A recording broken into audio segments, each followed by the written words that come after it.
It's your boy PSA Sitch here with another Sunday show. With everyone's favorite, the guy who plays a harmonica 7 days a week, Adam Friendly.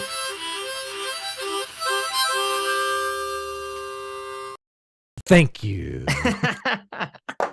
What's up, Sitch? How you doing?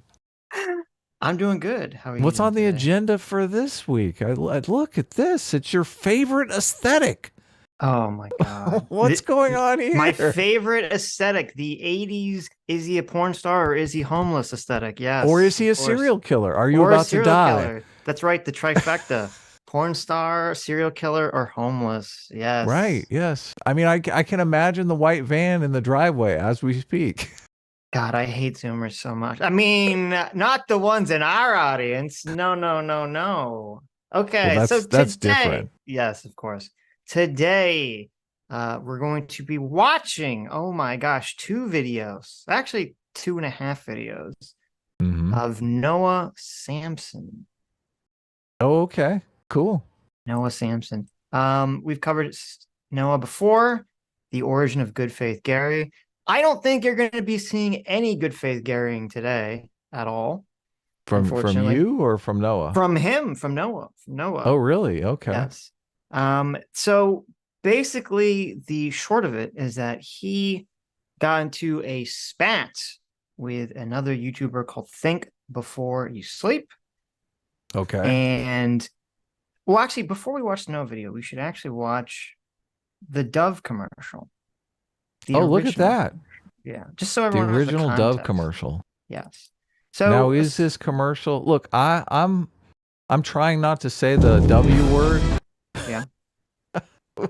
We don't have a good replay. Is that what you're asking me? Adam? We don't have woke? a good look. I don't like the fact that people just can't get their crap together on what exactly woke means. Right. Well, we know what it means.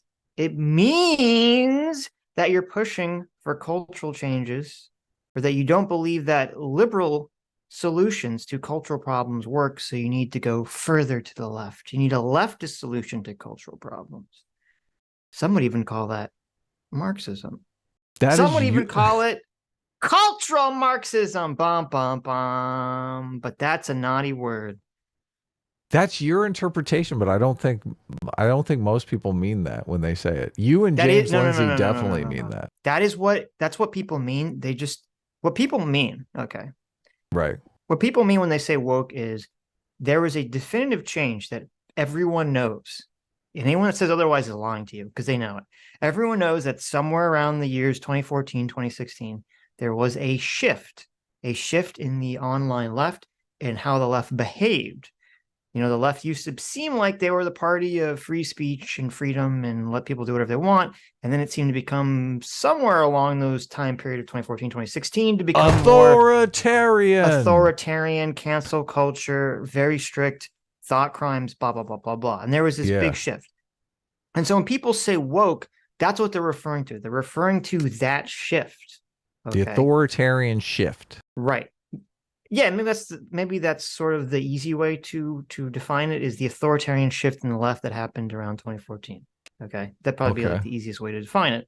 But the reason that I use the definition I use is because people don't understand why the shift occurred, and so my definition is the explanation of why the shift occurred. Okay, it's the philosophy that underpins the shift, which most people don't understand or realize what's going on there. Well, many people behave in ways that are acting out some philosophical principle that they're completely unaware of. So it is good to put that on the table. So the woke authoritarian shift. So let's just start. What do progressives mean when they say woke, when they are using it in the unironic sense? Well, when a progressive uses the word woke, they usually mean to say, like, this is the boogeyman that the conservatives are bringing up, the woke boogeyman. No. The original awareness of systemic injustice, right? Sure. You become woke to all of this systemic injustice around you, right? Sure. All of these different things that are designed to make marginalized people feel like crap, right? sexy women in video games, making fat girls feel crappy all the time, right? I'm aware. Look, I'm woke. Look, this stuff didn't affect me before. Now I see it everywhere. And you just got to point it all out, right? Yep. So that's what they mean by woke. But I think there is a connection between what they mean by woke and what you're saying, because the authoritarian shift kind of happened and they were like, and now that we have the political power, we're going to do something about it, right? Right. Well, the reason, so no, of course there's a connection, because there's a connection between it all, because so the authoritarian shift and the focus on everything is comprised of systems that are seemingly invisible, but that are controlling your life and making everything worse. That, I mean, that all literally stems from leftist ideology. That's, I mean, that's why, you know, the moving away from liberal ideology to leftist ideology is why cancel culture blew up on the left, when before the left, you know, before 2014, you know, the left would have been a lot more like, oh, cancel culture. And that's why it was so insane. And, you know, Noah's going to bring it up. That's why it was so insane when Big Joel described wokeness as just liberal progressive things. Politics. Yeah. He doesn't say progressive. He says liberal. Right. Okay. Well, which is like illiberal. Yeah. Completely insane. He doesn't understand the difference between progressivism and liberalism. He should, because I'm pretty confident that Joel is an open socialist. Okay. And it's really weird because Noah actually brings up that definition, and then 2 seconds later criticizes comparing socialists and liberals as if they're the same thing. So it's like choose a struggle, buddy. Okay. Yeah, you can conceptualize a political spectrum between equality on the left and individual freedom on the right. And when you move further away from equality, you move closer to individual freedom, and vice versa. So that's a good way to conceptualize that. Progressivism, I always think as fighting for the rights of marginalized people, which kind of is a identity politics bent to it, because you're fighting for like the recognition of these groups. So I think identity politics and progressivism are intertwined. I don't think liberalism and identity politics are intertwined, because with liberalism you're focusing on the rights of the individual as opposed to any kind of group. Right. Liberalism and identity politics are the opposite of each other. Right. At least they should be. And that's a distinction. But if you grew up in the 90s, progressive and liberal were interchangeable. They were all considered just person on the left. Yeah, well, it's because in the 80s and early 90s, the Republicans had done a very good job demonizing the word liberal so no liberal actually wanted to call themselves a liberal. And so they were looking for this other word, and they kind of latched onto progressive, even though it does mean different things. But, you know, I think that's why a lot of people got sucked into the movement back then. Even though they were fighting for the state to get out of their lives as individuals. Sure. They're crapping on liberalism. The irony. I know. Okay. So a few months ago, there was a Dove campaign. Right. That featured creating body positivity for women's who are, you know, not stereotypically beautiful. Right. So go ahead. And so some people reacted to this trailer. This was a commercial they cut, one of two commercials that they cut, and we're gonna watch it, and then we're gonna watch everyone's reaction to it. Sweet. And yes, this is going to be ultra meta, because we're going to be watching a reaction to reactions to reactions. Okay, we're like 10 reactions deep here. I hope that this is aware of the systemic injustice that women face. Through the heteronormative oppression of the patriarchy. Yes. I like all those buzzwords in that order. Yes. Hey, that was meaningful what I said. Don't think it wasn't. You know this is fighting against the heteronormative patriarchy. That's what Dove is trying to do in this ad. The heteronormative oppression of the patriarchal, cis, white society. It's probably all white people in this ad, though. Well, there's only one person in the ad, and they are white, so yes. Oh, okay.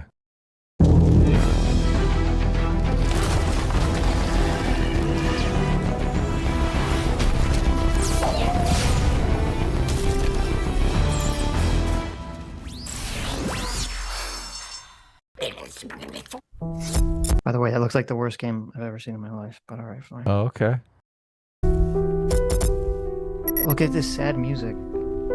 She's in her dressing room. It's so sad.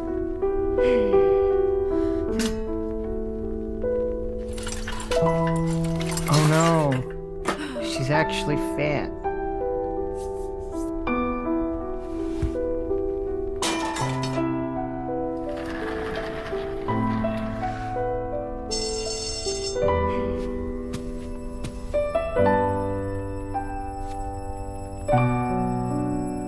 It's so sad.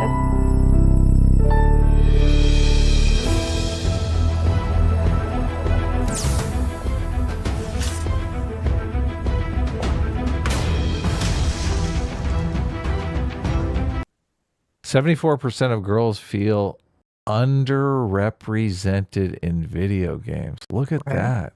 Okay. Underrepresented. Wow. Yeah. Representation is very important, Adam. 74% of girls are severely overweight and would like to be I would like to be represented in video games. How come, you know, in this commercial, right? So this person is presumably an actress, or right.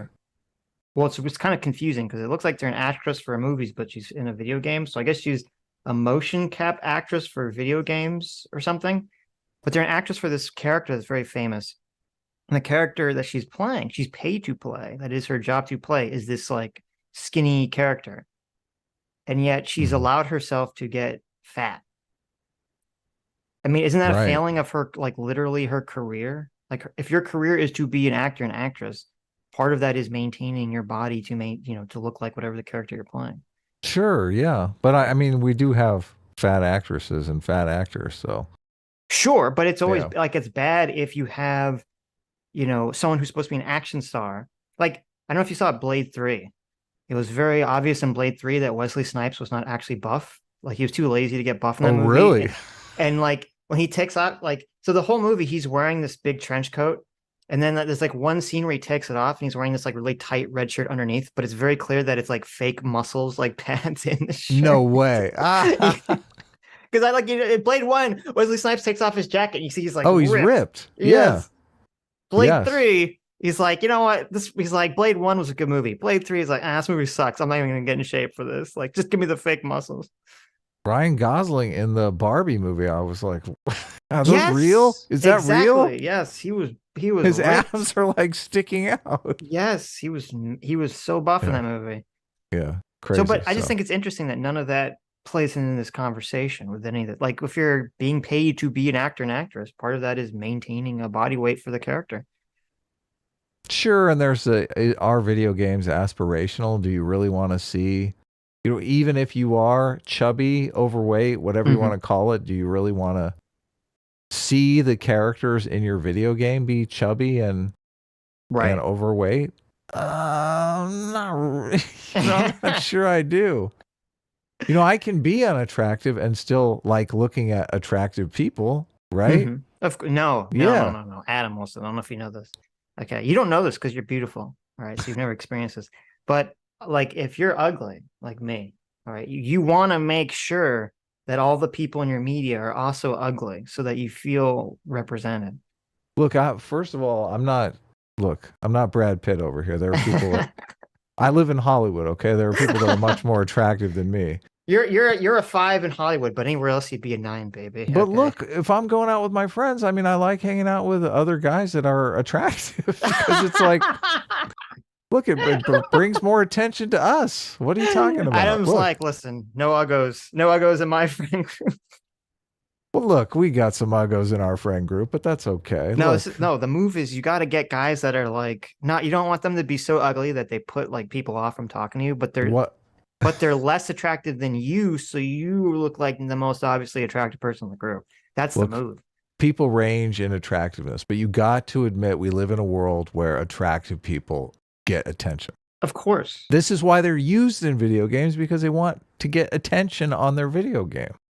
Yes. Well, I mean, and we'll talk about this a lot going through this video.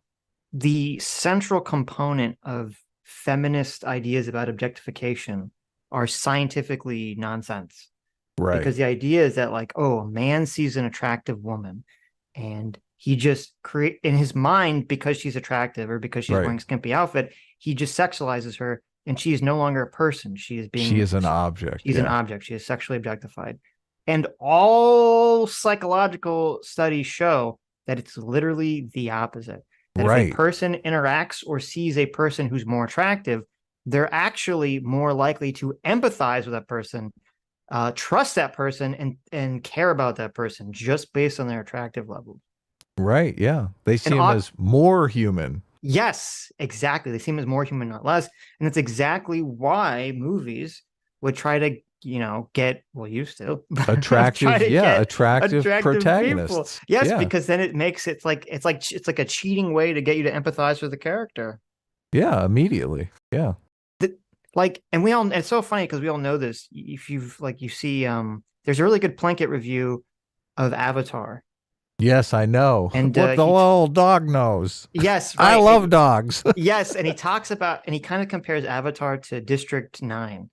And oh yes, yeah. Or was that the right number? I don't know. Whatever the it is movie. District 9. Yeah, okay, exactly. District 9. Yeah, and he was talking about how like District 9 was very interesting. The prawns. Yeah, they made the aliens look really gross. They had like these. If you've never seen it, they had these like shrimp prawn faces, with all the little like tendril thingies, and yet the movie is so well written that you end up empathizing with these like really ugly, gross looking Christopher aliens. Johnson. I still remember his name. Christopher Johnson. That's right. That was his name. Yes. You end up empathizing with these like really gross looking weird aliens. But he was talking about how in Avatar, they kind of cheat because they make the Na'vi look like so cute and they give them the big Disney eyes. Yes. They give them the big Disney eyes, and they give them the little dog nose. And like, so yeah, that's like, it's just so well known that if you think something is cute or you think it's attractive, it's so much easier for you as a person to empathize with them. So the whole concept of female sexual objectification is just complete nonsense. Right. And yet it's still stuck with us to this day. Yeah, the woman in this Dove ad kind of reminds me of my crappy boss from the coffee shop. So I'm not empathizing with this woman. I'm like, where do I clock out? How do I get out of this game? Right. Oh, look. I don't know about you, but I have a pop-up for Avatar. Oh, yeah. How'd you do that? We partnered with Unreal Engine, women in games, to change this. Okay, great. Look at this. Yeah.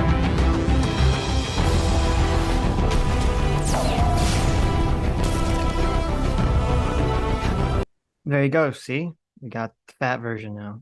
What do you think the stats are for women that play these first-person shooter games versus men? Well, first of all, Adam, this would be a third-person game. Okay, well, you look. Anyway. So minor difference. So I believe whenever they do these studies, the largest category of games that women play are puzzle games. And I believe there's not even a body in there. Yeah, well, it depends what kind of puzzle game, but yeah, very often there's no like person there. And then the second one, I believe the second highest is usually sim games or simulator games. So, The Sims or, the farming games, Harvest Moon or whatever the heck those games are called.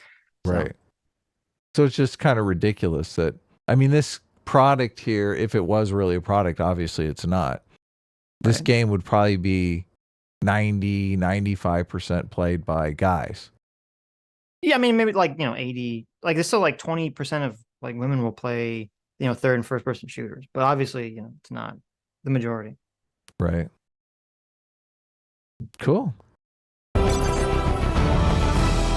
There you go. Let's make virtual music. And that's that's the real person that they base this avatar off of right there. Mm-hmm. Okay. Yeah, not great. So well, just look, is that that is like you don't see that kind of overweight a lot, right? I mean, maybe I just live in Los Angeles, but I think you that's live in Los maybe Angeles. Adam. 1 in Depends where 100 you people. live. Depends Yeah. where you live. Okay. I do think where do you live that's like 1 in 2 people? Listen, there are places in this country, Adam. I don't know if you know. Okay. Really? Those places that you on your coastal elites will fly over on your aeroplanes when you're going from coast to coast.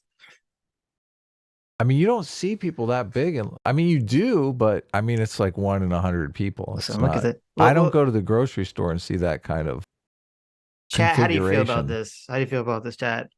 Adam is unaware of the patties. Okay. Look, I'm not a what do you even call it? An ableist? Mhm. Look, I've had overweight friends before. I'm not a snob. Like Right. I don't think people should be shamed for being overweight. I think Mhm. losing weight is tough. I mean, if you let yourself go, it's very difficult to rein it back in. You got to keep it under control. Yeah. People are saying 1 out of 3 people in Vegas look like that. A lot of people in the South look like that. A lot of people in Walmarts in Florida look like that. 4 out of 10 women in Seattle look like that. Well, LA is its own world, Adam. You don't understand, okay? Seattle, you got to keep on the pound just so you don't freeze to death. So there you go. It serves a purpose in Seattle. There you go. Some of Adam's best friends are overweight. I guess not. I guess not.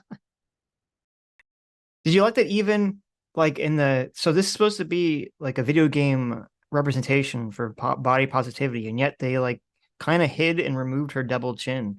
And some of the, they made her video game version still look thinner than she does in real life. They did, didn't they? Look at that. Isn't that funny? Yeah. Isn't that funny? They're like, listen, she's fat, but we can only make the video game character more so realistic, fat. but let's not go insane here. Yeah, I mean, like the real woman has a much larger stomach. I mean, why didn't they put her in a little half top like that? Yeah, have her stomach sticking out. Yeah. Yeah. Why didn't they do that? It's a good question. This is just so strange. So, okay, so this came out, obviously, as I'm sure you can imagine, lots of people made fun of this.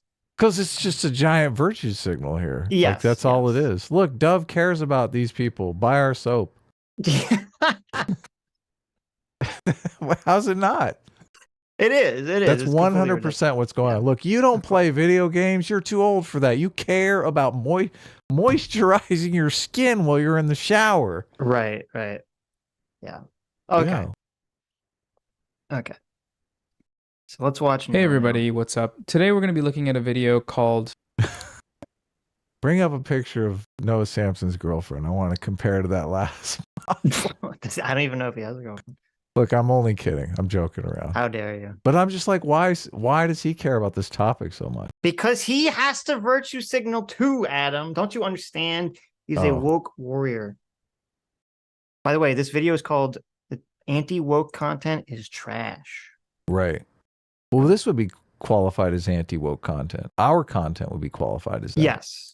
I don't look. I try not to use the word woke because I think it's confusing to a lot of people. And that part of that confusion is in here. I mean, he even uses old little Joel or Big Joel. I don't know which channel he's on, but who we interacted with over this woke topic, which he couldn't even understand what we were saying. It's so confusing. Well, he could pretend he didn't understand what we were saying. Sitch is like, look up for a rare change. A-Team is good faith Gary today, and Sitch is actually going full bad cop. It's going to be fun. Okay, maybe. Why woke people are making everything ugly. It's a video from the channel Think Before You Sleep. That's right, old friend of the show. I made a couple videos about this channel, and I'm going to keep doing it because I have a lot of fun. The video loosely centers around criticizing an ad campaign from the soap company Dove, which is Dove's real virtual beauty campaign, which... I want to go back that. Go back to that. Wait, let me go back to that picture for a second. Okay. They really did that albino woman dirty. Like... Why did they make her character look easily the worst? Like, what's going on there? I don't know. I don't know. There's something wacky going on there. They made her, it looks like they made her look fatter than she doesn't look like it's hard to tell from the angle, but she doesn't look like that fat from that picture, but then they made her character like way fatter, way dumpier. Okay, so these are the real actors and their characters. Yes. So we have an Interesting. autistic girl. We have a woman who's conventionally attractive but is in a wheelchair, which is Right. kind of hilarious. It's like we have to have one conventionally attractive woman, but she has to have some issue, so she's in a wheelchair. Right. Then we have the fat lady, and then we have an albino lady. Right. They're bringing real beauty. company Okay. Dove, which is Dove's Real Virtual Beauty campaign, which focuses on inclusivity and representation for women in video games. The plan here is to go through his video and look at some of the arguments made in it. Arguments in support of his general thesis that this ad campaign is bad for various reasons, including the fact that it is part of a larger trend of wokeness in media, and wokeness is bad for various reasons. What does wokeness mean in this case? Well, we're going to find out, I'm sure. Think before you... Okay, so I put this together very late at night. So if none of this makes any sense, you'll have to blame the late night mind of PSA Sitch. Okay. We're going to do a little bit of back and forth jumping. We're going to do a little bit of Pulp Fiction all over the place. So, okay, I like that. So there are really 4 videos here, but we're only going to watch 2 full ones and little pieces of one other one. So there's the original Think Before You Sleep video where he complains about this ad. This is the first response video that Noah does in response to it. Then Think Before You Sleep responds to this video with his own very long response video. And then just recently, a few days ago or a week ago, Noah Samsen released a second response to the Think Before You Sleep video. Yeah, this is good. They got some back and forth going here. Okay. I mean, why didn't they just have a live stream and talk to one another? That's a good question. Okay, so let me jump ahead a little bit. They're going to talk about some statistics. Okay. Dove came out with their latest body positivity. Oh, wait. I just wanted to freeze for a second. Okay, man. Sounds good. Can't really do anything with that, though. Or this clip. About a month ago, Dove came... Oh, look at that. Yeah, what's going on there? That looks like the character creator when you're like trying to make your character look as awful and stupid as possible in the character creation screen. What's going on here? This is like, the thing. I want a fat bald guy in brown panties to be my Starfield character. Look. I feel like that's such a minority of the pop. Maybe maybe I'm wrong. Maybe that's the majority population now, and they're just all staying home. I want Uncle Fester to be. Yeah, exactly. Okay. Yeah, but I want him in a thong. Came out with their latest body positivity campaign by partnering with Epic Games and using the Unreal Engine to create 3D models of realistic women. Wait, this was done with Unreal Engine? Really? Why do all these models look like crappy World of Warcraft avatars from 2006? Dove has hundreds of millions of dollars, and this is the best they can come up with for their banner?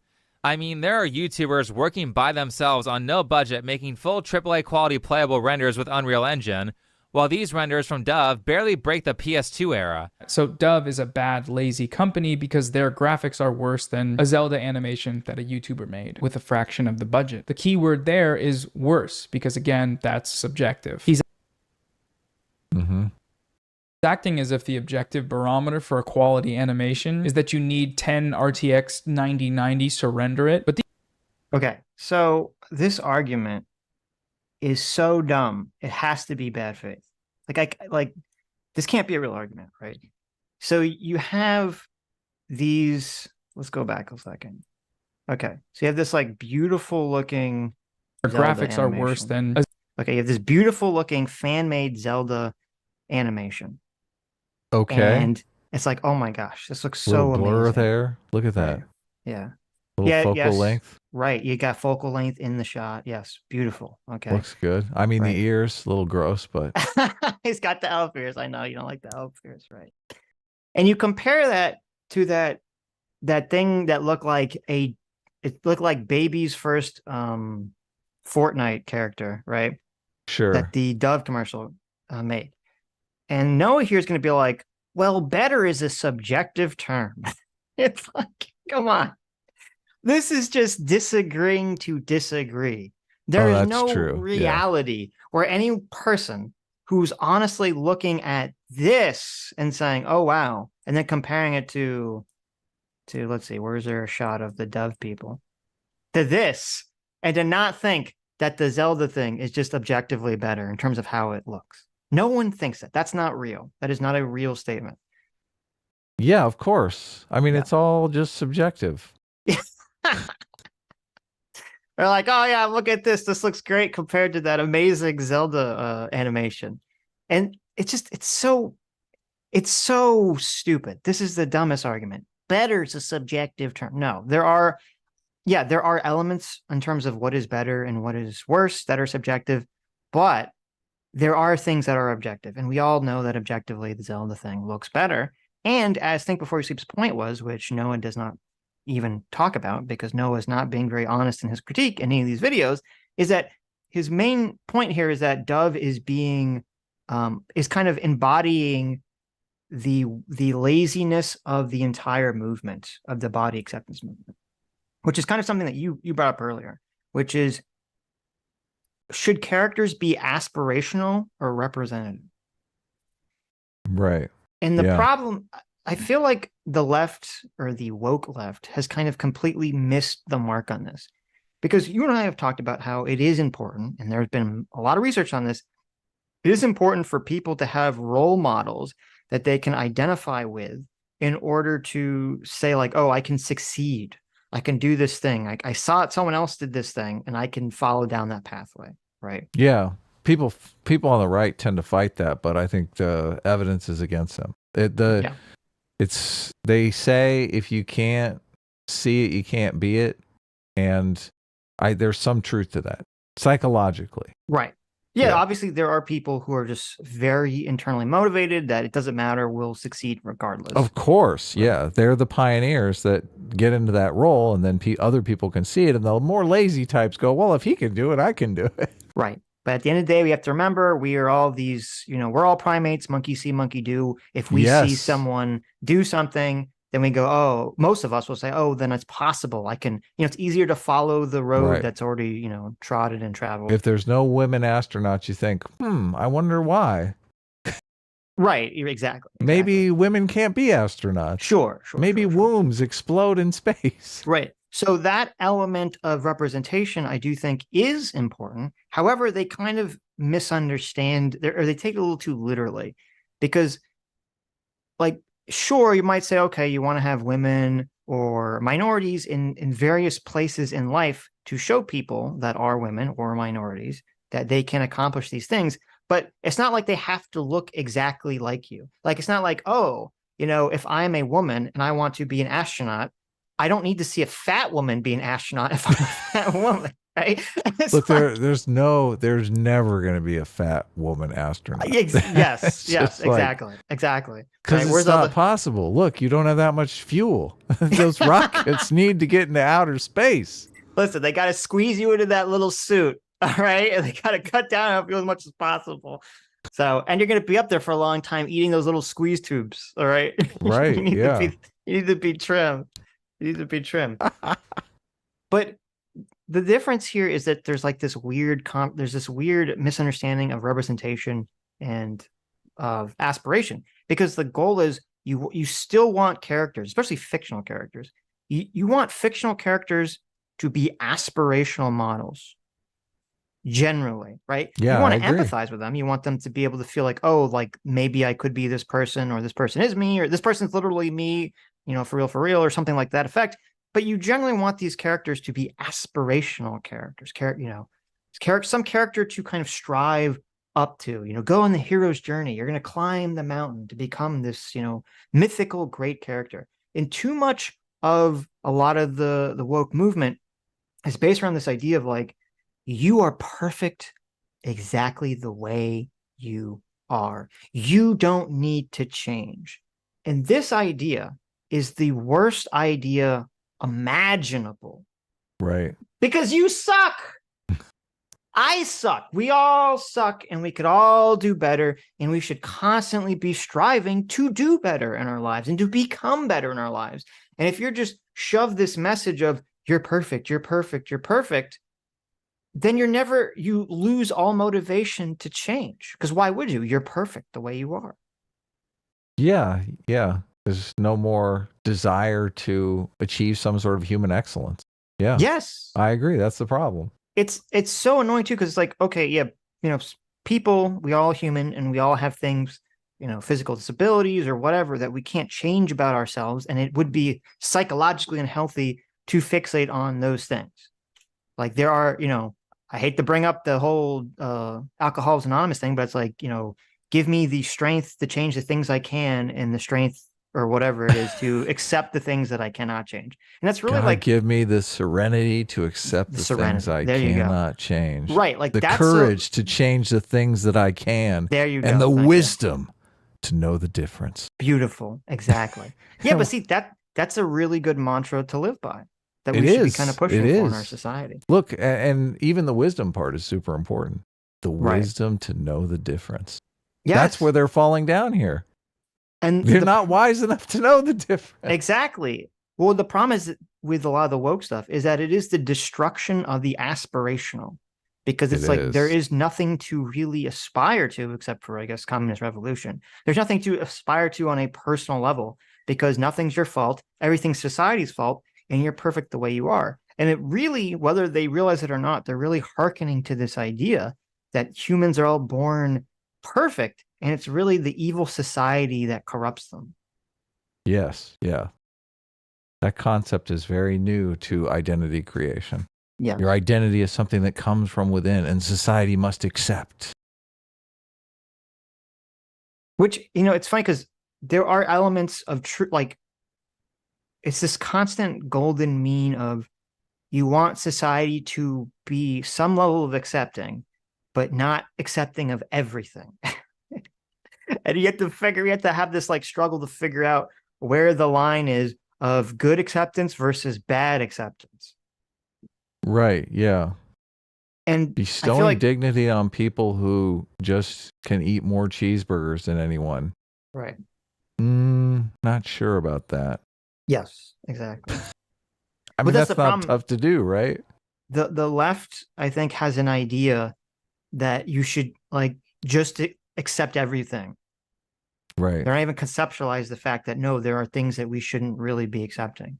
Or like if you bring them up and say like, well, obviously you don't accept, kid diddling or something, right? Or like animals, like having sex with animals or something. Then they'll be like, oh no, of course not. But if you just on the front, you're like, oh, can acceptance go too far in society? I think a lot of them, their natural intuition to say no until you bring up something like obviously that does go too far, and then they're like, oh, I guess you're right. Well, knowing better, I think, makes that argument about the fat acceptance movement. You mean think before you sleep? Think before you sleep. Yeah. No, exactly. He does. Yeah, he does make this argument in his own video. So this kind of, he makes a similar argument to what I was saying about how, wokeness is the death of the aspirational. And that's kind of, he ties it into the Dove commercial saying, look how lazy that their commercial is in terms of the amount of money they spent on making these video game characters. Mm-hmm. Because the death of the aspirational makes you lazy, because why try? And then he also relates to the modern art and other things. But all this kind of goes over Noah's head, and he never addresses any of this. He doesn't argue against that argument? Because that's where the interesting substantive argument is. He doesn't bring it up, I don't believe, in either of his videos. He doesn't bring up the central point in either of his videos. Lame. Noah, what are you doing? Noah came to prominence because he made this super long video basically jacking off everyone in the progressive side. Do you remember that video? Yes. I mean, I don't want to misrepresent the video. I feel like that's pretty much an accurate representation of it. I'm not gonna disagree, but he basically was just, heaping mountains of praise on everybody on the left-wing YouTube breadtube space. Right. So you can walk away from that video if you're one of those YouTubers and think, oh, look, I have a new friend. Let me support this person. Right. Everyone should subscribe to his channel. He loves me. That's a pretty smooth move. It is. If you think about it, yeah.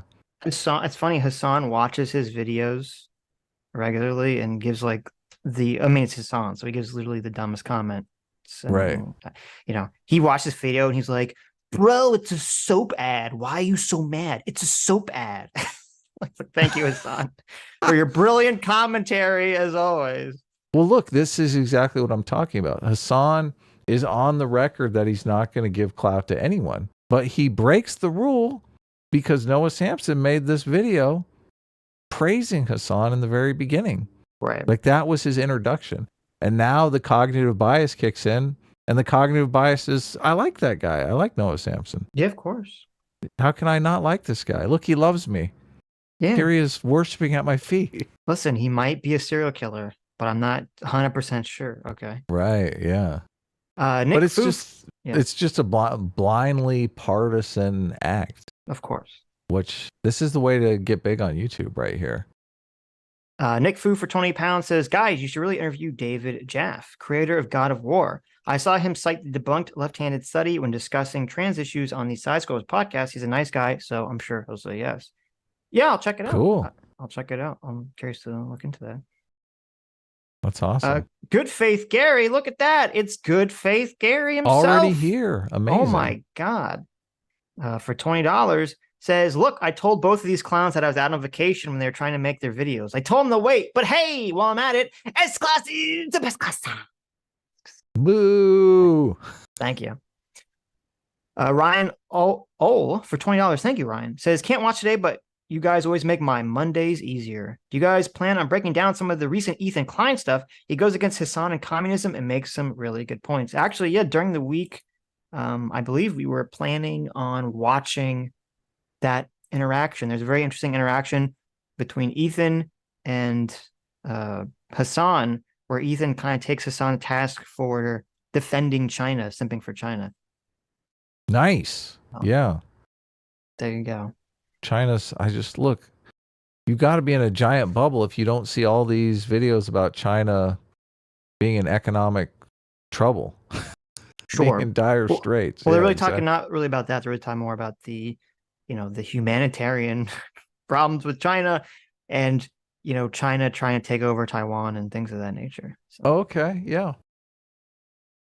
And surrender it. But these dove animations were not created with that purpose of supreme 8K quality in mind. Also, I will say that to me, these just look like Fortnite characters, and Fortnite runs on Unreal Engine. I don't feel like they're that much different. But regardless, that's not what they're supposed to be about. They're about representation. So to someone, they're about virtue signaling, and that doesn't cost a lot of money.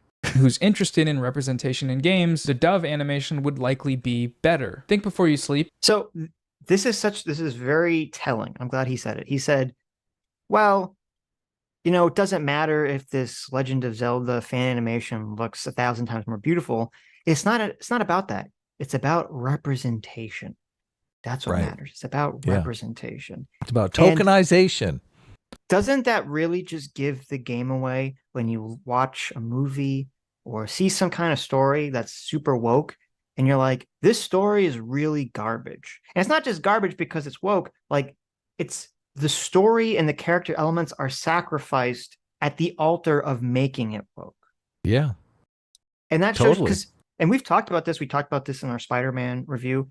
You can, in theory, make a story, make a movie, make a video game that has woke politics in it that isn't bad. Right. It is a well-crafted story. And yet, but that requires something called talent. But it seems like 99% of the woke stuff are all garbage in terms of how, like, from a story perspective, not just from if you disagree with the message. And this is, I think, is exactly why, because it's not about making a good story. It's not about making something that looks good. It's about representation. It's about the politics. It's about the virtue signal. Yep. It's about the message. The message. Yes. Thank you, Critical Drinker.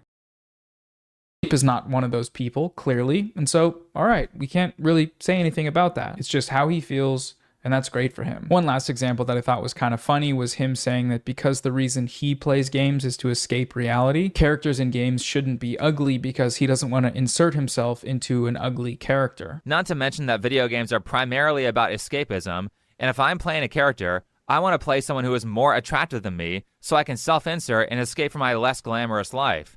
Why would I want to fantasize about being ugly? So he doesn't... I guess we know how he answers the POV question, don't we? Sure, but I think that's most people. I mean, it's pretty obvious. Right. I think that's most people is that, you know, you don't, listen, I don't want to play a game. Maybe I'm an a-hole, all right? I don't want to play a game where I'm running around as a fat, ugly bastard, okay? I don't want to play the fat bastard Austin Powers video game where I have to run around and watch fat bastard's butt jiggle, you know, from third person perspective as I'm running my character around. I don't want to see that. Right, yeah. I don't know about you, but no. I feel like we could do an undercover sting on these models, these actors that they got together for this campaign and see what characters they play when they play video games. If they even play video game. It would be pretty interesting. Right. Yeah, they probably don't play video games. But I bet if they did, they'd be playing more attractive characters. I feel like that's a human universal. Like who is playing a video game and they're like, "Oh, I'm jealous of this character I'm about to play." What is that? How does that work? What is that? How is that even a thing? Isn't that? Yeah, it's such a weird. It is so strange, isn't it? You're right. I've never had that thought in my entire life where I picked up a video game and I played as some character and I'm like, I'm jealous of this protagonist in this video game. That's never occurred to me in my entire life. Even like in movies and stuff like that, when you're watching the characters, I feel like, look, you want to hang out with cool, attractive people. Who doesn't want to do that? Right. Yeah. Well, you know, this would actually be very interesting research. So we've stumbled upon some very interesting psychology asking people the POV question, which if you're new to the channel, the question that we used to ask people, which we stopped, right, whenever they were guessed, was if you are watching adult material, do you watch it as if it's you're in the movie, right? So you're projecting yourself onto the characters in there, or are you watching it as if you're watching just like strangers and you're kind of being more voyeuristic? And you're kind of watching them engage in these adult acts. And it seemed to be like something like 75% of people would say that they're, you know, POV, they're imagining themselves in it, and 25% are imagining themselves watching it. And I wonder that since we are on the POV side of the equation, maybe that's why we don't feel jealousy if we're watching a movie or playing a video game. But maybe if you're not in that POV perspective and you're kind of watching as other people, maybe you do feel that kind of jealousy. That is an interesting question. There's so many interesting questions in social psychology. Like, I would love to dive in and find an answer to that. Like, do they watch movies in the same way? Are they jealous of attractive protagonists in the movie? Like, I do. I mean, part of the fun of movies is watching the protagonists and, you know, saying to yourself, what would I do in this situation? Look, they're in this crazy situation. You think, what would I do? And then you're kind of evaluating if they do things that you agree with or don't agree with. That's part of the participation in the movie. Right.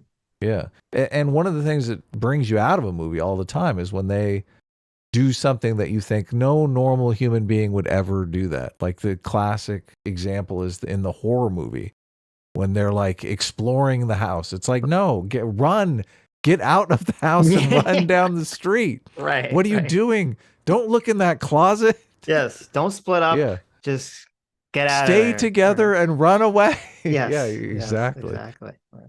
So it completely ruins the movie because you're like, wow, no idiot would ever do this. Sure. And to sort of try to steelman the argument, because they would say like, well, it's not necessarily that they're jealous.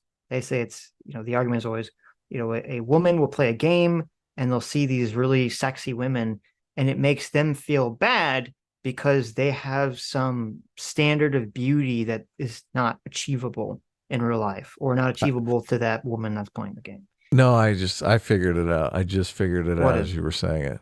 Look, it's the girlfriends of the guys playing the games.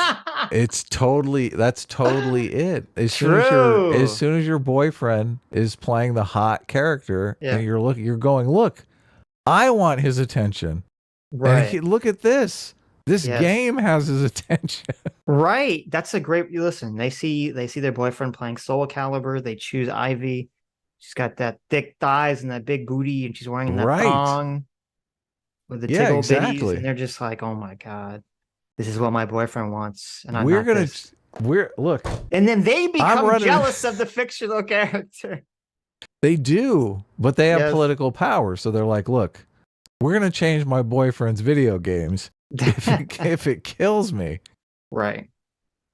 I But- think that's what's going on here. I think that's Case definitely part of it. closed. I think that's definitely part of it. But just regarding trying to actually go into the whole like, oh, the girl's playing a video game and there's some unrealistic beauty standard or whatever.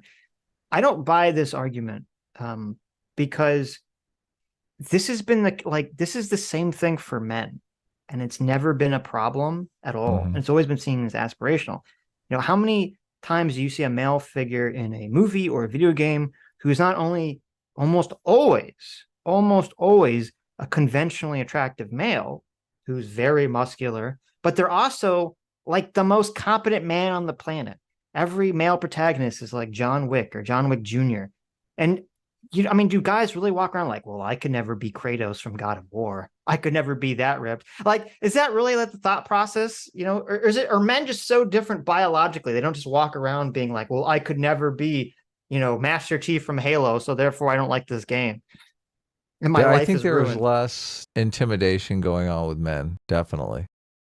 I do think that. Mm-hmm. I don't know. There could be, maybe there is just some inherent sex difference in the way men and women perceive stories, or it could just be, I don't know if I even buy this. I think what happened was a bunch of very angry, feminists from the 60s, created this fake idea of sexual objectification and created this narrative because they personally Had a were, boyfriend that was well, a lot of them were lesbians, but they personally were very upset by certain things, which, by the way, there are actual complaints that you could levy that are accurate. Like if every female character in a movie or video game is simply a trophy for a male character to win, I agree. That's something that shouldn't exist. You should, give female characters agencies and stories. That's fine. But Let's not go insane here. There you go. But I think what happened was certain feminists essentially in the 60s were, why should tired of guys leering at their lesbian girlfriend. Well, no, they were basically bought into this whole idea of the patriarchy and everything's for men. And so every time there's a woman who's sexualizing herself, it's really because she's playing into the patriarchy.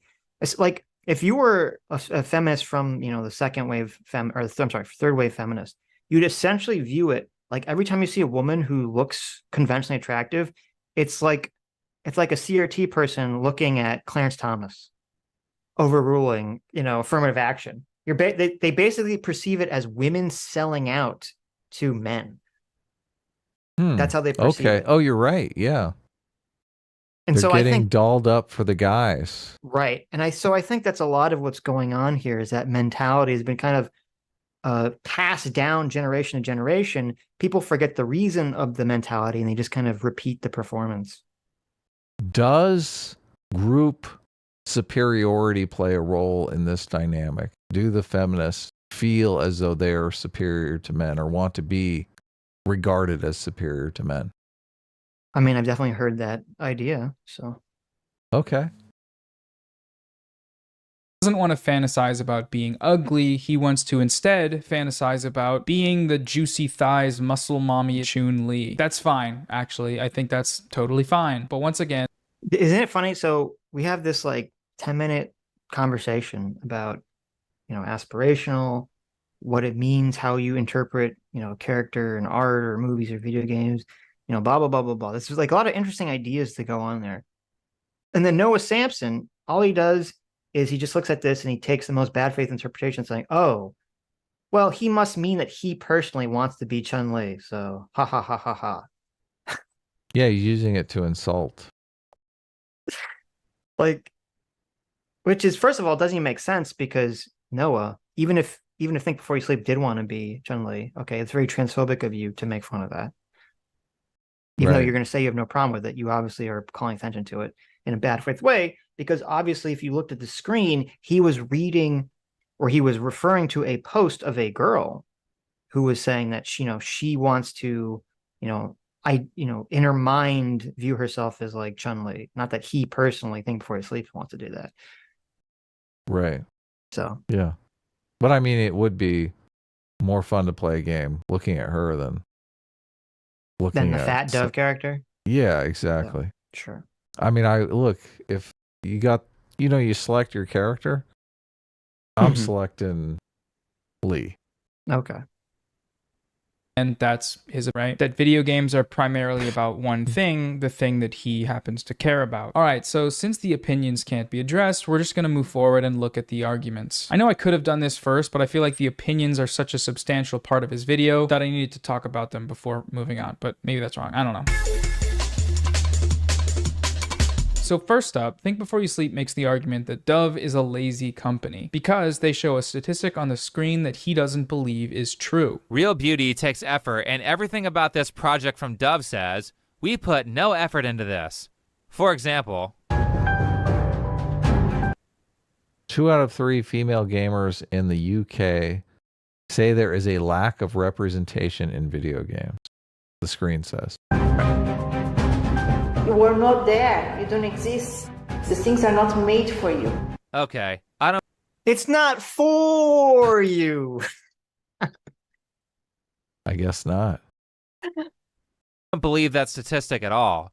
Where did you get that number? Did you simply ask 3 of your British friends? Because there is no way that most British women are eternally offended snowflakes who care about that kind of stuff. So this is the Opinium Women in Gaming survey from early 2021. It was a survey of about 1,400 United Kingdom gamers age 18 and over. And one of the key findings here was that 69% of women felt that there needs to be more female characters in video games in general. The 2/3 statistic that Dove shows here, that is from this survey. And here you might say, well, Noah, Dove didn't cite where they found that statistic on the screen, so a viewer of the ad would have no idea where to search to confirm its validity. And well, firstly, Think Before You Sleep is not just a viewer of the ad, he is a YouTube journalist, let's call him, with a big audience that's making a video that critiques this ad. All he had to do was a single Google search with some relevant terms to find this survey. It took me 10 seconds. It's really not that much work, but he didn't do it, which, that's lazy. This is completely lazy. Sorry, I just wanted to use that clip. It's a great sound effect. I think it's fun. Lazy, lazy, lazy, lazy.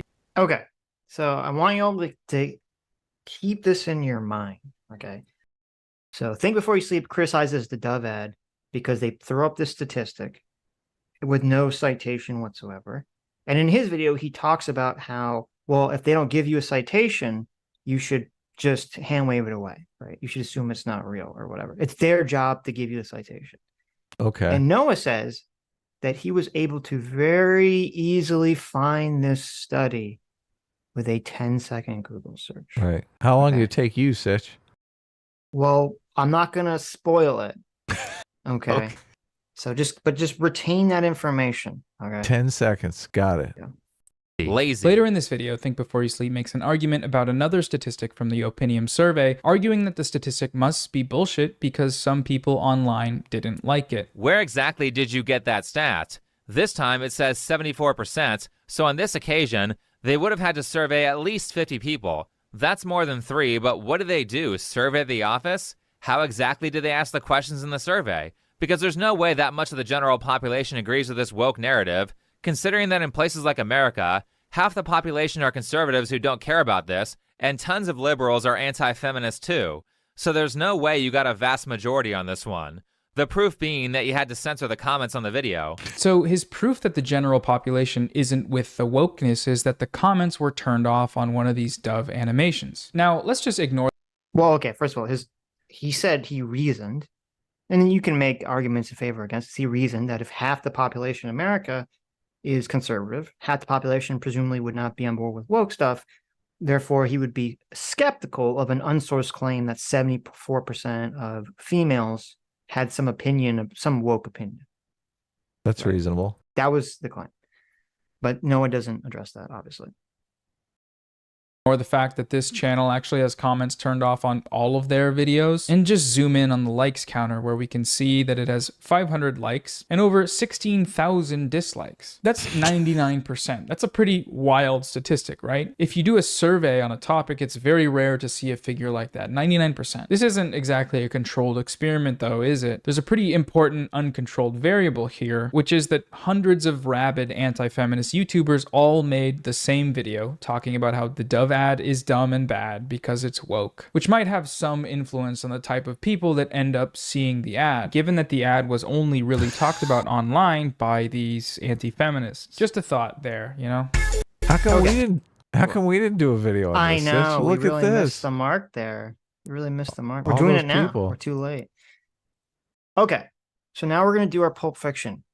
So Sweet. the claim I'm John is about... Travolta right now. Right. I'm in the bathroom reading. Yes, you're in the bathroom reading. So Dove puts up the statistic. They say 74% of women feel under, represented in games or whatever. 2/3 of women, blah, blah, blah, blah, blah. Okay. And Think Before You Sleep says they give no citation for this. Noah says, I found this with a 10-minute Google search. Don't be lazy. 10-second. I'm sorry, 10-second Google search, right? Now, I'm not going to play you Think Before You Sleep's response yet. Okay. I'm gonna play you, and this is very interesting. I'm gonna play you Noah Samsen's second response to Think Before You Sleep's response before you actually see what Think Before You Sleep says. Okay. Okay. And you'll see why. You'll see why. So he's responding to Think Before You Sleep. Why obese people Yes. aren't. So Think Before You Sleep has responded to Noah's and this video. is his response to him. I got and it. this is Noah's video in response to that. Okay. I want to show you the aftermath, and then I want to show you what the response is, just to really cement the dishonesty that Noah engages in his video, especially his second video. First up, a primary point in this video concerns women's representation in video games. Dove, in their Real Virtual Beauty ad campaign from the last video, they presented some statistics about this topic which were the basis for the campaign. The stat in question here reads, 2 out of 3 female gamers in the UK say that there's a lack of representation in video games. For context, last video, Think Before You Sleep argued against this statistic by pretty much saying that he doesn't believe it. Where did you get that number? Did you simply ask 3 of your British friends? Because there is no way that most British women are eternally offended snowflakes who care about that kind of stuff. In this video, his first argument against this statistic is that the research behind it wasn't cited in the ad, and therefore we must assume that it is incorrect or a lie. Okay, so I'm supposed to do Dove's homework for them? Dove is the one who brought up the data. They're responsible for telling the audience where their stats came from. It's not my job to Google it for them. If someone gives statistical data and doesn't say where they got it from, then the proper thing to do is to take it with a grain of salt or assume that they are lying. Now, this is interesting because while I do agree statistics generally should be cited, that makes the process of fact-checking easier. A lack of citation doesn't inherently mean that statistics are false. That in and of itself is a bad argument against statistical claims, especially when data exists that shows these claims to be true, and we actually found some of that data. In my video, I cited a survey that corroborated these claims from Dove. In the Opinium... Okay, so I'll say it first that I agree that just because someone doesn't cite the source, that doesn't mean you should automatically dismiss it, right? But I also agree that if you are a company and you're making some claim that seems to be a claim written in a way that presumes that there was some study, you should make the source easily and readily available, obviously. Yeah. Now, I want to go back a second. I want you to listen very, very, very closely to what Noah says, okay? When data exists that shows these claims to be true, and we actually found some of that data. In my video, I cited a survey that corroborated these claims from Dove. What did he just say? He found a survey, but not the survey? Is that what I'm supposed to... That's one thing. You found the point one. What was the... Okay. He said he found a survey that... Because normally I would say I found the survey that they used. Right. If I found the survey. He said he found a survey that corroborated. Right. Corroborated. Right. That's an interesting word. It's not the survey. Oh, Dove isn't people that use. interesting? So, Okay. okay. So it took him 10 seconds to find the wrong survey. Yeah. Great job. Right. Great job, champ. Right. You do not, when you say I found the survey they were referencing, you don't say I found a survey that corroborated. No. That Look, means you found something you think supports it, but it's not the actual thing. Look, he's trying to walk it back here. Look, he made a little embarrassing whoopsie Do you that think only PSA Sitch is going to catch. Well, no. Well, okay. But do you think at any point that Noah will acknowledge that in his first video, when he was giving Think Before You Sleep such crap for not Googling the 10-second survey, do you think he will acknowledge that, whoops, he actually never found the survey? Of course not. Okay. Of course not. Look, Right. he's not the type to come out and say he was wrong. Yes. Well, he It does is kind of actually say he's funny, though. wrong later in this video, but he says he's wrong in a way to cover up something else, which is kind of hilarious. So. Oh, that's good. That's rich. Rich. In It the only opinion- takes you 10 seconds to Google the wrong survey. and then not admit it in your second video. Oh, look. That takes even less time. Yes. Because you don't have to put it in the script. Look, I Women in was Gaming wrong. report, the one that I presented, the data lines up perfectly with Dove's claims. So Look, he's trying to walk it back. the data lines up perfectly with Dove's claims. Okay. So, and it's funny too, because if you look at this, you'll notice. Did Think Before You Sleep call him out on this? Well, you'll find out. You'll find out, because I said we're doing it backwards.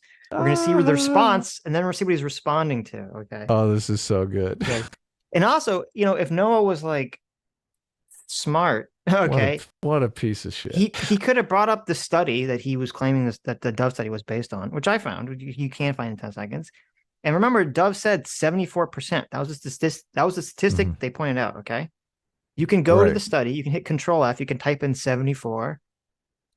That There's number no does not exist in this 74. report. Yeah, where's Okay? the 74? There's no 74% at any point. And when you see that, you'd say, maybe this isn't the study that they were citing if there's no 74%. Yeah, it doesn't look like it. Right. Now, you might say, listen, but Sitch.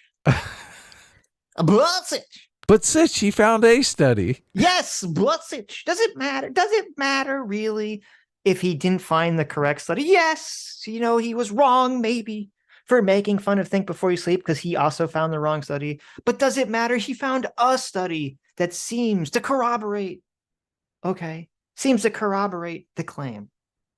Seems is that's a Yes. weasel word. Right. Well, I'm using that weasel word intentionally. So, okay. So I'm not going to spoil it, but Think Before You Sleep kind of goes over this. But let's keep hearing Noah not address how he got the wrong study. When you actually ask female gamers, it turns out many of them do feel underrepresented in games. Instead of engaging with this data, though, Think Before You Sleep initially spends a lot of time just decrying the labor of having to do Dove's homework for them, when he very well knows that this is a terrible argument against statistics. He's not addressing the numbers, he's just saying, this wasn't in the footnotes, and therefore I shouldn't have to take this seriously. Okay, so he's claiming that Think Before You Sleep doesn't address the statistics.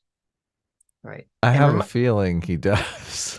And remember, this is after he's just watched, or not just, but he's watched Think Before He Sleeps' video. And he's claiming to his audience. Yeah. And he's claiming to his audience that he doesn't address the numbers or the statistics. Look, can I make a guess here? I don't want to spoil it. Okay, make a guess. Well, I'm just guessing that Think Before You Sleep found out that he got the wrong study and totally owned him on that. You could be correct. I mean, look, he's probably there's going to be a lot of dunking here. Right. Like, you stupid idiot, you got the wrong study. You made an entire video castigating me for not doing 10 seconds of work, and then you got the wrong study. You might be correct. You could be onto something. Look, that face right there is the face of a guy who got the wrong study. Look, that's the face of saying not owned as you shrink into a corn. Yeah. Right, exactly. Oh, how embarrassing. How embarrassing. I know. Look, it's all Dove's fault now, right? They should have cited the study. Suddenly he starts agreeing. They should have cited the study for me. That this study wasn't cited below the ad does not invalidate these statistics. To argue against it, you need contradictory data, and Think Before You Sleep does not provide any of that in this video. However, he does eventually address the survey in his video, but when he does, he dismisses it in 3 fascinating ways. First up, he argues that the study is biased because of how they represent the differences in time spent gaming between men and women. Let's take a look at this study that Noah found for us. Diversity in gaming, thought leadership. Let's look at the results. It starts by saying that women play games nearly as often as men, just 2 hours less than their male counterparts. Well, I don't like the framing of that at all. That's not nearly, that's a full 20% less. Nearly would be the difference of a few percent, not 1/5 of the total amount. So we're off to a great start with this study trying to make it seem like women play games significantly more than they do. This study isn't heavily biased at all. So 10 hours of boy gaming versus 8 hours of girl gaming. He doesn't think that those are nearly the same because 8 is 20% less than 10, and that's too much percents for him. So this study is biased and can't be trusted. So, since Noah is obviously, he's a bread tuber, so he's obviously an idiot. He doesn't understand that when you're talking about studies, okay, or even surveys, if there's a 20% difference between something, that is a significant difference. Yeah. That is generally considered, especially in a psychological or sociological study, a 20% difference in something is significant by definition, almost always. Sure. So, plus, I don't know how they average it out because right. it could be most women don't play video games at all, and a couple girls play like 24 hours. Oh, yes. It's almost like you would need to know more information, right? Oh, yeah, totally. Yeah. Yes, because that's a fantastic point. They just said average. Right. So there could be a couple girls that just play like a crap ton of video games. Right. Yeah. They're tomboys. They have guy friends and they play video games. Right. Versus all boys playing a more moderate hours of video games. Right. Sure. 10 hours a day. Right. It would sure be great if in that study it had, I don't know, some kind of methods listed or procedures listed that one could kind of derive these answers from, right? I'm sure they probably do. I mean, most of the time these studies do. Oh, yeah. Normally in a study, they put all that information there so you could check that out. Yeah. But Noah would have to read the study, and that would take longer than 10 seconds. Yes, that's true. And I'm sure Noah would address that complaint if that complaint is levied against that study, right? Sure. Because he's an honest actor. No, of course you wouldn't. What am I saying? Of course you're not. What? Look. Did knowing better make that obvious? You calling him Think Before You Sleep.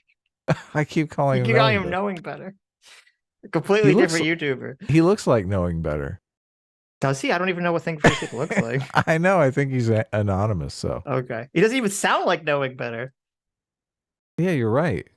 As a glass half full kind of guy, I would like to point out that 8 being 20% less than 10 also means that 8 is 80% of 10, which is, it's a lot out of 10. To act as if 8 and 10 aren't close numbers is, I've never seen such pure, unfiltered, raw Chernobyl levels of cope, especially when... So we have a guy who brought up the wrong study and is not admitting it, and he's claiming someone else is coping about it because they actually decided to address some elements of the study. Okay, just keep that in mind. Those numbers are describing hours spent playing video games in a week. What that means is that the women in the study play games on average an hour and 10 minutes per day, whereas the men play on average an hour and 25 minutes per day. Because that's how video games work, right? Oh, yeah. That's the real difference. That's just 15 extra minutes per day. Are girl gamer hours affected by inflation or something? Is the exchange rate between those shit right now? I don't get it at all. The next way that he dismisses the study is where he just straight up lies about what it says on the screen. Uh-oh. Noah, who has not admitted that he got the wrong study. Right, is calling him a liar. Is calling Think Before You Sleep a liar. Okay, interesting. But let's take a look at the number that Noah pointed out. It says that 69% of women say that there aren't enough female characters in games. Dub's ad was about body positivity, so by their statements, a reasonable person would infer that Dub was implying... A reasonable person, there's your issue. A reasonable person would infer that Dub was implying that 2 out of 3 women believe that there's not enough body positivity representation in video games, not that there aren't enough female characters. Those two things aren't the same. More women does not equal more body positivity.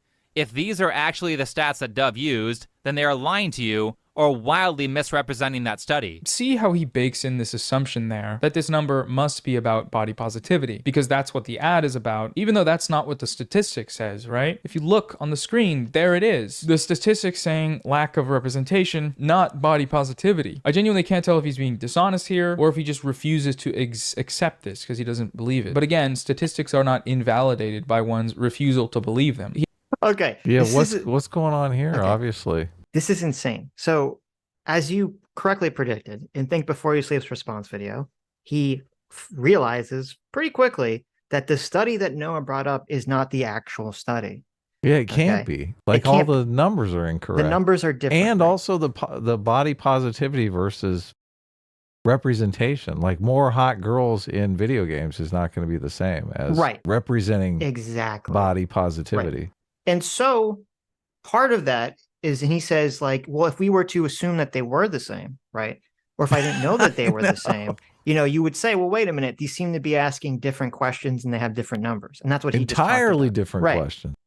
Right. And so it would be, and he's saying if Dove had used this, then it would have been dishonest. I right? know. But Noah leaves all that out and he's like, oh, he's just lying here because, you know, look at what he's doing. Look how he's weaseling. It's like, what are you talking about? This is so, like, the projection of dishonesty from Noah here is off the charts. It is. Yes. Look at this. How's he so dishonest here? Yes. Why not just slink away? Why not make a response? Why not move on? Be like, oh, I floofed the goof on this one. He actually does this again in a different spot in the video. This one's kind of a digression. Okay, so, let's go to Think Before You Sleep's video, okay, and see the response that Noah here was responding to. Oh, I can't wait for this. Right. I mean, this Think Before You Sleep guy is pretty. Hey, everybody. Pretty bright. So, I mean, this is an interesting fight. And his video is called "Why Woke Content is Trash." Think Before You Sleep is probably like some PhD math student, and he's anonymous because he doesn't want to ruin his career. Well, I don't know. Well, listen, compared to Noah, everyone's a PhD math student. Okay. Well, no, you know, you've got these YouTubers that are like super geniuses that are just anonymous because they don't want it to interfere with their academic career. Right. Like you see that pretty regularly. Sure. I don't know his situation personally, but of course. Okay, let's continue. Not that hard. That being said, let's take a look at this study that Noah found for us. Diversity in Gaming Thought Leadership. Let's look at the results. It starts by saying that women play games nearly as often as men, just 2 hours less than their male counterparts. Well, I don't like the framing of that. I'll be right back. Keep it going. At all. That's not nearly, that's a full 20% less. Nearly would be the difference of a few percent, not 1/5 of the total amount. So we're off to a great start with this study trying to make it seem like women play games significantly more than they do. This study isn't heavily biased at all.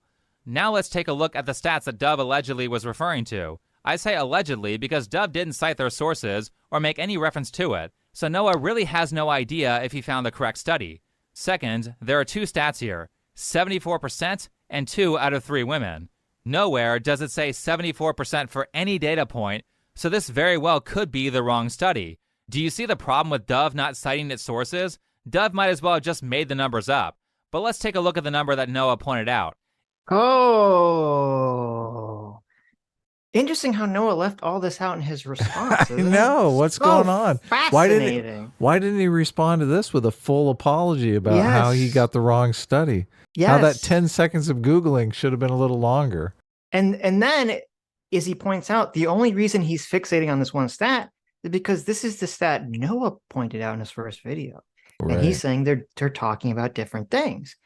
And then Noah calls him a liar for this. Right. Fascinating. It says that 69% of women say that there aren't enough female characters in games. Dove's ad was about body positivity, so by their statements, a reasonable person would infer that Dove was implying that 2 out of 3 women believe that there's not enough body positivity representation in video games, not that there aren't enough female characters. Those two things aren't the same. More women does not equal more body positivity. Personally, I think that should be 100% hot girl representation in video games, Sitch. How about you? Based. I knew you'd agree with that. If these are actually the stats that Dove used, then they are lying to you or wildly misrepresenting that study.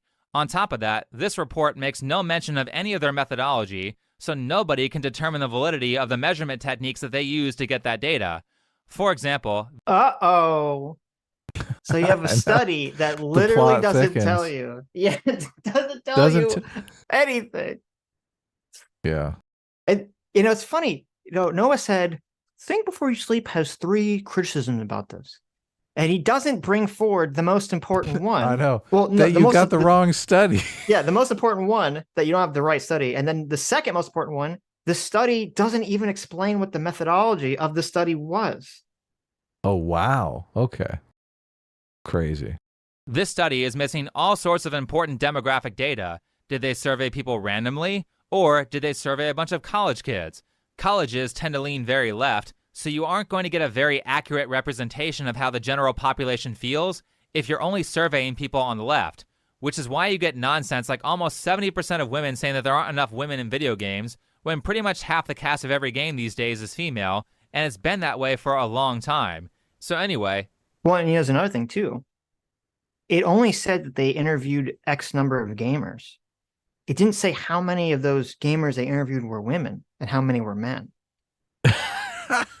I mean, it's kind of important, right? Because of course, like it says we interviewed 13. It says we interviewed 1,300 gamers. It's like, okay, but like if you only interviewed 100 women and 1,200 men, and all the questions are how women feel about representation in games, that's not really a good survey, is it?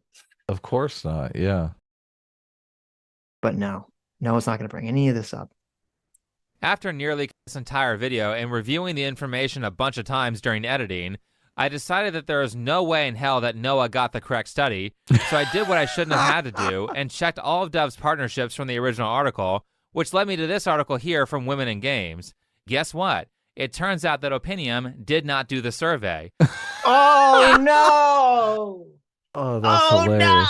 No, oh, that's hilarious. You goofed the floof. This is hilarious. You floofed the goof, Noah. How could he do that? You got the wrong study. Oh my God, I'm so sorry, Noah. You're really floofing on that one. Look, so embarrassing. So embarrassing. He's bragging about, look, it took me 10 seconds to look up this study. To look up the wrong study. And then, in his response to this, to not bring up that he brought up the right study, yes, and then he accuses Think Before You Sleep of lying. He ignores it. I know, the cojones on this guy. Jeez, the projection. Look. The dishonesty. I totally messed up, but here, let me call you a liar and see if that smooths things over a bit. Right. Wow. Terrible. As far as I can see, it appears that Dove themselves did the survey, and Women in Games and the Center for Appearance... The Dove people did the survey. Yeah. So it's funny because it's so funny. I did literally the same. Ridiculous. When I watched it's actually kind of annoying because when I was watching this video or watching Noah's video, I basically I watched it before I watched Think Before You Sleep's response. So I unfortunately wasted time of doing all the research that Think Before You Sleep just did. And I could have just saved myself, the hour, like trying to find this stupid study, which, spoiler warning, doesn't exist. You cannot find the study anywhere. Oh, really? Yes. Because as he says, it looks like Dove did the study. And Dove doesn't tell you any of the information about the study at all. So they did it. They could have literally just surveyed the office. Who knows? Who knows what they did? Oh, this is ridiculous. This so smacks of just virtue signaling. Right. Like we just made up some stats and look, we like body positivity too. Buy our soap. Because if you read that sentence, it says new research from Dove. Research from Dove, the soap company. You're like, all right. This is crazy. Yeah, the soap company doing research in video games. Yes. That checks out. Research endorsed it. Pay attention to the wording, by the way. It's Women in Games, not Women in Gaming, which was the search term that Noah used and probably why he got the wrong data. But I have looked everywhere and cannot find this study. Originally, I thought the Center for Appearance Research did the study, but I used every related search term I could think of and looked at every publication they made over the past 5 years and still couldn't find it. After that, I noticed that the Center for Appearance Research merely endorsed the study. Yeah, say it. I mean, that's the thing. I did the same thing. I went to Center for Appearance Research because I'm like, oh, that's like a real place. I assume they did the study. You know, I was typing in Dove, I was typing in video games, I was typing all these search terms. I'm like, nothing's coming up, nothing's coming up. I'm like, where are the studies? Does it exist? And then I was like, oh, wait a minute. It's just not a real study. That's why. Endorsed by. Yes, endorsed by, whatever that means. At this point, I've looked everywhere I could possibly look and cannot find this research. It looks like what happened is that Dove did a survey, never published it, and got 2 very politically biased organizations to approve of it, so nobody would question the origin of the data. That seems very dishonest. Do you know what would have been honest? How about you link the study at the bottom of the Real Virtual Beauty article, like you're supposed to do if you're acting in good faith? But despite not being able to find the actual research from Dove, I do find this whole thing funny because Noah was so sure that he got the right study, and he was so arrogant about it too. The 2/3 statistic that Dove shows here, that is from this survey. All he had to do was a single Google search with some relevant terms to find this survey. It took me 10 seconds. It's really not that much work, but he didn't do it. Maybe you should have spent more than 10 seconds Googling. Moving on to my next point, Noah doesn't like my conspiracy. Okay. Lazy. So lazy. Where's the lazy? Lazy. Hit no, the lazy. Oh my God. And it's so dishonest. So dishonest that he doesn't bring any of this up in his response video. He doesn't come clean. Nope. That doesn't come clean. Way dishonest. Yeah. Super. Okay. Yeah. Okay. So let's go back to where we left off with the first Noah video. Look, what's a good way? Look, obviously you're going to look like an idiot, but what's a way to respond? Hey everybody, and what's not up? be complete dishonest dirtbag, and also kind of lessen the impact. Well, what I would have expected someone to do is to say to acknowledge that they got the wrong study, right, and to do mea culpa for that, but then to make the argument that, well, even though it's not the exact study, you know, it still shows the information that aligns with what Dove is saying, so therefore I'm right. But then look, there's no way you annihilate your credibility. Like, as soon as you know that you got the wrong study and you were so arrogantly bragging about it, look, your credibility's shot. Well, then don't respond. Then you slink away, as you said. You slink away in shame and you don't respond. You're right. Slinking away in shame is the correct response here. Okay, sure. Not to come out and call the person a big fat liar. Yes. Yeah. We're on up to it. Listen, we've all done YouTube videos. I've made mistakes in YouTube videos. I'm sure you've made mistakes. Not like this. Look, this is next level mistake here. Like, I'm not out here bragging about something I know nothing about. Right. Like, usually if I'm making a video, I'm making it because I've encountered some research or some book that I find interesting that I want to talk about. Mm-hmm.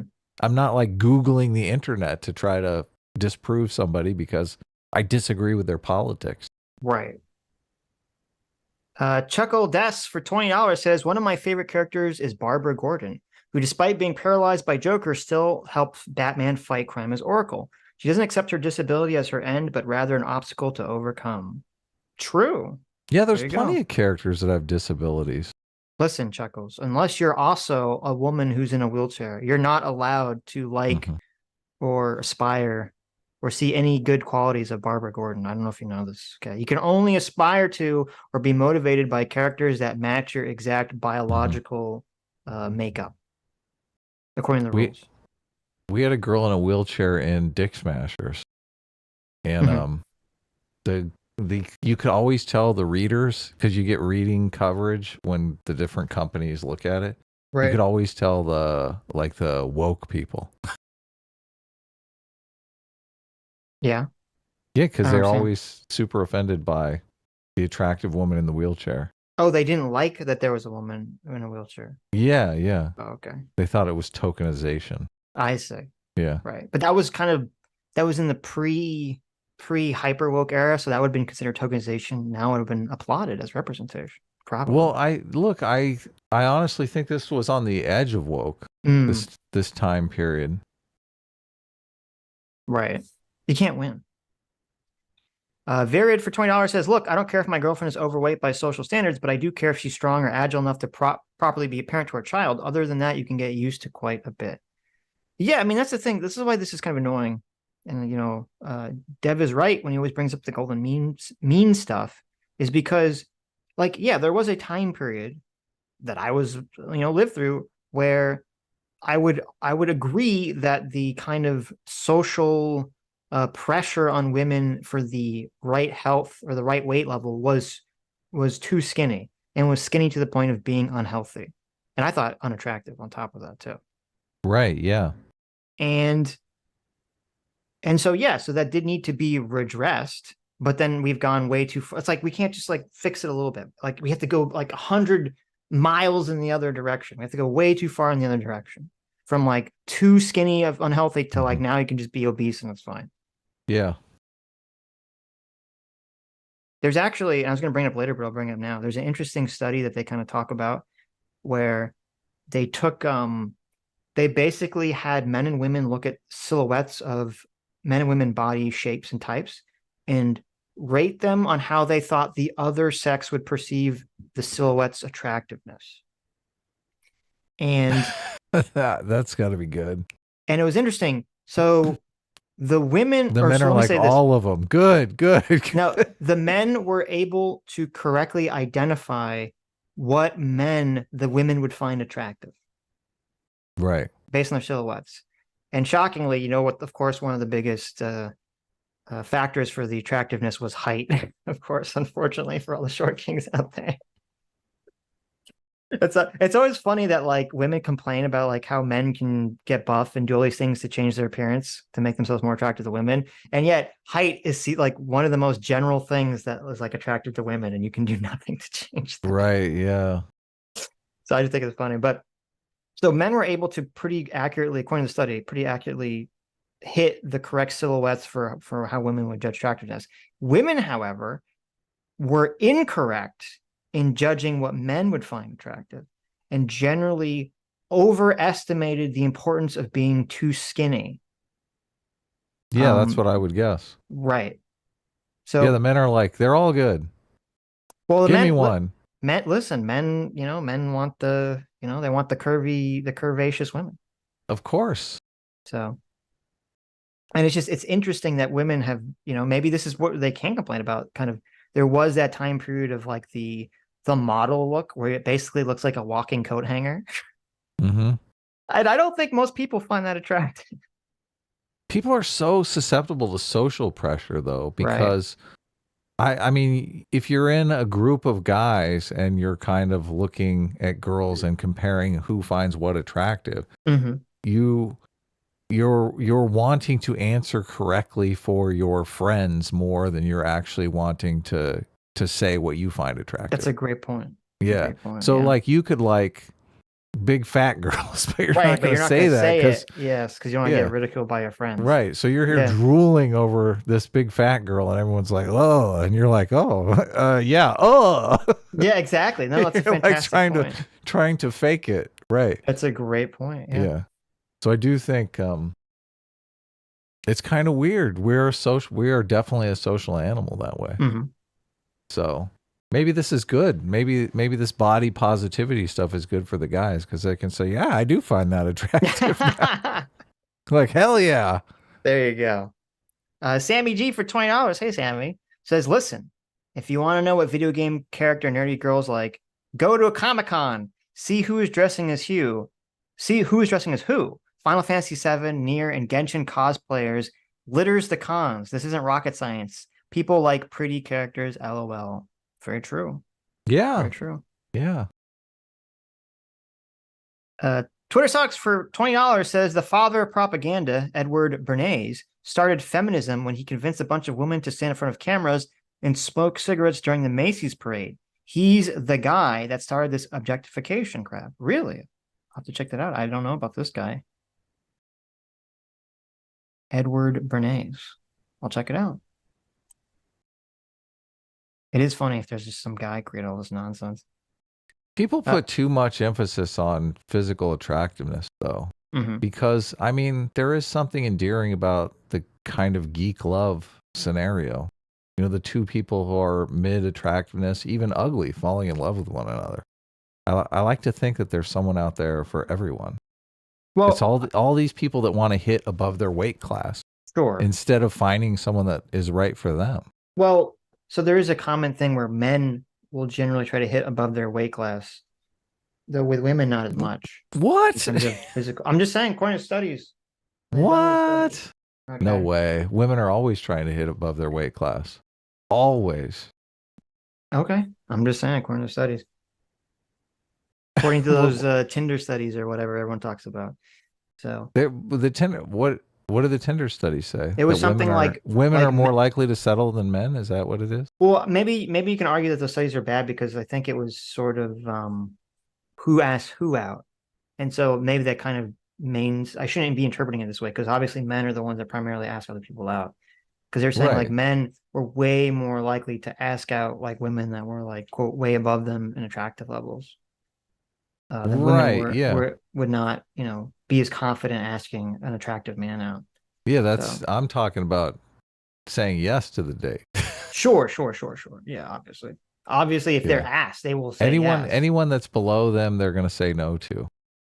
Of course, but when you say like, hit below, like hit above their weight, I'm thinking in terms of like who's asking out who, not who's saying yes or no once they. Have you seen those studies where they put like a physical attractiveness rating on people's foreheads and they go around the room and they try to figure out where their match is? No. It's pretty interesting. That sounds interesting. But this is like what happens in real life, right? Like you don't know. You're a kid, you start out, you're thinking about girls are thinking about guys. You don't know where you are in the attractiveness scale. I guess people today do because of technology and stuff like that. But so you kind of figure it out by who shows interest in you and how attractive they are. But this study is pretty interesting because it's not correlated with their actual attractiveness. They just put a number on their forehead. Like you could be super hot and you could be super hot and they put a 2 on your forehead. Right. And you're bouncing around the room trying to figure out who the 2 is so that you can find someone to couple up with, right? That's so funny. So you're supposed to do different reactions based on the number on their forehead. Mm-hmm. Yeah. Interesting. So, yeah, but that's kind of how life is, right? I mean, people are obviously everyone, and this is the thing, because I don't like what the red pill people say, because they talk about hypergamy all the time. Women always want a man that is like more successful than them. Right. But I mean, men want a woman that's hotter than them. Like, how is that any different? Like everybody wants to marry up. Everybody wants to marry up. Men are just focused on physical attractiveness. There's different metrics of what up is. Yes. Yes. Right. So, a guy with a stellar job, obviously he's going to marry someone who's like several weight classes above him. And several several weight classes above him in attractiveness. That's what I'm trying to say. I like that I use the word weight classes for that. Well, yeah. Well, for like Sitch and I both like thick girls, so there obviously you go. Weight classes matter here. Like some of these skinny girls, I'm going. You're looking at them and you're like, wow, she's an Instagram model. Like I don't get it. Like what's she gonna fall through a storm drain when she walks over? What? Yeah, what's going on here? Why would you want that? Why would you want this skinny girl? It's in terms of attractiveness, I think that attractiveness for a lot of people is just a good way to get your foot into the door at all in the first place. Because you were saying like attractiveness doesn't matter so much in relationships. I think it's really it's just to get you started in the relationship, to give to get you a chance. Of course. Right? Yeah, we've all seen the guy who's like extremely funny but not that attractive, and like all the girls are just all over him because obviously he's entertaining and fun. Well, it's weird. Yeah. I mean, it's weird because I knew someone who, they weren't ugly, but they also weren't attractive. But they had great pull, but it was kind of confusing because they had like a really strong personality, which I would have guessed would be the primary pull, but they're also really tall. So it's kind of hard to figure out which is what exactly. What is the factor here? It's women in their height. Women just Women just can't get over the height thing. Yeah, Okay. no. Both my parents are super short. So I thought I was going to be super short, but I ended up being significantly taller than either of my Lucky you. parents. Look at that. Yeah. You lucked out. Yeah. So, but my granddad was 6 foot, so Oh. that obviously helped. Okay. Yeah. So you got some of him. Jay for $20 says, getting dolled up for men is the gender studies version of white adjacency. All of this thinking is engineered to be cultural poison. True. So true. 100% true. So incredibly true. Twitter Stocks for $20 says, what about character model versus player base? Final Fantasy 14 has a 7-3 male to female player base, but the character models are 6-4 female to male. You can even change what your character looks like whenever you want if you pay $5. Yeah, I mean, a lot of guys like to play as attractive women in these games. Of course. They're staring at the character all day, but I just went to the arcade with my wife and we were playing a bunch of fighting games, and obviously I'm playing the hot hat half naked girl. Like, of course. What's going on here? Adam's playing Ivy and your girlfriend's getting jealous. No. I think she was playing the girl. Say. I think she was playing the girl too. Oh, okay. But yeah, I mean, because I have the POV thing. When I would play WoW, I would not like to play as female characters because it just felt weird to me. But I understand people who maybe don't have it and they're like just staring at their female bodies, I'm sure. But thanks so much, Grendel Vat, for 20 gifted memberships. Thank you. Twitter Sucks for $20 says, Noah literally Googled Google and then said, Google is my source. True. It took 10 seconds to Google the wrong study. Yes. That's so epic. How embarrassing. Calesto's viewing habits for $20 says, these are the same types of people who scrub through older media complaining that it's problematic. Not that it weakens the story, but it just doesn't fit their politics. Well, the stories they champion are our failures. Correct. Yeah. The guy talks about this in that generational theory book. How at this stage, everything, the art basically becomes propaganda. Which obviously I know you're skeptical of it. I'm skeptical of it. I agree with that's going on, obviously. Well, it's going on now, but the interesting thing is that it was also going on in the other Civil War periods. Sure. Yeah. Which is kind of fascinating. I mean, I don't know what art was going on in America during the lead up to the Civil War, but of course there's art. What are you talking about? No, I'm saying I'm saying I don't know what it was like. Yeah, because it's I'm not versed in that era's art, but it'd be interesting to see it. He talks about it in the book, but he doesn't show examples.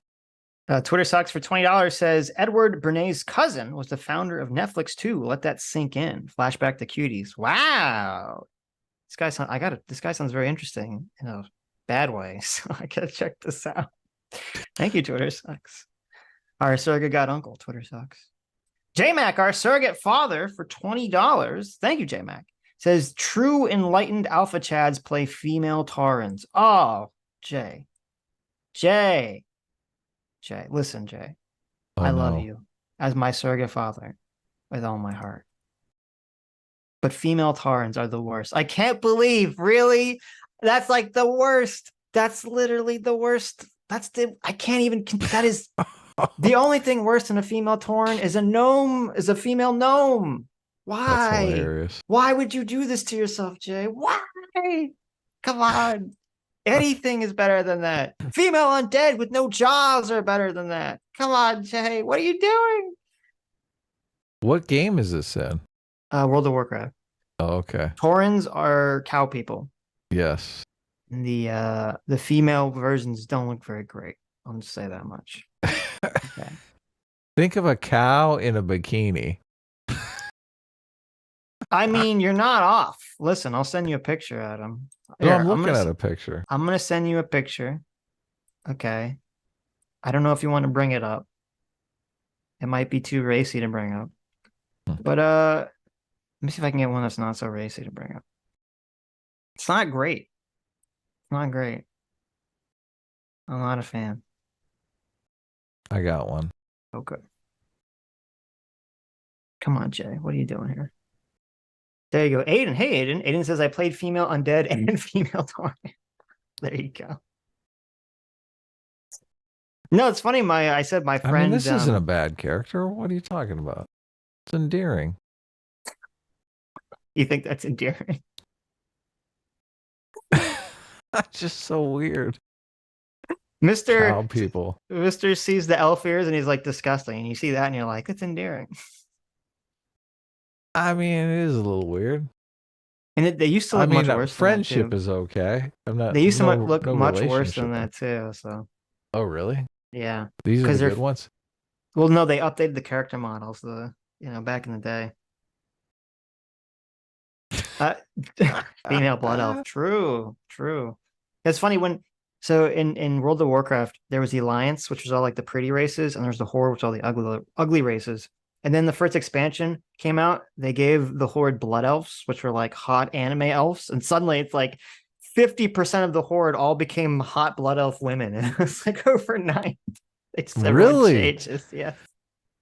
So do you need to get a new character, or can you just change your character to whatever character you want? Back in those days, you'd have to create an entirely new character and level it up, which would take a lot of time. But now I think now you can literally just pay them to switch the race of your character.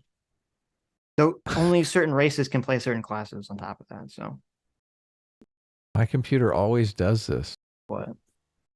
Well, it always ends up being, it always gets to like the sexier and sexier character. Oh, yeah. Well, Adam is like, why does my Google keep getting sexier and sexier? I have no clue why this happens to me. Well, at least this one's got, at least this is a bit more shapely. I mean, if you're going to date a cowgirl. Listen, you could. A cowgirl is technically human, but. I'm kind of surprised because, like early WoW, the devs were not afraid of like being sexy. Right. They had the bikini armor and everything. And like, listen, you can make a sexy cowgirl. I'm not going to say you can't, but they were not hitting with their cowgirls. I'll say that much. Okay. J-Mac for $20. Thank you, J-Mac. Says rolling a druid is hardcore. There you go. As we speak, don't body shame me. I've got long eyelashes, soulful brown eyes, and a long my tongue. Listen, I don't know when they allowed it, but and when you were playing, because you can be if you really want to be female, you want to be a druid, you could be a troll druid. They look so much cooler. They get to turn in like pterodactyls and stuff now. So come on, be a troll. Don't be a cow. Are you still playing World of Warcraft? No, I haven't played it in years. But Beckett for $20 says people who play as female characters and just stare at them are unredeemable groomers. Wow, Beckett, look at that. Beckett's shaming. Don't shame. Okay. Well, I mean, you got to play. You can't just sit there and stare. There you go. That's true. What are you talking about? That's true. Sammy says, sigh, Sitch Chan cowgirl added to the drama. There you go. Wow. Okay. We were watching a video. We were. Let's get into it. All right, so let's look at another one of his arguments here, and this one regards the topic of character customization. That, and the fact that the people who made this ad clearly don't play video games, because there are plenty of them out there with extreme levels of character customization, and it's been that way for a while, as I remember that in Phantasy Star Online from over 20 years ago, you could customize your character to be a short person of size. I don't look like that. Not everyone looks like that. There's also something it's so autistic. What Like, is? I don't look like that. Look, I never did a character where I was trying to make it look like me. I was always trying to make it look like something else. Yeah, no, I agree. Blue skin, gray skin, like just something cool. It's funny because there's a meme of like whenever you play, there's two types of people. The people that when they play a game, they like choose like, the Minotaur person or like the crazy lizard guy or the monster. Yeah, that's me. Yeah, right. And that was me too. And then there's like the person who every game they play, it's like nondescript white guy with sword. Like they make the characters look the same. Look, you're playing a game. You right. can be anything. Why would you want to be yourself? It is weird because I agree. Whenever I would play a game with character customization, I would not try to like mimic the way that I look in the game. So yeah, me all day. Yeah, it'd be something different. There you go, variety. But Think Before You Sleep brings up, and Noah doesn't bring this up in any of his things. If listen to like the audio quality of this from the Dove commercial, it's kind of shockingly bad. Years ago, You could customize your character to be a short person of size. I don't look like that. Not everyone looks like that. So it's yeah, like, what's going on? this is Dove. This is a big advertising or a big brand. Why are they filming this person in like a void with massive echo, and yet it's still peaking like really bad? It sounds like they just did the video themselves and sent it into them. Maybe weren't they behind a green screen though, or in front of a green screen? I don't look like that. Not No, see, look, they're in Nigeria. Add some. There's some Dove backdrop there. Okay. Whatever it is, it's really poorly. It's really poor quality for Dove. It is. everyone looks like that. A character that looks like me in a video game and be like, yo, this baby's fire. Yes, you can do that. If you want to create an albino character with red hair in a game, that's possible. Please, Dove, tell me more about how things that already exist in video games don't exist. So he's correct in pointing out that plenty of games offer character customization. He shows a couple, one of them is from 20 years ago, and one current game where he even recreated the albino woman from the ad. At least I think he did that. And if so, you know, nice. Putting in some effort. We love to see it. Lazy. The question one might ask from this point, though, is that if that's the case, if these games already exist and have for 20 years, then why do women still feel underrepresented? Oh, I don't know. It's kind of like why you'd want the methods to know if this is like real, or maybe it's because people tell them that they should feel underrepresented. Did you ever think about that? Maybe they just watched a Noah Samsen video and they're like, oh my God, I feel like I'm completely underrepresented now. It's funny how, so when a lot of people that are like on the woke left make this argument, they talk about, first of all, everything's a social contagion except for gender dysphoria. Right. Like everything in the world is a social contagion. Oh my God. Nazism, social contagion. Yeah. If you see Nazis or anyone says anything right wing, they're going to become a Nazi like that. It just is, it's undeniable. If you see sexy women, you're going to sexually objectify them, and all the women are going to start becoming anorexic. Like everything in the world is a social contagion, except for gender dysphoria, obviously. And yet they don't acknowledge the fact that, well, wait a minute. If everything's a social contagion, wouldn't that mean that you telling people that they're oppressed 24/7, even if they're not, makes them feel like they're oppressed? Yeah, social contagion. Oh, okay. Interesting. You should stop doing that. Right. You should tell them that they're happy. There you go. Start contagioning them that. Yes, that would be nice.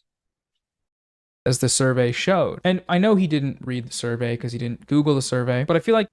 Is he still doing that? Is this the second video? This is from the first video. Okay. Yeah. I'm just saying it's ironic now in retrospect, considering we found out that the survey was not even the right survey. Look, he's too lazy to Google wrong study, so yeah. What an a-hole. I believe that Noah was drunk when he made this video. So yeah. Of course he was drunk.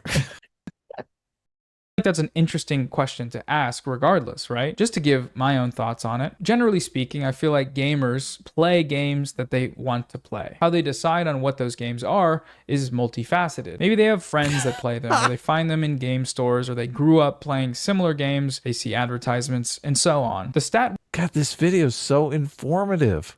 I'm so glad he's explained to people how they pick their video games. Yeah, listen, Adam. I don't know if you knew this. But people play video games for different reasons that they want to play. All right. I don't know if you knew that.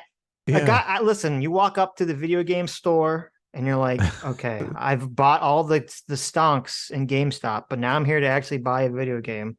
You look at that wall and you say, how am I going to decide which game to buy? I can decide the game that I want to play, or I could just randomly close my eyes and just grab something off the shelf.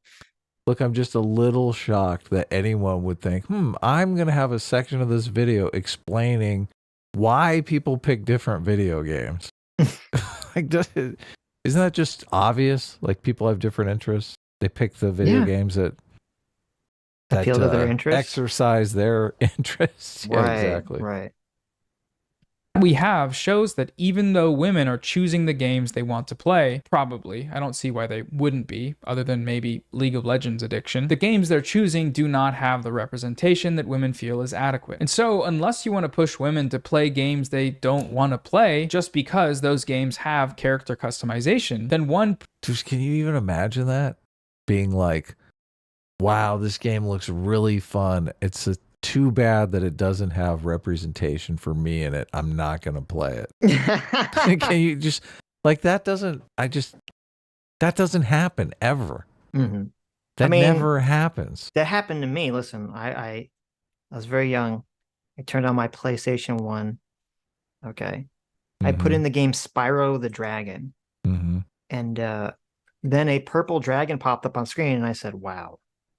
I'm so offended. As a not purple dragon, I cannot play this game anymore. This game is lame. Okay, let me go get my copy of Gex. I definitely feel much more closer to a talking lizard in a tuxedo than I do a purple dragon.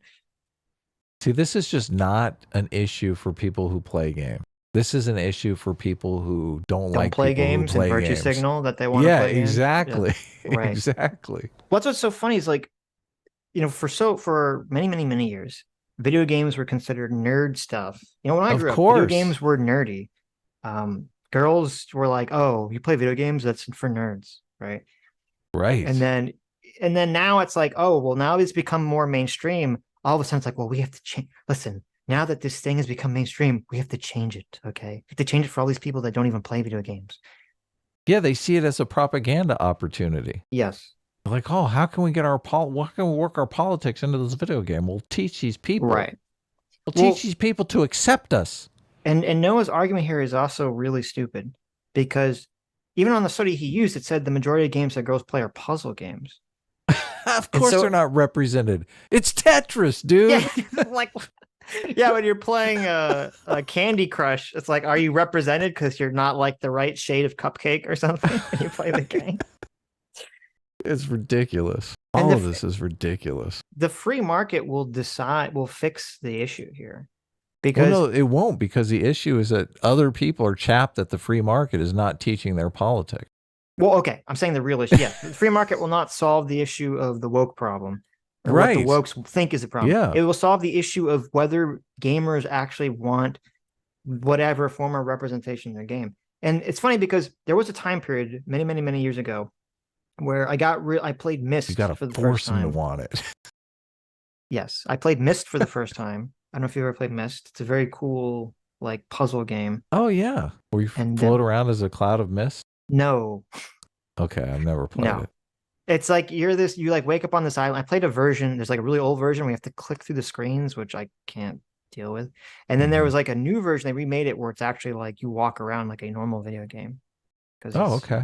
But no, it's like a game where you like wake up on this island and you're trying to get off of it, and there's this whole backstory about how there's like these different worlds that are connected to each other through books, and someone writes the books and they create the world itself, and like their children essentially start using the book technology to make themselves like kings of these other worlds, and it's like this it's a very cool story.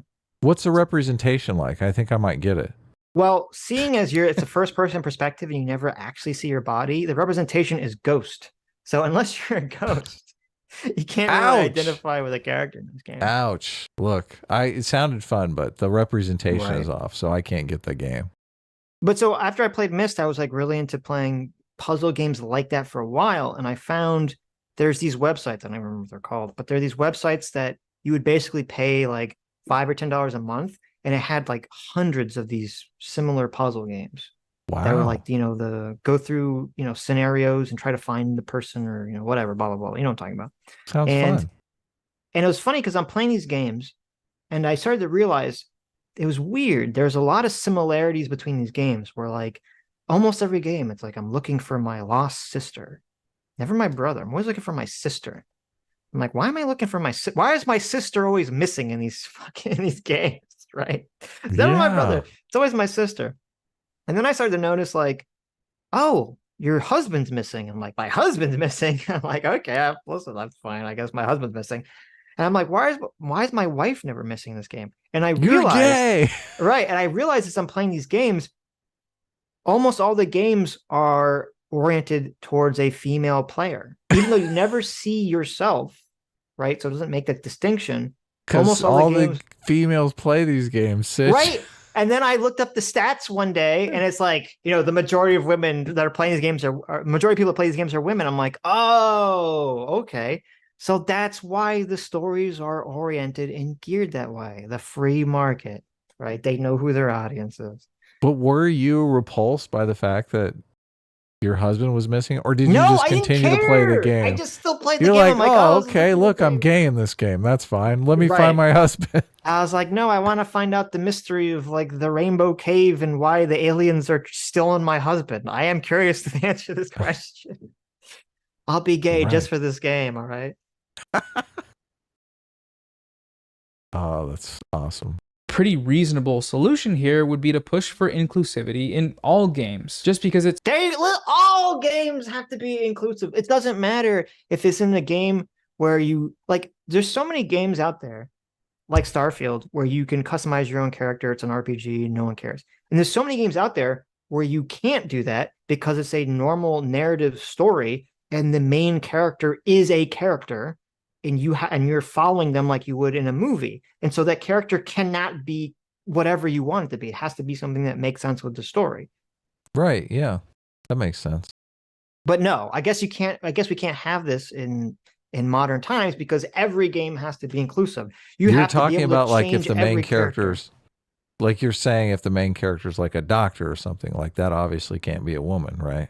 That's exactly what I'm saying.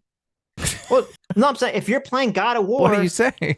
If you're playing God of War, the main character is Kratos. He's going to be a big buff white guy who likes to pound giant monsters and gods into bloody mist with his fist and with his swords. Okay, he's not gonna. You can't be like God of War. I want a non-binary person in a wheelchair. Okay. Yeah, God of War needs to be more inclusive. I think that at the beginning of the game, Kratos should be able to customizable into being a non-binary wheelchair-bound lady. You know, lady who's a lady and binary. How dare you? They and them non-binary pronouns. And also albino. Like it's like, yeah, it doesn't work that way. I don't know. I don't know what to tell you. Yeah, God of War is a particular situation though. There's some customizability, but not every game, obvious. I want to play the next Arkham game, the next Batman game. Batman should be customizable. Okay, why do I have to play as Batman? Why can't I be Barbara Gordon in a wheelchair, driving around in my wheelchair, like shooting batarangs out of it, knocking out people? Did you know that there's more female doctors now than male doctors? I did know that. Well, I didn't know that. I knew there's more women graduating from med school than men are. But I don't know if they've overtaken them in the field. Actually, no, I think the last time I looked it up, I think there were more female GPs than males. But there's more male specialists. Than because the guys are greedy. Yeah. And there's way more male surgeons. It's currently available doesn't mean it's adequate, and clearly, according to the statistics at least, it's not. So there's still a need for some change. That change could very well be having customization offered in more games, and one way to push for that is to increase awareness that would help, kind of like what Dove is doing with their ad campaign, which of course is not only about that. Dove is a soap company. They are trying to sell soap, but this campaign... Do you think this was... like they did this dumb thing knowing that it would get a bunch of attention? I guess it's bad attention really for them, right? There's probably a bunch of conservatives that are like, I'm not buying Dove soap ever again. So Dove has been doing this for a while. This whole like, we're the super woke company. Women of all bodies, shapes, and sizes use Dove soap. So they've been pushing this angle for a while. Right. And then they just now crossed over into the video game territory. The kind of Dove does seem like a woman's soap. Well, that's why they're use pushing oil this. of Olay. Yeah, Dove is perceived as a woman's brand. They're playing into the woman's brand, and that's why they're doing the women of all shapes and sizes use Dove. Yeah. You know, it's like the Old Spice Old Spice is seen as like the male soap. That's why they have the commercials they do, and Dove is seen as like the female soap. What about Irish Spring? That male or female soap? That's a good question. I would say Irish Spring is slightly more male oriented. What about Ivory? That seems That's female. Seems very non-binary to me. I'm gonna say it's female. Oh, okay. Yeah. I know that's what you use, so you're a woman. I use oil of Olay, man. Oh, well, they use, God, I go like vagina the full, at that point. I go like the full women's soap. I'm There like, you women go. have Look at nice this guy. skin. Look, I'm going to this steal guy. their soap. They're putting estrogen in your soap, you know that, right? It's just seeping into your pores. It's making you Look, more I've soy. been using oil of Olay for like years. Oh, that's I the think secret. it's- That's why you look so I good. think it's treated me pretty well, There Sitch. you go. Maybe you should switch. I should switch to oil away. Okay. Sitch is washing his face with lava. That stuff with the pumice in it. Listen, it really No, exfoliates. Sitch, that's for your hands. It really exfoliates. Okay. The lava gets into your pores and really cleans them out. You know, by eliminating them forever. They no longer exist. Exactly. Look, my face is red. I'm Listen, basically Red Skull now. You think your skin is smooth? My skull is smoother. Okay. Yeah, nice. Okay. Paint does obviously represent a large-scale media push towards inclusivity, which is a good thing on its own. Don't throw the inclusivity out with the soap company's exploitation that doesn't actually ring as well as the baby bathwater. Tell us about how you got the study wrong, Noah. That's all we want to hear. Right. Well, and also the whole I think like, oh, inclusivity is automatically good. It's like, well, what do you mean by that? Because he's again not addressing kind of the central point that I think before you sleep and other people bring up in the conversation, which is that it's the aspirational versus the representational idea. And it's why, you know, should we as a society be pushing the idea that people shouldn't aspire to be greater than they are? And Them are big brain thoughts, man. He can't even Google the right studies, Sitch.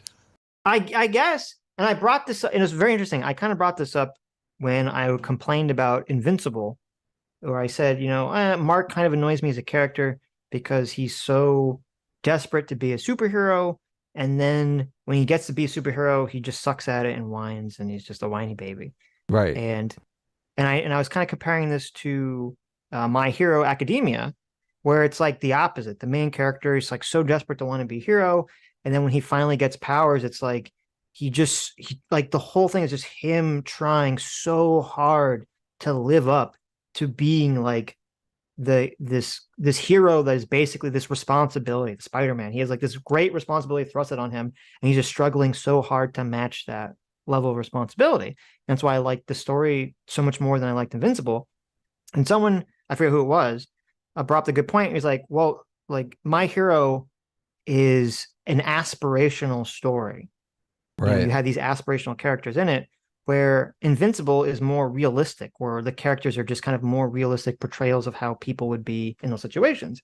And they're completely right. And there's nothing wrong with having stories that are realistic and stories that are aspirational. But it just feels to me that, like, from the woke perspective, they want to throw aspirational out the window completely, unless it's aspirational in terms of like they want to have a woman who is like 400 pounds who can do, she's so aspirational because she can do backflips and judo kicks as well as any guy does, but she's also 400 pounds. So it's like this weird fake aspirational where it's, you can essentially do whatever you want, but you don't actually have to work for it. You just achieve it through the power of, I don't know, your positive body self-image or something. The aspiration is for society to be accepting of fat people. That's True. what the That's great. aspiration You're right. is. You're 100% right. So in the, you know what? That's a great point. That's a great way to conceptualize it. But so it's outside the frame of the movie. That's the problem. But see, so because Noah, and I'm actually glad you brought that up, because Noah actually says, how is woke communist in the next video? How's woke communist, and how does that being communist affect any of this conversation? And that's perfect, because under the liberal frame of individual liberalism, the aspiration is for you, the individual, to accomplish something, right? Right. Yeah. But in the woke socialist frame, the aspiration is for society to do something, to change, to adopt whatever standards they want. To society should aspire to accepting, you know, obese people or whatever. To accepting you for whatever identity you want to latch on to. Right. Even if it's obesity. True. Yeah. Version.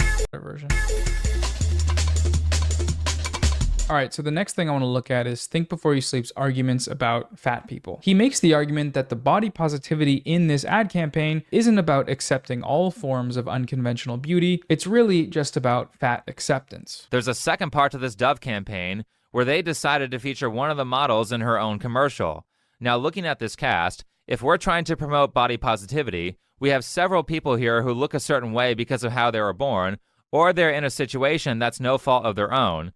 There's Sam, who is in a wheelchair, Lily, a woman with Down syndrome, and Coco, a woman with a skin disease that caused her to lose her pigmentation. Surely these women are all great choices to promote self-acceptance in the face of a situation that you can't change. Nope, Dove picked the obese woman. He goes on to play an animation from this campaign that features Cynthia, a fat woman, as a video game superhero lady. And then he says this. Are we still going to gaslight people into thinking that body positivity has anything to do with being compassionate and understanding towards people who are victims of unfortunate circumstances? I hope not, because obviously it's all just a fat acceptance narrative and a way to enable food addicts who are too in denial to fix their health issues and their appearance. Okay, so first off, the other women, the ones he has deemed worthy of being body positive, they are in the ad. They're in the ad, see, there they are, talking, standing, there's them again doing gaming stuff. They're just not in the other ad, the animation. The fact that they made a separate animation that features a fat woman doesn't remove the other women from the first ad. Okay. So smart, man. I feel like I'm learning so much here from Noah. So this is like there's no good faith Gary. Noah has taken good faith Gary and incinerated him forever into the trash can of annihilation. after that study humiliation, he kind of had to. Well, this is the first video, so he doesn't know that the study is wrong yet. Right, but he knows. He can sense it's coming. He's like, this guy's smart. So we're at 12 minutes. Okay, so if we go back a second to listen to what Think Before You Sleep said, he said conventional beauty. Let's see, where was it? No, I know. Don't throw the inclusivity out with the soap company's exploitation. That doesn't actually ring as well as the baby bathwater version. Dude, is this true? All right, so did you look into this? The fat acceptance movement thing? Yeah, we'll talk about that. Next thing I want to look at is Think Before You Sleep's arguments about fat people. He makes the argument that the body positivity in this ad campaign isn't about accepting all forms of unconventional beauty. It's really just about fat acceptance. There's a second part to this Dove campaign where they decided to feature one of the models in her own commercial. Okay, so he literally says there is a second part of this Dove campaign where they feature one of the models in their own commercial. Okay. So he's not saying that the other people don't exist in the first commercial. He's saying very clearly, if you're being honest at all, that isn't it interesting that of the 4 people that they have, the one person they chose to star in their own commercial separately, that's just all about them, there's 3 people that have conditions that they have no control over, and then there's one person who presumably has at least some level of control over her weight, and that's the one person they chose. Isn't that interesting? You could hear it both ways, though, depending upon what he means by the word part. Does part mean the commercial, or does part mean the fat acceptance? What do you mean? Well, he's saying there's another part to this Dove campaign. Is the part the second commercial, or is the part the fat acceptance part argument that he made? Right. Well, no. So if you watch Think Before You Sleep's actual video, it's very clearly what he's talking about. So he's talking about the ad. Right, he's talking about the ad, yeah. And so Noah kind of dismisses this. Obviously, he tries to make this BS argument like, well, they're still there. It's like, well, no. He's asking a question. He's saying, why, out of all these people, did Dove decide to fixate spotlight? Yeah, put the spotlight specifically on the fat person. Okay. Yes. Now, he makes an argument for why they do it. And he does. And he makes an argument for why he does it. My prediction would be, and I think Before You Sleep says this too, is because if you're trying to do this acceptance movement, the majority of women in America are not, don't have Down syndrome. The majority of women buying your products are not in wheelchairs. The majority of women buying your products are not albino. But a pretty substantial chunk of them are probably overweight. Right. Or think they're overweight. A lot of women do think they're overweight, even though they're fine. Sure. Exactly. Right. Ads, they're still there. The first ad even includes similar animations. No one is being gaslit here, other than Think Before You Sleep's audience, I guess, because they're both still there, they're included. His real problem here is that fat people were included in this campaign at all. He elaborates on this a little bit later, and this one's just great. More investigative journalism, uncovering a conspiracy that Dove actually did this campaign to make you buy ice cream. In a previous video, I said that the owners of Dove, Unilever, had a vested interest in fat acceptance because they own Ben & Jerry's ice cream. I have to apologize for that statement because it was extremely inaccurate. Unilever actually owns 5 different ice cream brands. They own a popular mayonnaise brand, they own Popsicle, and they sometimes partner with Nabisco to make good humor versions of Oreos. These make up most of their food brands, and the remaining ones are still pretty much processed junk food.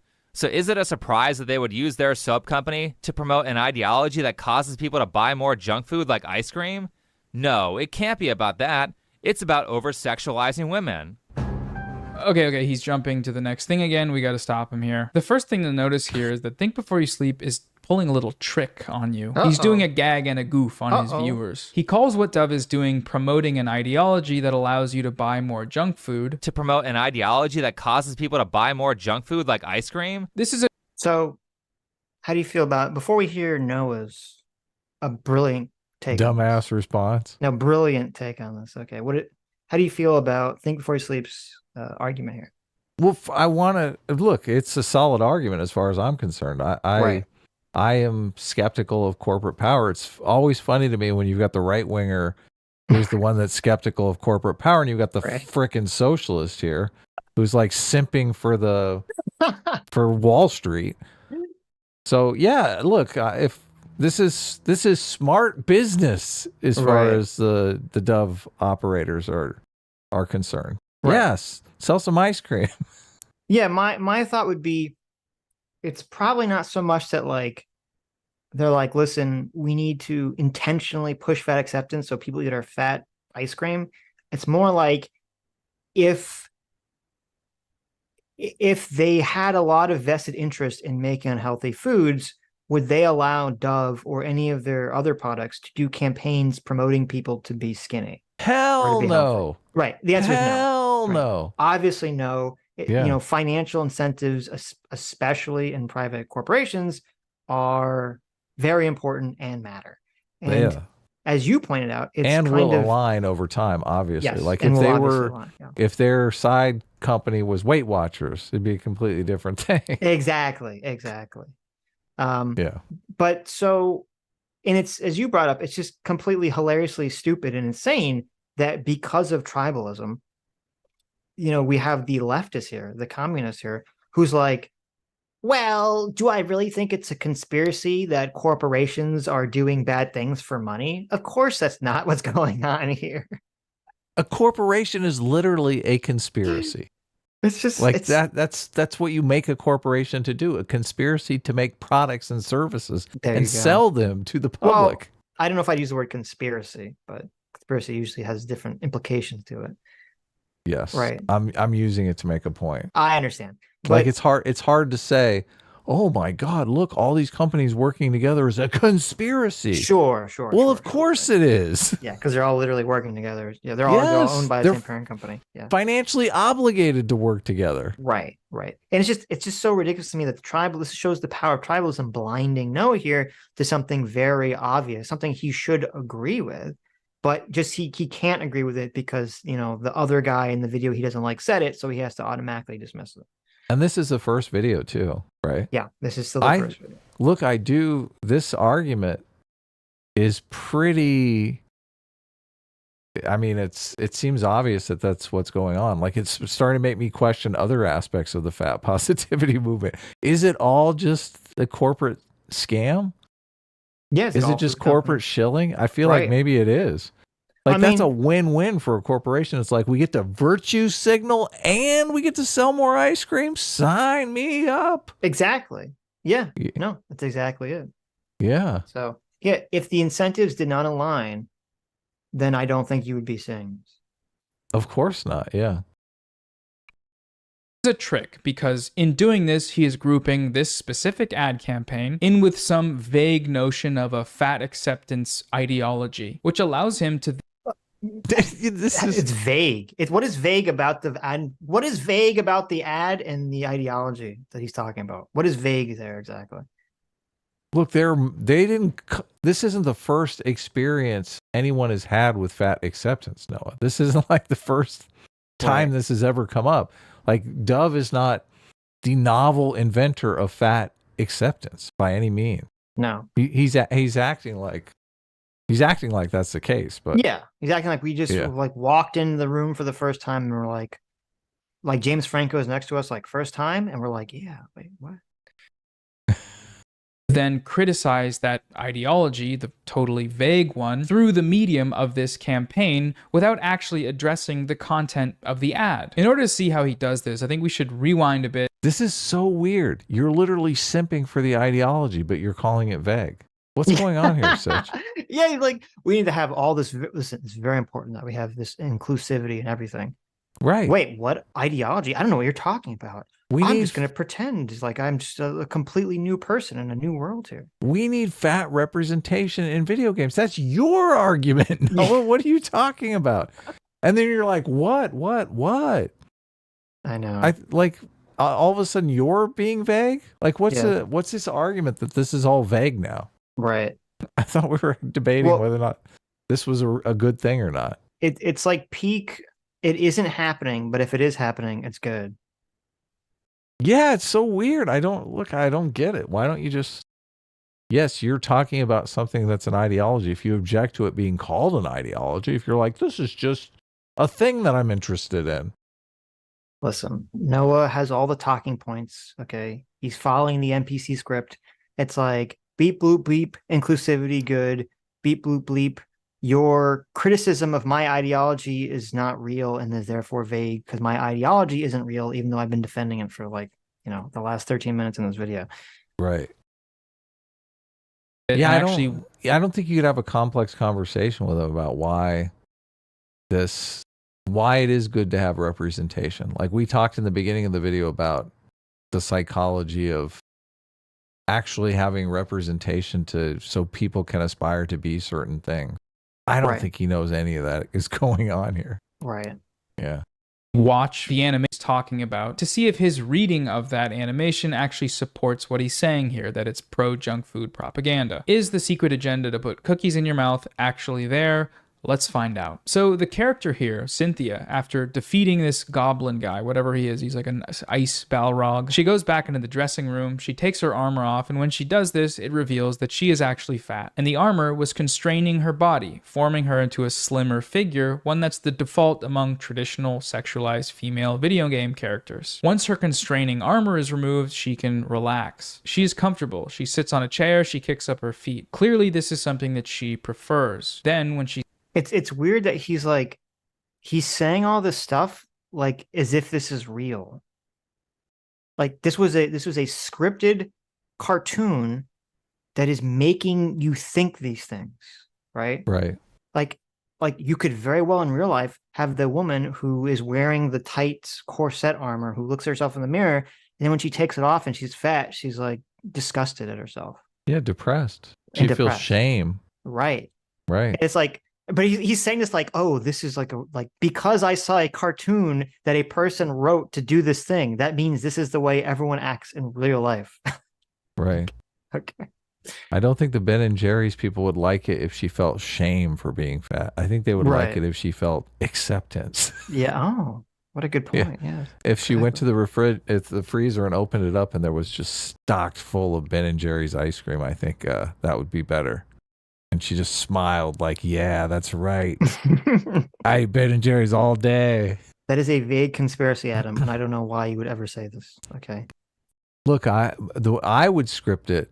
She feels completely disgusted with herself, and she goes to the freezer and she sees all the Ben and Jerry's in there, and she just hates herself, and she starts throwing the Ben and Jerry's out the window. Yes. She dumps it all in the trash. Right. Yes. And then it cuts to the next scene and she's on the treadmill. Yes. She's going to get her life together. Montage. Right. Gotta have a montage. The training montage. But look, if you own Ben and Jerry's, that's not necessarily, you're not going to want to see your product being thrown out in the street. That's unless true. you cut to a scene where there's a guy that's like, oh, I like Ben and Jerry's, and he's starving, and he picks it up and he eats it, There's a bunch and it of homeless saves people his outside. life.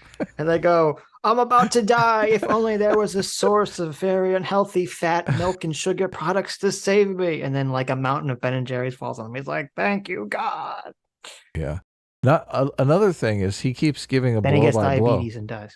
Okay, yeah, obviously. None of the stuff that Noah is saying is pertinent to the discussion that we're having here. No. You would need to do some research into like the motivations behind the different companies, like finding letters between Dove and Ben and Jerry's might be good, talking about the ad campaign, talking about how they're going to sell more ice cream with this fat acceptance stuff. That's the kind of research you'd want to do here. Or right? at least find, you'd want to try to find, I mean, because what you're saying would probably be too difficult to find. You could at least try to find if there was a time where Dove or some other company owned by Unilever was actually promoting an ad campaign of trying to be thin, something that would go against the narrative, right? You have to find counter evidence. Oh, that's of this. good. That's good. Yeah. None of this has anything. My main point is none of this has anything to do with what we're talking about here. No, you need to get. He's basically trying to weasel out of this. He's like, wow, he made a really good argument that I have to counter now. Let me just talk for a long time and make people think that I'm countering his argument. She's back up to film. She decides to stay that way, to not fit back into her tight, uncomfortable armor, the armor her producers likely make her wear, but to go out how she... You like how he's like, we have a I don't know, minute-long cartoon with very little information and no dialogue. And he's like, the armor her producers make her wear. It's like, okay, I guess. I mean, I don't know. Like, you just made that up. Like, totally. Now she's going out to her real life as a sword fighter. Yes. Well, like in real life, it's like she goes on stage and she does, she goes out there not wearing her armor, and then she like, what are you doing? We're like, you're under contract to play a character. Right. The character is supposed to look this way and wear this outfit, and you refuse to wear it. So I guess you're fired now. Right. Now you're gonna be like, oh my God, our main character is now fat. That's so brave of her. So brave of her to be fat. It's like, all right. This is total propaganda. Yes. She wants to and feel good doing it. Then she goes off onto the set looking much happier than she did before. So where in this ad is there some push to get you to buy junk food? Oh my God, he's a fucking idiot. He's a fucking idiot, Sitch. I can't take this. I can't take this. How's this even possible? Point at him. Point at him. Nowhere in that commercial does she actually open up the refrigerator and you see all the Ben & Jerry's, and she goes, oh, thank God for my Ben & Jerry's. And she goes, nom, nom, nom, nom, and eats it. So therefore, it can't be some nefarious plot to make people want to eat junk food. It can't be. There's no food in the ad at all at any point. Oh, man. Look, I'm a very smart. I have media literacy. I'm a very intelligent person. I think we might have found someone dumber than Hassan. Look, I don't take this lightly. Well, that's why Hassan likes to watch him. Look, I've heard Hassan say some smart things that actually. Right. I'm like, he's read Malcolm Gladwell. He seems to understand what's going on in the book. I've never heard anything like that out of Noah. Well, okay. So this is the dumbest response ever. I'm going to spoil a little bit for you. Okay. So in like 30 or 40 seconds, he will acknowledge that he does understand the argument. Okay. So it's not a question of being stupid. It's a question of just basically being as insanely bad faith as possible. Oh, okay. Right? And to me, this really shows, or indicative of his audience, is that he would feel comfortable making an argument that everyone and their mother knows is just a fake lie argument, because everyone has the brain capacity to watch that and understand. He's like, oh, well, if you're promoting fat acceptance, obviously that's going to help companies that sell you food that makes you fat. Yeah, Right. of course. Very simple logic, okay? You don't have to be People a do big this- brain intellectual. People do this thing. They're like, look, I've already had seconds of ice cream. I'm thinking of going back for thirds. Yeah, there you go. But you're like, everyone is not going to accept me as a fat piece of shit. Right, right. But if everyone does, you're like, well, why not go back for fourths? Yeah. Why am I stopping at fourths? Look, I could just eat the whole half gallon. There you go. Well, half gallon, not even a pint, the half gallon of ice cream. Jeez, Exactly. you would die. My God. Yeah, you probably would. Right. Where could that be drawn from? Is there a candy bar? Is there a big sign saying buy Nabisco products? Is Cynthia sitting down to crack open a nice cold jar of mayonnaise? No, she's not, and none of those things happen. Listen, Noah, I have a very important question for you. Okay. Mm-hmm. If you hadn't eaten Ben and Jerry's last night, how would you feel today? Yeah, it's so crazy.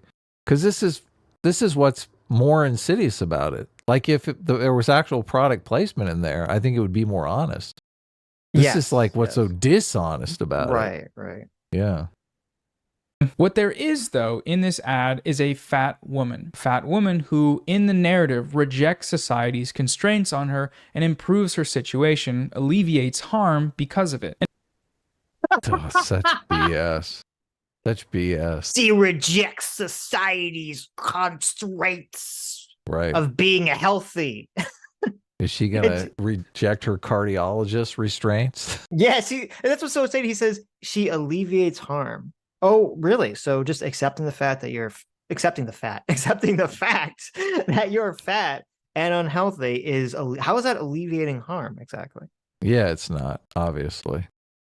He just says that, like we're just supposed to accept it. Like, listen, I don't know if you know this, Adam, but like, you know, your blood pressure, your blood glucose levels, you know, whether you're going to be diabetic or not, you know, whether you have to go on statins or not, your cholesterol level, whether, you know, your arteries become clogged, right? Oh, yeah. All that is all about whether society makes you feel good or bad. It has nothing to do with what you eat, nothing to do with whether you exercise or not. It's all about how society makes you feel. Okay. Yeah, it's kind of weird, isn't it? How society is oriented to make you feel bad if you're doing things that will harm you in the future. Yeah, what a shocking idea that is, right? It's almost like society is shaming you into doing things that are good for you. Oh, okay. Is that how that works? This plays perfectly into how, when I conceptualize the left and the right, where the left has the tendency to say, well, whatever the pre-existing social rules are and hierarchies are must automatically be bad and be causing the problems. And that's what's going on here. Yeah, it's weird because I've always conceptualized cultural evolution along the same lines as biological evolution, and biological evolution works by random mutation. And a lot of these social things that people try, I think, yeah, that's pretty random too. Everyone wants to think, oh, they thought this through. Nah, they didn't think it through. They're just a bunch of people rebelling against what society's doing now. Let's do something different. Yeah. Maybe it works out. Maybe it doesn't, you know? And this is the same with evolution. Yeah. You know, a mutation is bad for you, good for you, or neutral. And most of the time it's bad for you. Right. Society, not much different, right? Most of the time, yeah, not really working out here. Well, that's what's so funny about wokeness and socialism. It's like, how many times do you have to see that the evolution of socialism keeps leading to dead ends, cultural dead ends, societal dead ends, for them to get the message. They're just going to try it again and again and again. Yep. One day it'll work. And for Think Before You Sleep, that story on its face amounts to pro-junk food propaganda. A fat person is in a commercial and they aren't running on a treadmill while eating celery, so that makes it a... Noah, you are gaslighting your audience. You accused him of gaslighting his audience. What you are doing is gaslighting your audience. Yep. It's so obvious. Yep. What his argument is. It's so obvious what is happening in that scripted video. Stop gaslighting. It's insane. Dude, how does this guy have any credibility after this? Well, This is ridiculous. He doesn't. He's gaslighting the hell out of his audience, and you're about to find out he knows he is, because he's going to make the argument. Okay, which is like, well, if you made the argument, you understood it, why did you bother gaslighting everyone for 40 seconds beforehand? Pro-obesity commercial. But, you know, let's play along here, right? Let's just entertain his point here and say, okay, a fat woman accepting herself in an ad, you know, it's a stretch, but maybe it does cause some people to accept their fatness in a way that harms them. After all, being fat is generally considered unhealthy in the medical field, so maybe this is contributing to the obesity epidemic through the normalization of being fat. So is this the case? Oh my God, he understands the argument that everyone understands who's being even remotely honest. Oh, why do we have to go through the 40 seconds of gaslighting to get to this point? Yeah, because the gaslighting argument is going to make people biased towards that argument. Oh, look, he's dumb. Right. He's a dummy. The whole Noah Samsen is Mr. Smart Guy. Mr. Leftist here, everything is about society normalizing specific behaviors, doesn't understand that fat acceptance is going to have some normalizing behavior that's going to change how people perceive themselves and their weight, and would have a demotivating effect on them. Hugely demotivating. Let's just, for the sake of argument, say that what is actually true is true. Does representation make people fatter? Does limiting this representation contribute to any sort of health benefits? And, well, no. No, it doesn't. There's no evidence for that whatsoever. Not to Think Before You Sleep videos require any evidence, he's just talking. But the research actually shows that the opposite is true. Quoting... Okay, so to be clear, he's saying that there's no evidence that if people accept that they're fat, okay, that will demotivate them from actually being healthy and losing weight. Okay? Right. He says there's no evidence of that, and the evidence actually shows the opposite. Those are the two claims he made. Okay. And he's leaving the social pressure thing off the table because that's a huge influence as well. Yes. So keep that in your mind. Those were the two claims he made. From a meta-analysis here on the relationship between body image and body weight control, misperception and dissatisfaction with body weight are risk factors for participating in an unhealthy lifestyle and make it harder to follow a healthier lifestyle. Body image disturbance also made it more likely to underreport calorie intake. Negative body image is also closely linked to multiple different health problems, including things like depression and stress. Depression and stress are linked to weight gain and obesity. Ergo, having a negative body image does not help you lose weight. Oftentimes it's the opposite. It helps you gain weight and it keeps you generally unhealthy. On top of this, in the same way that negative body image is bad for your health, positive body image is actually good for it. There's a study here, positive body image is positively associated with emotional and psychological and social well-being in British adults. Body appreciation significantly predicted all dimensions of well-being. Think Before You Sleep hates it when people are fat. He wants them to stop being fat. So he should actually love this Dove ad campaign. The campaign is promoting positive self-image, and positive self-image promotes health in a myriad of ways, which does include people maintaining healthier habits when it comes to eating. That's what he wants, right? The fact that he hates it demonstrates to me two things. One, that Think Before You Sleep is operating with military-grade media illiteracy, given how he so badly misinterpreted this animation, and two, wow. Let's have a moment of silence for Noah saying that someone else has bad media literacy. Right. Just let that sink in. Mr. I Googled the wrong source. Mr. I don't understand how having, fat acceptance could make people, could benefit companies that make really fat, unhealthy food. Right. Yeah. Two, that he doesn't actually care about fat people. He just doesn't want to see them in media. He doesn't want to see them at all. So he gets mad at the Dove ad instead of, looking away, doing something else, which is, it's funny, it's very funny. Okay, so not only do we have this, we're going to mind read Think Before You Sleep and say it's not that he cares about fat people, he just actually despises them for some unknown reason, and he doesn't want to look at them, and that is what's motivating the behavior. Right. Okay. Yeah. That's not good. But So he doesn't really address any of the argument. Right. So Noah's made these claims based on, quote, scientific papers. Okay. Right. Now, let's go to Think Before You Sleep's response video to see if he responds to these supposedly scientific claims that Noah made. Okay. Let's see what the scientific response there is for these. Hey everybody, what's up? So for these studies that he brought up here. Let's see.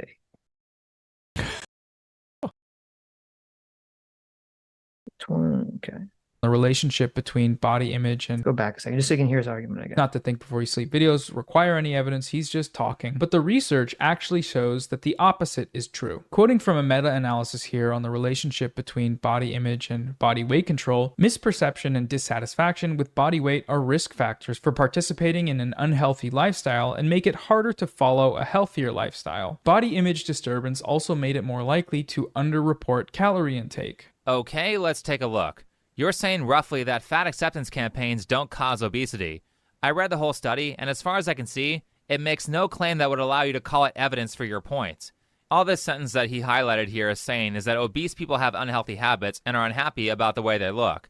I know you can quickly look at these words and interpret them as low self-esteem from body shaming or whatever leads to an unhealthy lifestyle, but that's not what the study says, and he would know that if he actually read it. In fact, if you read more than the abstract, it gives the sentiment of what I was saying. Allow me to quote it. In general, body weight satisfaction was associated with less intention to change weight or lifestyles. On the contrary, body weight dissatisfaction was associated with higher BMI and greater intention to change lifestyle or weight and dietary restraint in women. Another important motivation for weight management were concerns for either future or present health. Okay. So again, Noah and his infinite wisdom. Okay. So first he says, you're lazy for not getting the right study, and he gets the wrong study. Okay. Mhm. Now for take two, he says, listen, I have a study that shows you my argument that people's perceptions about them being fat doesn't actually motivate them to lose weight. And he didn't read the study, because if he did, it says the exact opposite. It literally says, okay, it literally says in the study or the meta-analysis that he quoted that if you are satisfied with your weight, you have less intention to change your weight. Right. He's literally brought Or up a your study. habits. Or your habits. He literally, Noah, in his infinite wisdom, literally gets a study that makes Think Before You Sleep's exact argument. Right. Thank you, Noah. Not Wonderful. good. Wonderful, Noah. Not good. Very gaslighty. Yes. I don't even think it's that. He literally didn't read it probably. He just read the abstract and he thought he understood it when he didn't. Yeah, no, this is the problem with this. I'm going to make an argument and find a study that proves my argument. Like most Yes. smart people, they just find studies that are interesting and they make videos about those studies. Right. They try to understand those studies and put into a video form whatever that study is saying. Now, Yeah. we're going to go through, because he's going to go through, the studies and do all that stuff. And then we're going to watch Noah's response to all this. But I want you guys to ask yourselves this question, okay? Do you think that Noah will address that he brought a study forward that makes the opposite of his argument and actually makes Think Before He Sleeps argument? Will he address this? Of course not. Are you kidding Okay. me? Look, we've already seen this movie once. Okay. Or do you think that Noah will say, you know what? I'm a person that believes in science and studies, supposedly. And here's a study that shows that my opinion was wrong. So maybe I should change my opinion because I have course new not. evidence. Of course not. Oh, okay. You don't think he's going to do that? No. Okay. Look, he's making bank gaslighting his audience. Hmm. That's his MO. We got a regular Shokin here. Wow, Noah, look what happens when you read more than the abstract. People who are dissatisfied with their situation are the ones who want to change their weight, not the ones who think they are fine the way they are. The only nuance I would add is that this study suggests that a few of the dissatisfied people need proper weight loss counseling. But this is the Ludwig video all over again. Yeah, then he talks about this other situation. So, I mean, why doesn't Dove do all these ladies a favor and make them feel bad about their weight and shame them into making some healthy change? It couldn't possibly be because they're owned by a parent company that makes a lot of unhealthy garbage junk food. Oh, really? Yeah, I mean, so they're that's- making money at the expense of these ladies' That's health? a conspiracy. Oh, okay. I mean, in the video, she doesn't go and crack open a tub of Ben and Jerry's. So that's not what the commercial's about. I wonder obviously. how Noah feels about corporations making money at the expense of people's health. Listen, if someone on the right complains about it, it's probably not happening. But if someone on the left complains about it, it's the biggest deal ever. All right. It sounds like Noah doesn't care about these people. No, I know. Doesn't care about them at all. What a heartless person. What a cold-hearted meanie. To enhance my point, here is reference 29 that the study Noah quoted used to come to their conclusion about weight satisfaction. Here it says 93% of men and 95% of women who reported being dissatisfied with their weight also reported an intention to change their diet or physical condition. So this study said that almost everybody who wasn't satisfied with their weight wanted to change. So Think Before You Sleep has essentially nuclear satellite nuked Noah from orbit by saying the study you brought up makes my argument. You are very smart. Okay. Look, it has to make his argument. His argument is solid. Yes. This is why it's you just obvious. don't get in exchanges like this. Right. When you don't have a winning argument. Why do people do this, Sitch? It's so weird. It's like, I'll debate you on that, even though I'm totally wrong. Don't take that debate. Don't do it. Right. Based on the data that you quoted, Noah, if you're trying to get people to lose weight, why would you encourage them to be satisfied with obesity? Why would you promote fat acceptance, which creates magazines like this saying that being obese is healthy? It's not healthy. Now, I'm not going to go on a full diet. You flip that magazine over and it's got a Ben and Jerry's ad right on the back of it. I guarantee. No, it's got those those diabetes test sticks. They're like, oh, the medical industry loves this stuff. Yes. We're getting rich. No, they're selling you the ones, there's like the diabetes test where you like stick the thing in your arm and you just wave the little thing over it. Oh, there you go. Diatribe about why obesity is unhealthy. Most people already know why it's unhealthy, and I've already made a ton of videos about it, but you can just look at the CDC stats. Also, the first sentence. Guys, the very first sentence. I mean, literally, he read none of this study because the first sentence of that study that Noah linked says that obesity is unhealthy and included a reference number 1, that said health at every size education didn't really do anything to improve physical health, except for maybe a little reduction in LDL cholesterol, to which, these days, is very debatable if that metric even matters. You can listen to this doctor here for more information on that. On Joe Rogan? Are you kidding me? That God. right-wing grifter? I can't believe you're citing this guy. You know, that's what Noah's thinking. Right. How dare you cite Joe Rogan? He ate horse paste when he had COVID. True. I think he ate an actual horse. He It gave gets the horse better. the horse paste, and then he ate the horse. He probably killed it himself with his own bow and arrow. True. On top of this, the second sentence of the study quotes this meta-analysis here from 2017 that goes over multiple studies showing that pretty significant numbers of overweight and obese people underestimate how big they are and often say they are about the right weight, which is a problem based on resource 29 from the original study that says that people who were dissatisfied with their body image were far more likely to want to get healthy, not the ones who were fine the way they were. The study on underestimation of weight status theorizes that normalization of being overweight and obese is a significant contributing factor to why these people underestimate their situation. And gee, I wonder what movement out there is causing obese people to be delusional about their weight status. Listen, we're at the point in the video where Think Before You Sleep has pantsed Noah and pushed his face in the toilet and is giving him a swirly. And we're like, stop it. He's already dead. Stop it. Look, this is a fascinating argument. Yes. That the fast food snack industry is really behind this body positivity movement. I mean, it is the smoking. The tobacco lobby did this kind of stuff for smoking, right? Yeah. Yeah. Let's get a bunch of doctors smoking cigarettes. That'll help. I mean, I wouldn't be surprised. I don't know if they've created all of it, but I wouldn't be surprised that if behind most of the fat acceptance movements, you'll see that's got some level of corporate sponsorship for some of these companies. Hey, there's all Obviously. these crazy lesbians in college that are talking about fat acceptance. We should give them some money. So we can add this to the list of when someone says, "But Sitch, what do you mean that the left doesn't believe in science?"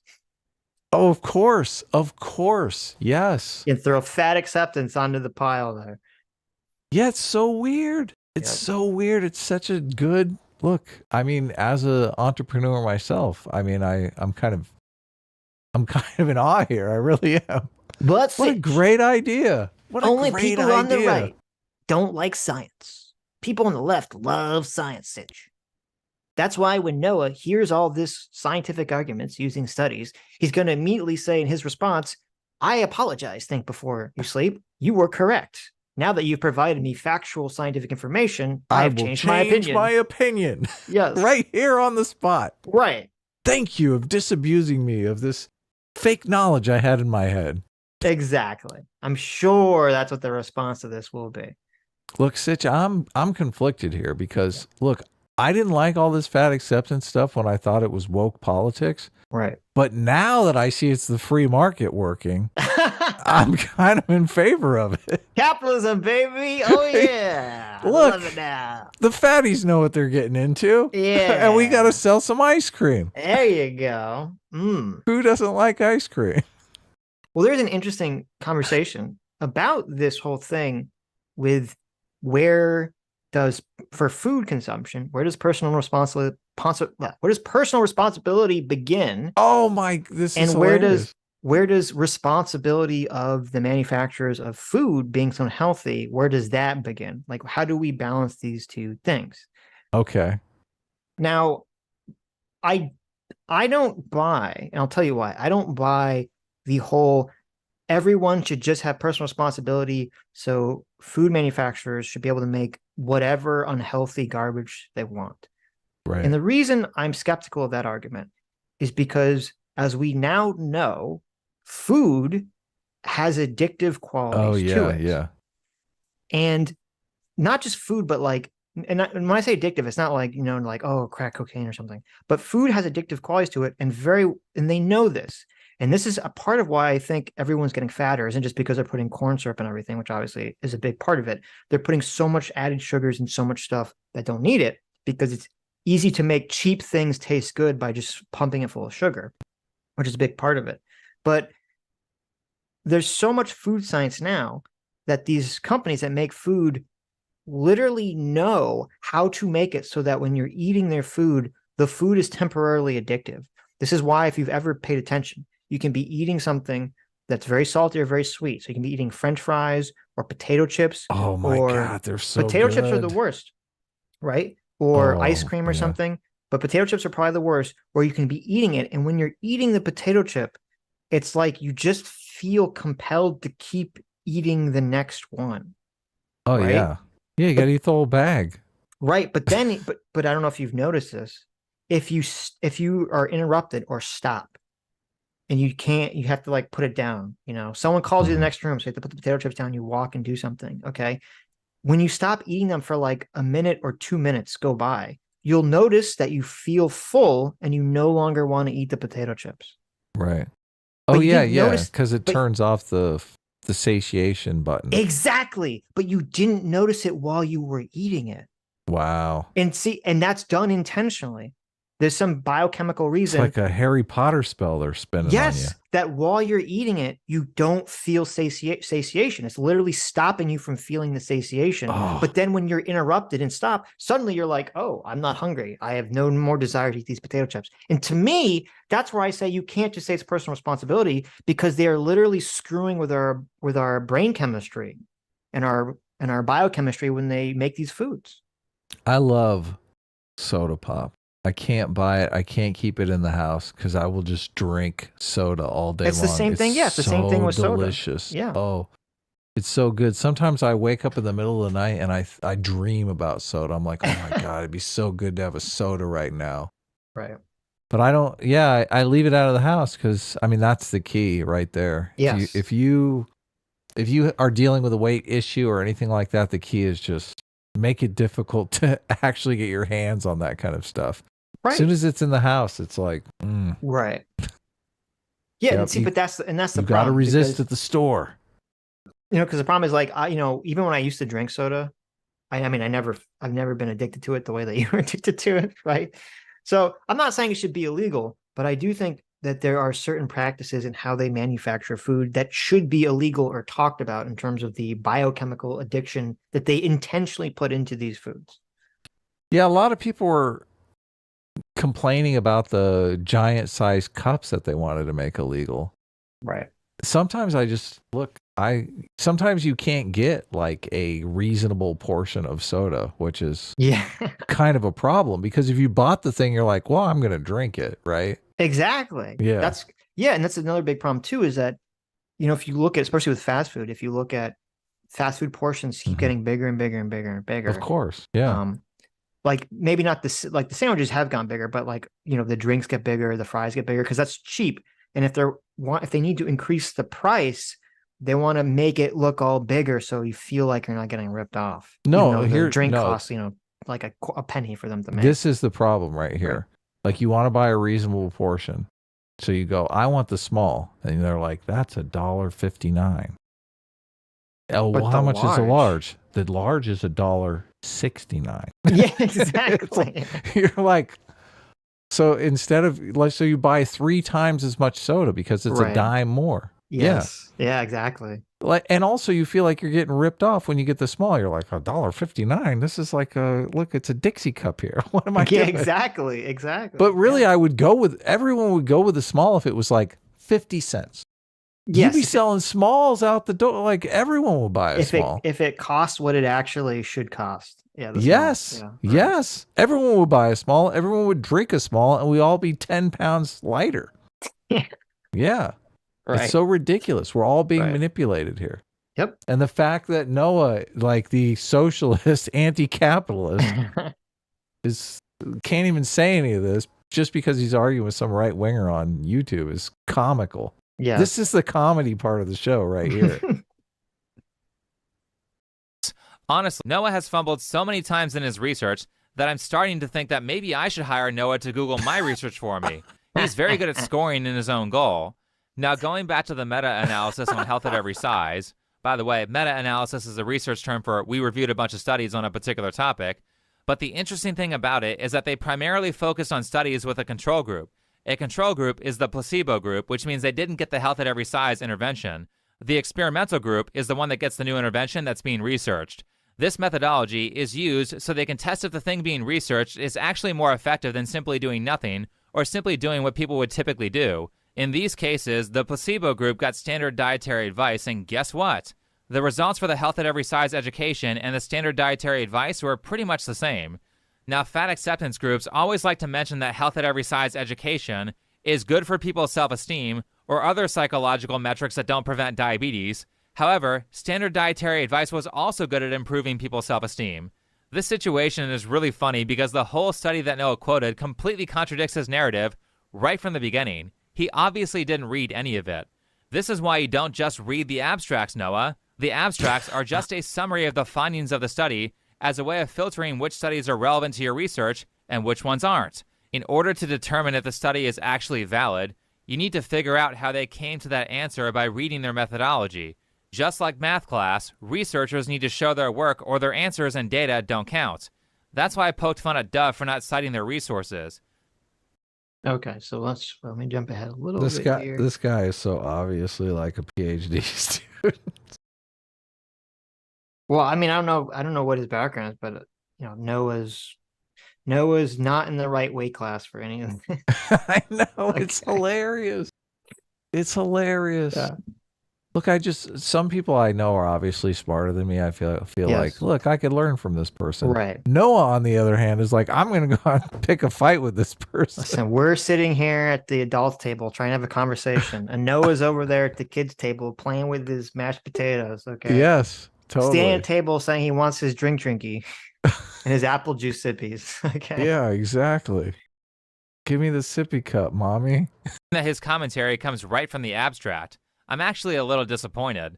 That being said, let's finish off with one more study that Noah didn't read. On top of this, in the same way that negative body image is bad for your health, positive body image is actually good for it. There's a study here, positive body image is positively associated with emotional and psychological and social well-being in British adults. Body appreciation significantly predicted all dimensions of well-being. Think Before You Sleep hates it when people are fat. He wants them to stop being fat. So he should actually love this Dove ad campaign. The campaign is promoting positive self-image, and positive self-image promotes health in a myriad of ways, which does include people maintaining healthier habits when it comes to eating. That's what he wants, right? All right, so right away, this study he shows here has nothing to do with positive body image leading to weight reduction or better physical health. Diabetes, joint issues, and heart disease don't care about how good you feel about yourself. So I did what I absolutely guarantee you that Noah didn't do, which was pay $50 for the study. By the way, these studies aren't all free, and not only did I have to spend hours fact-checking Noah, but I also had to pay money to do it. Here are some of the questions that they used to determine well-being in the study. That's such an epic dunk, man. Noah's already pantsed. It's just so crazy. And nowhere in this study does it claim that higher body image scores led to healthier eating like Noah claimed. Now, Noah might be basing that claim on the earlier study that said that higher body satisfaction was associated with healthier eating habits, but that's only because the people who had healthier eating habits were already thin. I mean, holy crap, for how much this guy said, "Source, bro," or "you provided no evidence," in his reactions to my videos, he has no idea how to read research. I don't know if you went to school, but just like Hassan, if you paid for college, Noah, you should sue them for your money back because they failed you. Stop quoting PubMed articles because anyone who knows how to read research can see that you have no idea what you're doing. You're better off just giving your opinion on things. And despite that you're into lifting, which is good, exercise is a good thing, I will compliment him for that, but despite that, you clearly don't have expertise or training in health sciences, so you really should be keeping your mouth shut on the topic. You're outside of your scope of knowledge here, which means that even if you did know how to read research properly, you would not be qualified to accurately interpret studies on health. Reading research requires background knowledge on the subject, or you will be incapable of criticizing it competently, or you'll improperly utilize the information. Personally, I would be embarrassed if I suggested to my audience that I'm a good researcher, and I got caught only reading the abstract of multiple studies with a field that I have very little background knowledge in. I would also feel guilty for doing lazy research that could very well lead my audience into believing wrong ideas because I wanted to get a video out in 2 days. No wonder this guy has bad takes like this drawing here is just as good as this drawing. This modern art drawing is the visual representation of Noah's skill at research. And by that, I mean that anyone with no talent or skill development can read the summary of an article on PubMed and say they did research. All right, let's move away. Okay. He just destroyed him, man. He did. But let me help destroy Noah even further because there's something he didn't bring up too. Let me go back to the article. Let's see, where is it? And looking at the information here on screen, it's a little disappointed. That being said, let's finish off with one more study that Noah didn't read. On top of this, I just want the freeze frame. Okay. So I also read this study, Adam. Nice. Now, I didn't pay for it because I'm a bad person, but I did read this study. Okay. Oh, nice. Okay. Found it online. I have my ways of finding things. Nice. Okay. All right. So the study is about positive body image is positively associated with emotional, psychological, and social well-beings. And if you look at the study, they say that generally the more positive a person had about their body image, not only did they feel better about themselves emotionally, psychologically, but they also seem to have better life outcomes as well. Or at least they reported that they had better outcomes, which shouldn't really be... What is that, a life outcome? Just healthier... in terms of their health, in terms of their job, things of that nature, lifespan, things of that nature, right? Which shouldn't really be that surprising. Now, Noah takes this information, he says, well, there you go. So the way to make people have better life outcomes is to basically trick them into thinking that they should have positive body image, even if they don't or shouldn't, right? Right. Okay. So let me ask you a question, okay?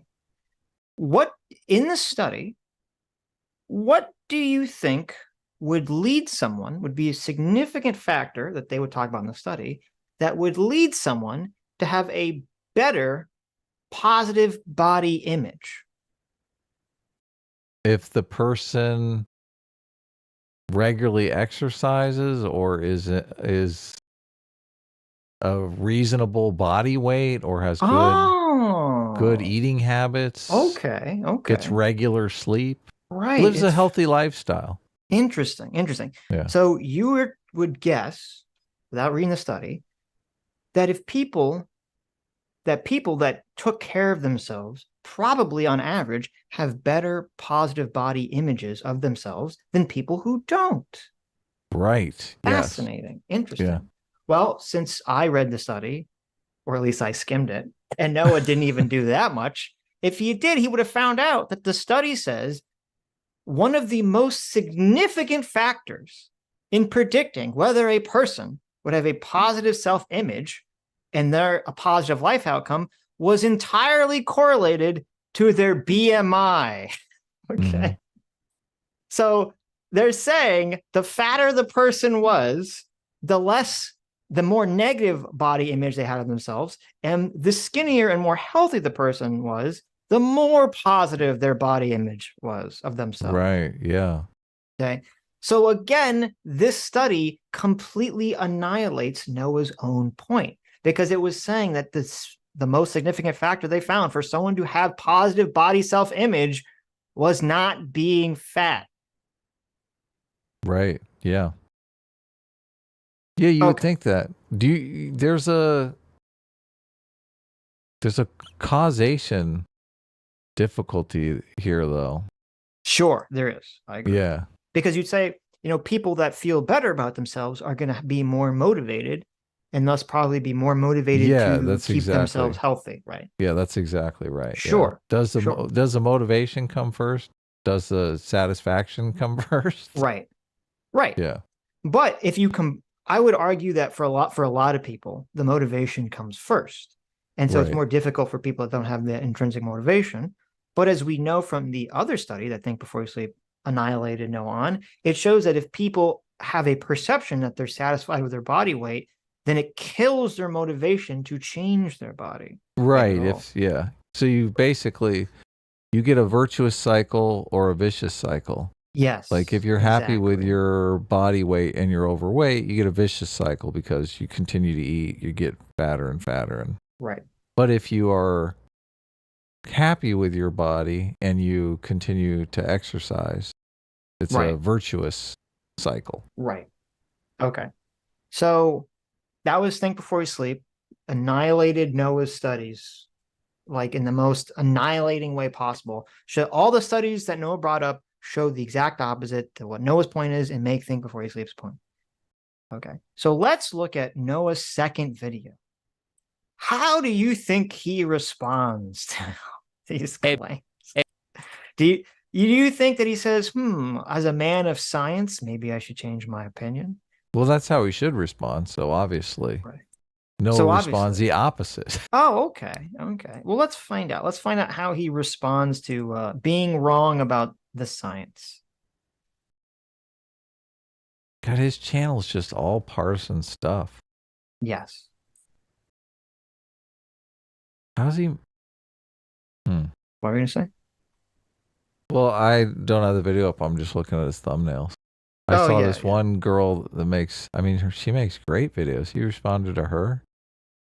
She's like super smart. Well, listen, we've learned from this encounter that Noah is not very smart. And like most men, is batting way outside of his weight class. Okay. Yeah. Is this anti-woke? Where are we at? Right. Anti-woke nonsense ideology. No. Okay. We're at 24:42. Hit play. See what happens here.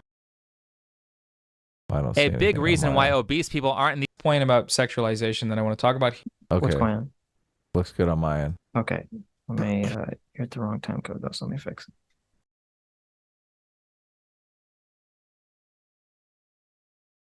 Point here about fat representation. So I must admit that in my prior video, I made a mistake. Well, two mistakes. The first mistake was, oh, so Hold wait. on a second. He actually acknowledged that he made a mistake. Oh my gosh. He did.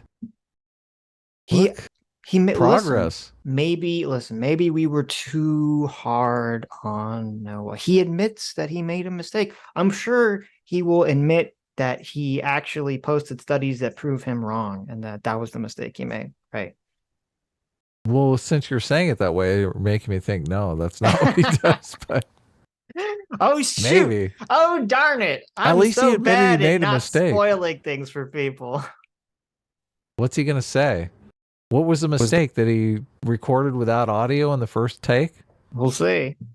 the way that I made one of my arguments. I argued that fat representation in media can help promote healthy habits. I did this using a series of studies. First, one that showed how positive self-image is correlated with good mental health, then one that showed how good mental health is associated with healthy habits. In hindsight, this line of argumentation is not great. It's a stretch because it relies on a lot of correlations. A good chunk of Think Before You Sleep's video covers this flaw in argumentation. And even though, as Think Before You Sleep pointed out, health at every size education can help fat people improve on their health, he points this out and then dismisses the study, much in the vein of what we saw before. And I certainly have never seen a real-life example of this stock footage of a thin person eating junk food and an obese person not being able to lose weight despite eating oranges. I have never seen that play out in real life, and real obese people are always significantly overeating and eating junk food. Okay, so we have Noah, who is essentially a huge liar now, right? Even when he admits that he was wrong, he doesn't actually admit correctly what he was wrong about. He doesn't want to admit that the studies he brought up actually scientifically make Think Before He Sleep's point. So instead he says, well, I guess I was mistaken because I should never brought up these studies because my argument was actually not a good one. Like, this is not a good one because he proved me wrong. This is, and then he doesn't bring it up. He brings up this totally unrelated clip from a different part of the video. Like, this is so wildly dishonest for Noah to do. Right. To say, it's not that you got proven wrong. It's, oh no, actually, I shouldn't have brought those studies up because it was just a bad argument. It was relied too much on correlation. You know, don't ignore the argument I just brought forward that proved me wrong. I'm so sorry. Right. Despite this, health at every size education is not the same as media representation like we saw in the Dove ad campaign. So I'm hereby raising a white flag on that argument. I think it's a bad argument. Now, with all of that said, the real mistake I made here. The real mistake he made is that he brought up studies that prove him wrong. That's what he's about to say. That's what he's about to say. He's going to say, I brought up studies that prove me wrong. Here, I think, was playing devil's advocate with this point in the first place. The reason being, you know, the argument that fat people being represented in media makes people fat is ridiculous on its face. Oh, he's not going to bring it up at all. He's going to change the subject completely. I hope you didn't watch. I hope my audience didn't watch Think Before You Sleep's video, because then they would know I'm a big fat liar. They can't remember all this stuff.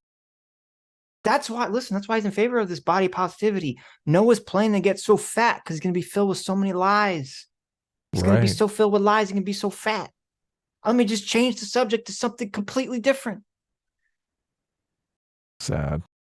Obesity has been in prevalence in America for like 80 years. Mainstream fat positive media is a very new thing. How on earth does it make any sense to point to such media as some serious cause of obesity when clearly there are vastly more significant factors at play? If you're sincerely... Now, I must have missed the part. We didn't watch all of Think Before You Sleep's video. I've watched it all. I must have missed the part where Think Before You Sleep made the very bold claim that the only reason people are getting fat nowadays in current year is because of this propaganda. Right. I must have missed that. Now, he never said that, but maybe he thought it, right? Maybe he thought it deep in his mind, and Noah has the ability to like read people's thoughts. I mean, he doesn't understand, you know, general basic media literacy when it comes to watching cartoons of fat people, but he can read other YouTubers' minds. So maybe Think Before You Sleep only thinks that the reason people are gaining weight nowadays has nothing to do with unhealthy diets, has nothing to do with the way that food and food consumption has changed. No, it's only because of fat acceptance. Unlikely. I really wish Noah was smarter so he could counter on the argument that it's being done. Dove is being done, is doing this to actually sell more ice cream. If the fat acceptance movement is being propagated by snack companies, that's what I'm most interested in. That would be interesting. Yeah. Yeah. To find out what's going on there. Yeah, Noah's not really. Look, I do think snacks are tasty, okay? And it's really easy to get people into them. But it's got to, like, sooner or later, you just feel like a big fat slob and you're like, I'm going to turn my life around. That's just a nightmare for the snack companies. What? What? You've been a good consumer of our snacks for years now. Now you're cutting us off cold? Wow. We got shareholders. You don't owe any loyalty to these people, Adam. Okay. People are We selling got drugs. shareholders. No, look, drugs are the perfect analogy of what's going on. You don't have loyalty to your drug dealer, okay? Look, sooner or later, you got to have a fat acceptance movement. Sooner or later, you got to have, look, the doctors can prescribe the drugs. Opiates, I know. Right. Look, get some studies in here. We got money to make. These opioids are perfectly safe. People will not become addicted to them. Yes. Trust us. No, I'm telling you. It's so weird that he's not even willing to entertain the argument that he's making. I mean, it's not weird. It's just dishonest. What a dipshit. Yeah. Look, and it's so weird that he's completely just simping for the corporations because he's like, yeah, all this fat acceptance stuff is great. Buy more ice cream, ladies. Yep. Interested in promoting healthy habits. Why is your first target media that, destigmatizes fatness? There are far more worthy targets. Why are you such an idiot to just fall for this propaganda so easily? Oh, look, it's for a marginalized group. Here, let me help the ice cream company sell ice cream. Noah is like peak, like NPC. I am in favor of current thing. Like, please program current thing into my brain. Beep, bloop, bleep.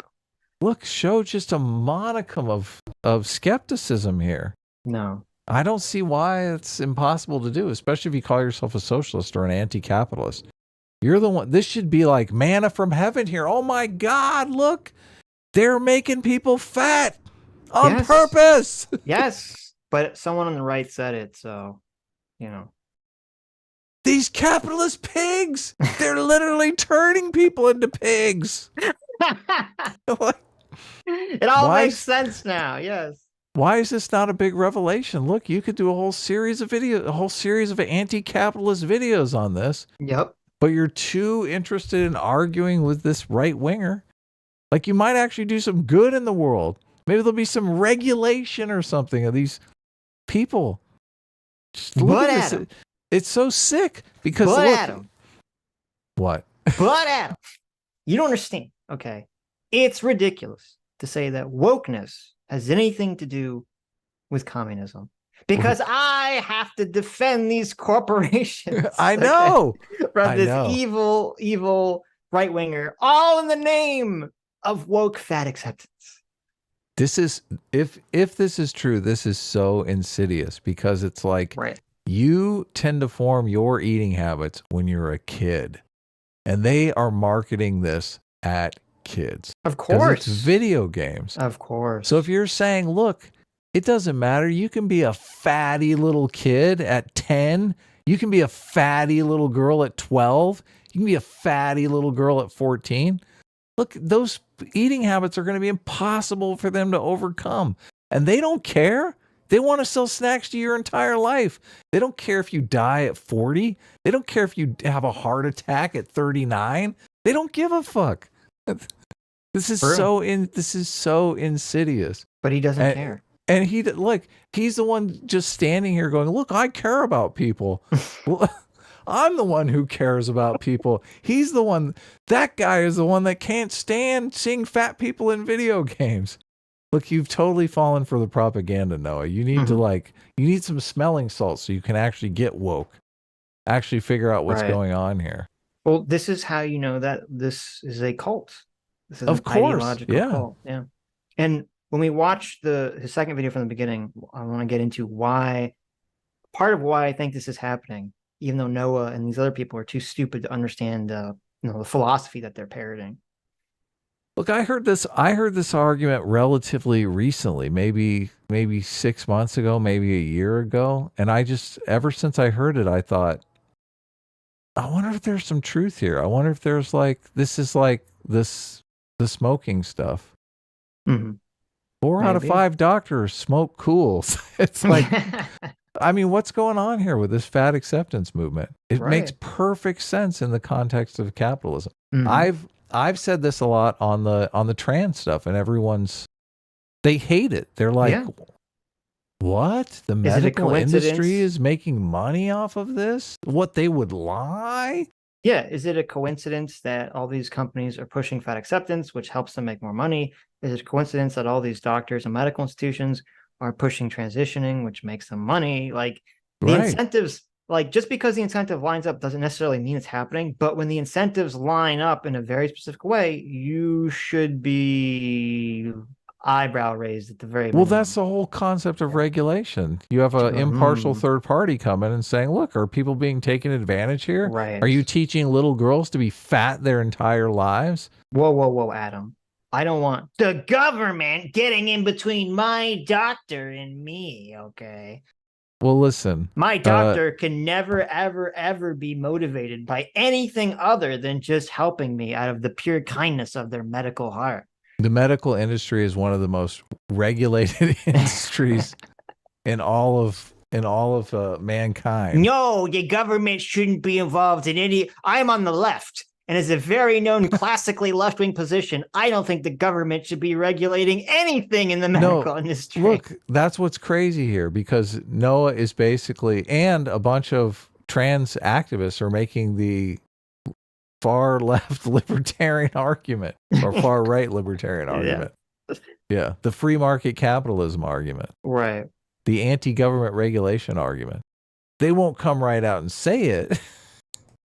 Well, they do. They just say it in a different way. They say, oh, it should be between a doctor and a patient. Doesn't that sound nice? Did you see my tweets on this? I actually tweeted out about this. Because, recently? Yeah, because I did some tweet, and a bunch of people misrepresented the tweet as on the trans stuff. Yeah. Right. I had to clarify my position because obviously. No, bring the tweet up. It'll be fun. Targets to that end, like the corporations that heavily market unhealthy foods, or the regulations that have shifted how agriculture is subsidized, encouraging the use of healthy ingredients. So wait, I want to go back for a second. Okay. Did you hear that? He just said, he was just in the first video, he was criticizing Think Before You Sleep for this conspiracy that this has anything to do with companies trying to push unhealthy food. Okay. Right. Significant factors at play. If you're sincerely interested in promoting healthy habits, why is your first target media that, destigmatizes fatness? There are far more worthy targets to that end, like the corporations that heavily market unhealthy foods.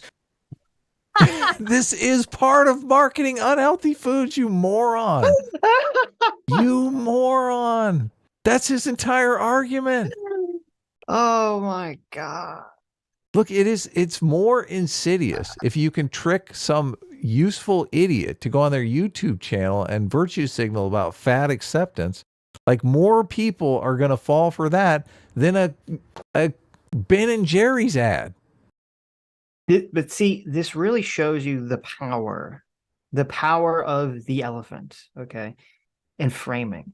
Because if someone on the left was to frame the arguments just a little bit differently, Noah would literally agree with every single thing Think Before You Sleep was saying. He would totally get it. Yeah, right. You're exactly right. If you just framed it a little bit differently. But since it's in this framing of the against the woke framing, like, his elephant just takes over and his brain literally shuts down and he cannot perceive reality correctly. Yeah. It's so fascinating that this is how people operate. And when you see it, it's like, once you start to see this, it becomes so clear. Yeah, this morality binds and blinds. This is the blind part. Yes. Like, Noah is completely blindfolded. His eyes are gouged out. Like, he can't. Right. He can't see anything. He's in an ideological stupor right now. Yes. I mean, isn't this where the term woke comes from? You are asleep. Wake up, Noah. Wake up.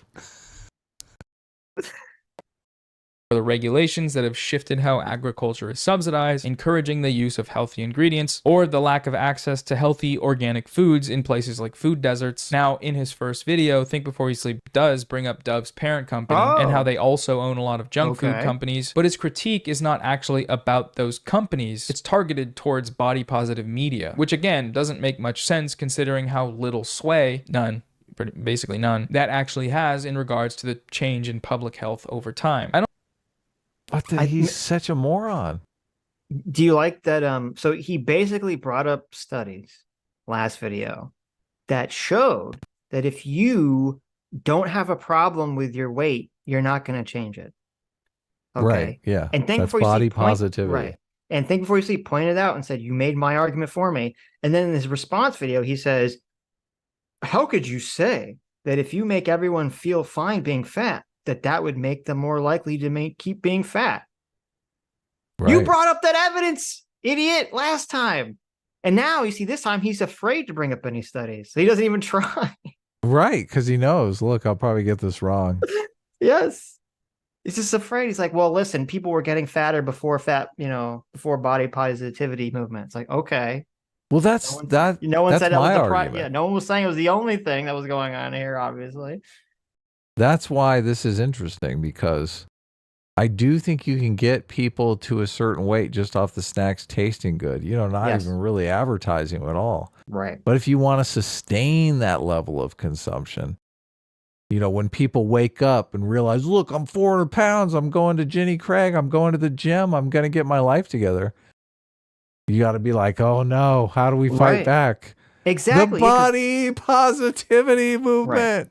Because if this was framed differently, Noah would understand this. But since he's framed it like woke issue, his brain shuts off. Because very obviously, as you laid out perfectly, okay, you have a situation where food companies are going to start putting more and more unhealthy sugars and additives in their foods because it's cheaper and it makes it taste better, blah, blah, blah. They're increased portion size, all the stuff we talked about, all these things that make you chemically addicted to the food.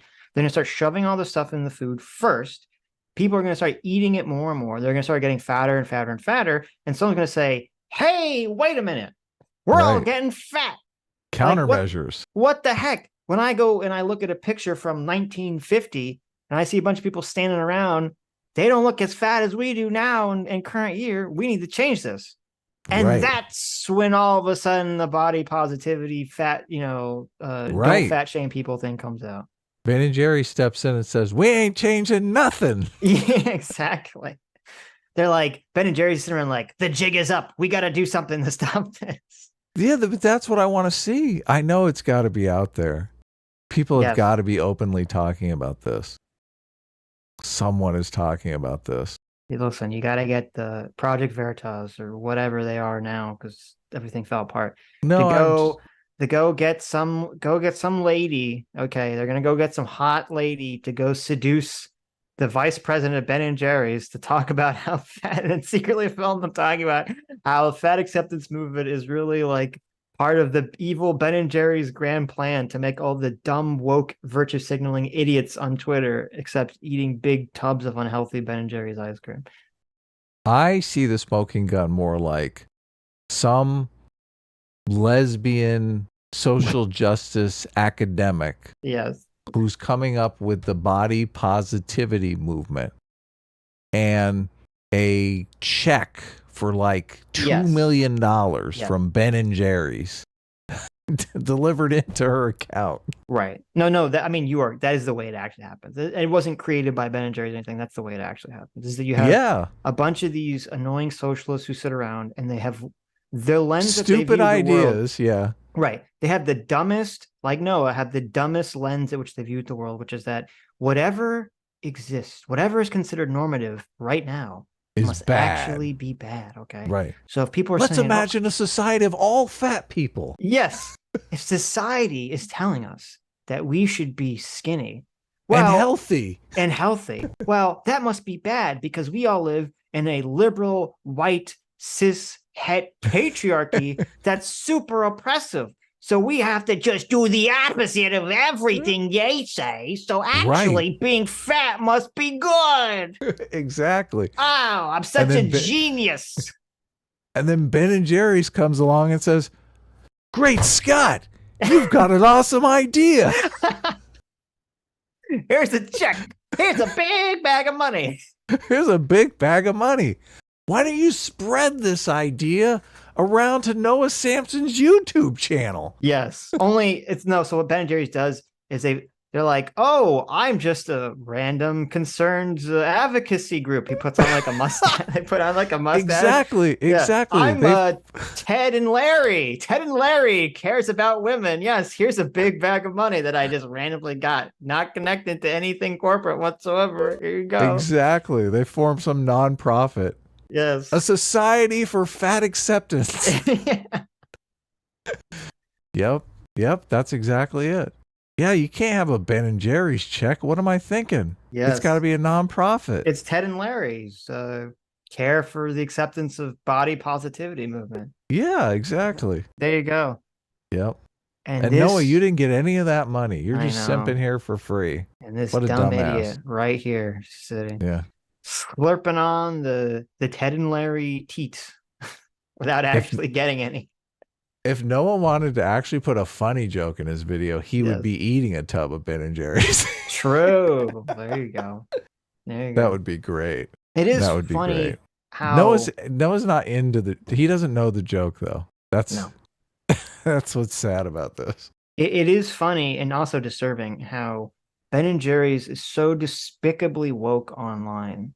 Oh, on their I know. Twitter account. So disgustingly, despicably woke about literally everything, and yet they're selling this like ultra unhealthy sugared garbage to people, and get to pretend the virtue signal. Like go to hell. Go straight to hell. Look, it's so perfect though. It is so perfect in its insidiousness. Yes. Because it is. They're probably in favor of the fat positivity movement. They gotta be, right? Sure. I'm sure. Yeah. Well, no, I mean they are, because obviously they were saying that their parent company was involved is owns Dove, which is doing this stuff. Yeah. So This is great. This is great. And you know, Ben & Jerry's, like all these other food companies, they all have these nutrition scientists that go and try to make their foods as addictive as possible. Yes. I'm wondering if Dove actually came up with the idea, or if it was Ben & Jerry's that came up with the idea. And they're like, "Look, we can't do this. I mean, we're Ben & Jerry's. If Ben & Jerry's does fat acceptance, look, we got to get some other company to do this." Right. Here's the nutrition information from Ben & Jerry's half-baked ice cream. Oh man, look, that stuff's delicious. I don't want to hear this. Oh, you like the half-baked? It's all good, man. Ben & Jerry's is delicious. So serving size is 2/3 of a cup.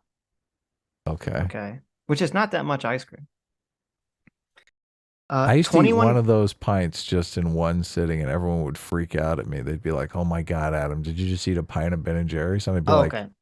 Well, let me tell you what that's like a serving. Yeah. Would you want me to tell you the nutrition if you ate the whole pint? Yeah, do it. Okay. It's like that's 4 servings, isn't it? It's 3. Oh, if you ate the whole pint, Adam, you would be ingesting 64 grams of fat. 64. 32 grams of saturated fat. Oh, wow. 90. Okay, I'm up to 90. 175 milligrams of cholesterol. Oh, wow. Only milligrams, though. Those are the small ones. There you go. 134 grams of carbs. Oh, wow. I thought it was carb-free. There you go. And 99 grams of sugar. Oh, yeah. The sugar's what I like. Oh, so delicious. There's your very woke company, Ben & Jerry's. No vitamins? No minerals? Oh, okay. You got 10% of your daily vitamin D if you eat the entire pint. Okay, is that good? 10%. Yes, you get 10% of your. Well, vitamin I take a vitamin D supplement, so I'm not hurting for the vitamin D. Well, there you listen. It's milk, so you get 30% of your calcium. If you eat the entire pint, you get 50% of your daily iron. Look, there you go. You said eat 1 pint of Ben & Jerry. I don't do it anymore. I mean, look. Right. Obviously, the older you get, the harder it is to stay thin. Well, also, I mean, I feel like you just eat that whole thing like as an adult and you just feel like disgustingly sick. Maybe. Okay. You'll have to try it. No, don't try it. I'm just joking. Okay, let's continue. I don't think shaming is good, and I think destigmatizing fatness is fine, because stigmatizing it doesn't actually do anything positive. And remember, of course, that the sort of response we've seen to this... Look, both of us are just like, how Right. can you say that? He Stigmatizing doesn't do anything positive? He put up a study that showed that that if people don't have a problem with being fat, they're not going to change. Right. Stigmatizing it is how you... It does do something positive. Right. Like we develop stigmas around all the things we don't want, like cannibalism, right? Exactly. Exactly. Yeah.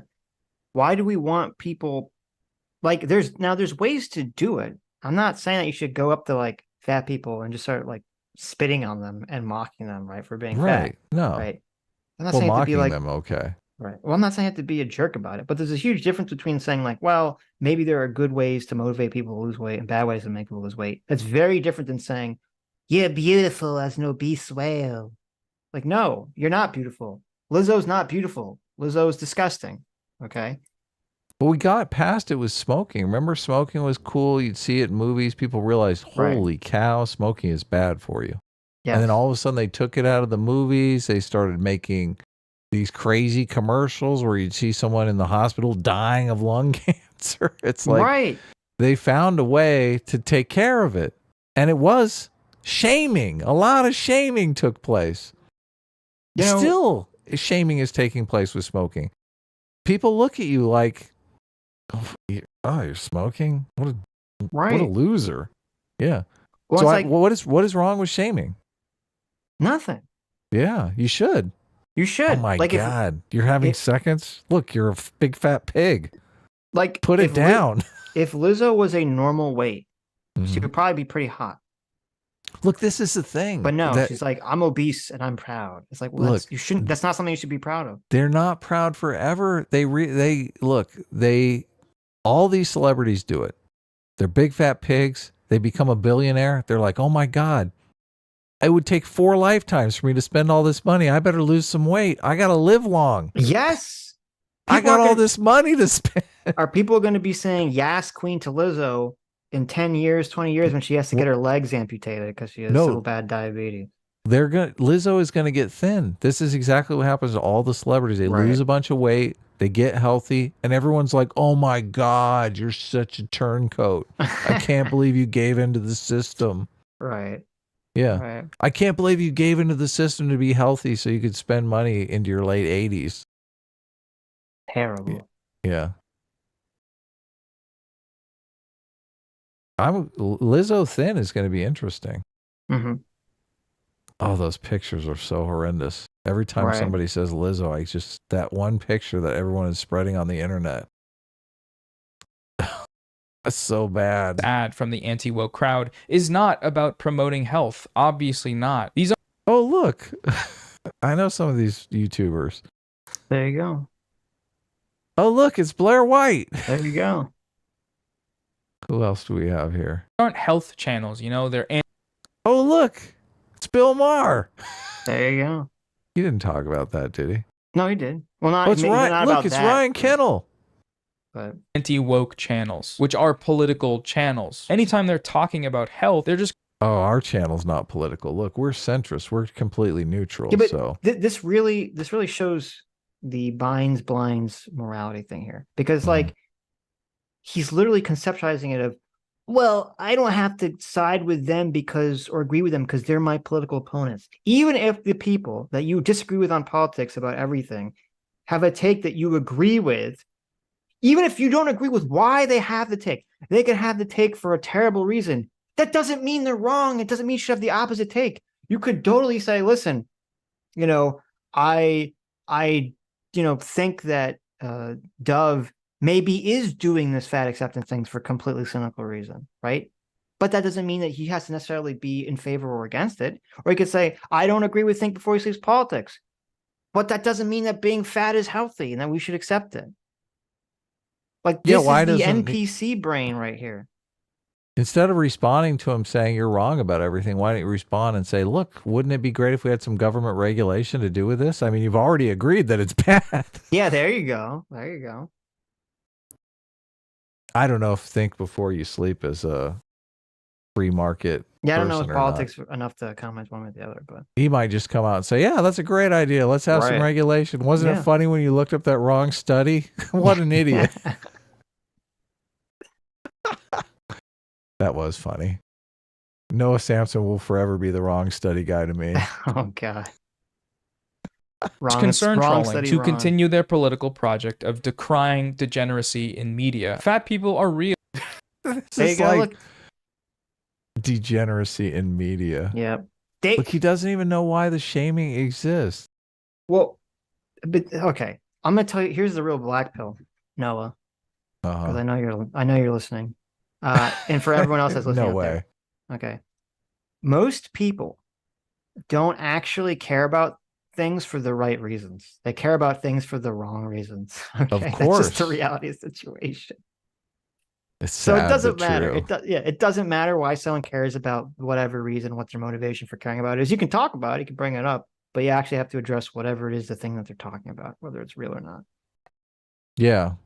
This is why so many political movements, they're like, they take advantage when they have the opportunity.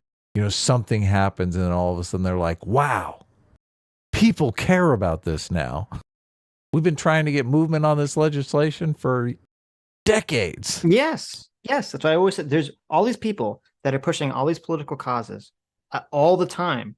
Of course. It's not like they're suddenly like, well, but now nobody cares. Now in the year 2023, I've just changed my mind. It's like, no. They've always been pushing this issue for 30 years, 40 Right. years, 50 years. It's just now the time is ripe that people care about it for whatever reason. And so they're finally their broken clock. They've been banging away at this broken clock for their entire Mhm. life. And finally, just by Mhm. chance, they're correct at this one moment. Yeah. That's we true want of people everyone. to, Ben and Jerry's is like, we want everyone to be fat and unhealthy. Yeah, Now's our chance. right. People care about this. Right. They exist, and their inclusion in media should not, in my opinion, hinge on whether or not that fat person is running on a treadmill and eating celery. Limiting their representation as some roundabout individualistic way of getting them to lose weight is insane. Full stop. That's not why they're limiting their representation. Yeah, it's insane, even though he promoted a study that showed that it wasn't insane, but whatever. It's fine. Noah, why do you think we limit the representation of Nazis in media as the hero? Why do you think we do that, Noah? Social contagion is just a conspiracy, Adam. If we had Nazi heroes in media, that wouldn't make more people Nazis, obviously. Why do you think that we don't make movies where we try to make people empathize with literal Nazis? That's the great question you can ask whenever we talk to these people about the social contagion for gender dysphoria or for fat acceptance. You'd say like, oh, well, should we have movies where Nazis are portrayed as, the heroes? Sympathetic. Yeah, exactly. Right. Why do we limit their representation in movies and media and stuff like that? Right. Because we don't want people to be Nazis, you moron. It's so easy. Right. It's so easy, Sitch. Look, that's why they limit representation for fatzos. They don't want people to be fat and unhealthy. But Adam, let me counter. Mm-hmm. Okay. There were Nazis in America. There still are Nazis in America. Even though there's not media and movies portraying Nazis positively. Which means, ergo ad facto, to infinitum, vis-a-vis, that means that if you had positive representation of Nazis in media, that would have no effect on creating more Nazis. Disagree. I mean, I strong disagree on that, Noah. I think it's pretty obvious you would have more Nazis. And obviously, it's working out great for Ben and Jerry's. They're happy. Because video games and media aren't and shouldn't be instruction manuals on how to live your life. So, to conclude... Then what? Look, that completely throws away. Why are we even talking about this then? Why do you need representation in games? Look, he completely undermines his entire argument with the last thing he said there. God, how is he so dumb? Oh my God. Video games aren't a manual for how to live your life. I guess we don't So need it doesn't really inclusivity in them. matter. It doesn't really matter what happens in the video game. It'd be a blue dragon for all I care. Inclusivity is so, and representation is so important in video games. But Right. also, listen, who cares about any of this stuff? Video games should be how you live your life. I'm losing the argument. Shut up, shut up, shut up. I know. Oh, man. my God. Why even make these videos?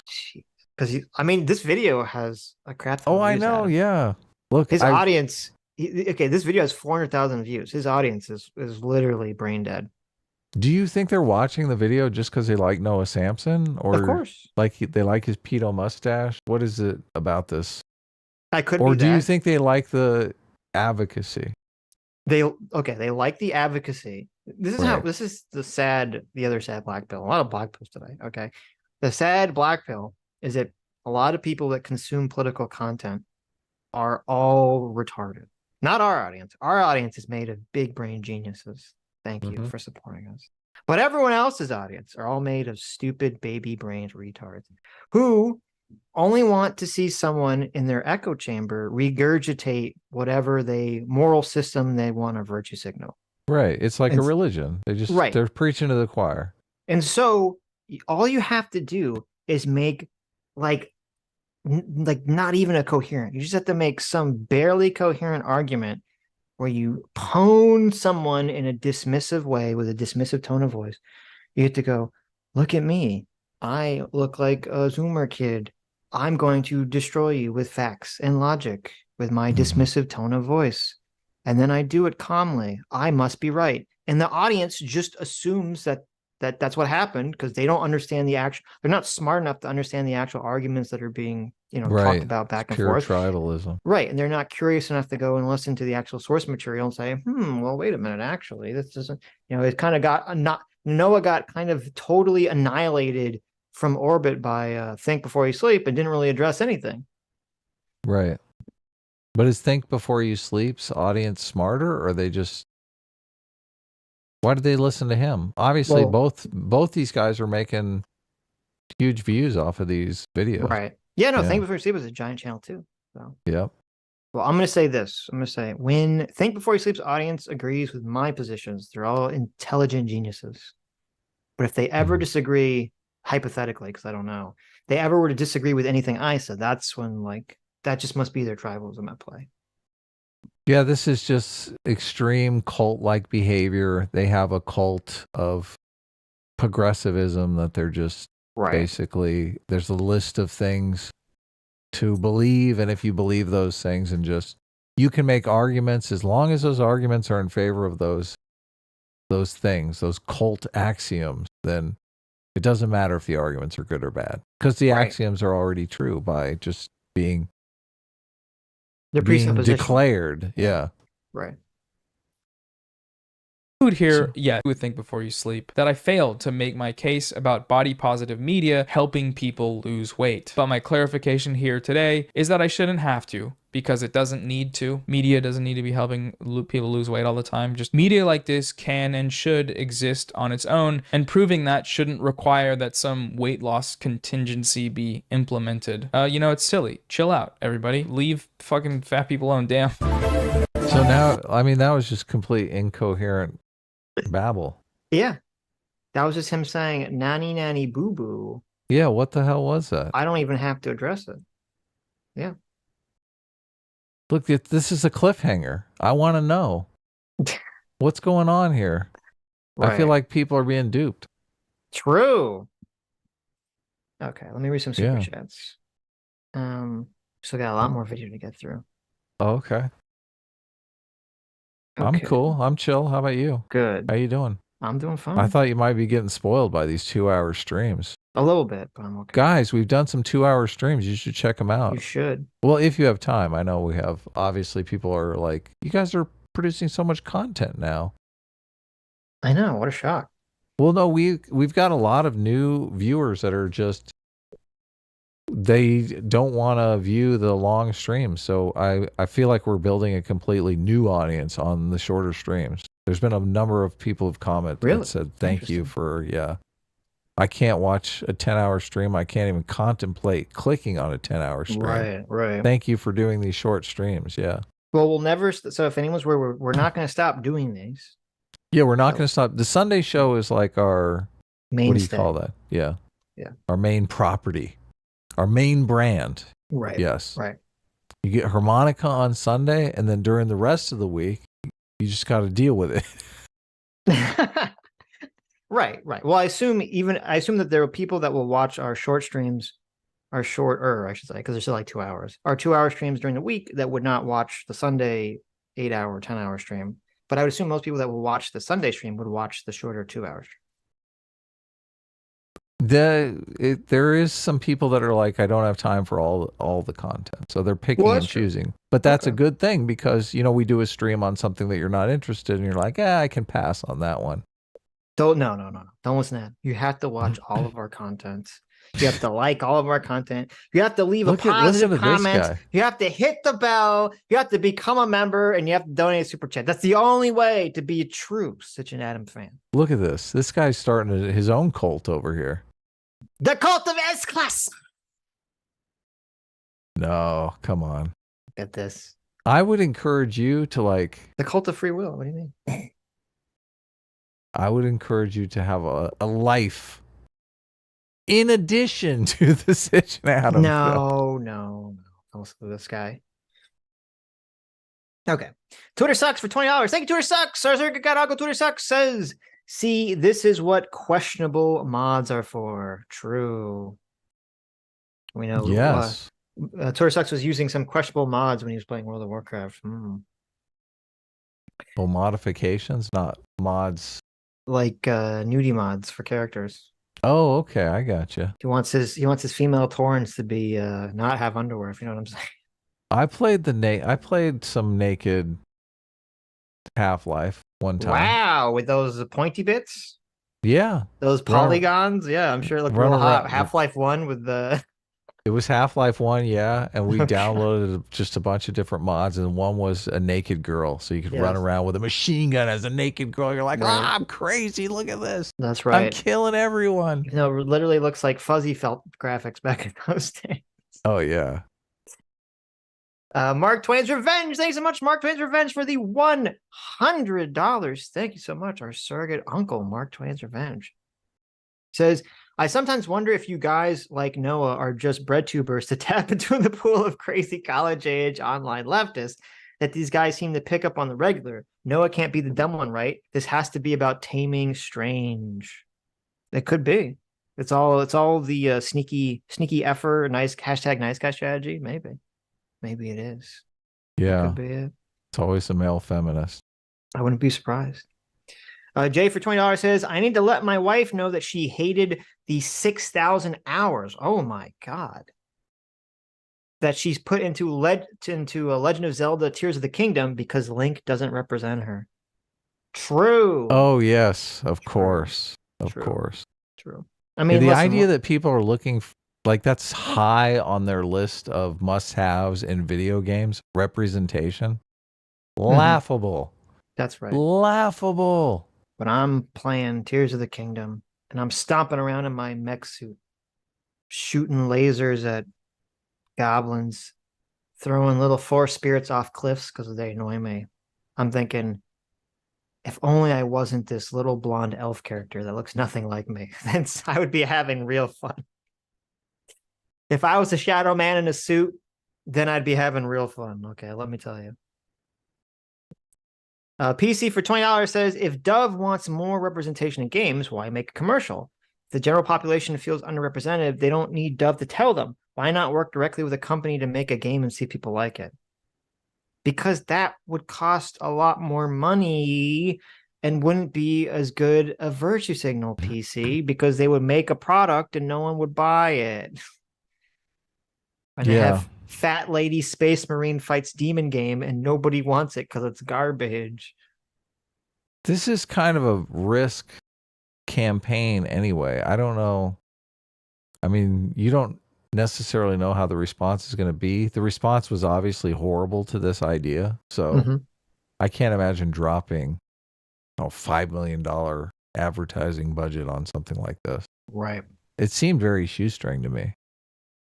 Casey Anderson for $20 says, thank you. Says, you should see if you can get Think Before You Sleep on. I really like his videos. They're very, quote, enlightened centrist and different from a lot of other creators in that he typically ends on a positive self-help type note. Yeah, Okay, maybe. cool. I was actually not really familiar with his content before I watched those. So, and his videos on this were very good. So, Yeah, he seems cool. J-Mac, our surrogate father, for $20 says she removed her armor and increased her hitbox. This chick is definitely not a gamer. That's a great point. That is a fantastic point. No gamer would want to increase their hitbox like that with all that fat rolls. Of course, yeah. Look. That's true. Look at this big juicy target over here. I know. Twitter Sucks for another $20. Thank you, Twitter Sucks. Says, quote, where in this ad is there some push to get you to buy junk food? I don't know, Noah. Right next to the bullshit backstory you literally invented for why she doesn't want to wear her armor. It's true. Exactly. Twitter Sucks for another $20. Our circuit god uncle Twitter Sucks says, Adam literally hit the nail on the head about the cigarette companies. Edward Bernays' plan was to use the suffragette movement as a backdrop to normalize women being the same as men. Really? Wow. Okay. Okay. Yeah, this is good. Like the devious marketer in me Right. is kind of impressed here. And the fact that it completely went over Noah's head, that makes me think, okay, this will work. Right. J-Mac, our circuit fought for the $50. Thank you, J-Mac. Says, as a super health nut, an absolute food Nazi, I could not disagree with you more, Sitch. Other than nutritional transparency and consumer protections, I don't think the government should stick their grubby hands in any business's cookie jar. Mm-hmm. I mean, if people knew, if I felt confident that the average person understood that the food was literally tricking you and had like some sort of chemical process to trick you, and everyone knew that that was like a common knowledge thing, then yeah, I mean, sure. I would prefer if, because I understand that to legally regulate this would be very difficult, because when you have a legal regulation, it's like, where is the line exactly? Because you need to be very specific. Where I agree, it would be better that this would be a something culturally restrictive. Like people would just shame these companies for being this unhealthy culturally. So. Yeah, I do. I mean, the nutritional transparency is super important. So glad you're in favor of that. I read something that they were allowed to list high fructose corn syrup now as simply sugar on labels. Really? Yeah, I don't know if it passed, but I think there was like a bill to try to do that. And I was thinking, you mother effers. Like, yeah. For real? I mean, I've seen lots of compelling evidence that part of the reason that people are getting so fat in America is sugar and is high fructose corn syrup. High fructose corn syrup is the worst, though. That's the thing that you should avoid like the plague. Right. But if the market responds, they understand high fructose corn syrup is like cancer. And they start reading labels and they're like, look, I want real sugar in my stuff. Yeah, but then they fix it by just making that so they can say high fructose corn syrup is sugar. That's so dishonest. If you're drinking a soda that's got like 50 grams of high fructose corn syrup or 50 grams of cane sugar, and like I don't know if that makes a difference. I think it does, actually. Okay. Steve Preston for $10 says, true story. Ben Burgess was my professor for one day a few years ago. I told him I saw him on your show the first time. Really? And he seemed uncomfortable but polite. I dropped the class the next day. Wow. That's pretty funny. Yeah, we talked to Ben on last Tuesday. So that's very funny. Val Van Gogh for $20 says, I wonder if the heart science fans of Kurtzagot know about their recent right-wing inculcation, etc. Example, Chaz as a cancer metaphor, anti-democratic anti-democratic IP advocacy, lab leak theory, receptivity, and policy based on galactic might makes right. I gotta check out. I haven't watched Kurtzagat in a while, and there was one video I really wanted to watch of theirs. So, especially they have a heart video. So, Ostracy, thanks so much, Ostracy, for the $100. Thank you. Says I'm a couple hours behind, but thanks for answering my DM, Sitch. You're welcome. Also, Adam, I sent you a DM of MMT related questions. I don't know if they would really work for the MMT call in, but there are things I am always thinking about during MMT streams. Yeah, I mean, maybe Ostracy can come on for an MMT stream. Sure. So, I'm not sure that I saw your DM, but I'll look for it. Casey Anderson for $20 says Dr. Fatima Koda Stanford, a Biden appointee on a panel for the 2025 dietary guidelines, claims if you're born to, quote, parents that have obesity, diet, exercise, stress, and sleep management won't help. Has pharma connections. Is this true? Oh my God, I gotta look into this. That's insane if that's true. Jeez. I hope that's not true. Shikari Lido for $20 says, gaming politics. Wow, now we're talking. Good to see you guys again. Been a while. Another YouTuber with a pedo mustache. Why? A-Team reigns supreme. Nice. There you go. Vishnu Achar for $20. Thank you. Says, hey, Sitch and Adam. S-Class is the best class. But anyways, I just saw Destiny's review of the H3H3 debate with producer Dan on capitalism. Seeing Ethan stumble into the perfect question over and over again was great. Watch it. Yeah, we're gonna watch that during the week at some point. The maybe on Tuesday or Wednesday, not Tuesday, on Wednesday or Thursday or something.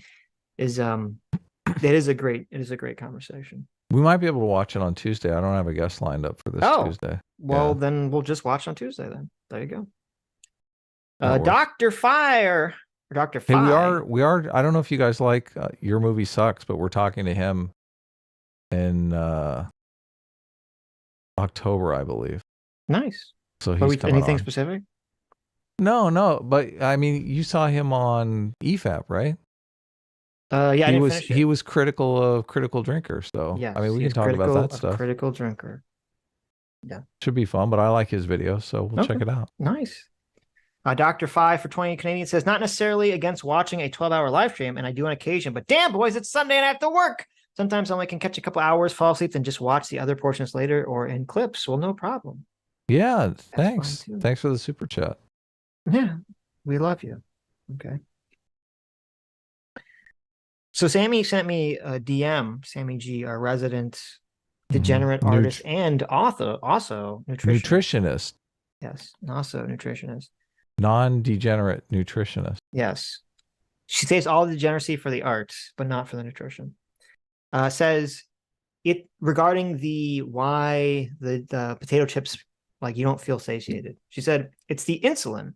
The reason you eat a chip and have to eat more despite not actually being hungry, that's a blood sugar insulin response to the food you ate. The whole after a few minutes I'm full and don't need more, that's because the sugar insulin isn't bouncing around in the bloodstream anymore. It went to wherever it was needed and used. Insulin is also the hunger hormone. That's the biochemical simplification. Gut bacteria could also signal the brain to eat certain foods. That's a whole other biochemical trigger. And then the brain creates neural pathways when you feel a certain way when you eat X foods with sugar and salt, which causes happier feelings than broccoli. This develops into learned behavior, another chemical to fight. 3 chemical areas are screwing with you to eat chips. Free will be damned. Protein and fiber foods don't trigger this response, hence why you feel more full eating those foods versus the empty calorie foods like chips. This is why weight loss foods have high protein in it these days. They're just turning off the hunger trigger. Well, there you go. Cool. If you're trying to lose weight, eat high protein, high fiber foods, and you'll feel more satiated. Is it turning off? It's turning on the hunger trigger, right? No, protein. That's what keeps you eating? No. Protein and fiber and high fiber foods turn off your hunger trigger. Gotcha, yeah. But eating all that salty... That's what you want to have. Yes, that's what you want to have. Eating all that salty, sugar, empty calorie foods keep your hunger trigger on. So they'll just keep eating more and more. Sweet.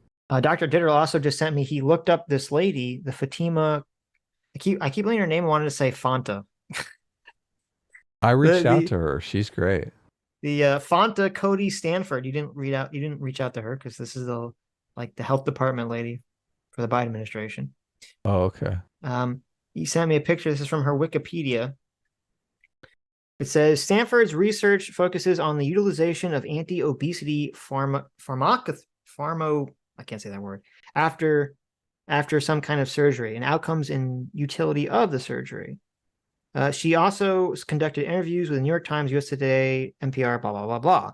On January 1st, 2023, Stanford appeared on a 60 Minutes interview with Leslie Stahl, stating obesity is a chronic gender neurological disease and that there is a physician bias against those with excessive weight. She urged patients to, quote, throw willpower out the window since obesity is determined largely by genetics and weight set point, regardless of willpower, diet, and exercise. Well, that sounds awful. Okay. And stupid and wrong. Okay, well, let's continue. Okay, so we are back at, so let's finish the first leftist video. echo chambers. Go back. We're going to finish the first video. Hey everybody, what's up? We're almost done. We're at 17 minutes and 45 seconds.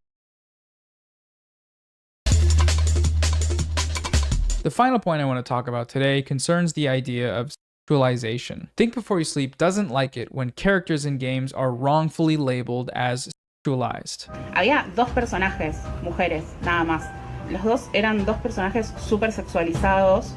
Y nada, eran las dos opciones que tenía para elegir. Sorry, for some reason they had her speak Spanish even though she can speak English, but she said two female characters from a game that they never identified were over-sexualized.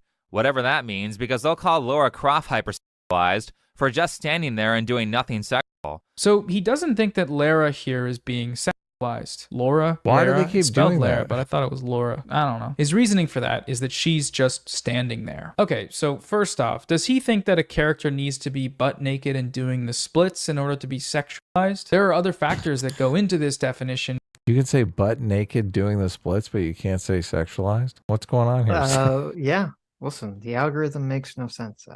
Okay. Butt naked doing the splits. Right.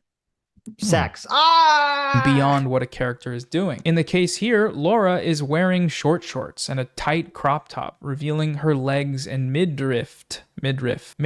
Pancake flat midriff. Laura is a character who shoots people and runs through the woods and shit. This outfit is clearly impractical for that purpose, but she's wearing it because she is being sexualized. The main thing with this example, though, is that Laura's body has proportions that are unrealistic in comparison with the vast majority of people. These proportions are considered sexually attractive and are...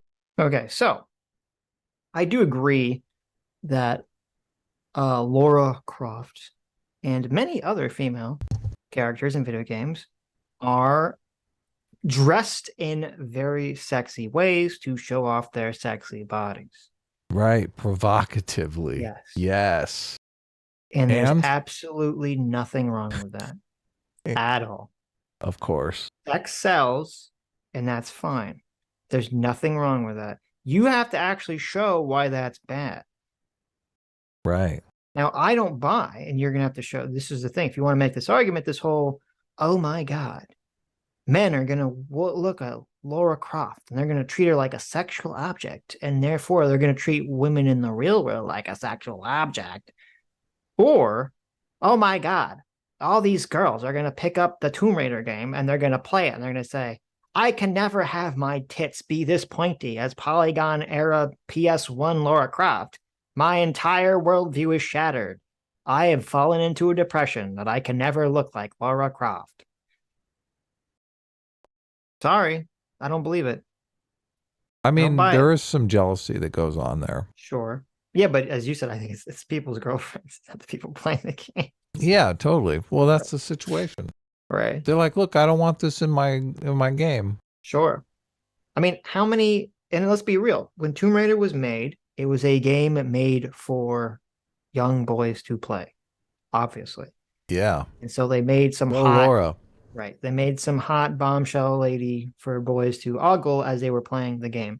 Just as there's a million and billion of these dating sim games with all these beautiful looking anime boy characters that are all there for women to ogle when they play their dating sim games.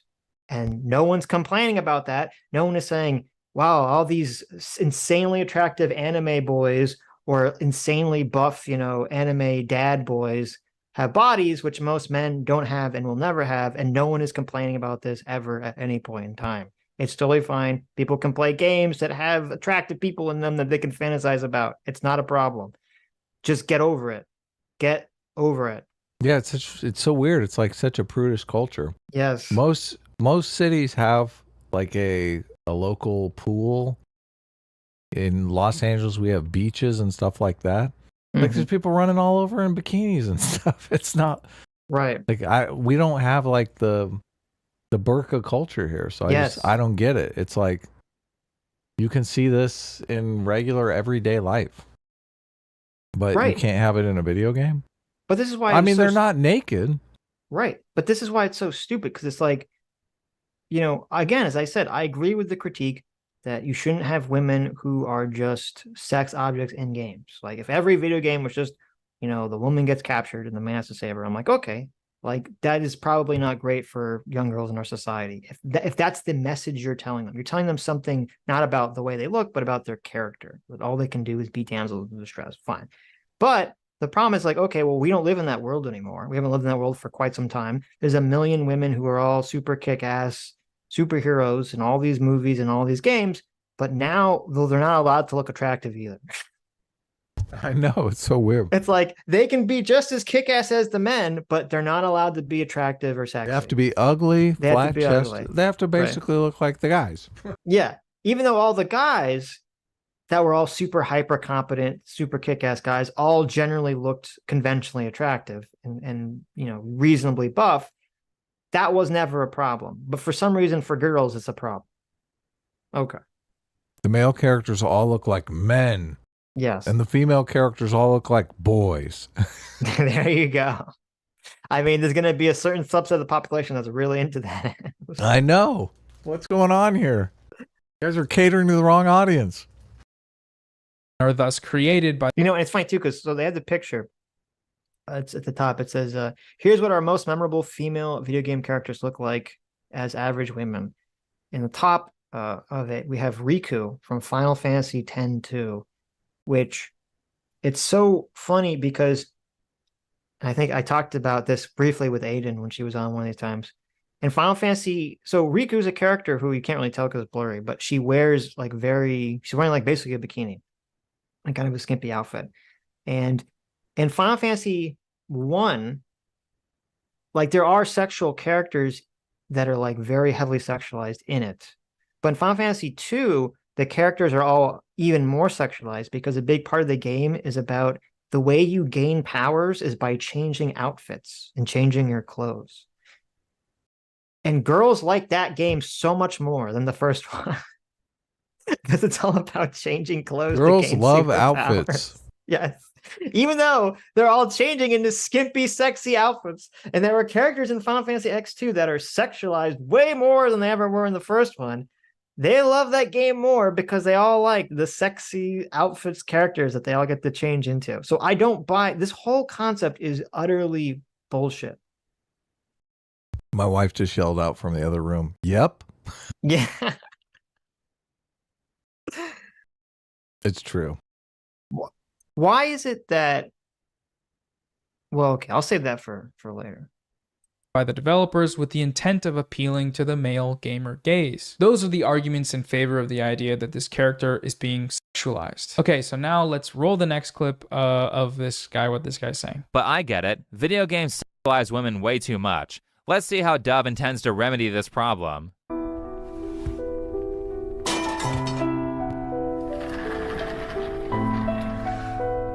Well, that's one way to start. We have a woman here who was fully covered up, who then changed into something that was more revealing. She basically is in the same outfit that Lara Croft was in. So he takes Dove to task here for sexualizing this character, Cynthia, because she's showing more skin immediately after crying about how this isn't sexualized. Do you notice anything here about anything related to skin?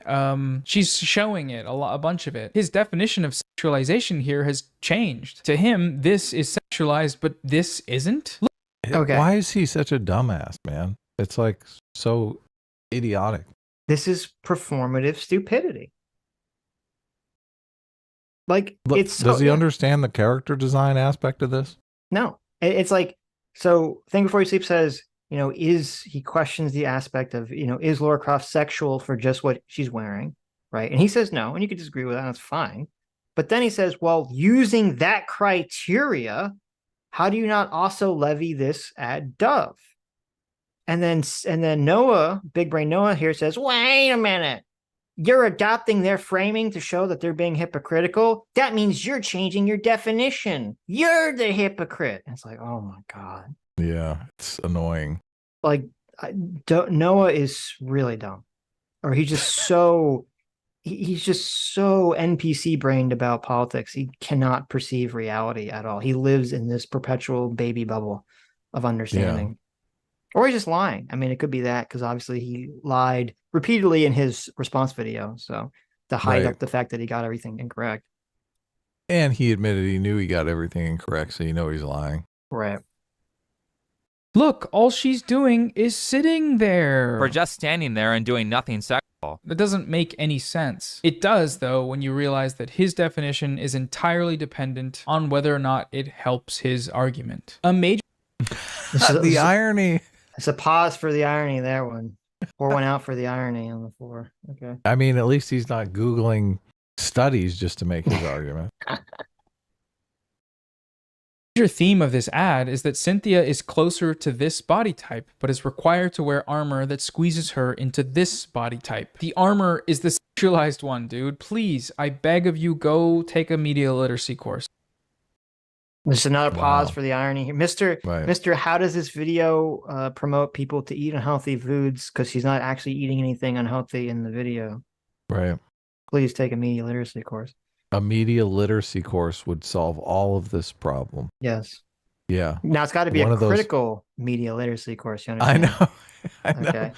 I was thinking media literacy, man. How woke is that class these days? God, my God. Okay, the last part with this is real weird, so go ahead and strap in. It concerns the framing of one of the shots from the animation, and Think Before You Sleep has certain feelings about this shot. Let's see what's next.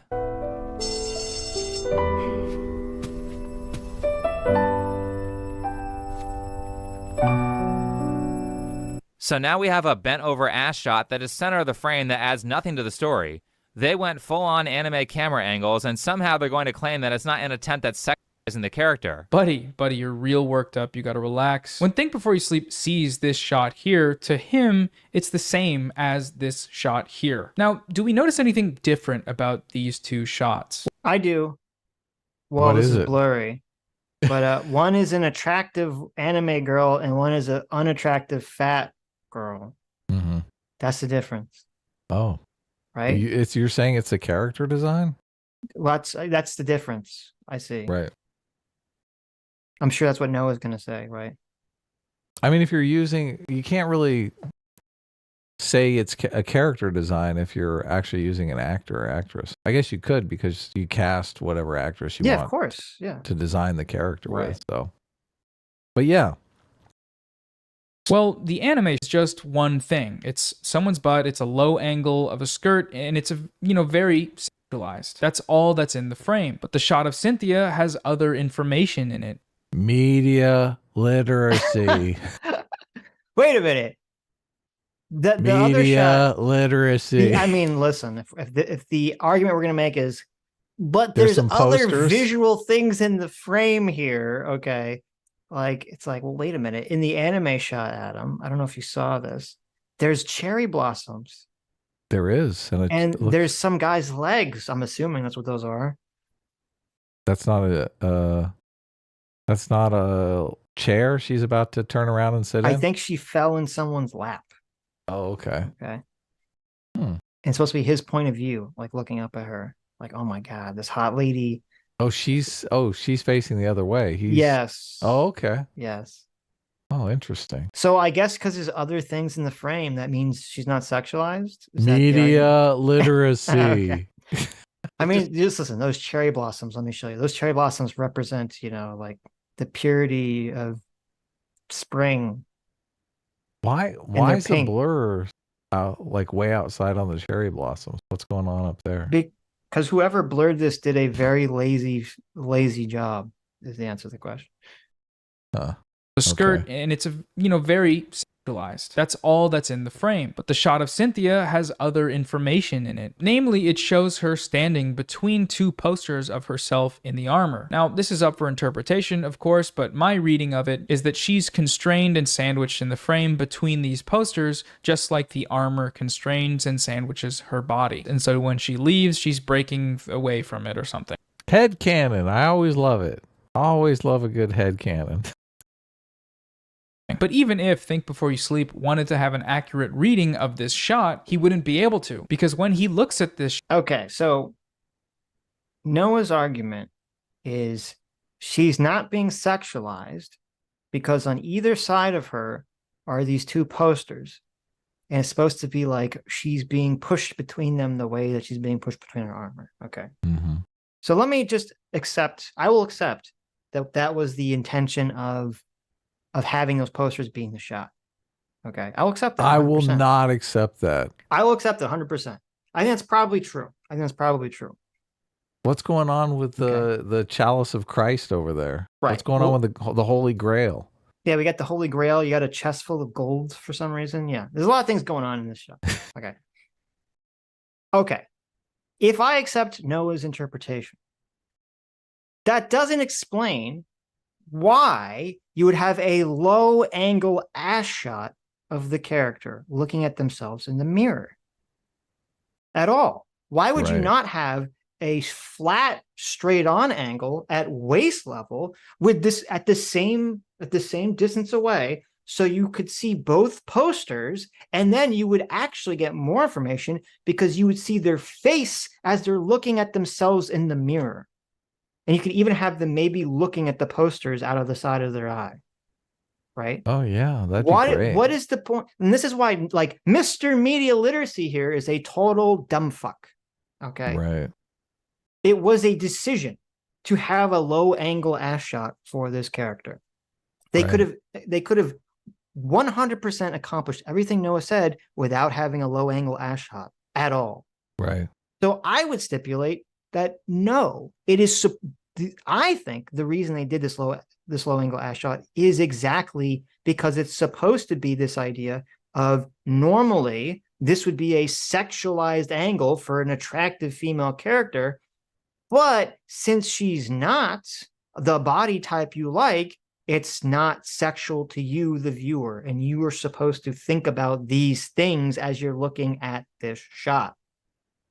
Right. That is the point of the shot. And she even, I don't know if he plays again, in the shot, she even shifts her, they animated it so that she shifts her weight so that you see her ass literally move to draw your attention. It's the only thing that moves in the shot is her ass.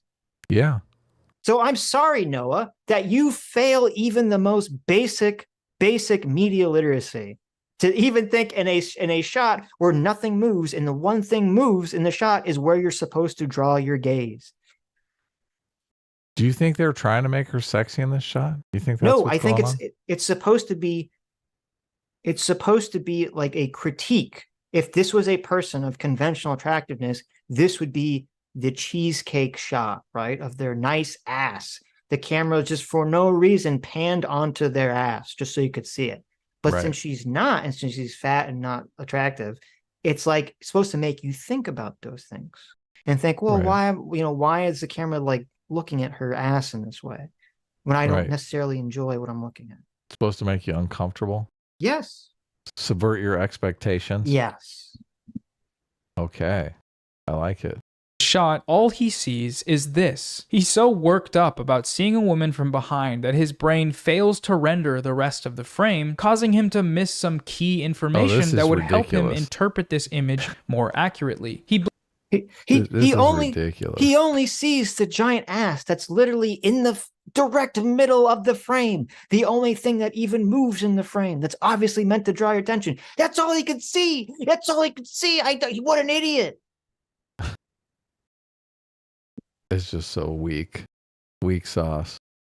He blames Dove for this somehow, which is amazing, but it's also a great example of how sexualization works. He watched the ad and got to this frame, and instead of taking it all in and looking at it objectively, he looks right at Cynthia's ass and doesn't see anything else. Truly just wild stuff, and a pretty interesting example of a self-report. You gotta calm down when you're making videos. You gotta go outside, take a walk, come back in when you're ready. Okay, so This is classic, like, leftist, woke, dumb tactic, 101.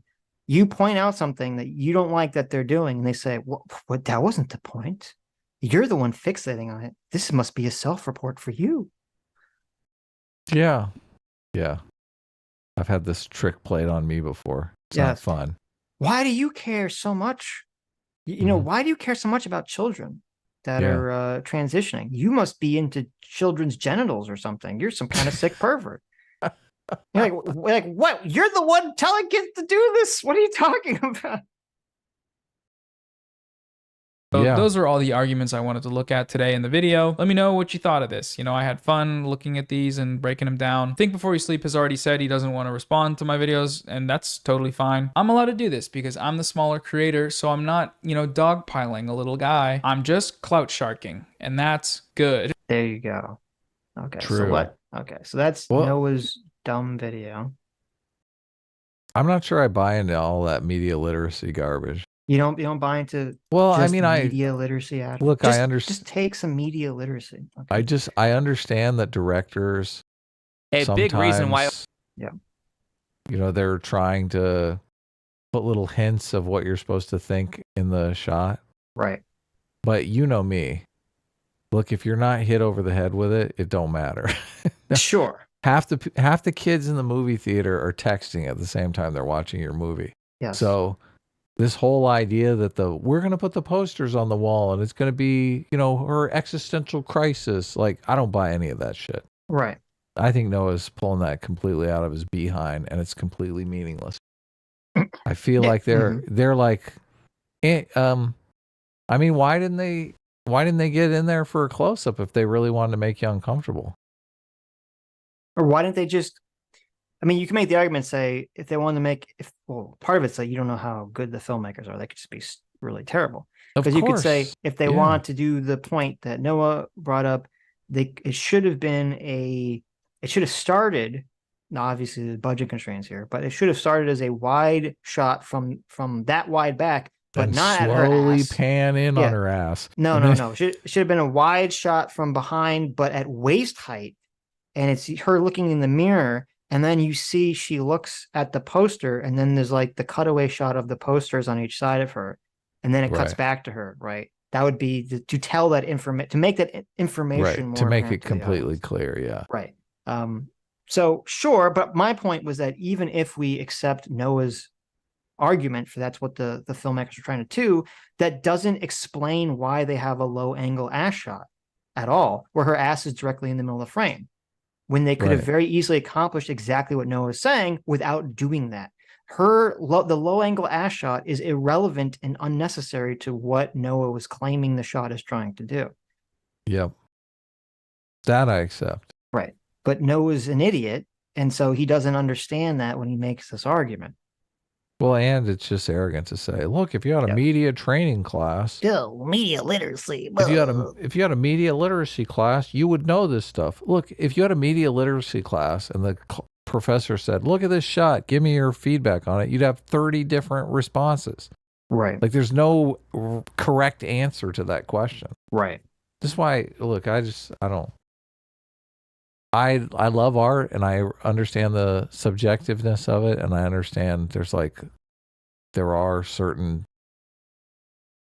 ideas that are kind of objective, but it's just ridiculous to think you could use that frame in some media literacy class and everyone would know, oh, look, here's the answer.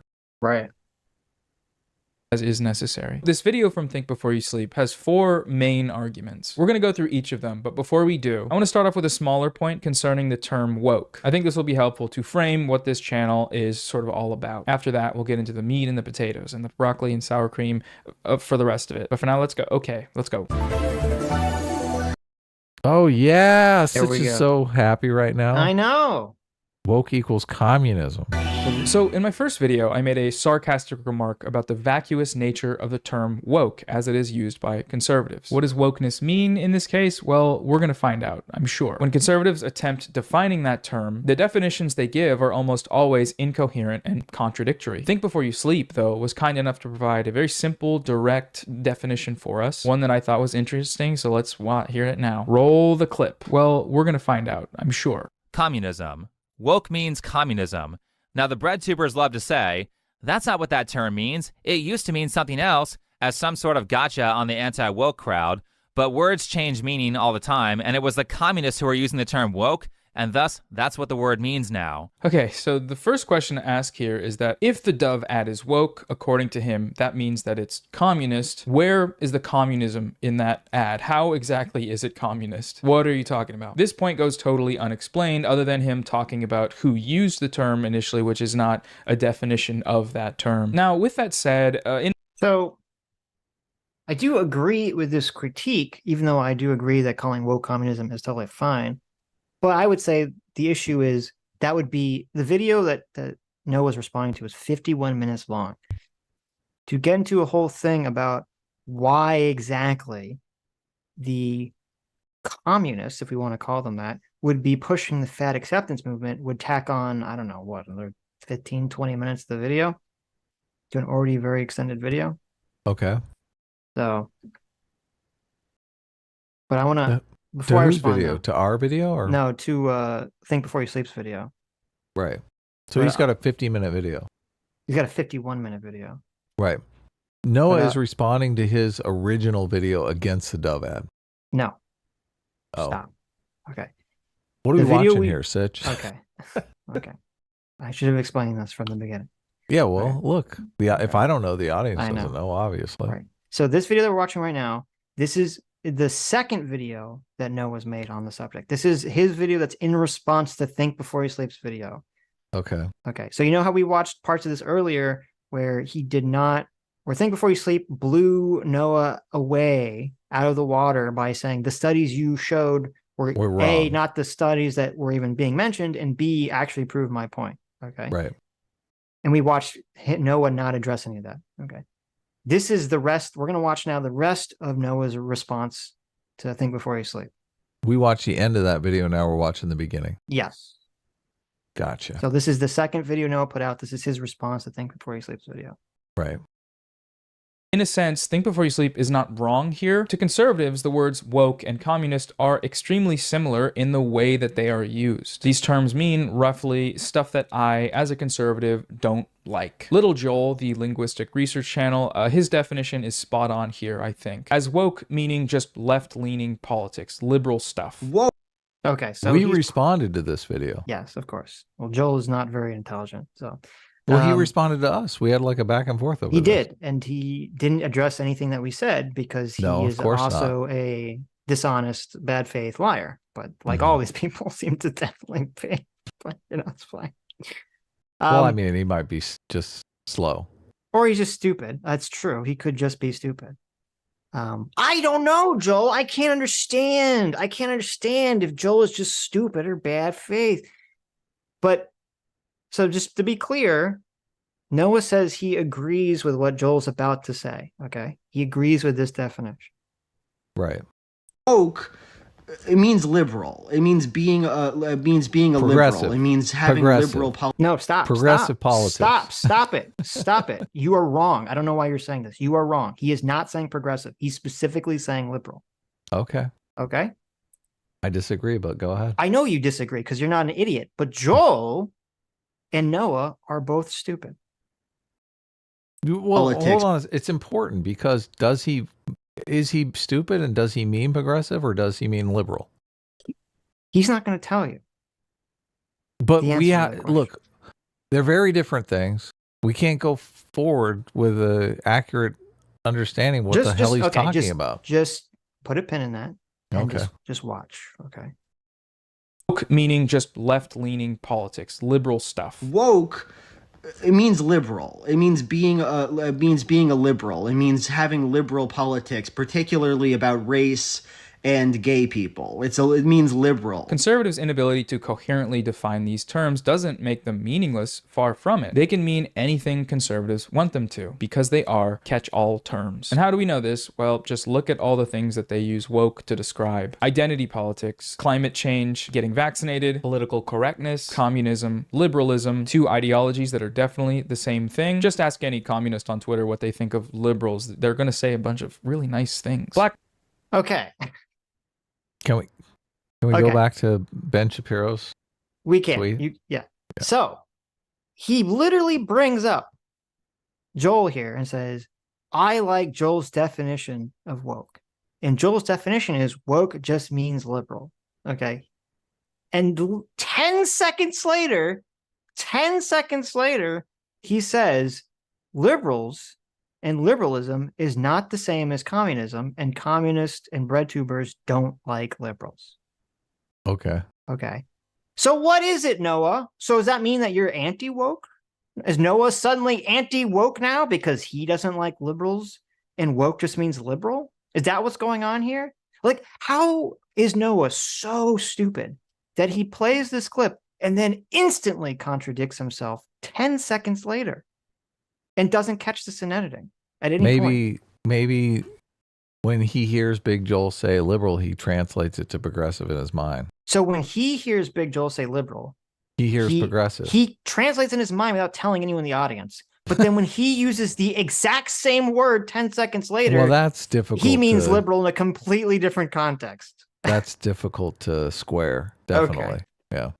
I just couldn't believe. I was watching this. I was like, oh my God.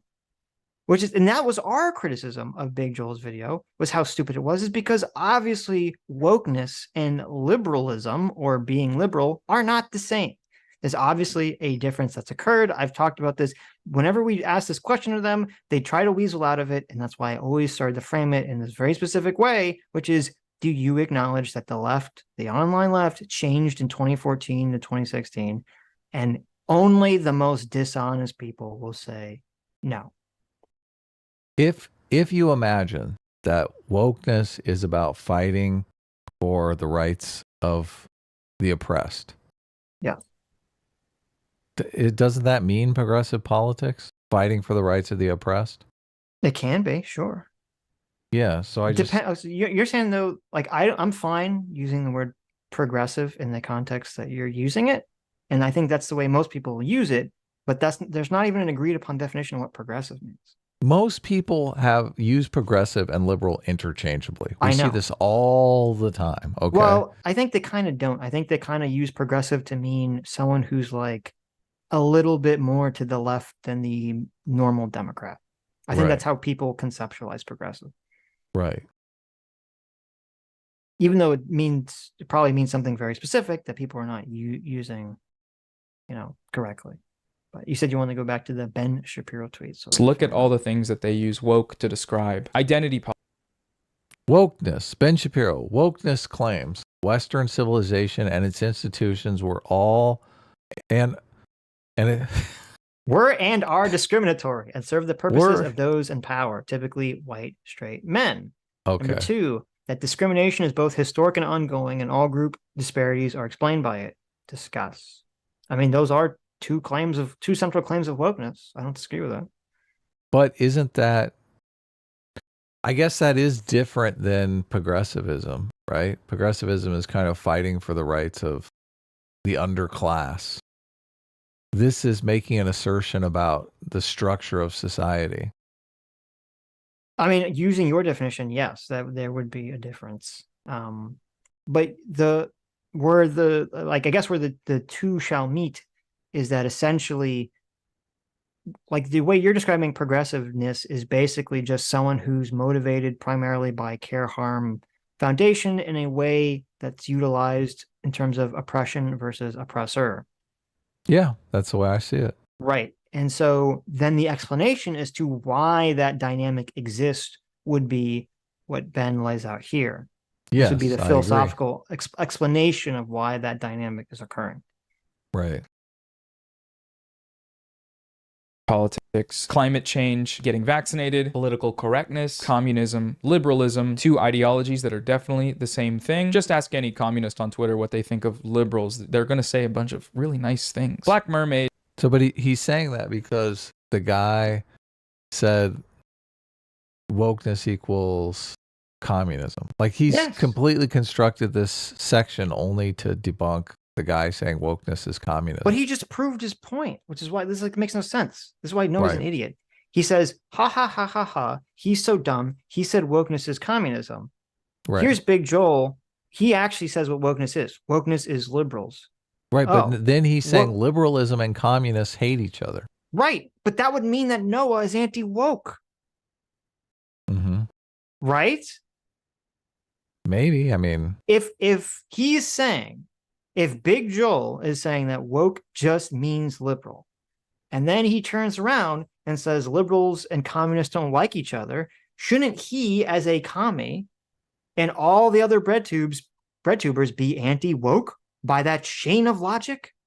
Well, I don't, he hasn't said specifically if he's like a socialist. He is a socialist. Okay, well, I haven't heard him say that in this video. I'm not sure I've heard him say that. I'm not sure I've heard him say it. I've heard him say it. He is not in favor of capitalism. All right. Why is he saying? So he doesn't like correctness, communism, liberalism, two ideologies that are definitely the same thing. Just ask any communist on Twitter what they think of liberals. They're going to say a bunch of really nice things. Why isn't he including himself in that? Because he's just doing a rhetorical thing. If you ask Noah, "Are you a liberal?" he would say no. He's not a liberal. Okay. But so you understand why this is why he's an idiot. What he's saying, he's just contradicting himself. And he doesn't even, he contradicts himself within 10 seconds and doesn't even understand it. Yeah, I mean, there's a lot of wiggle room here with the definitions. Mm-hmm. Start it up. Mermaids, black actors in general, really, LGBTQ education, fat people in marketing, and my personal favorite, large corporations, famously communist capitalist corporations. I just thought it was interesting that he basically treated this point as self-evidently true, that woke means communist because communists said it once, when anyone outside of these anti-woke echo chambers would know that that is just a very easily disprovable falsehood. But okay. So woke means liberal then? Is that what we're going with? I guess woke means increasing individual rights? Yes, that's what it means. Okay, well, let's go with that then. Let's move on now to the main points of the video. Here we go. Oh, okay. So he's not going to actually go into it anymore. Okay. So wokeness does mean communism. This is why I don't. Yeah, this is why I'm trying to excise woke from my vocabulary. Okay, it's fine, but you're not going to until there's a replacement term for it. Which of course, yeah, I'll use it for this conversation, but obviously these people have no idea what they're talking about. So. Right. So you can ask the question. It's a legitimate question to ask. Say, if woke is communism, right? How does that relate to the body positivity, fat acceptance movement? That's a fair question to ask, and this would be my explanation for this, or my answer to this question.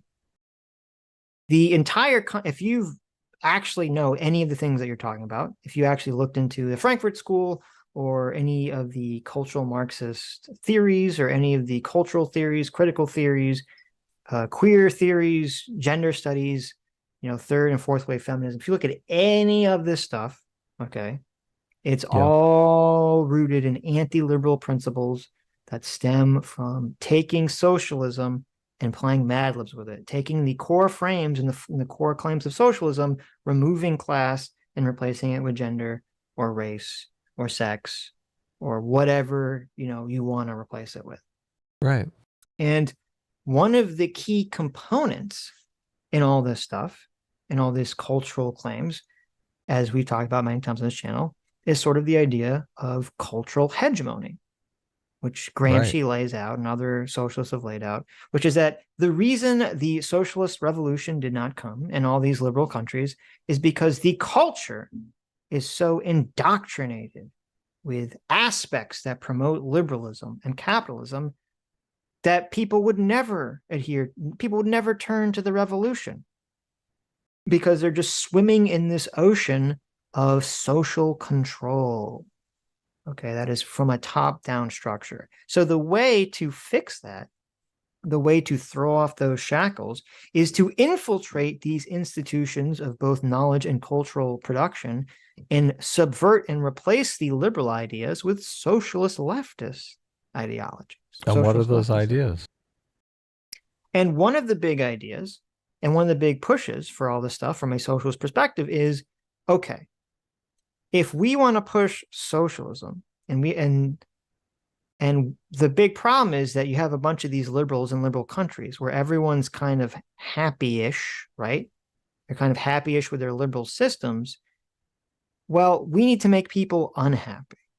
We need to make people unhappy with everything.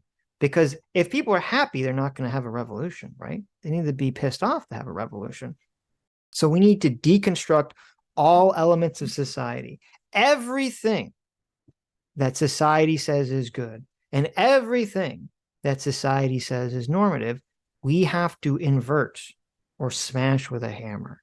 And so the only purpose is deconstruction? Yes. And so they say, okay, if liberal society tells us that being fat is unhealthy, well, therefore, using our big brain deconstruction inverting logic, we should just say, no, that's part of the oppressive normative ideology, right? Because they're operating from a framework that society and culture all come down from a top-down oppression matrix of cis white males trying to dominate everyone else. And so all the ideas, as we know from CRT and other things, all the ideas that come from this culture must be part of the they live style oppression.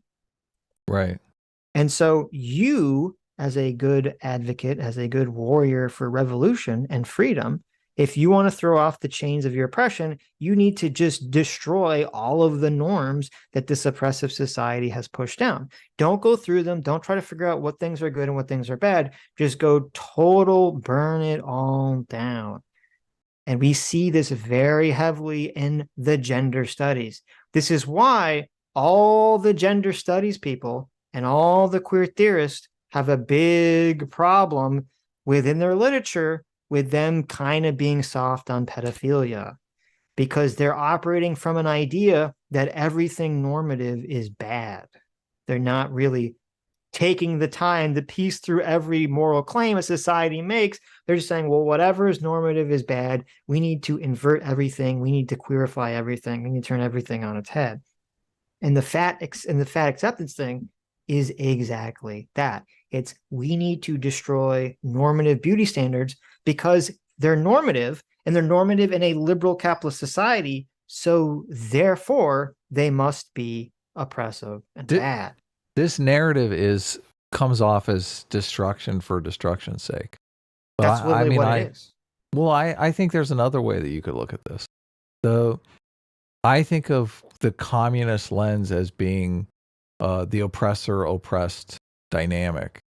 And you could just look at this as fat people are oppressed and skinny people are the oppressors because of the heteronormative system. And we just want to elevate the oppressed so they're no longer oppressed. So therefore, the fat acceptance movement is really about just helping out fat people so other people don't look down on them. So society doesn't look down their nose on them to give them social status. So what you're saying, none of tearing down society is involved in any of that narrative. So what you just said is all true. And this is the complicated way that these movements work, is that there is a person who is at the top of the movement, who's leading the movement, that has a deeper philosophical principle that's motivating them. Mm-hmm. That's complicated. Destroying society. And what I laid out is that is the deeper philosophical thought that is motivating the people at the heads at the movements who are in colleges teaching this dog shit. Okay. But right.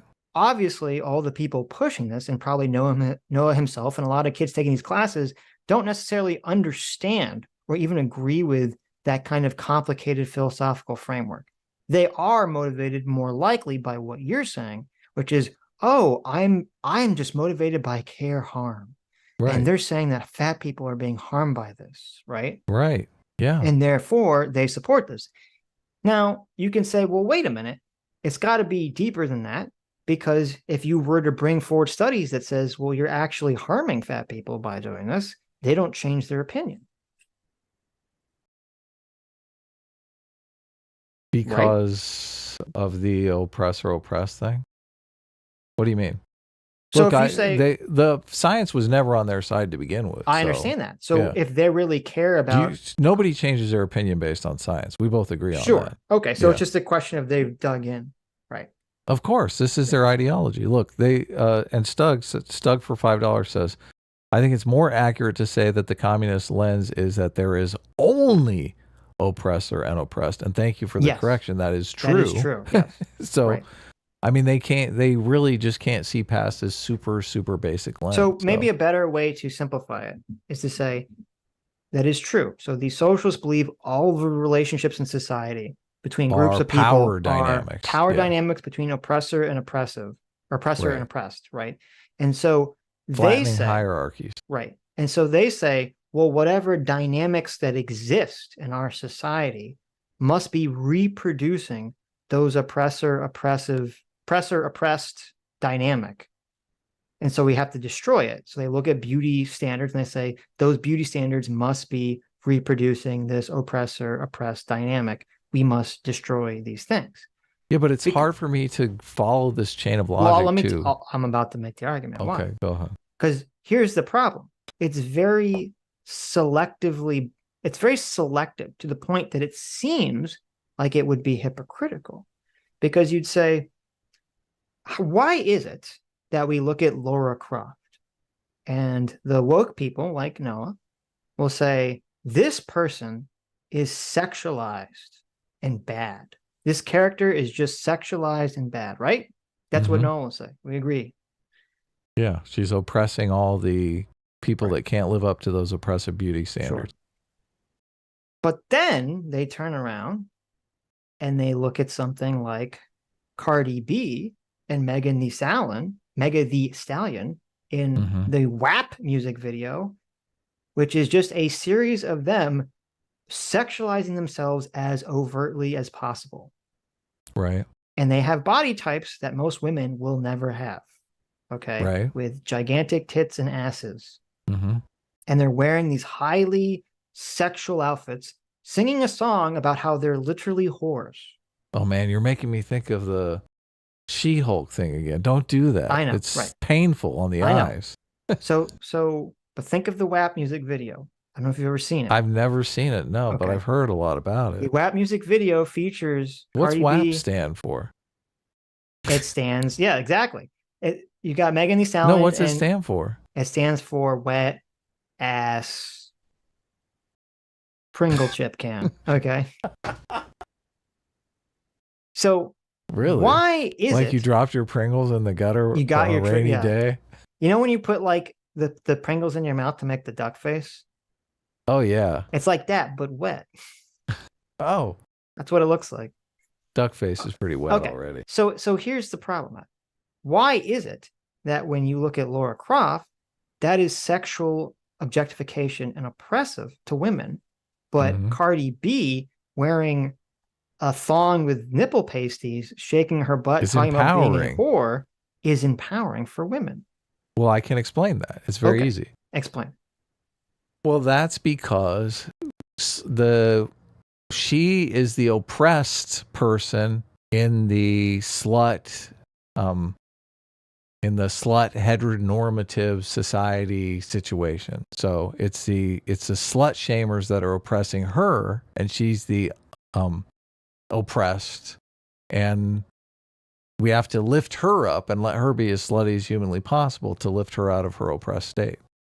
Look, they don't have to, they can be contradictory. That's no problem. No, I don't know. So how is Cardi B oppressed when she's a multi-millionaire music star. Well, she's oppressed by singing the a video. prudish culture that is going to slut shame a person for doing those kinds of things. But then how is that not applied to people criticizing Lara Croft or Ivy or Riku or any of these other because video those game people characters? are oppressing the fatties who are oppressed by these unreasonable Cardi beauty B is not standards. fat though.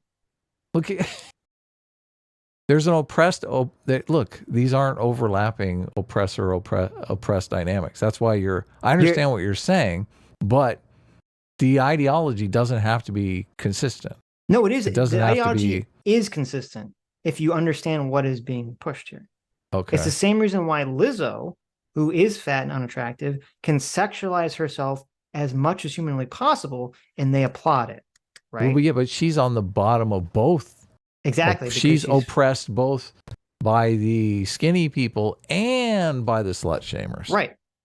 Right. No, and I think oppression plays into it. Don't get me wrong. And it's the same reason why you can have, trans women and drag queens can dress and act as slutty as humanly possible, and we're supposed to applaud it. But if a straight white woman in a video game is portrayed sexually, that's a problem.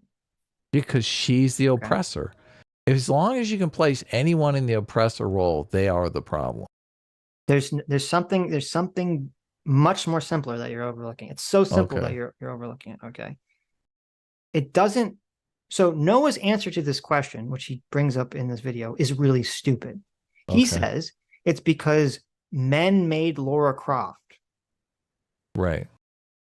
Which is a stupid answer because, well, are you telling me that the only thing that makes a highly sexualized display of a woman good or bad is who creates it? That's not true. Right. At all. And we know that's not true because we see that when it comes up in sort of the black thing. If under that same logic, a feminist would say, well, we need women with women's voices, right? A woman, and this is what's kind of funny, if you actually asked the third wave feminists about Cardi B and WAP and all this stuff, they would hate that song because they would say that is a woman who's basically sold herself out to the patriarchy by selling her body to try to, fit into society and make money by over-sexualizing herself and acting like a whore. Right. And yet the woke people don't seem to care. And the reason they don't care is because they're operating a very, very easy principle. The principle, which does have to do with oppression, is this. Mm-hmm. Do nerdy, straight, white males like something? If they like it, it's bad. Right. If women like something, it's good. Okay. That's it. That's all it is. It's nothing even more complicated than that. It's just that simple. That is the criteria to judging all these things because women don't want to be slut shamed and women don't like more beautiful women than them. No, not even. If a woman watches Cardi B and they watch WAP and for some reason they like it because it's got these colorful aesthetics and they like the idea of acting like a big skank. Okay. And she's wearing she's wearing tiger stripes as she shakes her butt, right? And women eat this shit up. Okay. We all know this. Women they love this shit. They watch it and they love it. Okay. So obviously women are totally fine with sexually objectifying themselves and each other as long as it's done in some way that's aesthetically pleasing to them, right? Because it's more, quote, made for them, right? So they look at this sexual objectification, they go, I love this. And then they look at Lara Croft, and in my opinion, they don't even hate it. They just doesn't appeal to them. They're like, this was made for men. This is made for men. Exactly. And so they go, oh, well, if white nerdy males like some property, it's bad. Well, but that's if true. Women like something, it's good. That's all it is. That's the criteria that motivates these people. It's nothing more complicated than that. They just hate white straight males. And they hate, even more than white straight males, they hate this idea of nerds and nerd cultures. This is why these fucking people, okay, are so despicable. They're supposed to be the people that are looking out for the oppressed, right? That's the whole thing. They're supposed to be looking out for the oppressed, right? Oh, yeah. If they're really looking out for the oppressed, why is so much of their culture about making fun of people for being nerds, losers, and incels. Well, because they're the oppressors. Oh, really? The nerds, No, losers, and incels are the oppressors, huh? It's crazy, yeah. That makes no fucking sense. It's because it's not about that. It's because a lot of this woke shit is literally just a license for people to bully the exact same people they've been bullying for the last 50, 60 years. Yeah. That's all it is. It's how do we bully the same people we used to bully, but this time we make ourselves feel good about it. Right, yeah. That's all Where's it is. the quote? Where's the Yes. Huxley quote? It's the Huxley quote all over again. So that's the criteria that's going on here. That's the that third Noah criteria, right? And all these other fucking assholes are all just have their head up their ass about with all of this stuff. It's just if nerdy guys like it, it's bad. I get to call them incels. I get to make fun of them. I get to criticize them. But if women look at something and they like it, it doesn't matter how insanely sexualized it is. It doesn't matter that it would literally be criticized by every feminist as just selling themselves out to the patriarchy and just playing exactly into the patriarchy. That all just flies out the window because they don't actually care about the philosophical underpinnings or consistencies of any of this stuff. They just want an excuse to be pieces of crap to people. Well, I totally agree with that.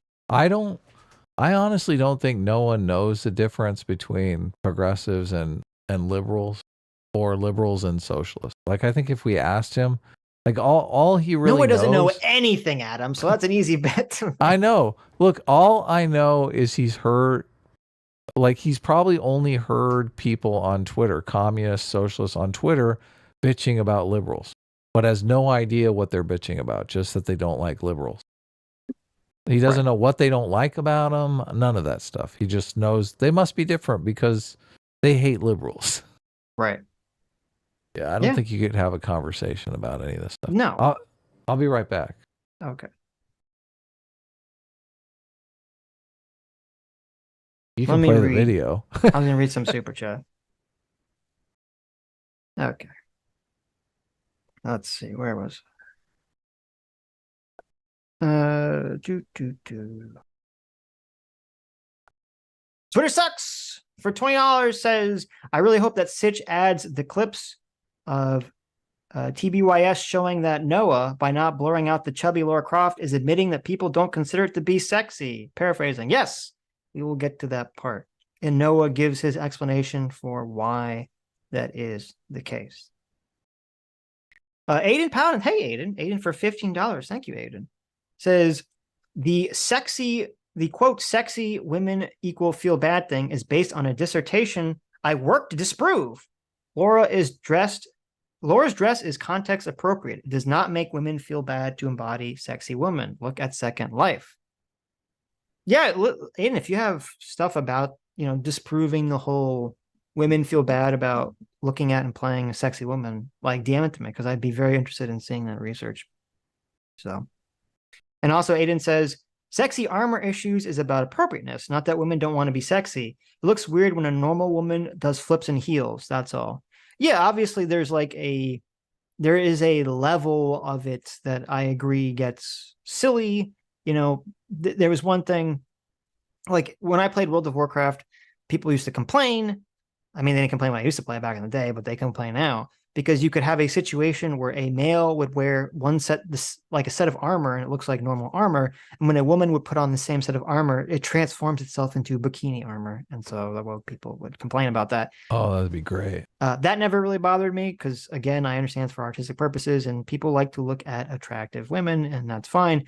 The one thing that always did kind of bother me, though, in a Blizzard property was, and I think it was in StarCraft 2, when Kerrigan becomes the queen, the Zerg queen for the second time, and she becomes a bug lady, her feet literally morph into high heels. Like she has a biological high heel attached to the bottom of her heel. And I'm like, that's okay. I'm like, okay, you're pushing it too far. Like, that's ridiculous. Can we not please? Like, come on. That's just too stupid. So. Yeah, I want to go back because there's like an interesting idea here the commies are trying to destroy society thing. Okay, hold on. Because read these, and then we'll get to that. Okay. Twitter Sucks for $20 says, no, guys, you don't realize there's a third reason why Dove has this low ankle ass shot. This is totally real, not an option. Dove is actually objectifying her. They're literally using fat people to sell soap. True. Well, I mean, I didn't think she looked that bad, so. Okay. That's fine. Casey I mean, Anderson. they could have done a lot. I mean, They could have done worse. That's true. Casey Anderson for $20 says, Noah has so much artistic creativity himself. A white wall sitting in a chair with a pink backlight and a window with shades but no curtains. Or Noah with a white wall and a non-hung picture on the floor. Pure artistry. Very true. Mark Twain's Revenge. Thank you so much for 20 gifted memberships. Thank you, Mark Twain. And Duke Norton for $20 says, quote, think of the WAP music video. I'd rather not. As someone who's been fat before myself, I was disgusted with myself and my best friends called me out. They helped me get back to a good weight. S-class is the best class. Yeah, there you go. Good. Like, what's up? That's good. I'm glad they helped you. You gotta have there is that idea that a friend is the one that is going to tell you the tough truth and not sugarcoat it. Right. Yeah. Okay, so, what was the thing you wanted to say? Well, no, you brought up basically the fat acceptance movement is like a communist plot to destroy society by destroying body norms. Well, that is the philosophical underpinning of the like high up people that are pushing it. Obviously, the people who are like the foot soldiers are not acting according to that principle. Okay. Well, because I'm thinking like in our earlier thought experiment when Ben and Jerry's is slipping, $2 million grant to these people who philosophically want to destroy society. Like, who does more damage to society? The people who are going to make a generation of fat people that are going to die in their early 40s, or the people who are trying to destroy the social norms and taboos? Like, it seems like a pact with two parties. Well, they're working together. Right. Yeah. Yeah. But I mean, the capitalists don't really... They have different end goals. Right. Right. Like... Well, the destruction is... I feel like, obviously... So when you have the person... Right. So when you have the person whose goal it is to destroy liberal society and deconstruct everything, and Ben and Jerry's gives them $2 million. Ben and Jerry's either A, is unaware that there's a goal, or B, doesn't care and doesn't think that that's realistic. All they care about is, in the short term, this person is pushing something that's in the guise of fat acceptance, and that will help, essentially make people not, stop buying our fat-inducing ice cream. Right. Okay. Cool. It's really funny. He tries to justify one of the claims from the last video that one of the most common things women ask for in relationships is leadership from men. I laughed this point off when... Yeah, I'll be right back. You can keep it going. Okay, cool. He initially made it, but he doubles down on it again, so I think we should address it. This, by the way, is coming from the people who will say, source bro, where's your source, man? On literally every claim that you make after telling you that you should Google all their data for them. Particularly when one of the most common things women ask for in a relationship is leadership from men. Source? Can we get a source? Gee, I didn't know I needed a source for common knowledge. You know that's an exception in research, right? Next, he's going to ask for a source on... Is it common knowledge that women want leadership in a man? I mean, maybe they do. I don't know. I never heard that before. What color the sky is. So we're both using the common knowledge exemption there, right? I use it when I laugh off that claim for just being insane, and he does it when he invokes the dating tips clause. You don't think this is a common knowledge exception? Well then, who has to ask who out on the first date? Is it 50-50? Or is it almost exclusively the men initiating the relationship? That's leadership because leaders are the ones who go first. These are both of our versions of common knowledge, right? So if it's his version against mine, how do we break this tie? Well, we just Google. I wouldn't think of asking a girl out as leadership. I think of leadership as like, I'm going to plan the vacation for us. Which, I mean, if you ask me, like, that's kind of wife work, like planning the vacation. Wives are so good at planning vacations. I mean, let's be honest here.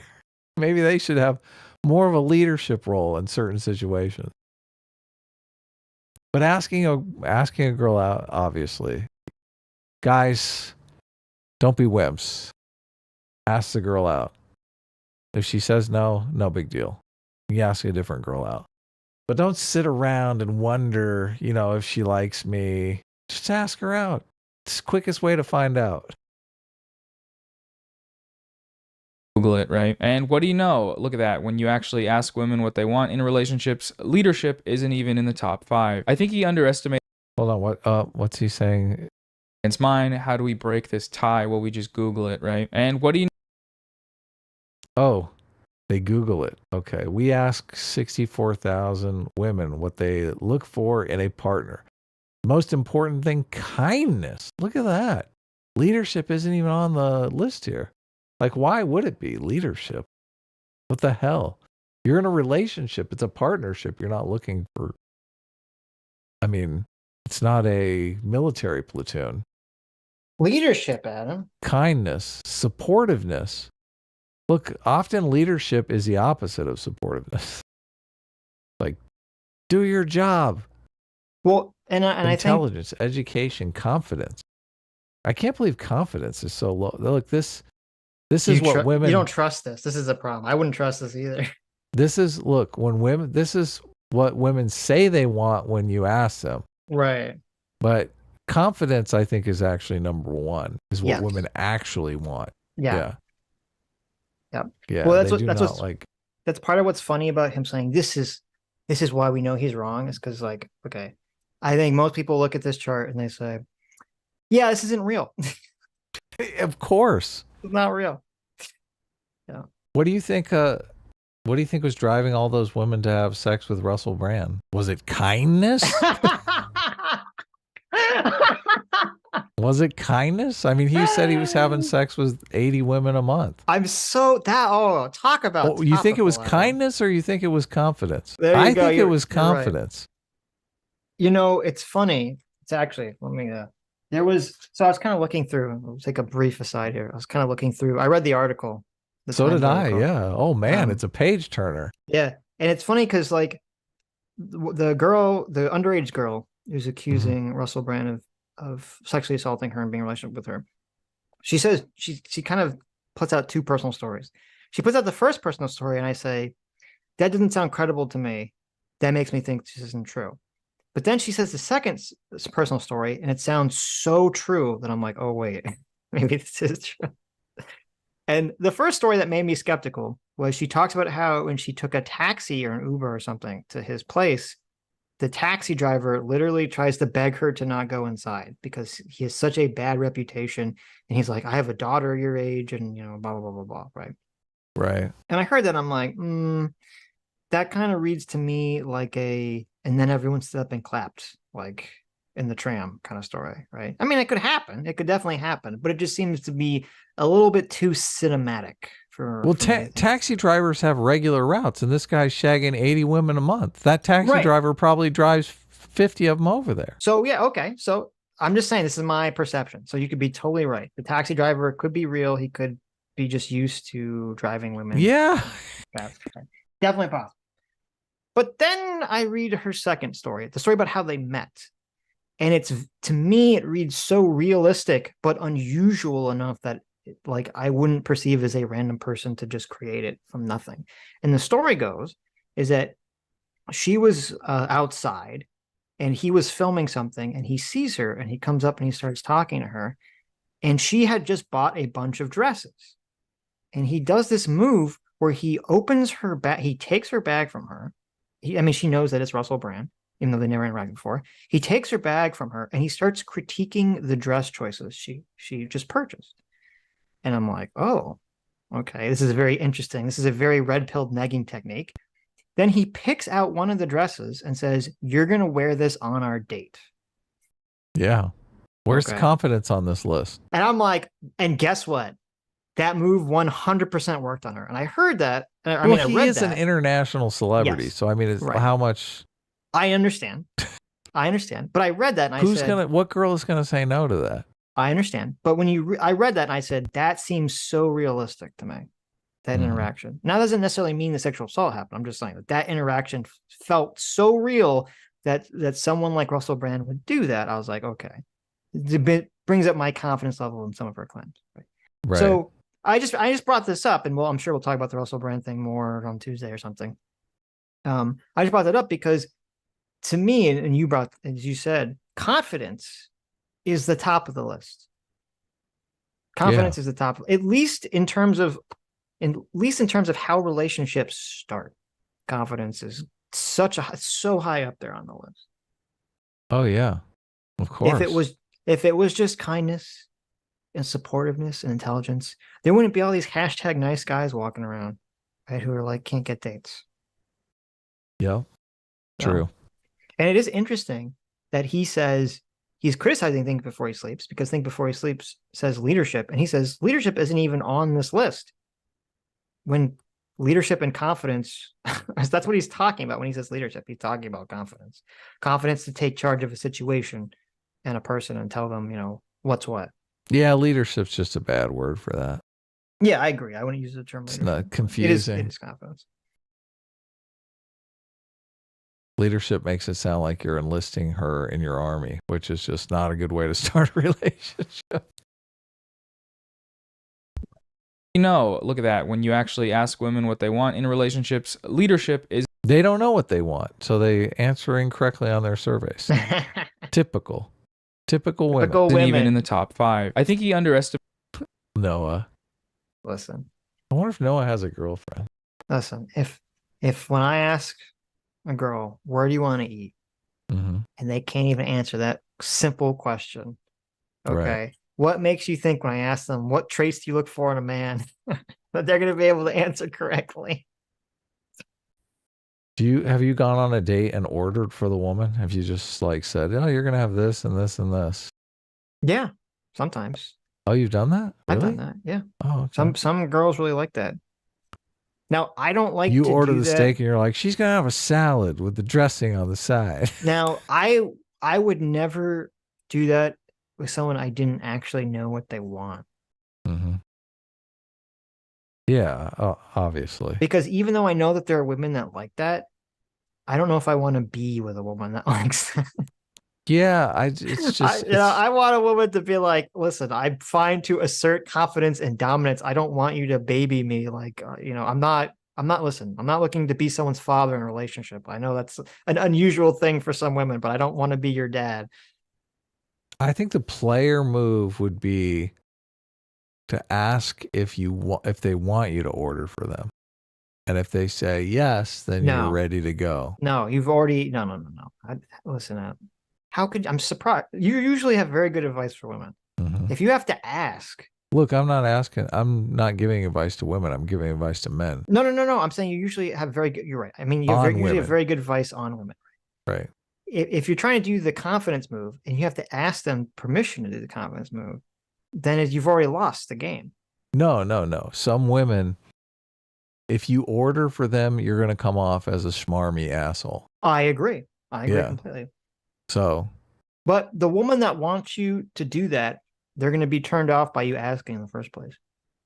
No, I think a woman would be more intrigued that you might be able to order for them. And they'd be like, oh, that's an option? They'd be like, oh, this guy's creative. Look, he's got this option that I never even thought. Oh, you mean like you're going to be like, let me guess what you want? No, you're going to say, listen, do you want me to order for you? And they can say yes or no. I'm not sure. They're like, no, I want to see what's on the menu. Okay. Like, that's fine. Who knows? Maybe they're in the mood for something specific. Maybe they don't want to make a decision. Maybe they're just like, oh yeah, go ahead, order. Make the decision for me. Yeah. There was Scott Adams said, here's the move. Okay. Oh no. You know. Scott Adams. No, this is actually a good move. Okay. He says, you know what they actually want. You know where they actually want to go, but they're not going to say that's where they actually want to go. So you just be very decisive. You don't even ask where they want to go. You just say, oh, we're going to this place, right? We're going to go to this restaurant. And they say, okay. And then as you get in the car, they say, what if we went this place instead? And you look at them directly in the eyes and you say, that sounds wonderful. Let's go there. and you give them accolades for suggesting them. That's the move. That's the move. You don't say, where do you want to go? You decide where we're going to go, and then you know that they're going to suggest something else, and you say, yeah, let's just go there. That's fine. Yeah, no, that's the great. technique. So just order for them, and then when they say, look, I'm a vegan. I can't believe you just ordered a steak. Then you say, get the fuck out of here. I don't date vegans. I only date girls that eat meat. Well, that is a good response, actually. I'd hit her up with have I told you how veganism is immoral?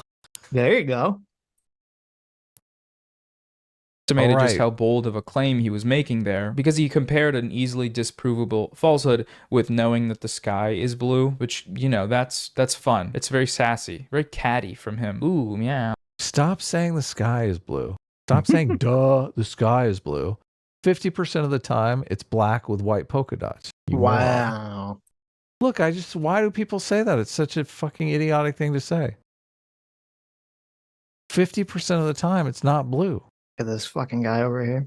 Look at this joker over here. What a moron. Why? I can't believe you're letting him get away with this shit. Well, remember, this is the same video where he does not acknowledge the fact that he got all those studies wrong.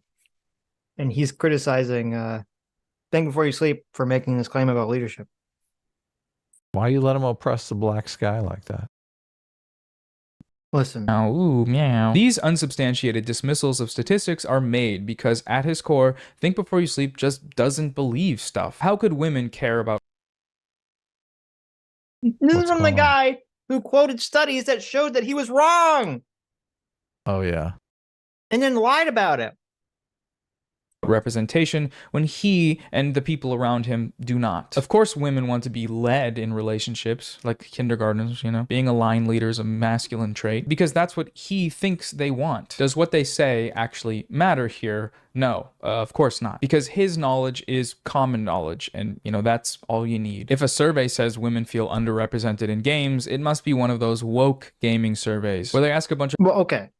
So for Noah to go off so smugly and all this stuff, besides the fact that he got all the studies he cited completely wrong and then lied about it in the study. Right? I love that part, by the way. Putting that all aside, if you're going to be this smug about the situation, then you have to at least address Think Before You Sleep's argument, which was, his argument was, and you might not agree with using the word leadership, which I agree with, but he's talking about something, which is obviously leadership or confidence or whatever you want to call it is a primary factor, because you know, the majority of the time, not always, but the majority of the time, men are still the ones that are asking women out in the first place. And so the relationship can't even start before that even happens. So if you want to criticize that point, Noah, you have to actually address that argument and explain why you think that action of why men are still primarily the people asking women out doesn't have anything to do with leadership or confidence or whatever you want to call it, as opposed to you just smugly saying, well, I looked up a survey and it said kindness. Yeah, I know. The first thing he Googled. So stupid. Deal with for $5. Look, deal with for $5 totally settles it here. Say to your girl, guess where we're going to eat? And what they guess is where you're going to eat. Big player moves. That's good. That's a baller move right there. Guess where we're going to eat? And whatever they guess, you're like, yes, you got it. Oh my God, you're you know, me and you were on this wavelength. Okay, we know each other. What if they say where? What if they don't guess? What if they say where? You say no, you guess. That's right. You force them into it. Yeah, you make them guess. I said guess. I said guess, bitch. That's right. Woke gamers, woke questions, wokely. There's no way that much of the general population agrees with this woke narrative, considering that in places like America, half the population are conservatives who don't care about this, and tons of liberals are anti-feminist too. Half the population, 170 million chuds. Can you imagine? January 6th is just like the Lord of the Rings. Don't put your anti-feminist fantasies in my head, man. It is truly fascinating, though. So does he deny that half the country is conservative or something? Is that, I mean, he made like a non-point. It's probably worse than that. I mean, 50%. I mean, only 50% of voters are conservative. Sure. There's a bunch of people who don't vote that are probably conservative. So it's probably 60% is conservative. Well, if you're assuming that the majority of people that don't vote are conservative, I don't know if I would agree with that.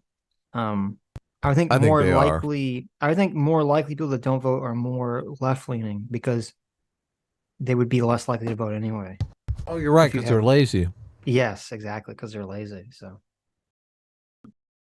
watching him dance around for his audience and act like 8 hours of gaming is so much less than 10 hours of gaming, and act like not being able to find a study means that the study that we found is wrong, even though the study is right there on the screen proving the thing that he just doesn't believe. This is, you notice how he's so insufferable. He doesn't tell his audience at any point in this video that that study that he found is not actually the study Dove used, and he's just actively lying about it right now as he made this video. Wow, disgusting. Dishonest. And yet he's gonna say, "Oh, think before you sleep" is dancing around the issue. He's not addressing the issue, dancing around it. Well, he calls him a liar straight out too. Yes, bitch, you're not even telling your audience that you got the wrong study. Don't give me this. It's fun for me looking at that and going, what, man? Huh? Okay, on to Bumbo-Doo. Ooh, what's up? We're going to take a quick break to thank the sponsor of today's video, Morgan & Morgan. If you get personally injured in something like a car accident, you're entitled.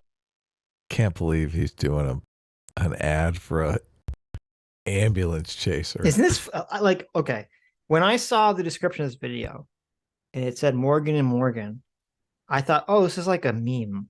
This is some kind of like Noah Samsen meme thing. He's not actually doing an advertisement for like a lawyer, right? Does this lawyer handle personal injury? How about medical malpractice? Yeah, they do personal injury, I imagine. Are you a detransitioner? Were you told that HRT was fully reversible? Call Morgan & Morgan today. I'd like to thank Noah Samsen. I needed to sue someone because they wrongly transitioned me, and Morgan & Morgan was there definitely led me the right way. Yeah. This could be bad. Look up Morgan & Morgan, see if they handle medical malpractice. To a lot more than you may know. Hiring a lawyer for something like this can be a daunting thing, but with Morgan & Morgan, it's super easy. You can submit a claim in 8 clicks or less without ever having to leave your home. There's no going into a law office, there's no timely consultations, and you can stay in contact with the team of lawyers via text and oh my god, is this like better health? Like what? You don't even have to see the lawyer. You're gonna do it through your phone. You never have to talk to another human being. You just click, click, click away. Look, we'll handle everything. How do I sue someone for tens of thousands of dollars without actually talking to a person? Morgan & Morgan had a solution for you. It's so weird. Oh, I can't believe this is a real advertisement. Do people talk to human beings anymore? I mean, listen, this is exactly what I want. Okay, I'm not criticizing this. I'm in favor of this. All right, this is based.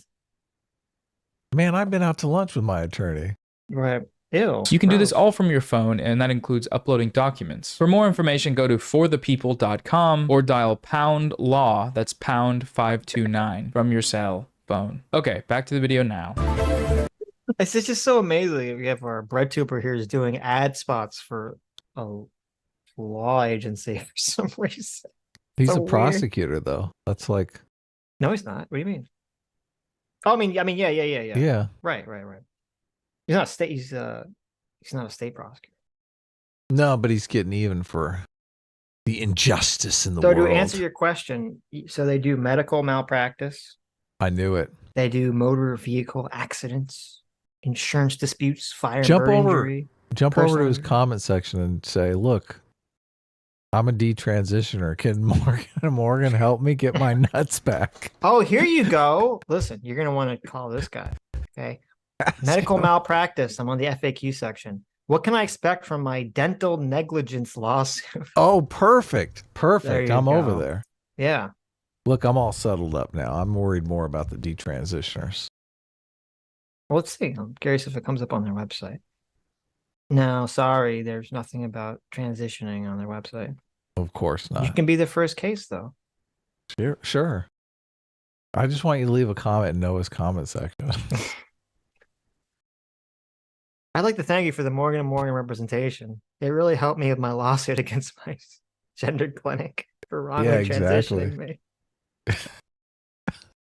Do it. Oh, that'd be so epic. We were able to close down the entire gender transitioning clinic with our lawsuit. Do it from the Sitch and Adam account. I think if we do it from the Sitch and Adam account, it'll be really apparent that it's not real.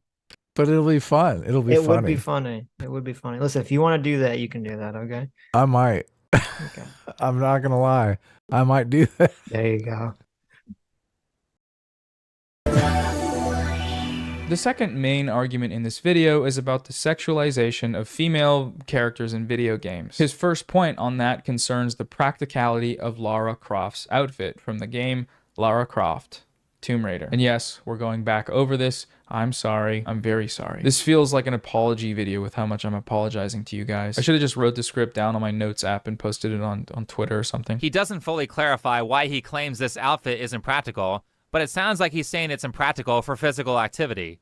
That's not true. How are short shorts and a crop top impeding her mobility? So, firstly, my argument that Lara Croft's outfit is impractical isn't that it impedes her mobility. It doesn't. It's impractical because in the game, she's getting shot at and attacked by dogs and alligators and other things that want to chew on you. A bunch of bare skin isn't a great defense against those sorts of things, you know? And that's what I said in my previous video, but here he just totally ignores that to talk about how you can wear this and run around, which is an easy thing to argue against, and it's not something I believe. Well played, Epic. Now, all of that isn't me saying that Lara needs to be wearing the Master Chief armor, nor that outfits in video games must adhere to some strict sense of practicality. I don't believe that. The reason I brought up this example, though, is because it's one of many cases in an observable trend of female characters wearing very impractical outfits for the sake of showing more skin and showing more of their unrealistically curvy figures. Anita Sarkeesian, God bless her, she made this same point 6 years ago in the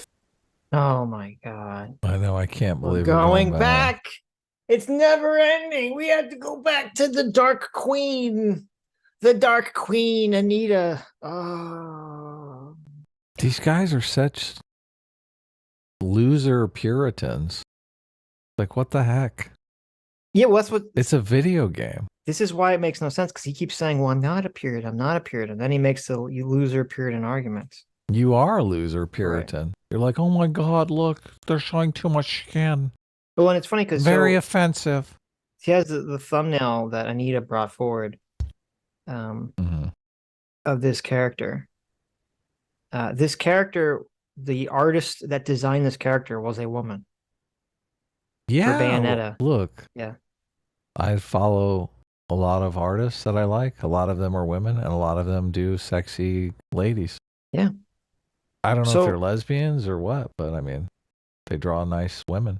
Noah, I thought that if a woman was doing something, it's acceptable, right? Wasn't that the criteria? If a woman is objectifying herself, it's empowering. So why is Bayonetta not an example of that? Yeah. Yes, he doesn't have an answer. Look. He's in full NPC mode. True. Frequency video, Lingerie is not armor. Female heroes in video games might be special agents or soldiers or treasure hunters by trade. They often find themselves in dangerous, physically demanding situations, fighting off bad guys and saving the world. They are typically performing activities that call for practical or protective clothing. But when we look at the types of outfits that female characters are made to wear, we can see that they're both sexualized and completely absurd. See, this... Oh, that's absurd in all the right ways. I just want to go back for a second, and I remember saying at the time, how did anyone, even the wokest wokes, stand Anita? She's worse than Sean and Jen. Her videos make you want to Minecraft yourself. It's a flat shot of her staring at you in front of a blue screen, just delivering information in the most dry, boring way imaginable. Yeah. How do people listen to this garbage? Because in video it's part of their games, ideology. Adam, there were women who are secret agents and they're wearing revealing outfits because of the male gaze. Donate to my Patreon, please. Oh man, you're gonna get a Reddit post over that one. Oh, I'm so sorry. It's actually funny. And Think Before You Sleep brought this up in his video. He brought up this funny shot, which was, so Anita was on she had a podcast with two people, and they had like little cartoon versions of themselves that someone drew. Right. And of course, the cartoon face versions of themselves were like 10 times more attractive. Sexier. Yeah, 10 times more attractive than what they actually look like. And so someone's like, "Let me fix that for you." And they drew like them how they actually looked. They Themselves did the in dangerous, stylized version. Yeah. physically demanding situations, fighting off bad guys and saving the world. They are typically performing activities that call for practical or protective clothing. Your video game is unrealistic. I know. Who cares? Who cares? I know. Look, sometimes you sacrifice realism for entertainment value. Yes. Happens all the time in media. Yes. You're like, look, I want to look at a pretty girl while I'm playing my game. Oh, look, it's the best of both worlds. It's staring at pretty girls and playing video games. Oh my God. Win-win. Yeah, exactly. Like look, you're totally right. It's just men happy, bad. Yes. Yes. If you women like it, it's you should be fine. chasing me. You should be paying attention to me. Not watching that stupid video game. If straight men like something, it's bad.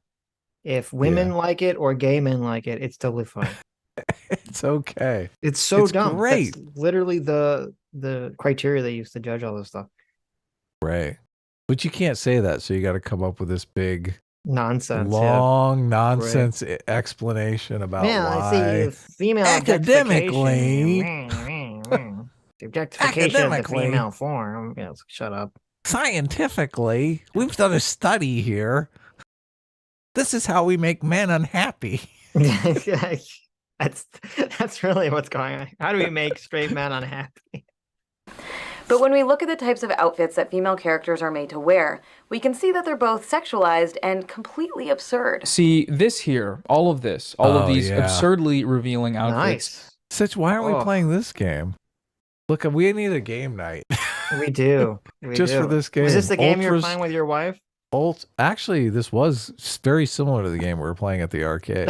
I think it was Street Fighter we were playing. There you go. Yeah. It was amazing. Who were you playing as? I can't remember. Oh my God. But I did play against half a dozen of the girls on the S-Class cover. There you go. I was like, oh, I recognize her. Did your wife say like, wow, it shames me that I have to play this very sexy character wearing this very sexy outfit in this fighting game where we punch each other to death or kick each other to death? No. She was like, you play, I'll play this one. Isn't it funny that it's like we have this game where women are stabbing and killing each other and it's like, oh, well, that's fine. But these outfits, these sexy outfits, that's the real problem, right? Of course. Male violence, that's cool. Wait, men looking at other women instead of me? That's a problem. No. They are impractical, but they exist because the game designers chose to make them that way. And why'd they do Based. And why did they do that? So that they could sell more video games. Yes. That's very simple. Because men wanted to play those characters. Or look at them. Well, yeah, and play them at the same time. It's great. Right. Why do romance novels have like shirtless men coming out of pirate ships with long hairs, on the cover? Of course. Why is that happening? I don't know. You tell me. Wasn't it kind of revolutionary to change the protagonist to a female that looked hot so you could look at the protagonist in the game? I feel like the games before, maybe Lara Croft was actually the first game to kind of do that. I don't remember. Maybe. Because there was like Duke Nukem and stuff. Well, I mean, Samus is probably one of the first, but obviously you don't see that she's a woman for 99.9999% of the game. Because she's out of she's frame. in the robot suit, yeah. Oh, yeah. So, but yeah, I mean, Lara Croft might be one of the first, like, really big female protagonists. when they said, look, let's put some little sex appeal into this game, sell some more copies. Yeah, but see, that's the thing. Like, listen, we need, you know, a female character who's the protagonist, who's not just being rescued by the man. It's like, okay, that's fine. Well, let's make her hot. No. You're not allowed to do that because then men will still like it. Well, I mean, we are trying to sell video games to men here. I don't know what you want from. Yeah, exactly. That's what I'm saying. It's not for you, okay? The sex has been in movies. Why not video game? Because it's offensive to somebody. Yeah. Do that. Why did Chris Shrigley, Andy Green, Rob Toon, Terry Lloyd, Simon Phipps, Dave Pridmore, Jeremy Heathsmith, Kevin Norburn, and Greg Holmes make Laura wear this outfit? Oh my God. Look at all these men that made this video game. Do you like that he acts like Lara Croft is a real person? Isn't that so weird?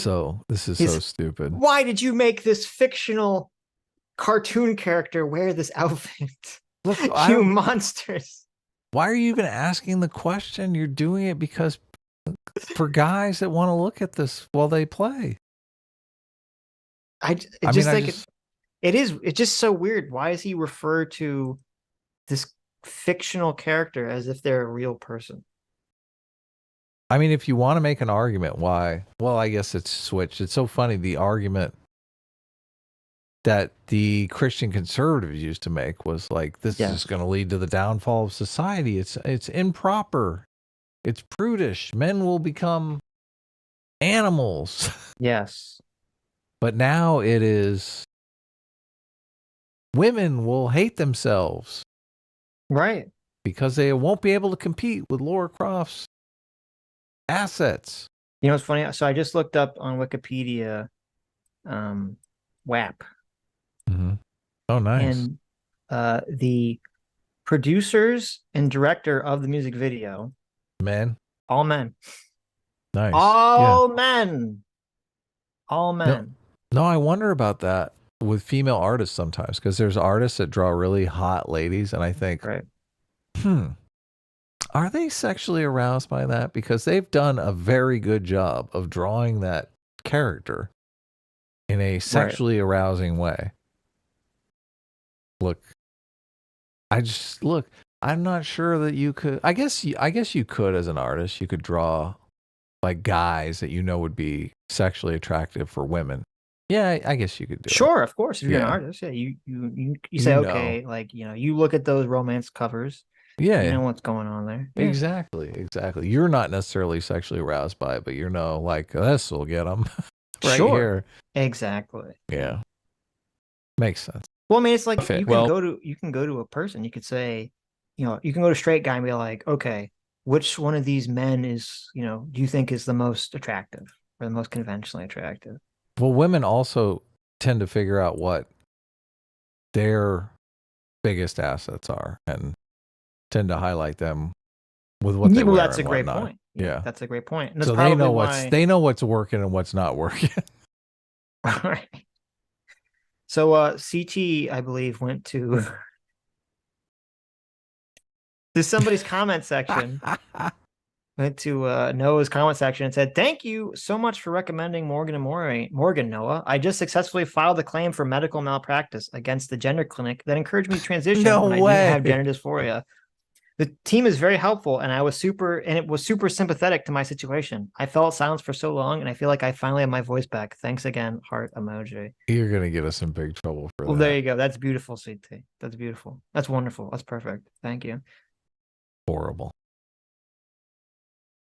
Because they wanted to, but also, you know, let's not play dumb here. It's for the boys. It's for boys and men who these games have always primarily been marketed to. It's for them to look at and say, damn, the video game lady is hot in a way that doesn't make any sense for the plot of the game. So say the boys and men there. That's me quoting them. On this topic of showing more skin being sexualization, one of the stranger arguments from this video look, if it's between the plot being messed up and being able to look at a super hot anime character for 12 hours, every guy is going with a hot character. Well, no, listen.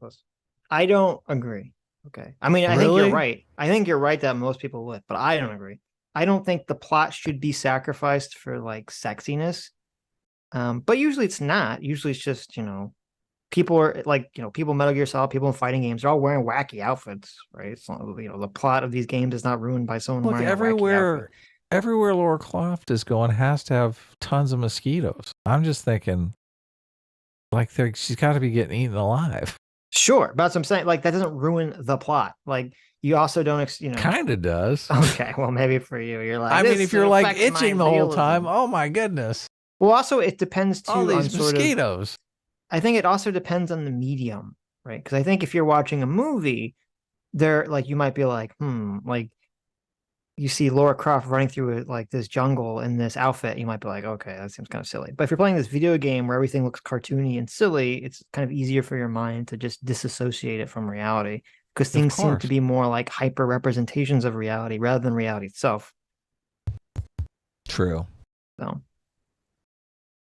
uses a comparison between Lara from Tomb Raider and Cynthia, a character from one of the animated shorts from the Dove ad. His argument goes like this. If Lara is being sexualized for showing a bunch of skin, which he doesn't believe, that's what I argued. If that's the case, then Cynthia, the character from the Dove ad, must also have been getting sexualized because she was wearing pretty much the same outfit, showing just as much skin. Why is Lara being sexualized and Cynthia isn't? He asked.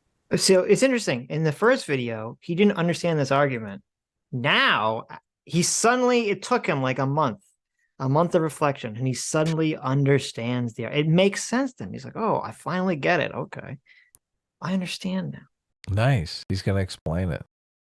Gotcha. Are you really going to tell me that this outfit on Lara Croft is an impractical sexualization of the character for the male gaze? But Cynthia here, who is effectively in the same outfit, is not a sexualization of the character? Yes. Yes, I am. And here's why. Okay, what do you think his answer is going to be here? Because one character is not super sexy and the other character is not sexy at all. Looks like your mom. Wow. Why would you be so mean to my mom like that? Well, it looks like, a mom. Okay. Got a mom well, bod. you are incorrect. That is not the answer he's going to give. Oh, really? There are two important differences between these two examples. The first one is context. Cynthia is wearing this outfit alone in her dressing room after removing her armor. This makes perfect sense in the plot because that's what a dressing room is for. It's where you change the more you know. Lara on. Okay. There's two problems with this argument. Number one, you could have a scene for no reason, or even for a reason, that takes place in a woman's dressing room where the camera decides to go into her dressing room so that you get to see her wearing her underwear, right? And it could definitely be done purely for sexual objectification reasons. Like, well, why does the assassin have to attack her when she's in her underwear? Well, because you want to have the scene of her jumping around in her underwear because it's sexy, right? You don't need to have that. So why is Ripley in her underwear when the alien attacks? Right. Yeah, exactly. The perfect example. Right. Oh, because she was getting into hypersleep. Right. Yeah. How very convenient, right? The alien couldn't have come 10 seconds earlier before she took her pants off. It had to come right when she's, in her undies. Yeah. Such a great scene. It is. But then number two, and it's kind of shocking that Noah even uses this as an argument, the whole point of the ad, the entire point of the ad is that she goes in her dressing room, she takes off the outer layer, so she's wearing her, quote, more sexually revealing outfit, and then decides that it's better for her on a moral level to go outside and film the shot wearing that outfit. That's how the video ends. It ends with her going out wearing the same outfit. So Noah's saying, well, she's just wearing that in private in her dressing room. That's bullshit. She goes out and wears it in the fucking ad. That's the whole point. Yep. She's wearing the less practical outfit. Yes. No armor at all. She's literally like, if you want to talk about practicality, which is hilarious because he's bringing up the practicality argument here. Okay. Yeah. She goes from put the armor on. Yes, she's wearing some kind of power armor that would presumably protect your body from being annihilated by aliens and demons. She's taking that off to put on the Lara Croft outfit, and that's supposed to be like the empowering thing because she's fat. Yeah. Well, because she's fat, not because she's safer. But this is exactly what I said, where there is the only consistency to the argument is, what do men like? Right. That's it. Oh, you're right. You literally have a character going from a less practical. He's saying Lara Croft, what she wears is not practical because she's not wearing armor. Okay. And he's saying, but wait a minute, you're defending a character who is wearing armor, taking off the armor to be less stressed, to go fight evil because she's fat. To less practical. Right. And you're only doing that because your brain is broken on wokeness, and the virtue signal of fat acceptance is all that matters. Everything else that you're saying is just a lie or just secondary post hoc reasoning that you're trying to use to justify what's actually happening here. On the other hand, is wearing this outfit for the entire game, despite how obviously impractical it is for her objectives. And yes, Cynthia ends up staying in this outfit as she goes on to continue filming. Oh, okay. Well, so he addresses it. Let's see. But I disagree that this means that she's being sexualized, and my reasoning for that is point number 2. Okay, so point number 1 isn't a real point because it doesn't actually... He needs point number 2 to explain point number 1. So point number 1 isn't even a point. Okay. So what do you think point number 2 is going to be? Noah's brain is broken? Yes. Did I get it? Yes, you got it. Okay. Goes on to continue filming, but I disagree that this means that she's being sexualized, and my reasoning for that is point number 2, character agency. Sorry, I forgot. In Cynthia's story, shedding her armor His brain was decision, broken, as opposed to a decision made by a group of men trying to sell a game to other men like Tomb Raider. Lara didn't put on her outfit because it is fashionable for her body type, as Think Before You Sleep later implies. Is she wearing that outfit because she's being sexualized, or is she wearing that because the outfit is fashionable for her body type? She didn't put on the outfit at all, actually. So Noah is so intelligent that he looks at one fictional character and says, this fictional character chose to put on this outfit. And then he looks at a different fictional character and says, this fictional character, who we don't actually see at any point, I'm assuming, in Tomb Raider, you do not see that someone kidnaps Lara Croft and forces her to wear that outfit. I'm assuming the game just starts with her in that outfit, right? And he looks at that fictional character and says, well, a bunch of men put her in that outfit. I'm guessing in the fictional world, she put it on in the morning when she got up and took her shower. How? Okay. How is Noah so bad at this and dumb? Like, so does that mean that if in Tomb Raider 1, okay, if in Tomb Raider 1 started with a scene of Lara Croft, you see she's in bed, okay, and she throws off the covers and she's wearing... I want to see that scene. And she's wearing panties with a shirt on with no bra, so you see her nipples like coming through, right?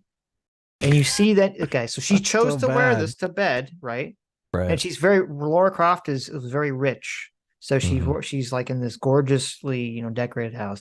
She throws off the sheet. She then by her own agency takes off all her clothes. So she's butt ass naked. And you see this. And then walks into in the video game. She walks into the shower. The camera just stays with her in the shower, okay? Right. She's making the decision to do her character has total agency over her actions, right?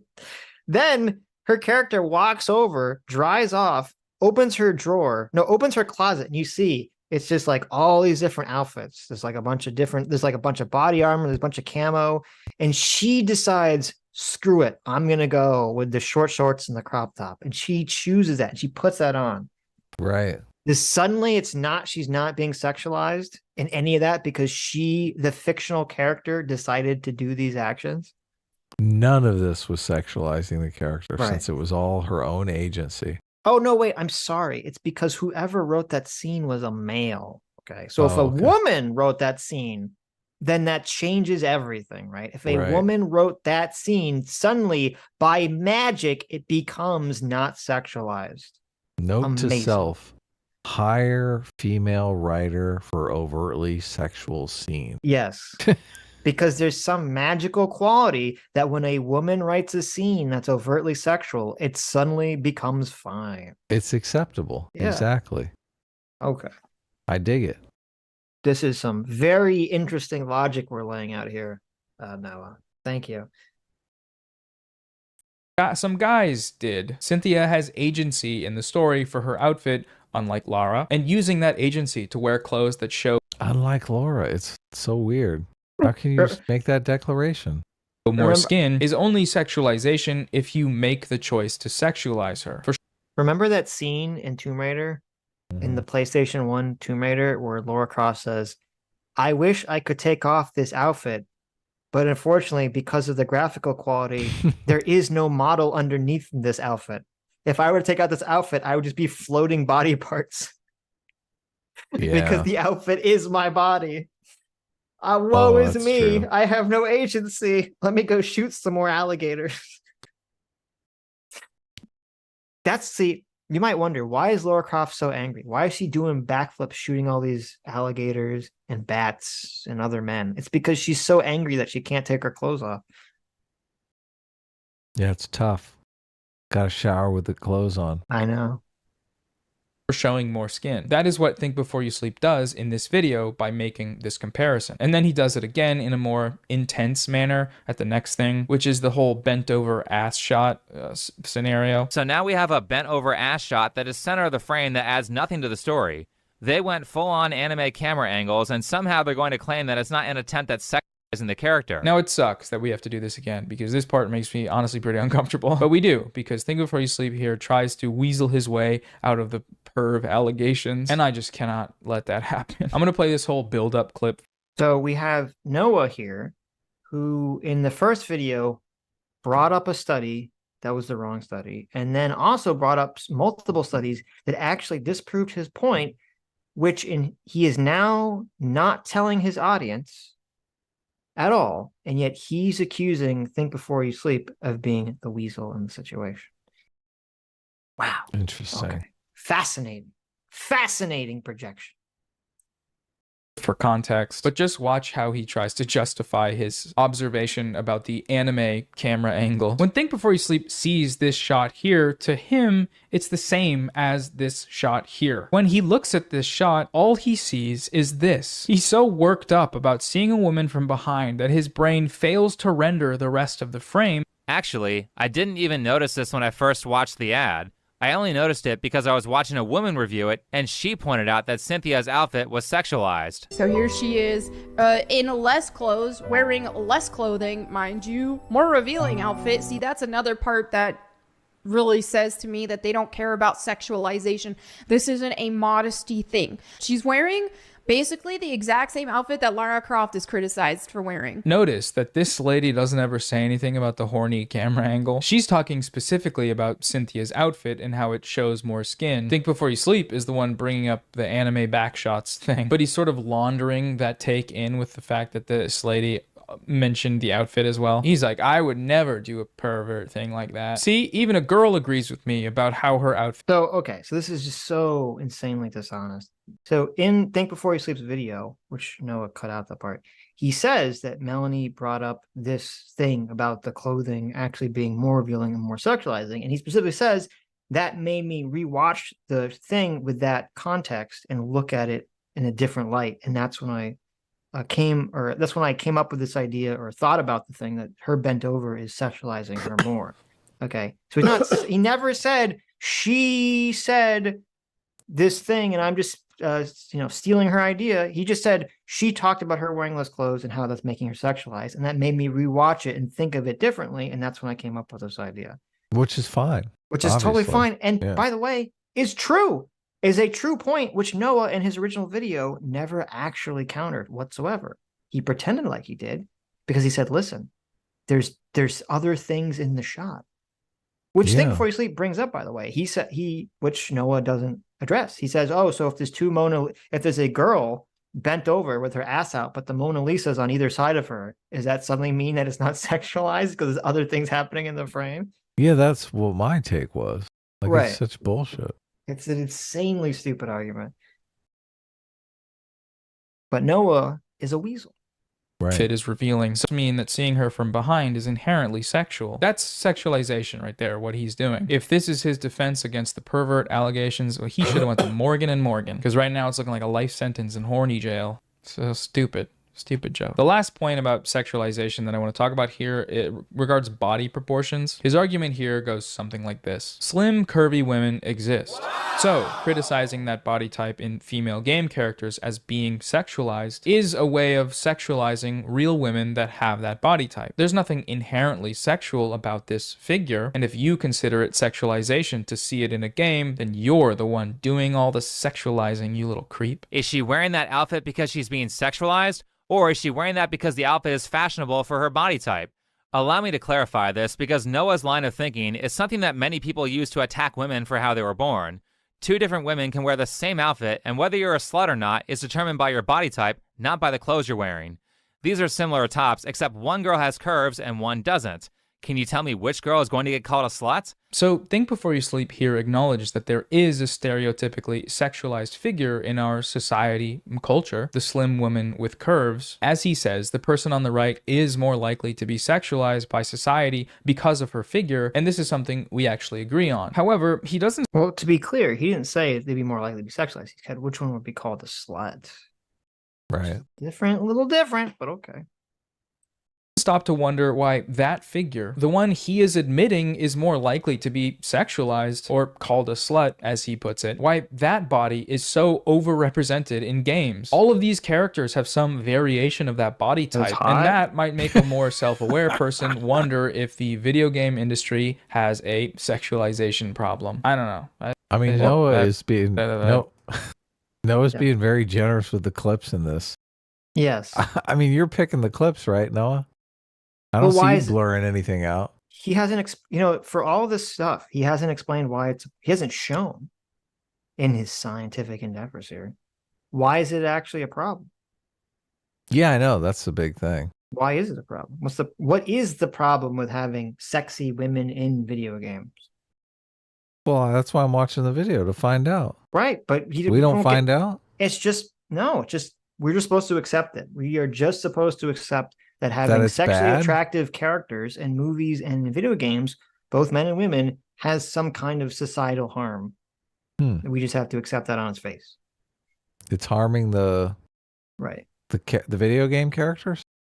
No, it's harming. They're experiencing a lot of harm. Well, I mean, actually, you're right. Lara Croft didn't choose to put that outfit on, so as a fictional character, she was harmed by not having that choice. Yeah, being oppressed by society. I'm sure that, like, way back in the day, when they were sculpting David out of marble, a bunch of Greeks and Romans came up and they said, this guy looks way too hot. It makes me feel insecure. Can you do something about this? I'm not going to put this statue up until you make him look ugly. And the sculptor said, I don't really want to make him look ugly because that would ruin the art. What if I give him a real small penis without a... Okay, that's fine. Would that help? And they're like, you know what? We'll take it. You can make him hot or he can have a small penis. Okay, one or the other. Either give him a big dick and make him ugly or give him a small penis and make him hot. You don't get both. It was originally Dr. Manhattan. He had the Dr. Manhattan schlong, but they were like, no, that's a little intimidating. And chisel that down a bit. Oh, yeah, and make him uncircumcised. Michelangelo, like, originally when he did the sculpture of David, he was like 20 feet tall and his dick was massive. Michelangelo's like uncircumcised, isn't he? You mean the statue of David? Yeah. I'm assuming. I haven't really stared at the penis of the statue of David, but I'm sure it is. Now I'm wondering if Michelangelo is circumcised or not. I would guess that the statue of David. Well, actually, wait a minute. David is uncircumcised. Is it supposed to be like King David, or is it just who is it supposed to be? What do you mean? David? Like, why is it called? Is it just a guy named David? It's David who fights Goliath. David and Goliath. Doesn't he become King David, or am I like insane? Oh, maybe he does. Yeah, I think you're right. Right. Yeah, but so he would be circumcised, is what you're saying. Right, so shouldn't he He's be Jewish. That's what I'm saying. He should be circumcised, right? Look, I don't know if it's been damaged, if it had a proper schlong on it and it got somehow removed. Is the statue of David circumcised? Oh my God, that's the third search result. Yeah, because people are wondering. They're like, hey, wait, I thought he was supposed to be Jewish. Oh, here we go. There's a listen, the Guardian article has it. Okay, good. Why is Michelangelo's famous David not circumcised? Circumcision was different in the time of David and is actually correctly noted in the statue with just the tip of the foreskin removed. Well, I didn't even know that. So there you go. Apparently circumcision was different back then. So they did it differently. Wow. So, but that actually means in the statue, he actually was circumcised properly for the time period. Right. Well, there you go. Listen, no one ever said Michelangelo didn't pay close attention to details. When he was carving that dick, he really took time to use care to circumcise it properly. Yeah. Look, it's a masterpiece. That's part of the art of it. True. But, but listen, it's subjective whether the statue of David is better than, some modern art garbage. But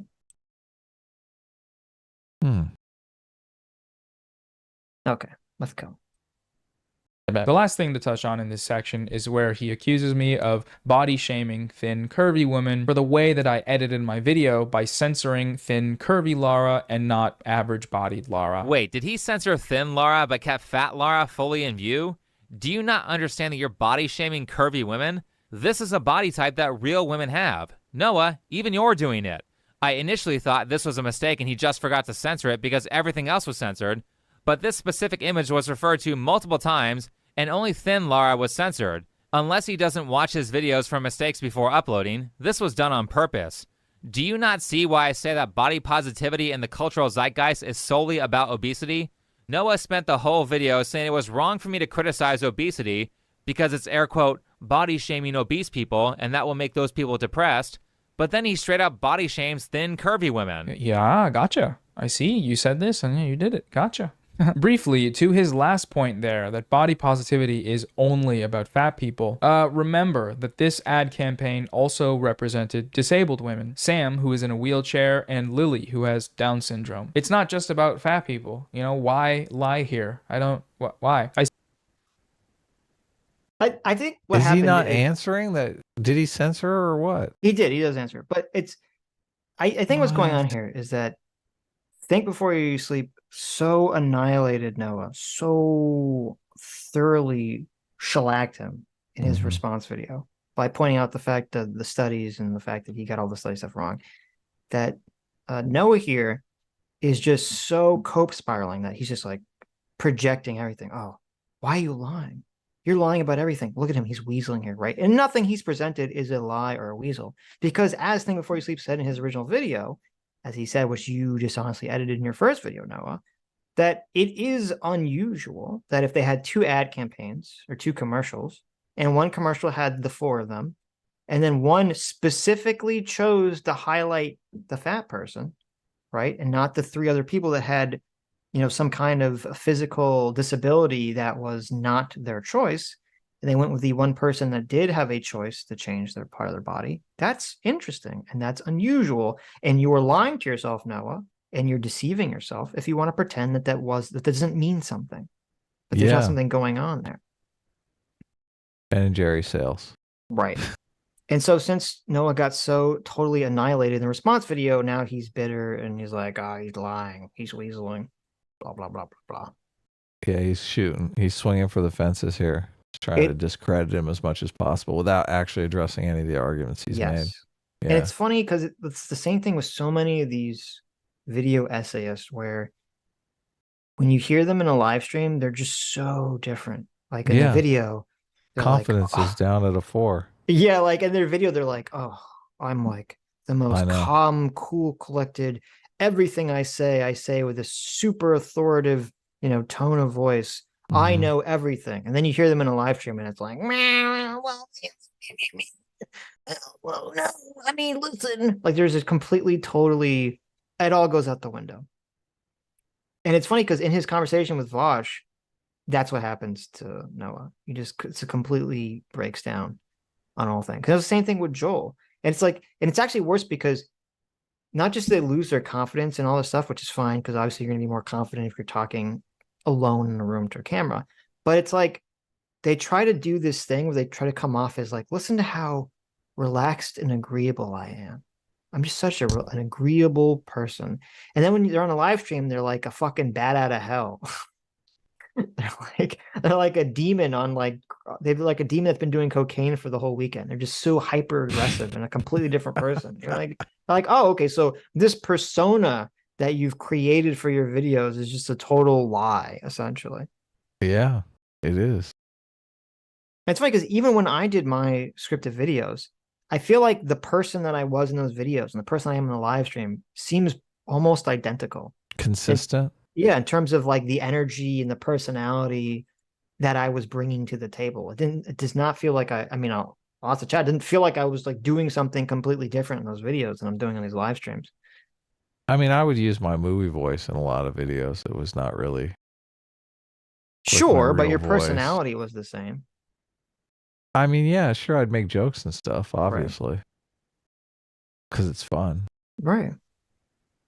Noah's trying to make some jokes. They're just not very funny. Well, that's also true. But you know, if you have a conversation with Noah, it's not going to be this calm, cool. No, he's going to be a spaz. Yeah, exactly. Perfect. He's going to be a spaz. True. Totally. I see this point being made a lot by anti-wokeists, and it's maybe the most deliberately misinterpreted crap ever in the history of ever. The reason fat people are often the focus of body positivity is woke communism. Isn't just being woke and being anti-woke being anti-communist? I feel like it is. Yeah. And shouldn't he like that as a liberal because he's woke? Oh, unless he means that it's anti-liberal. Right. Which I don't know what he means. Then that means we are communists. Oh, okay. It's very confusing.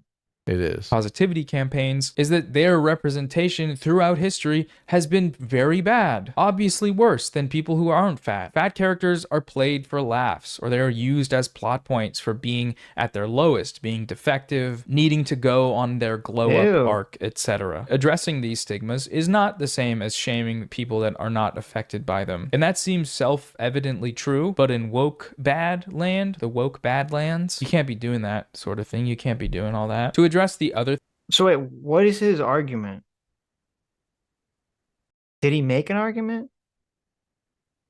I think he's making the argument that if you cover up fat Laura Croft, you're basically saying, look, this person's disgusting, don't look at her. And that has a different connotation. Okay. So he's making this stupidly insipid, nonsensical oppression argument, which is also the destroying of all normative values argument. Because he's saying, well, when you're fat, people don't want to see you because they don't find you attractive. So if you celebrate the fatness and show it, that's freedom from oppression. Right. But when you're skinny and sexy, people do want to see that. So if you show it, that's actually you objectifying yourself and actually playing into female oppression.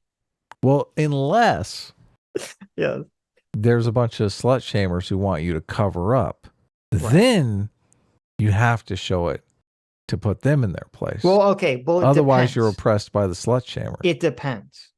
If the slut shamers, technically he's given into the slut shamers right now. Right. So if Laura Croft, skinny Laura Croft, okay, so under the woke view, this is how confusingly stupid and insanely insipid the woke worldview is. Okay. Fat Laura Croft, we have to take off as much clothes as possible from her so that she will be not oppressed. Okay. Mm-hmm.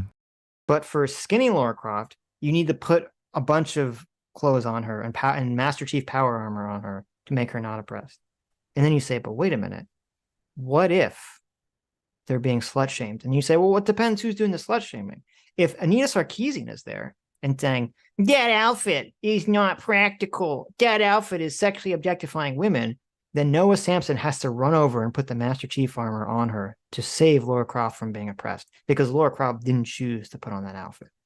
Right. But if Anita Sarkeesian is not there and skinny Laura Croft is there and the guys from Fresh and Fit and the Red Pill Boys come over and the Tradcons come over and they say, look at this skank wearing this skank outfit. Right. Oh my God. Promoting her OnlyFans. Right. Promoting her OnlyFans. Then suddenly Noah has to to destroy the power armor and say, no, she should be proud and sexual and a fierce, independent lady showing off her body. Exactly. She should actually, Lara Croft, you know what would be the most empowering thing for Lara Croft to do? Lara Croft. Take it all off. She should not, yes. Not only should Lara Croft be shooting alligators and doing backflips, she should actually take all her clothes off and sell it to horny men on OnlyFans. That's the real way to be empowering for women. Exactly. Yes.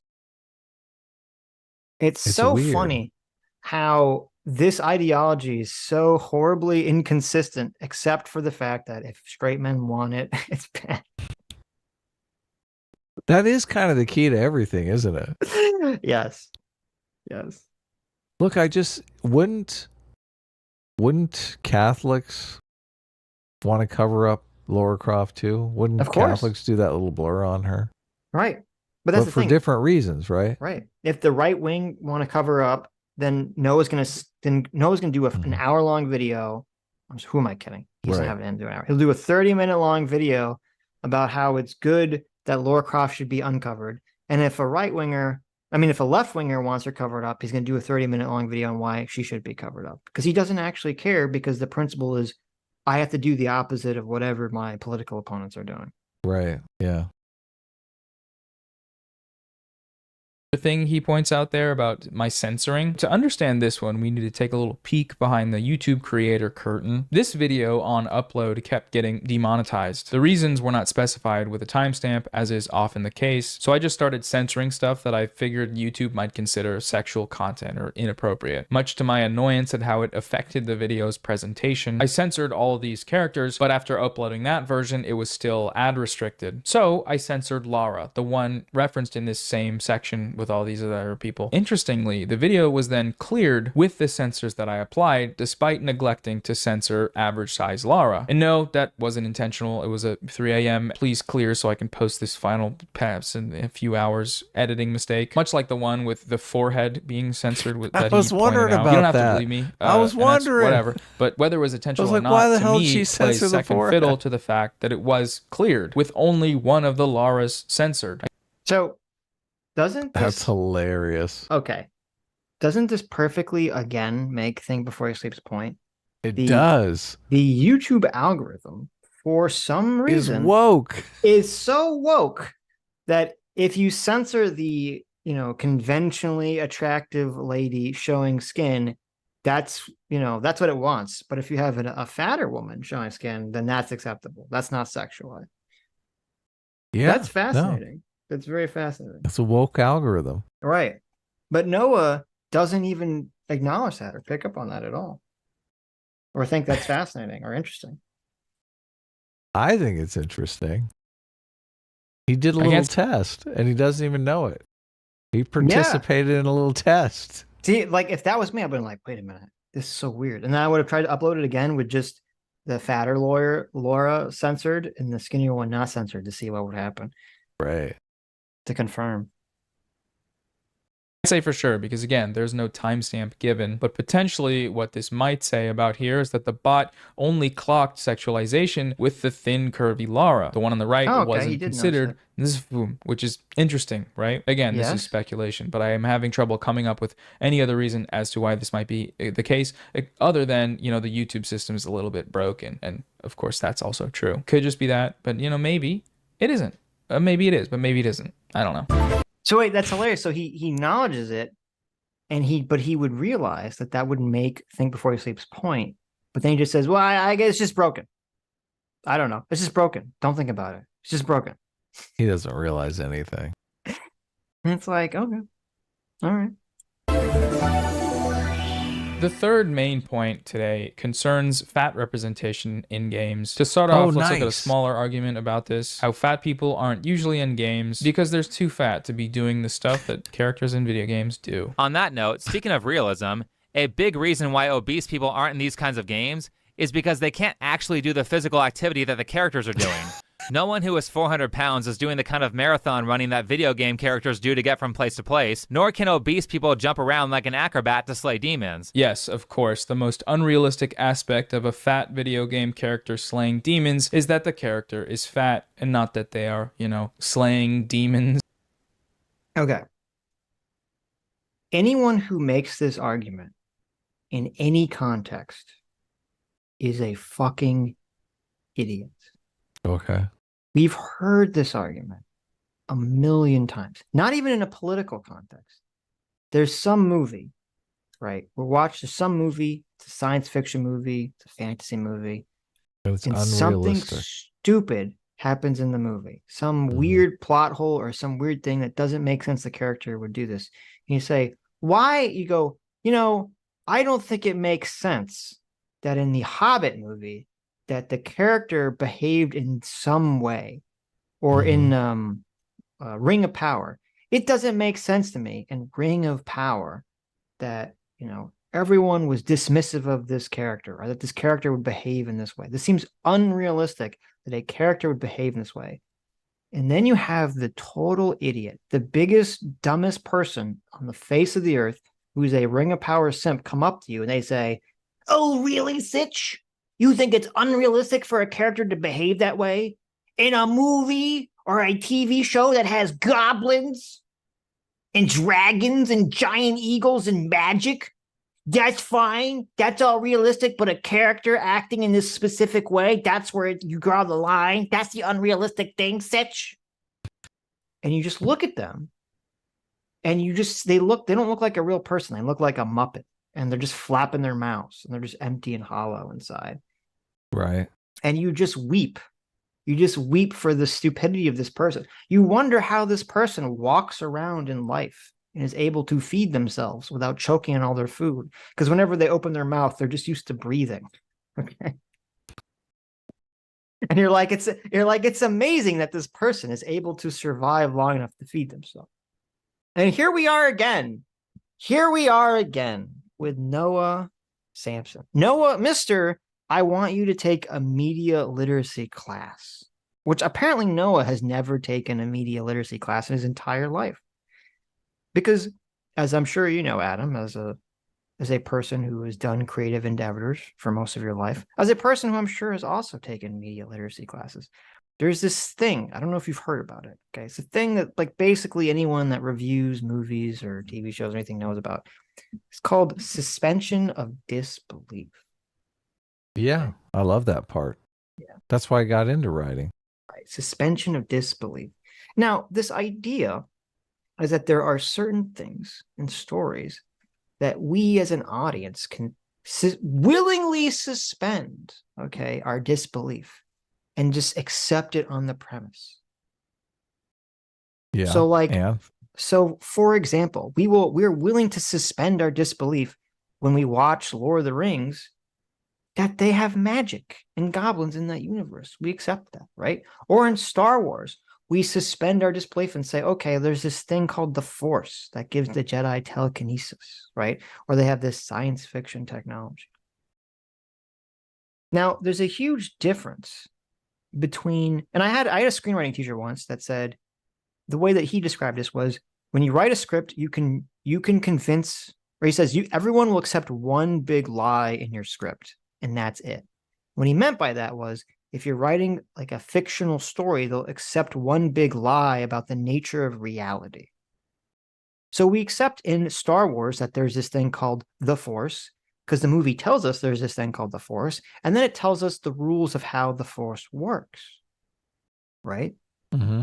But then, if randomly in the movie, all of a sudden, Rey Skywalker turns into a giant raccoon and fires a laser beam at her mouth to kill the Emperor, we would say, well, what the fuck is that? That's stupid. That doesn't make any sense. And then idiot Noah Samsen says, this is a movie about people using force powers and lightsabers, and you have a problem with Rey Skywalker turning into a giant raccoon and shooting a laser out of her mouth? And you say, well, that was never the rules of the universe.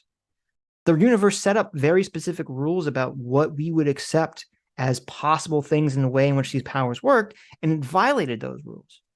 You don't get to just say, because it's a universe that has magic in it, that means that at any point anything can happen. No, and it we has just to abide by accept the it. rules of the universe. Right. Yeah. And so on an even dumber level, and I'll try to simplify this even more because Noah doesn't have media literacy and is very, very stupid. Okay. Even in fiction, part of the reason that when we watch fiction, we'll accept specific rules about fantasy. We accept the rules of vampires, right? Vampires need to drink blood. Vampires die when you stick them in the heart with wood. Vampires don't like crosses. Vampires die when they go outside. The reason we accept all that is because, I don't know if you know this, Noah, but vampires aren't real. Okay? Vampires are not real. So if you create a fictional element and put it in a movie, and you say, these are the rules of the fictional element, we will accept it because it's not a real thing. But if in our vampire movie, our human protagonist suddenly arm turns into a giant space cannon and they blow up the vampire at the end of the movie, you go, why the fuck did that person's arm turn into a giant space cannon and blow up the vampire? And then Noah says, oh, you have a problem with that, but you don't have a problem with a blood-sucking undead vampire. How curious is that? And? It's because in these movies, very obviously, that the human elements, the non-fictional elements, have to abide by the rules of reality that we all live under. Right. That's the only thing that gives the story context. So when you're watching a movie where a human character is running away from a vampire, they can't suddenly turn into a robot because humans don't suddenly turn into robots. We establish that the vampire is fictional and that operates under some fictional rules, but the human characters, even though it's not established in the movie, we assume operate under the same rules that we humans operate under in real life. Yeah. Okay. Unless and if otherwise suddenly stated. And if suddenly they don't, if suddenly the human character is able to turn their arm into a giant laser cannon, well, that ruins our suspension of disbelief. And it's the same thing with the fat thing. You can have a character you can have a fat character who puts on power armor that's supposed to give them special abilities, and they could do backflips and they could be doing flips all over the place and chopping demons left and right. And you say, okay, well, they're wearing some magic suit. But if you see some big fat obese guy who you're like, I don't think this guy could walk up a fucking flight of stairs without being out of breath, right? And we see them in a Laura Croft outfit and they're doing backflips and they're jumping all over the place. You're like, I'm sorry, I don't buy what I'm looking at here. How is this guy doing all these things? He's so fat. That doesn't make any sense. I just saw a video with a huge fat guy doing parkour, and I was thinking the exact same thing. Yes. I was like, how is this possible? Yes, exactly. Like, this is a deep fake. You're like watching a real life fat person do something athletic, and you're like, this has to be fake. My brain can't accept this. He was kicking ass. I was like, this is crazy. There you go. And it ruins your suspension of disbelief. And no, this is why this is so stupid. What I just explained for like 5 minutes, every single person understands intuitively. Tiny baby children understand what I just said without me having to explain it. But part of the trick and the bullshit of a lot of this leftist gobbledygook is to take something that everyone intuitively understands and then say, it does. What do you mean? It doesn't actually make sense. And then people kind of go, well, I never actually had to think about how to verbalize what you're saying. So maybe you're right. Maybe it doesn't make sense. When everyone, no, it does make sense. And everyone just it makes so much sense that people don't even have to explain it in words to each other. They just intuitively understand it. Yeah. Yeah, no. Most people can't explain it in words. They just know. They have an intuition. This makes the movie worse, whatever's going on here. Yeah. So the next time someone brings this up to some stupid point, you say, okay, would it make sense in Star Wars if Rey Skywalker removed her own head and turned it into a fireball and then threw it at Emperor Palpatine and destroyed him? And then she used force powers to reattach her head and make it so that she was still alive. Would that be acceptable? Right. I mean, if we're already suspending our disbeliefs that there's laser swords and aliens and force powers, why can't we just do it for anything? That movie really bothered me because there were so many inconsistencies in that movie. Of course.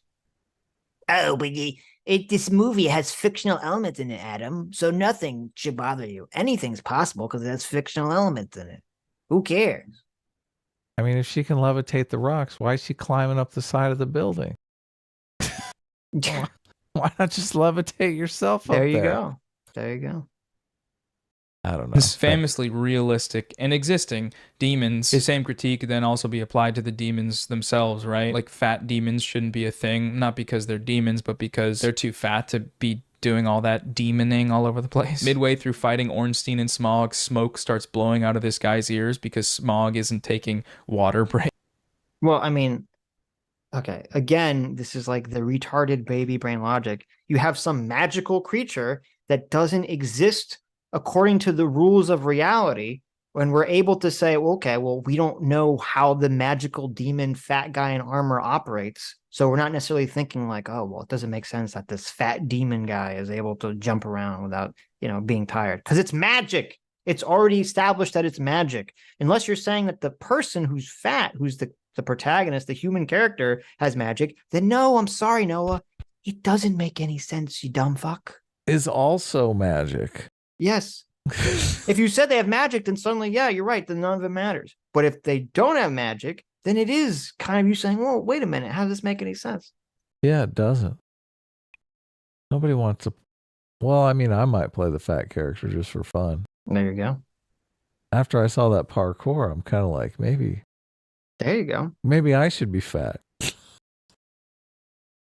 I love that so much. Also, I don't know if Smog is a demon or just a big scary golden boy, but the point stands because I say so. All right, on to the broader point here about fat represent. Look, if I'm a Ben & Jerry's executive and we can convince people that being fat gives you magical powers, how much Ben & Jerry's can we sell? Oh, you could sell a lot. I know. Listen, that'll be the next ad campaign. Look, I think I think we're getting somewhere with this magical powers there being you go. fat stuff. Fat making, when you're fat, you gain magic powers. It's like a woke but only leftist echo chamber. Only if you eat enough Ben & Jerry's, because the Ben & Jerry's is infused with magic, and that's what gives you your powers. You infuse your fat cells with the magic. So why? I hate words, Sitch. I really do. I'm not convinced anyone who uses the word leftist uses it consistently or to mean the same thing. Well, I do. So I'm offended that you would say that. Well, I don't. I mean, well, I did hear Tim Pool. Look, I heard Tim Pool on his talk with Brianna say liberal and leftist mean two different things. Which is correct. Yes. Completely and it made correct. me look, it made me think, okay, well, Tim Pool is using it the correct way, that leftist means socialist and liberal means liberal.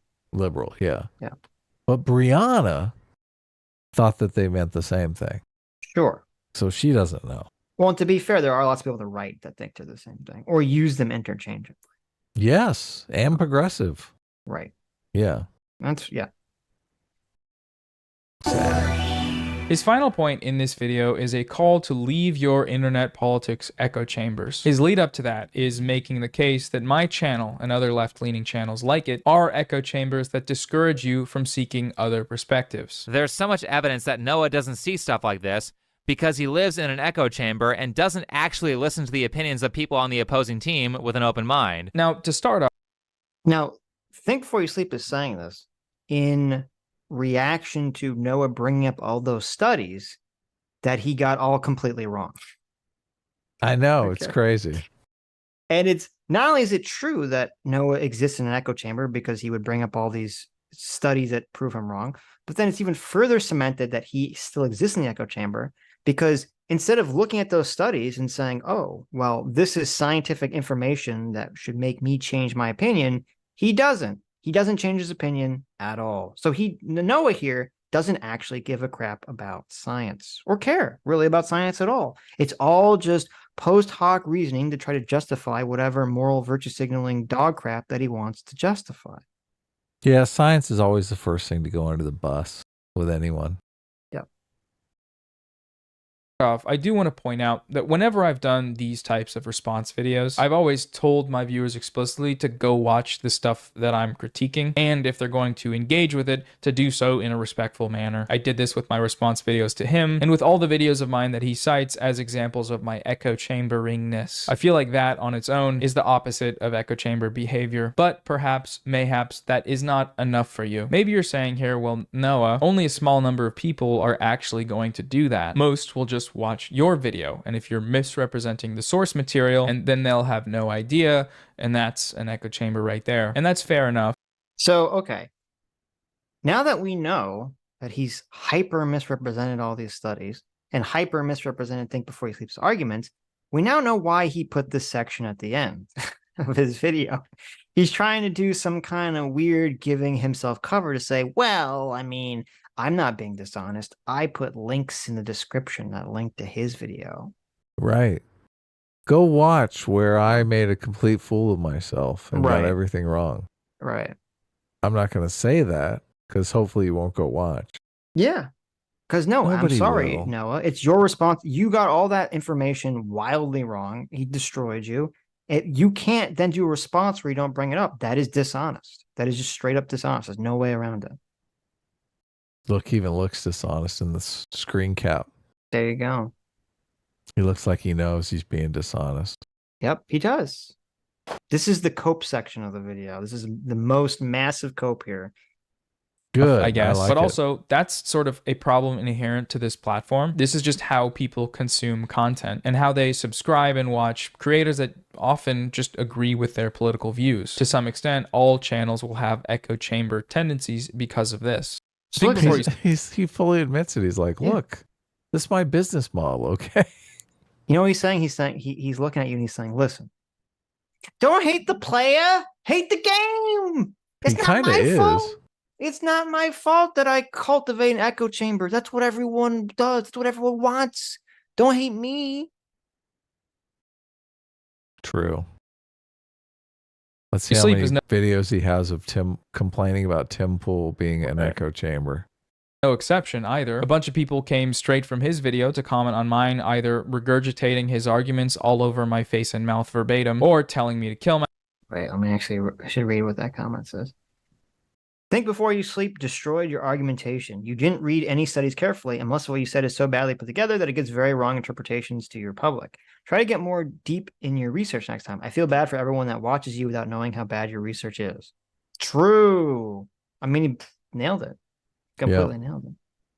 Mine, either regurgitating his arguments all over my face and mouth verbatim, or telling me to kill myself, or calling me a pedophile, or calling me weird looking. Woke Flanders is fine. I'm fine with that. Flanders is pretty hot, in my opinion, sometimes. Many are saying this. Or, most often, calling me a dummy that got owned. And that's normal, you know, that is YouTube in a nutshell. Audiences failing to actually engage with these ideas beyond repeating what their fave is saying, or using their fave's points as an alley-oop to an epic own dunk. But it is... So, okay. I do agree that that is the way in which a lot of audiences and a lot of people consume and use content on YouTube. You, Noah, you lying weasel, don't get to sort of try to grandstand or take the high ground here when that's all your videos were designed to do in this matter. You did not engage in any of this material or Think Before You Sleep's video in any remotely honest way. You did it in the most dishonest way possible. Yeah. It is just another example of how echo chamber tendencies are what happens on here. However, Think Before You Sleep later makes a more specific critique, which is leftist content creators' alleged fear-mongering about the algorithm. It's funny how they'll say that they aren't in an echo chamber when they are constantly trying to convince people that watching your first Jordan Peterson video means you're only about a week away from joining the alt-right.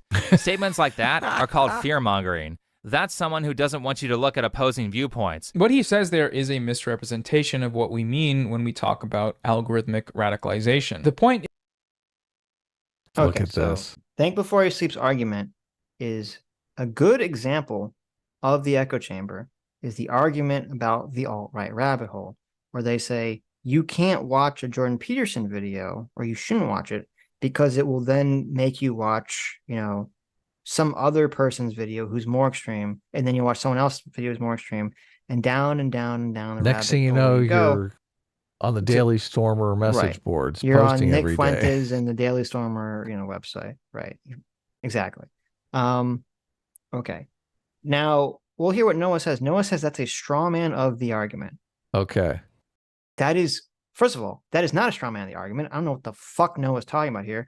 That argument was literally the argument that woman put forward. I forget her name, who put forward the original person that put forward the alt-right rabbit hole argument in her little paper, where she had the chart with Sargon in the middle and all the people kind of like attached going in all the different directions. Yeah. That was her argument. Her argument was you would start at somewhere moderate and it shunts you down a pathway to making you more radical. That was her entire argument. And therefore, the more moderate information, the more moderate people that were not adhering to wokeness should be censored. That was her entire argument.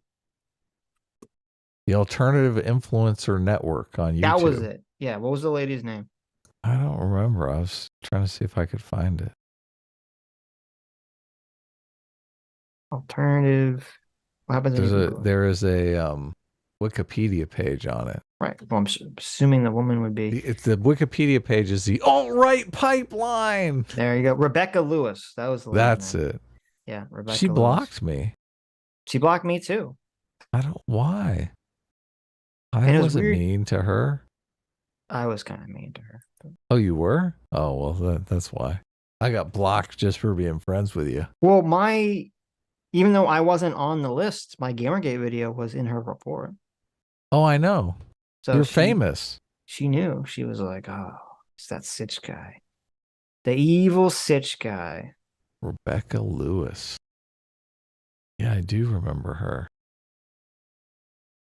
Where is she? Let's see if I'm still blocked. What's her? Let's see. I'm trying to find her Twitter, but I can't. That's not Rebecca Lewis. Rebecca Lewis data. I saw it. and This is society. it's like a completely Twitter. different Rebecca. Yeah, there's more Lewis than here. one, obviously. Oh, Here it is. Becca Lou. Nope, it's- still blocked. what is it? Which one is it?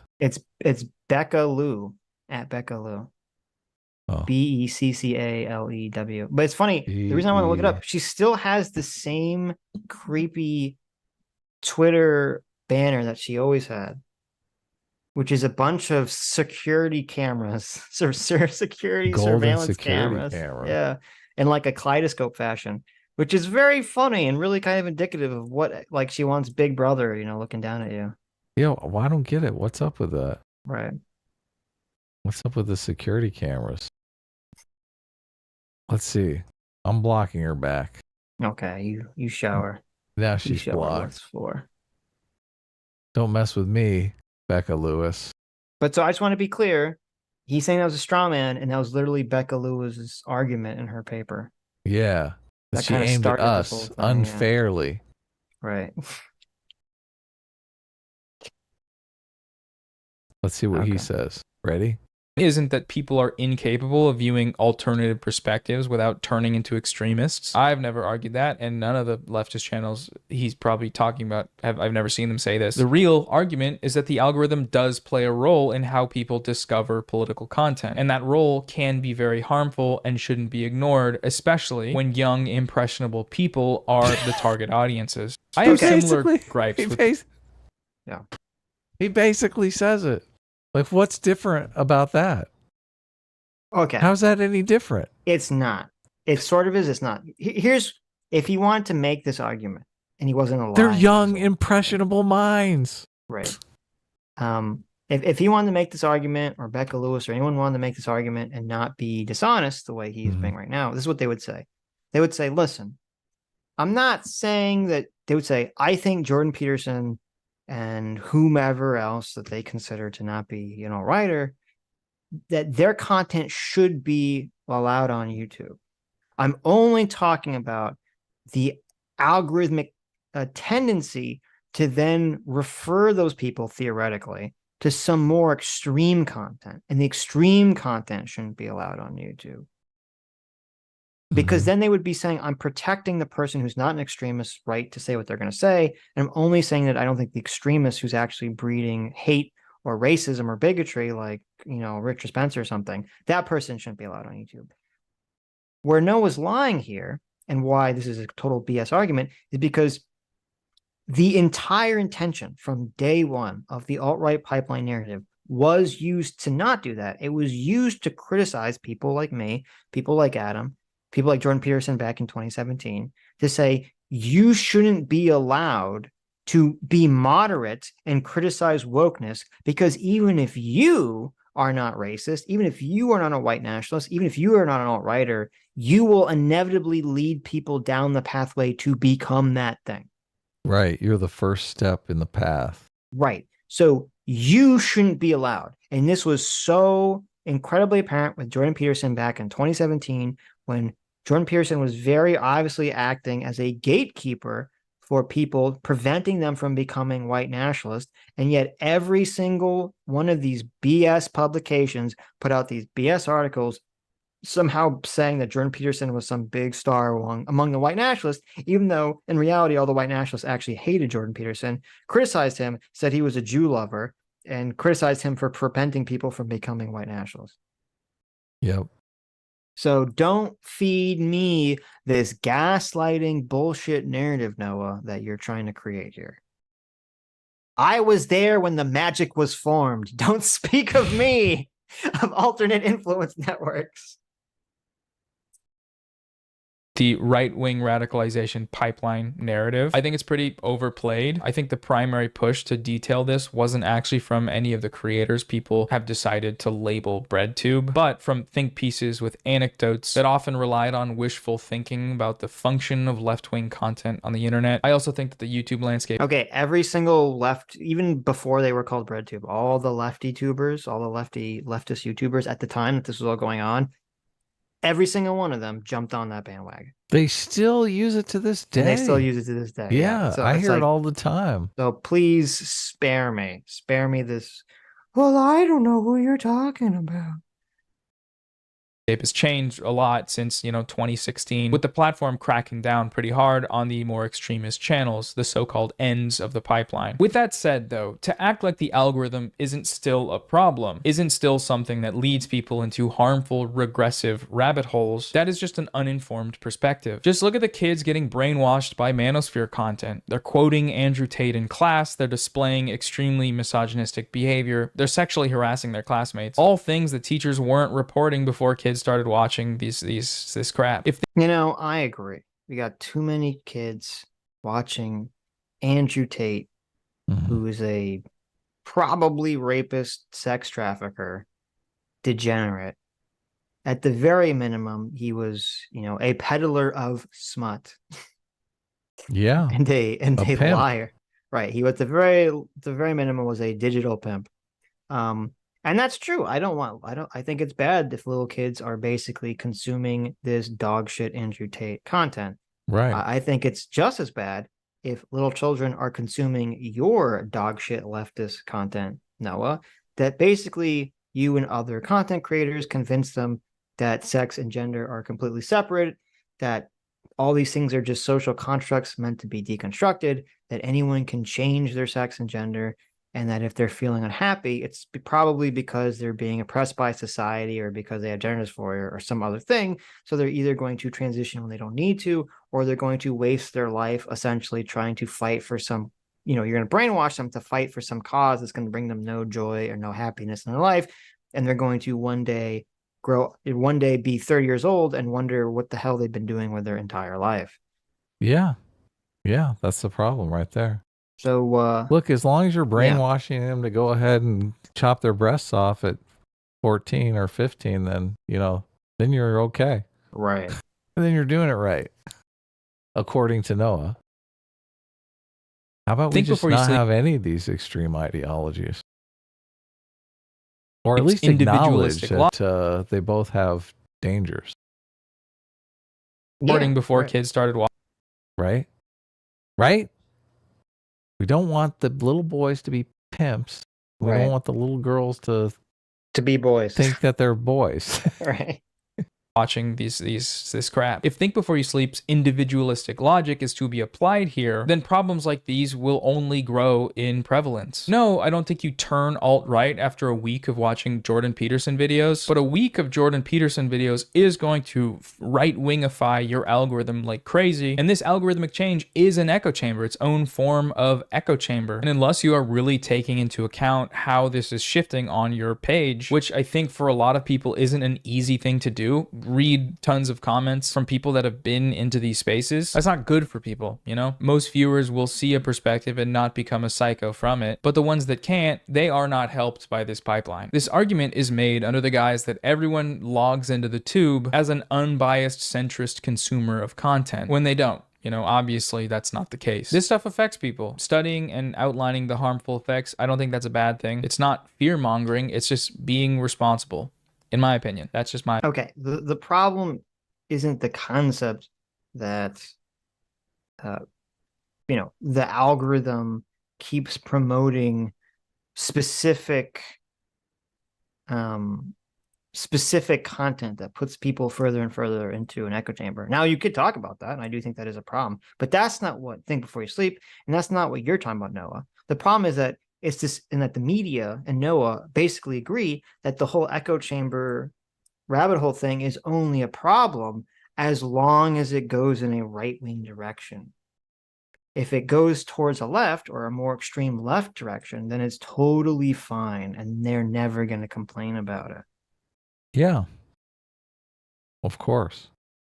So, look, I don't really think the right wants their kids to be pimps either, though. Sure. Well, the whole red pill Andrew Tate thing's its own thing, but so hit it up. Hit it up. My opinion, and that's it. There's conclusion. So to give some concluding thoughts here briefly about this video, that's how you can tell I'm not that practiced of a writer, that I end my scripts with "in conclusion." Throughout all of society, in the world, and in the world has been my thesis statement. To give some concluding thoughts here, I think large corporations are bad. I think ad campaigns that support them, unless they're selling ice cream to people who've been suckered in by fat acceptance, then they're great. Are also bad, but I think that fat people being in those campaigns is a pretty normal thing, and freaking out about it to the extent that anti-woke people do is weird. It's just seems a little like insane. I don't care that much about what video game characters should wear, but there are clearly trends in games that okay, they do this thing that's so disgustingly dishonestly lying, because he says like, it's weird that they're complaining about fat people being in these commercials. It's weird that they're complaining about, you know, pronouns in video games. It's weird that they're complaining what characters are wearing. And it's like, well, if it's weird, then why did you care when it was the other way? When there were a bunch of skinny people in ads, when all the women were wearing sexy outfits, when there were no pronouns in the game. You cared about that greatly, and you actually made entire videos about why it should change. And now that someone wants it to go back, you say it's weird. Why do they care so much? It's so weird. You do this like fake, this completely fake performative stupidity argument where you say, well, why do you care about this thing that we spent the last year trying to change? Because you spent the last year trying to change it, bub. Yeah, it's just, it's not obvious. And, you know, and it was the same thing because, you know, it was the same thing with the, you know, the heel versus baby. Oh, yeah, the pronouns thing. Yeah, with the pronoun thing. Why are you losing your mind? Which, you know, people were criticizing him, and I agree. Like, obviously, you know, I think he was doing it because it was, you know, he's streaming. He's trying to be funny or you know, trying to be entertaining. Funny. Like, yeah, like getting that's that a pretty level, serious clip. Getting that level of anger. Well, I would assume seems that genuine to me. I'm assuming that there's some level of playing things up for the camera. Okay. Sometimes I get angry. Sure. Legitimately angry. Well, regardless. Okay. So a lot of people give him flack for being that emotionally involved in it, which fair enough. But there was another thing which people like Noah and other people would say, oh my God, why does he care about pronouns in this video game? He's such a weirdo for caring about pronouns in this video game. And I think he made the very good argument saying, oh, so you're saying you don't care about pronouns in the video game? So you'd be totally fine if they removed the pronouns from the video game? You would support that? Yeah, why don't they just call everyone he, him, or she, her, like Depending in the on games. depending on the sex that they choose. Like in the games that Sitch used to play, where There you everyone go. was a she, her anyway. Right. Why don't they just do that? If you think it's so weird for him to get mad and care about pronouns, then shouldn't you also, then you have to agree that removing the pronouns is totally fine and acceptable, right? But whenever you ask him that, oh, well, all the excuses in the world come out, or they just don't answer, or you just hear crickets, right? So it's this completely dishonest, like, it's like part two of the, it's not happening, but if it's happening, it's good. It's like well, why do you care so much about this thing that we changed? We're going to pretend like we don't care about it, even though we obviously care about it, which is why it's changed in the first place. It's just so dishonest. It's wildly dishonest. It's this insane form of gaslighting. That's the thing about society now. Everyone is gaslighting everyone. Yeah. It's like, is there any real dialogue happening? Right. Just if you want the pronouns in the video game, defend it. Don't just pretend. Don't do this fake shit where you're like, oh, well, I don't really care about it. Well, obviously you do, Noah. You spent 34 minutes caring about women being sexualized in video games. Twice. This is your second video on the topic. So obviously you do care about what women wear in video games. Well, he cares to the extent that his audience cares and he can make a video out of it. Sure. I don't think he himself all actually cares at all. Right. Yeah, of course. Yeah, maybe. He's like a defense attorney. Right. You know, he's got a client to defend here. Well, then he should just House say that. of Woke. He should say, listen, guys, I don't actually care about any of the issues I talk about in this, on this channel. I'm just like a gun for hire. Okay. If you pay me enough, I'll defend anything. It's kind of what happens here. Right.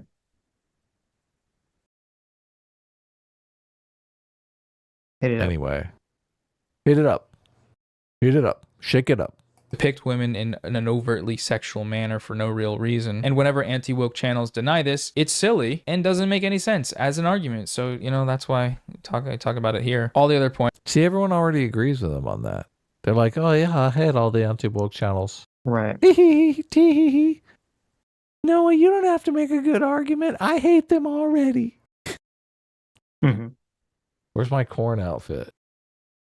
Noah. Points, you get it. If you watched, you understand. So maybe you don't, maybe you disagree. Comment below, go ahead. If he responds to this, I guess it's just going to be another even longer video. If I have the fucking energy to do it, let's do it. But perhaps new source material would be a good place to start. So yeah, that's it. Sorry for the delay. I've had a bunch of stuff going on IRL, which means in real life for those of you that are like me. Got some more videos on the way soon. Hope you are fine, and I'll see you later. Thanks for ciao.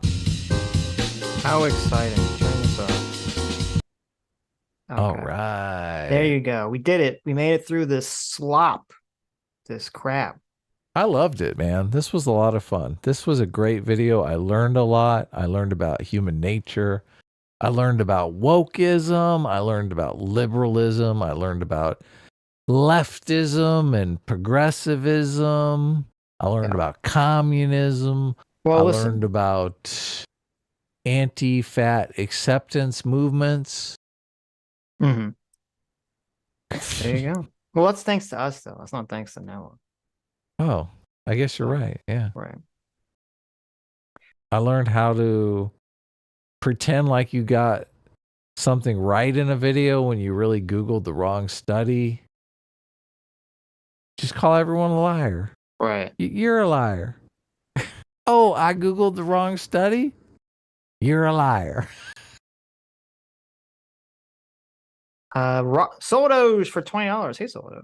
Soto says, I don't want to sidetrack you, but I'm doing some work and I found a research paper on moral foundations theory in the military, and I think you'll find it quite fascinating. At least give the abstract a quick read.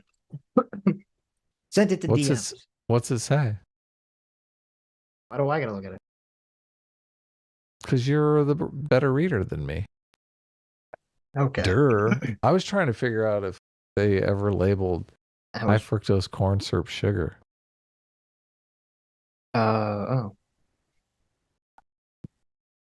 Abstract. Moral foundations of restraint, partisanship, military training, and norms of civilian protection. How does partisanship identify, shape, how does partisan identification shape the attitudes of U.S. military officers towards targeting civilians in war? Drawing on unique surveys of soon-to-be commissioned officers in 12 Army ROTC programs, we find that Democrat-leaning soldiers exhibit greater emphasis on norms of civilian protection, known as norms of restraint, than Republican-leaning soldiers. This gap remains partially resilient after sustained exposure to military training and socialization. We attribute these partisan differences to insights from moral foundations theory, which suggests that the moral values of Democrats and Republicans guide their views towards the individual use of force in combat. Our findings have implications for the impact of military training and socialization on restraint towards civilians in war. Good. Well, there you go. Interesting. Awesome. Right. Thanks for sharing. Mm-hmm. Cool. I'll check it out. That does sound interesting. Twitter Sucks for $20 says, my waifu isn't for you. There you go. That's true. Oh, that is true. My waifu isn't for you. One waifu per person. There you go. Look, what happens when they have waifu models and people end up having the same girlfriend model? Is that going to be weird? Like, what if your friend gets the same girlfriend as you? I guess it would just be like twins, right? You just be like, oh, they're twins. They're different. Well, no, this was going to happen. Okay, remember Futurama? They had like the robots, but they had like the projected faces. They could look however you wanted. That's what. Oh, yeah. Do, right. Oh, so it changes it up. Or you're right, but at first it's going to be just models. So it's going to be like, yeah, you're right. You're going to have your robot wife. Look, your neighbor's going to have the same robot wife. And there's going to let's say you marry a woman who has a twin, okay? Mm-hmm. And you see her sister making out with her husband, but you're going, oh, that's my wife. Mm-hmm. Wouldn't that be weird? Would you feel jealous? You'd be like, oh my God. I mean, I wouldn't feel jealous, but I guess it could be weird. I wouldn't feel jealous. I found Osterstee's MMT questions. I wonder if I should read them. We should read them on Tuesday. Okay, let's do that. Twitter Sucks for $20. Thank you, Twitter Sucks. Our surrogate uncle. Making it rain. Says Noah, quote, you're recognizing sexualization where there is none, in my opinion, is bad. But me blatantly ignoring sexualization where it obviously exists is good. If you disagree, I'm going to call you a creep and a pervert. That is literally exactly what Noah did. Yes. Wow. Doomer for $2 says, send a link and read chat, streamer clowns. Do you want to talk to... Sure, I don't care. Okay. I think Sammy G might want to come on too. I'm not sure. You want to come on and tell us about medicines, Sammy? Sammy G said she was going to cosplay though.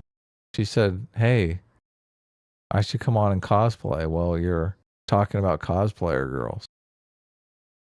If she wants, she's ready to do that right now. She's like, next time. I'm like, next time? Just come on now. Come on, right. Listen, it's like, you got to be ready to cosplay at a drop of the hat, okay? I know she said it takes time to do it or whatever. I'm like, right. What? So next time we have a stream about women in video games, I want to be on stream. So there you go. Yeah, I didn't even think about this. Just throw the Laura Croft outfit on. What takes time? Look, it's about fat stuff. It's about health. It's barely any clothes. What takes long? I mean, True. Look. Throw on the tank top, throw on the shorts, you're done. Sammy says, I can't add him. Women take a long time to get ready.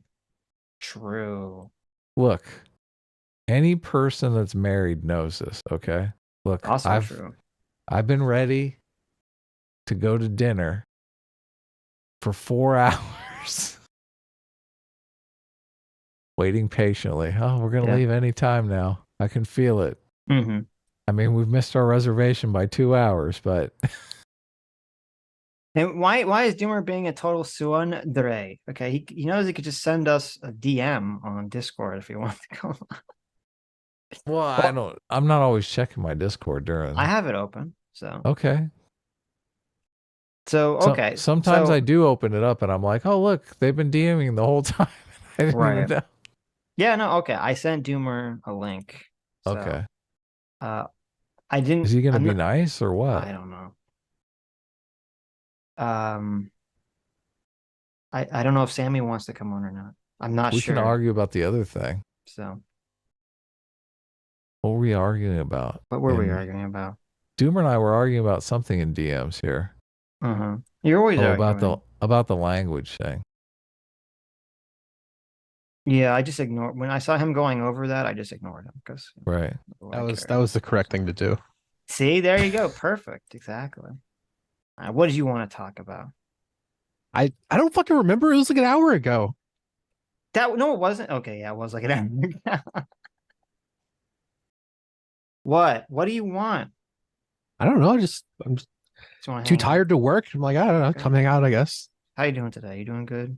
Doing chill? I am doing fantastic. I've been having a great couple of days. How do you feel about female Torrens? Female what? What does that even mean? Torrens, like the female cow people from World of Warcraft. Oh, female Torrens? The female Torren model is horrible. Like the male Yes. Torren model is so much better. True. It's not even like when I started playing WoW, I was immediately like, I'm a cow, dude. I played a Torren shaman through like probably the first year of vanilla, dude. Torren male model is so fucking cracked, and like the Torren female model might be the worst model in the entire game. It's so bad. Wow, you hear that? You hear that, J-Mac? Look at that. Wait, J-Mac has bad Torren takes? He loves the female Torren. He's a big everyone loves. Did it get reworked at some point? Is it still the same? It got reworked to be slightly better, but still pretty shitty. I mean, I guess if it got reworked, I can't talk too much shit. Well, J-Mac, were you defending it at like release? It was so bad at release. It was really bad in release. I'll send you what it looks like now. It still looks bad, but it doesn't look as bad. Like female Torren did not exist. That's true in vanilla, like no one, because it looks so awful. But yeah, that still looks horrible. What are you talking about, J-Mac? The face doesn't look as bad as it used to. The body's still the same. That's pretty sad. Because originally the female Torrent face and I think the male Torrent face looked almost identical, didn't they? I was gonna call this skinny fat, but it's really just fat. I don't know what it is. It's just weird. It's just weird. Okay, the sugar lobby fought the high fructose corn syrup people and said, listen, you're butting in on our territory, so you can't do it. It's illegal. So I just don't want to spread fake news on the stream. Okay. Do you want to come on, CT? Do you have a video game take for us? Anyone that wants to come on, just send me a DM. Okay. Look, invite Ostracy on. If J-Mac wants to come on, if CT wants to come on, if anyone that wants to come on, just send me a DM. All right. Let Ostracy come on, and we can do some MMT talk. I don't. Do you guys even realize there was there was a YouTuber? Anyone can come on except for Ostracy to talk about MMT. There you go. Do you guys realize there was a YouTuber with like 200K subs like posting in here for probably like that's the first time I've seen them. They're posting for like a while. Did you guys reach out at all? Yeah, we know about him. He's been watching us for a while now. I don't think I've seen him before, but to be fair, I never watch you because your content's fucking garbage. So yeah, you watch all the time. What are you talking about? I turn on the stream muted and just troll chat. Do you really? I do. Oh, you're so mean. There was one where like Sitch was telling me to come on, but I wasn't listening to it, so he thought I was ignoring him. Yeah, Doomer was in chat like saying, "I'll come on, I'll come on, I'll come on," and I was like, "Okay, come on." And then then he wasn't listening, so I was like, "Okay." Look at how they make her wear this thing around her face so it hugs her fat face in. So I couldn't take a Noah Samsen video. What's the premise here? What was going on?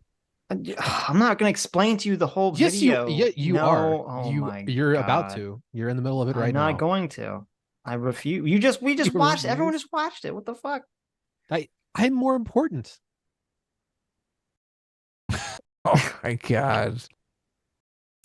Okay, I'll send CT a link. Oh, whoops! I accidentally sent her. I was about to send her the Torren lady picture. No. Wait, sorry. Now I wasn't reading chat. What did J-Max say about female Torren? Okay, CT. If you want to talk about video games, dude, J-Mac was talking about the classic female Torren model. I know. J-Mac, I'm sorry, but you were smoking crack. Right. There you go. Look, Doomer. Shady's still in the chat. Okay. Yeah. Look at that. Pretty cool. He makes King of the Hill videos. I haven't watched him, but I was like, huh. Based. I like that Doomer's such a cloud chaser. He's like, listen, what's up, Shady? Wait, yeah, cloud chaser. Okay. I have an interest in YouTube as an art form. Thank you very much, Sitch. Oh, okay. The way you said that was so pretentious. A cloud chaser. I have an interest in YouTube as an art form, sir. There you go. Okay, let me keep reading super chats since Doomer came on and had nothing to say. What do you? Oh yeah, nothing to say. Send Shady the link. Sure, Shady wants to come on. So we can meet him. Send me a DM. Just send everybody. Just put the fucking link in chat. Just let it happen. I'll just put the link in chat. This will be filled. Yes. WTF1A1A for $20 says, "How goes listening to the Squirrely God, Sitch?" I assume he means squirrely instead of squarely. "I'm sure you become more based because of it. Also, did I miss the explanation of why the many short streams and videos praise be the Squarely God that is Foamy and Friends?"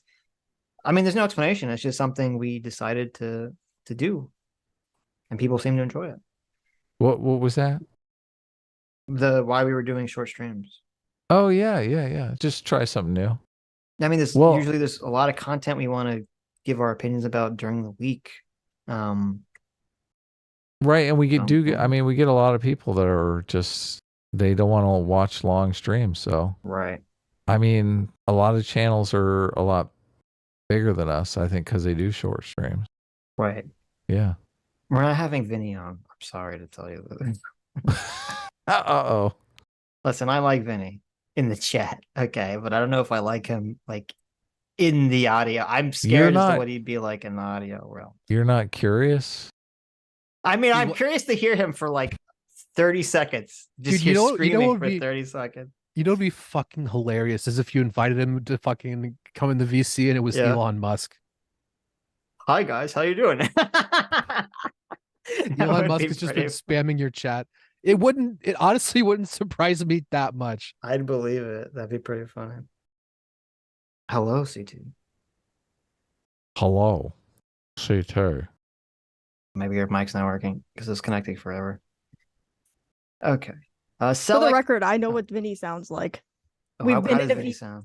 We've been in a VC. Well, maybe if you hung up, or you'd know. Sorry. Does he sound the way that he types? I'm gonna say yes. Okay. I also like that you guys are covering something that like I actually know about for once, and you're like, oh yeah, let's just talk about it for like 7 hours. Well, you can ask to come on. CT, they're streamers. That's the entire business model, is to talk shit about something they don't know anything about. That's fair. Listen, I know you're a lady and you want me to read your mind. No, if you want to come on. No, I DM'd you like multiple times. To come on? Not to come on, but just complaining. Well, yeah, but that's normal for every stream, CT. That's also true. Okay, what did you want to bring up? What did you want to talk about? Just that Noah is kind of full of shit, for one. Well, second of all, it's not like an either or situation with like the representation or the sexy things. It's like you can have both. It just depends on the game. I don't like how black and white everybody views the issue. It just irritates me. Well, okay. As an adult human female, do you turn on a game and there's a sexy lady there and you're like, listen, I can't play this game. This offends me. Usually it makes me feel like, oh, I can play this game. It depends on the game. If it's like an RPG, like Cyberpunk, yeah, I'm into it. If it's like a dude character for like Neo, I don't care. I'll still play the game. Was this Gamergate content? No. It's not Gamergate content. But that's also a good way of saying it. Yes. It was complaining about did you see the Dove commercial with the fat female video game character? No. They had this whole thing about like we need to have more body representative, female fat women in video games. All right, Sitch, I'm gonna hand you a clip. I'm gonna hand you a clip. This is on a silver platter. Okay. Okay. Send JMac a link. He says, "I'm telling you, give me 10 minutes. I can convince you that female Torren are good." There's no fucking way. There's no fucking way. This is the easiest clip in the world. 100%. All right. Can you like Twitter DM him or something? Get JMac on the stream. I will send JMac the link. Okay. He wants to explain why torn females are the best. Do it. Wait, I want to make sure I'm saying the right person. No, Like, send it. some random person Send it to a shows up. different person. They just post the link on 4chan. That'd be fucking great. Yeah. Okay. Okay. No, what I was gonna say is, no, wait. You said it's you're more likely to play a game, CT, if it has an attractive woman in it. It Or less likely? very much depends on the game. If I'm in the mood for an RPG, then Yeah. yes. If there's a female option or like a character creator, I'm more likely to play it. If it's like a story game, if I'm interested in the story, I just won't care. I thought you were gonna say if it's a story game, I don't want to play. So No, it's like Yeah, because you won't figure out the puzzle very fast, right? I don't play very many puzzle games, not gonna lie. Well, I'm not that smart, okay? you I don't do like kind shoot of bangs. you do kind of buck a lot of the stereotypical trends, so or maybe Yeah, I don't want to be a mermaid or Me- fuck a dragon, so there's No, that. me and CT actually have the exact like gender stereotypes. They're just reversed. Yeah, you That like is all actually the, true. you like all the girly romance rom-coms, and CT likes all the actiony shooty bangs. So there it is. There it is. Reversed gender roles, I guess. Mm-hmm. Okay. Select S for 20 Aussie says, while people do need time to model, this idea that a role model have to look like yourself is just insane. I love Lord of the Rings and I'm not English. I admire the woman in the story and yet I'm a man. Ewan for the win. Yeah, I mean, the idea that all these role models have to look exactly like you or be your same race or your same ethnicity or same sex, same gender is so dumb. It's so stupid. I actually have a bit of a theory about that. Mm-hmm. And I think it's more important. Theory. Yeah, because I think it's it's more important to girls, I think, because of just imagination play and how they play house and play dolls and everything like that, that they have representation TM, whereas I think boys care less. So Okay. that's just something I've noticed with girls in particular, where it's like, yeah, they do like seeing people that look like themselves. Why do you think that is? Because it happened with me when I was younger. There weren't a whole lot of like tomboy characters. Now there's just a lot of lesbian characters, which is still not the same thing, but it's closer, right? Yes. Okay. But it's like back in the day, I used to get very excited when there was like a tomboy character in like a cartoon or a movie or a show or anything like that, just because it was like, oh, someone like me, right? Well, I mean, I don't think that's like a woman thing. I think if anyone fits into some role that they feel is not common, they do get excited by seeing that role being represented in fiction. I think that goes for, men too. Do you think they were appealing to the lesbian gays? I don't even know if all those characters were lesbian, but they gave them the haircut. And that was the haircut I had at the time, and it just pissed me off because I had to get a different haircut. Well, are lesbians more likely to play a game with attractive lesbians in it? Well, what if they're just attractive women? They'd be lesbians, do they? Well, every dude that I know who played Cyberpunk played as a chick with a dick, weirdly enough. So that's interesting. Wow. There you go. I mean, maybe that just means something about your friends. I don't know, because it seems to be pretty across the board. Yeah. What's up, J-Mac? All my friends did too. Did they really? Yeah, I think it's just because it was an option, and I think it's just the novelty of it, honestly. It literally is, because in the game it doesn't really do anything. Like even in the it sex locks scenes, you out of it locks you out of a lot of romance options, honestly. It does. Being a chick with a dick. Sad. Yes. Yeah, because one of the love interests is for biological females, and one of them is for biological males. And if you have either like mismatching parts, they're just not into you and they just reject you completely. Yeah. Transphobic. Jeez. Wow. What game is this? Cyberpunk? It's Cyberpunk. foodophobic, as Dev would probably say. Yes. Terrible. Ouch. Okay. This was the thing I was telling you about, Adam, with like when you were talking about the experiencing other people's experiences, that whole brain dance thing. That's from Cyberpunk. It's just a sci-fi dystopian game. Every character creation, I just click randomize until it looks funny and then start the game. Like I can't imagine sitting there and customizing. I'm my like character. 2 hours of just playing with sliders. Yes. Oh 40 my minutes minimum. Okay. Yeah. Okay, Jay, Haven't done it in my life. You need to defend yourself here. This horrible take about female All right. torrent. First of all, I like to correct the record. Okay. Doomer said that 10 minutes I can tell you why they are the best. I never said they're the best. Never said that. Okay. So let's make sure that is wow. Strawman or surrogate father, Doomer. Let's scroll back. Hold on. Let's check the tape. Scroll back up. I didn't say they're the best. Didn't say they're the best. Let's find the JMac chat message. I like them. I think they're great.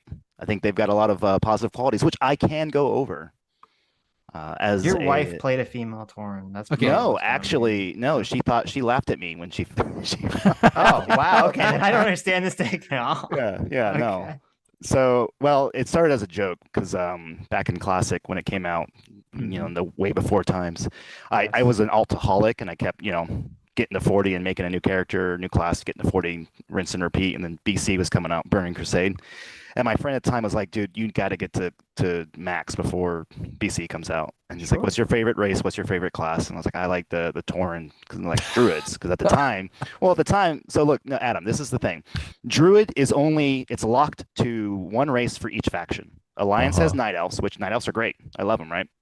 Well, they got the penis ears. They have penis ears, yeah. So I can see why some might not like that. But, you know, just generally speaking, they've got really cool. Okay. Female Night Elves, the jump animation is so cracked. It's like it's the most satisfying jump in any video game ever. I played a female Night Elf is what I played after I played a male Tauren, and I would just jump. You just jump all the fucking time. You just jump around in circles in fucking Stormwind or whatever the fuck. Was the female jump different than the male jump? So all the animations are different, Sitch, actually, for all the races and classes and the genders. That's what's really cool, and that's what the reason why I like the Tauren female so much, and the Druid specifically. Fuck. He's actually right. Their animations aren't that bad. Their animations are great, and especially because I did Resto in Classic and BC. Wow. Actually, all the way into I was healing main. You played a female Tauren healer. Oh my god! Were you trying to like catfish someone or something? What's going on? No, but Druid healers unplayable in Classic? They weren't unplayable, and remember I got to like 60 right as BC was coming out, and that's when Trent Form came out, and Resto got a bunch Fair of enough. Stuff. I played BC when it was like vanilla. It was the Druids are fucking insane in BC. They're so good. Yeah, they were. They got a lot of fun utility.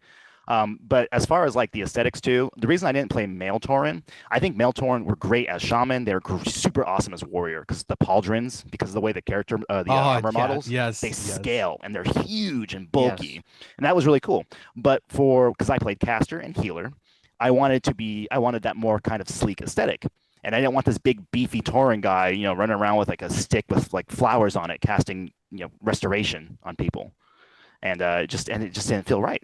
And here's the kicker. My name in Classic WoW, when I rolled this character that I got to 60 before BC came out, was Lesmu.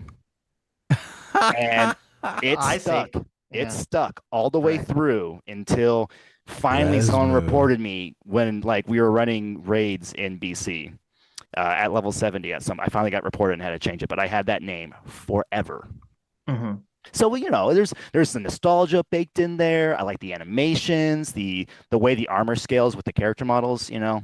Yeah, and plus, I think a lot of people hate the voices because they sound like this, you know. Yes, really dumb. Not enough mana. I kind of find that funny, you know. Back in the day when you're casting and you've got this. You had air speech on? I would. Yes, oh my god! I turned that off so quick. I probably played 2 years of real-time WoW. I don't remember what any of the fucking voices sound like. I can't believe you had that on. Oh, I love the voices. The undead are my favorite too. The male undead. I really love. They have the gravel. Yes. You know. I think actually it wasn't until Wrath I turned off air speech because I played an orc Death Knight, and so I'd hear like, that rune is on cooldown. That rune is on cooldown. That rune like every 2 seconds because you're just slamming the keys. So I'm just like, oh god, it needs to be turned off immediately. I know my friend thinks my buddies think I'm a psychopath. I was like, maybe I don't know. It's possible, but I mean, you did play a female Tauren. Yeah. Why don't you just play a male Tauren? You get the big shoulders. He just said why. He doesn't want the big shoulders. Yeah, I don't because I play caster. Oh, you didn't want. I thought you said you wanted the big shoulders. No, for like warrior and shaman, I think. Oh, but not for casters. Yeah, I played balance and resto, so. Yeah, the male Tauren animations when you charge are like so nice. Oh yeah. And I'm playing classic right now too. They just released a hardcore classic. So what do you mean Why? hardcore? Like you die and you're dead forever? you die and your character's gone. Just deleted. Really? Yep. Why would you That's do this pretty to weird. yourself? Wait, how does that work in WoW? That's so weird. The classic Is it PvP server? No, actually you can flag yourself, but there's no PvP. That would be ridiculous. Yeah. No, but yeah, if you die and it's just your character and there's like an announcement that like you died, and if you get to 60, then the entire server is informed and there's like a big cheer. And it's crazy, man. It makes the game, I think, as someone intense. Really intense. Like you're playing with your head on a swivel, especially in classic when so much bullshit was just. Yes, it's so easy to die in classic when you're leveling. I can't imagine playing that. I've got an classic. add-on. You're just like walking around. You're just trying to get to the next place, and there's some random mob. Yeah, you'll just level, get hit through a level wall, 50 for no reason. fall to the ground into the abyss. Oh There was a level 56. I have an add-on called Deathlog, and it announces when someone dies and tells you like what killed them and where. And the number one death, you can look at like the metrics. The number one death is fall damage, and the number one location is in the Undercity. Yep. Oh my God. God. No joke today, a level 56 priest died in the Undercity to fall damage. But the first thing that sucks. The first thing that came to my mind was outside Scarlet Monastery, because there's like there's really high level mobs in a low level zone, and like they would get pulled out because the aggro just didn't make any sense. And like a lot of the mob aggro, and like I don't know if it got fixed for this, but it used to be that like mobs would just get lost. They would just be places they weren't supposed to be, and they would just like reset, and they're like, all right, I guess I live here now. And so there's just like a higher level mob in an area just like aggroing people. Well, the leash tech was really wonky. You can have someone being chased and then they would die, and sometimes the mobs would reset and run back. Sometimes they would just stick to you.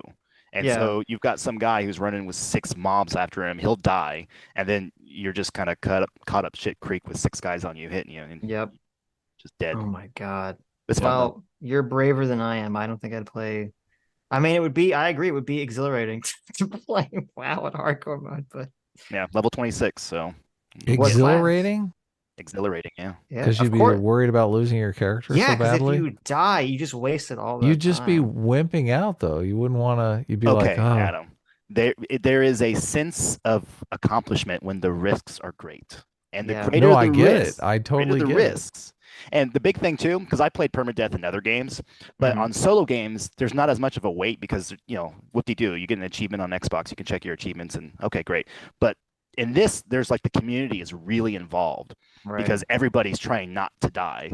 So you get people. You get to show off. You get to 60. You get to walk around. You got to walk around Orgrimmar real slowly, doing a little strut. Like, look at me, I made it to 60. Oh yeah. Do you guys know who Asmongold is? He's a streamer. Yeah. He's been watching a lot of they're called like best/worst WoW deaths, and they're people in hardcore who are dying, and like some of the ways that the videos are hilarious because they just it's like it's classic WoW, so the bullshit just happens.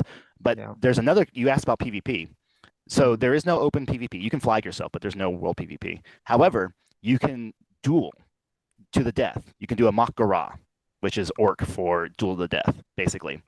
And at any time, you can challenge someone to a duel, and they have to accept it, obviously. And then it's a duel to the death in a given area. And if you kill them, you get a special buff that you collect their ear. So you, under your character portrait, it will show you how many ears if you've killed people in duels. Oh. Why would anyone agree to a duel? I don't know. I would never do it. That seems. Can you say no? You can say no. You have to. You can say no. No. You can. But also if you leave you can actually leave the duel area, and it takes you out of it. But then it gives you a debuff called Dishonored, and it reduces all your stats by 50% for 3 days in game time. So like you can't just log out for 3 days and come back and have it cleared. You have to be playing the game for 3 days before.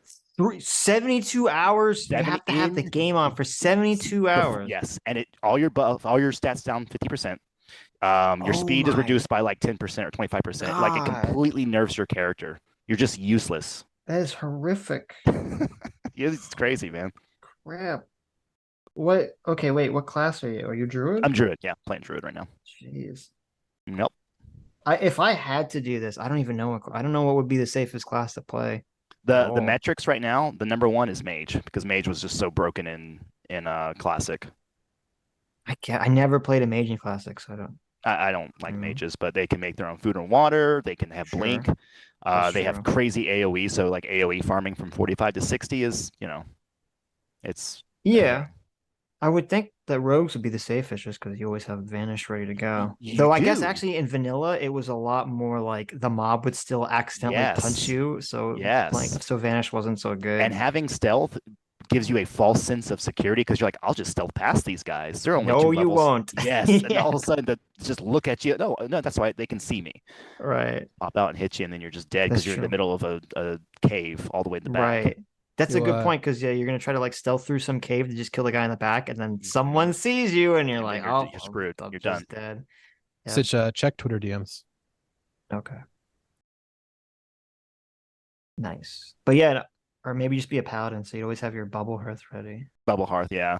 I've seen, people call them rats when they run. Like they'll be running dungeons, and something will go wrong, and someone will just bail instantly. I can't. Oh my god, I can't imagine doing a dungeon. I would done never two. do a dungeon. I've done That's- 2. I've done RFC, and then I've done Wailing Caverns.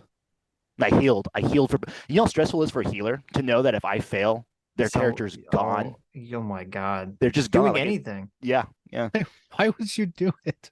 Because it's the rush. Go to Duber, it's the areas. rush. Go to areas like 3 levels below in AOE. Like It's just right into my veins. It's just RFC maybe. Wailing Caverns of Vanilla, I would never do that on a permadeath server. I was way That over place is level awful. for it. I was like Oh, I was okay. like 6 levels Wait, higher. when you get to 60, I assume no one raids, right? there are people who are raiding right now. I How think do you there was raid if you I don't know. lose your... Okay. Just say like they cleared Nax or whatever. There's a guild that has been doing it. no. Yes, This is impossible. I don't believe this. they've done it. And I no don't know if one they dies. cleared. I don't know if they cleared, but I do know there was a guild that was trying to tackle all the end game raids. They should just have it set up so when you get to 60, then the permanent thing goes away. Yeah, well, I mean, I don't know, man. I can't imagine raiding the permadeath thing, but it's like, okay. Yeah, now that Wild Talk has just taken over the stream. Yeah, I know. yeah, CT's sitting there very enthralled. Well, I'm gonna title this "Why Female Torrens Are the Best Class in WoW." That's gonna be the title of this clip. Thank you. No, you should title it "Why Doomer is Wrong About," like something really incendiary about me. You want to try to get clicks, CT? Yeah. Learn the game. Mm-hmm. No, I love Tauren females, but not in a gross way. Just like It should be. And there's the preview. I respect the title. Tauren The title should be making fun of me, and the thumbnail should be JMac as female Tauren furry. It's a tasteful appreciation. There you go. There you go. Yeah, they're utterly the best. What can I say? So I assume you're playing a female Tauren right now. Utterly. I see what you did there.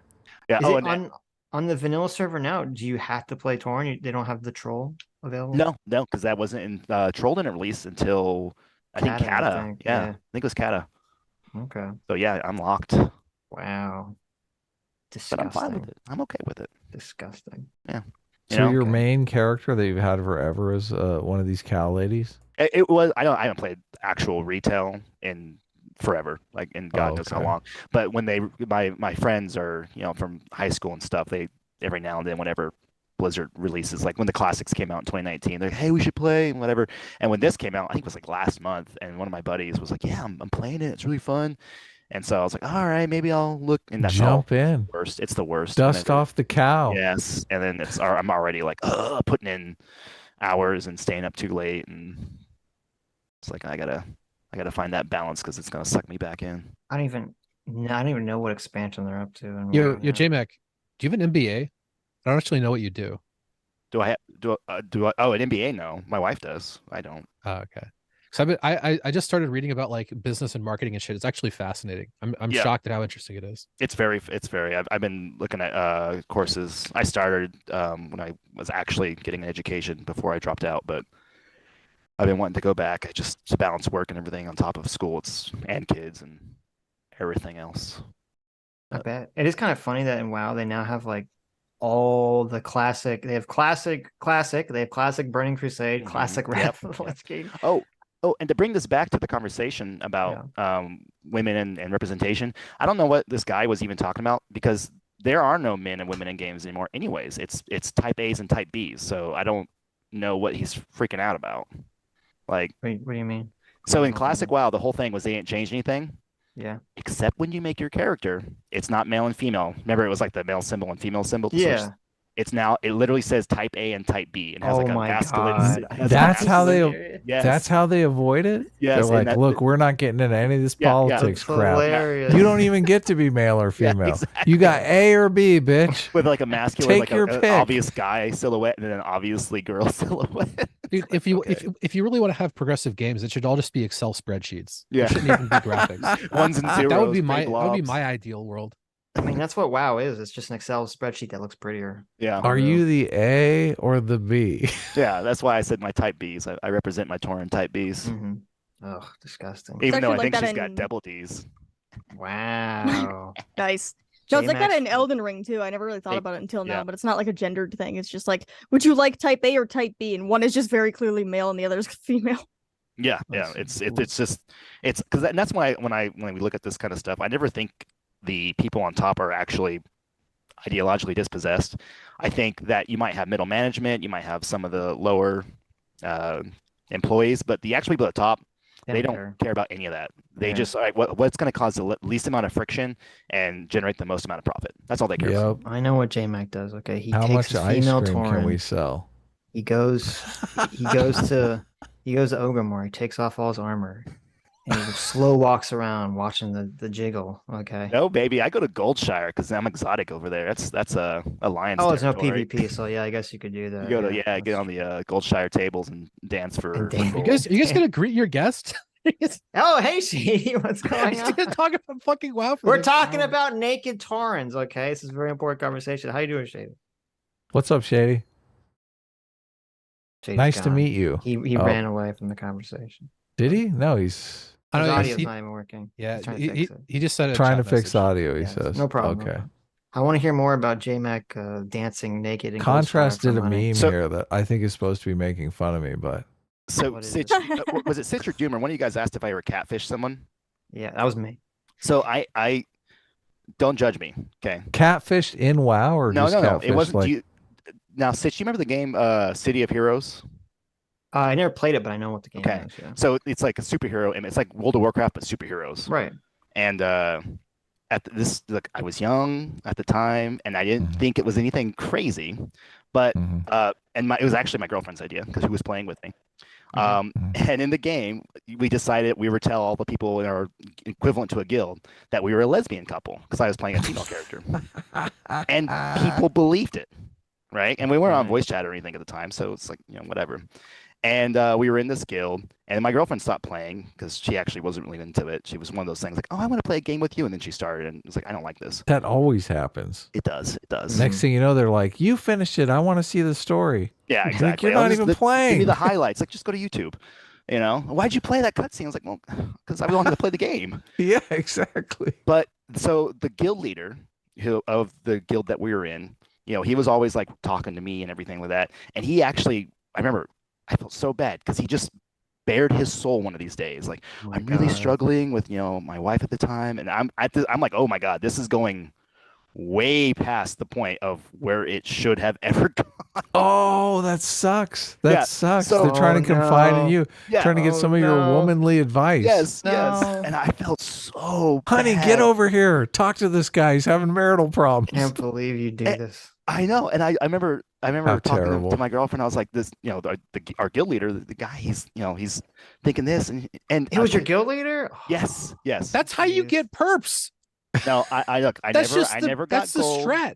I never. Why got- not? God, you're I not even Extra good at it. DKP. Look, because to me it was a prank, bro. It was just funnies for the lulz. But Sure. All right, if I can take a moment to advocate catfishing, I would recommend that everyone goes Stop. on OkCupid No. and Don't makes do a that. female account and No. understand how the other half lives. look, I disavow. It's a completely different world.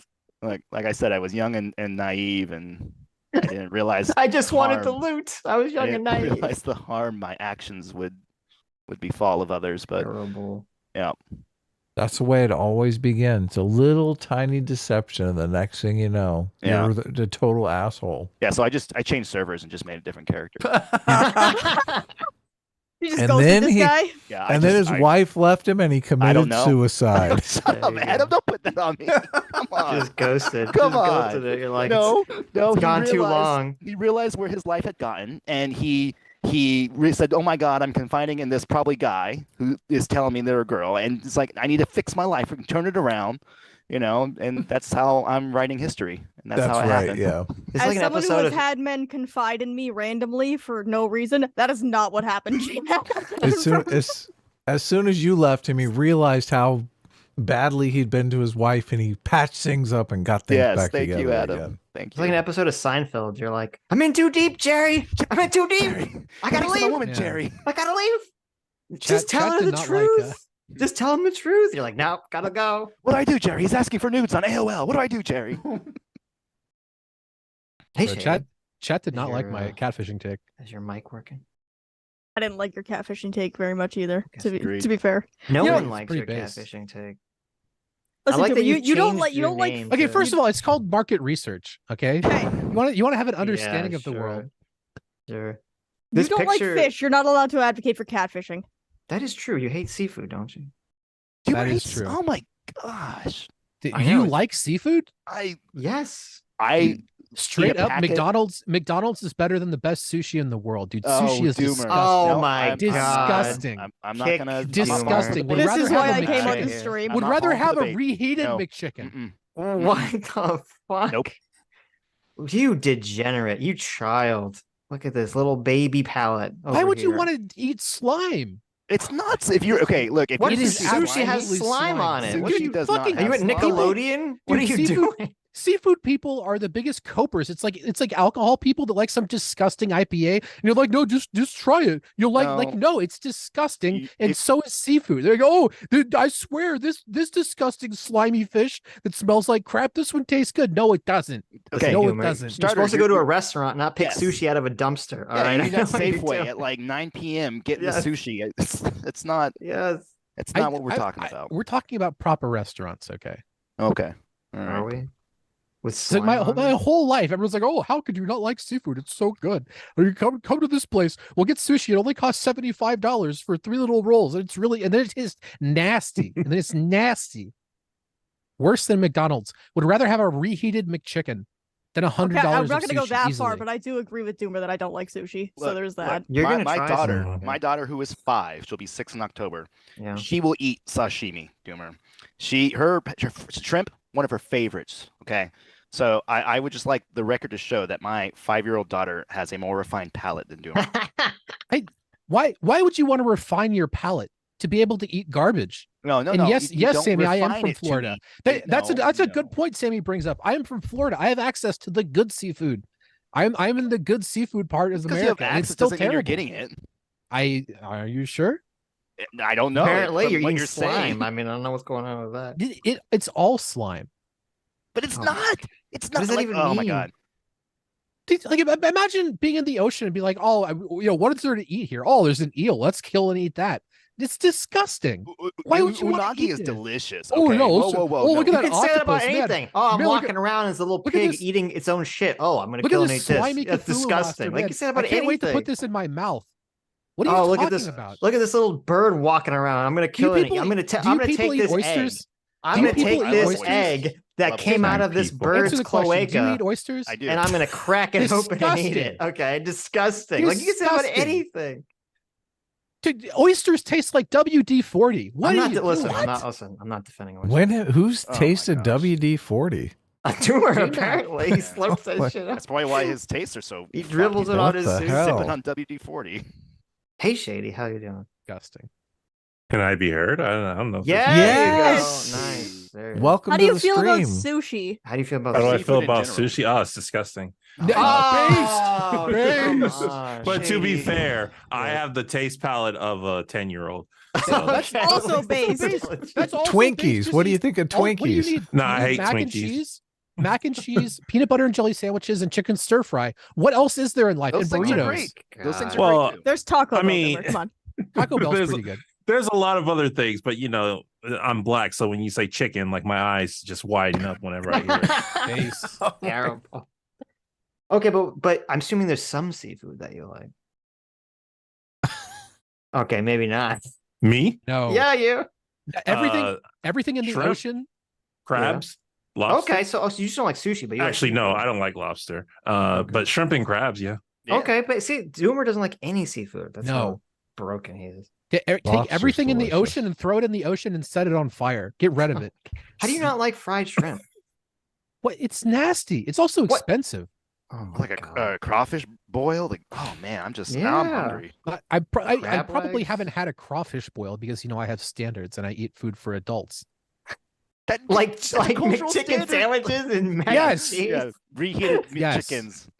Okay. Reheated McChickens, yes. Let me tell you about Sure. McChickens, dude. I ate one once that was sitting under my car seat for over a month, and it was still no rot, no spoil, and that's not a good thing. I don't believe this story. Dude, my relationship with McChicken McDonald's right now. Sitch, I I live- promise you. I swear. Why would you eat it? You found a McChicken. Like this from a month ago. Let me eat It's, this. it's when I was down on my luck, when I was not doing too hot. You were desperate. You're like, I oh, was this desperate. McChicken's still I was here. looking for change. I was Did you looking heat for it change up? for the value menu. No, I didn't have. I was living on my car. I didn't have a microwave. I live next to the Wow. world's most unprofessional McDonald's. Coulda I'm used a heater unironically in the considering car. contacting corporate. It's so fucking bad. Cigarette lighter. Why is it bad? I know. Like it's I didn't think of the that. service is just abysmal. Like I went in there and ordered a sandwich. After 30 minutes, they didn't have it. There was like no reason. I left. I was like, I waited 30 minutes for like a breakfast sandwich. Was it this in They're the just morning? incompetent. It's like this all the time. And then like Who are the like first people I two? know from around here have also been there, and they're like, yeah, it's like unreal. It's like the worst McDonald's of the world. Jeez. Well, you don't even It's talk so to bad. people at McDonald's anymore. It's just at least all the ones by me. It's just the little screen thing that you click. Based. I don't want to talk to people. Well, I mean, you would click the screen thing, and then you would wait for half an hour, and then you would leave. Okay, then yeah. At that Well, point, Doomer, just go behind the counter and make it yourself. There's Yeah. no one there. There you Or go. walk into the I mean, like, drive-through. It's just shocking because like the whole premise of McDonald's was that like the reason McDonald's succeeded was because they were selling a business that was like unfuck-upable. Like you're supposed to be able to take a McDonald's and give it to basically anyone of even base level competence, and it should be able to run itself reasonably well. That's the whole premise. It's like it's not something you're supposed to be able to mess up that badly. Well, you said base level competence, so Yeah, not these people. wow. Mean. So what's up, Shady? You've never had you on before. Since you need to read worst streamers, he said BRP in chat. Oh, I'm not okay. I don't read anything. How am I better at this than you? If you're where's your channel? We'll see. Yeah. What did there- he say?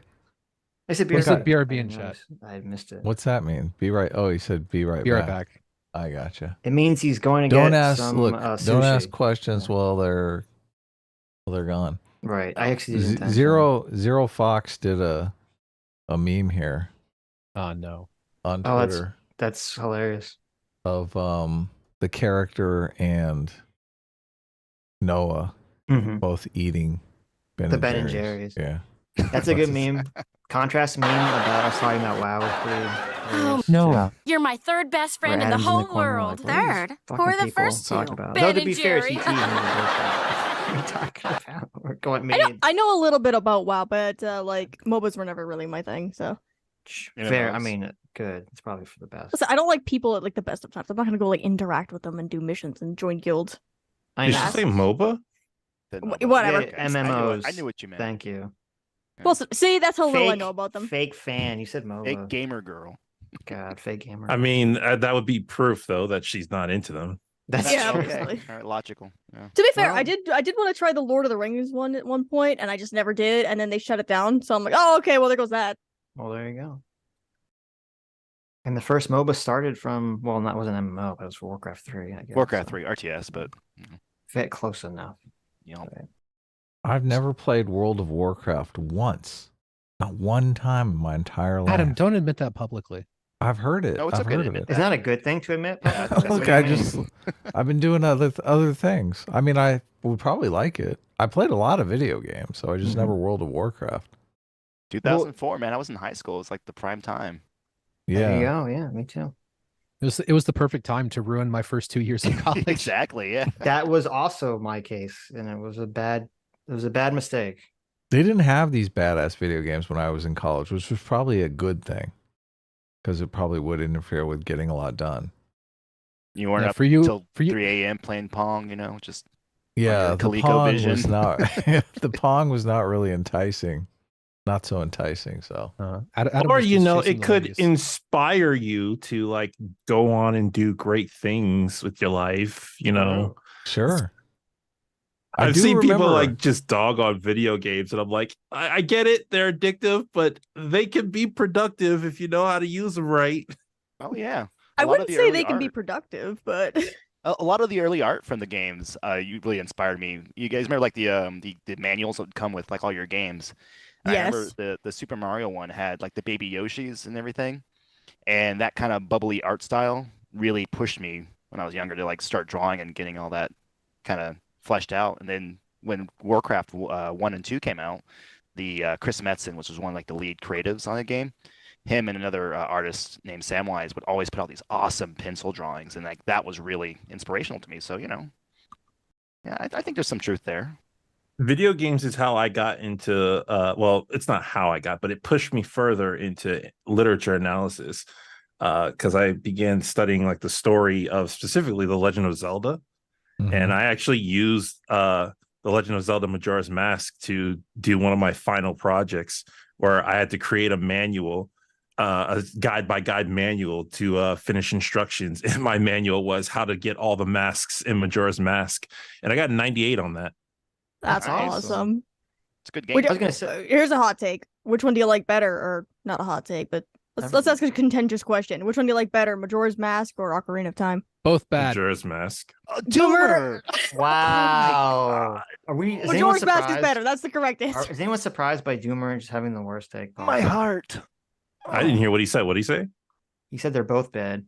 They're both bad? By what standard? Yeah, by what standard, Doomer? Objectively. Objectively. Have you even played them? You're just trolling. Who? Doomer. I long would hesitation, Doomer. never.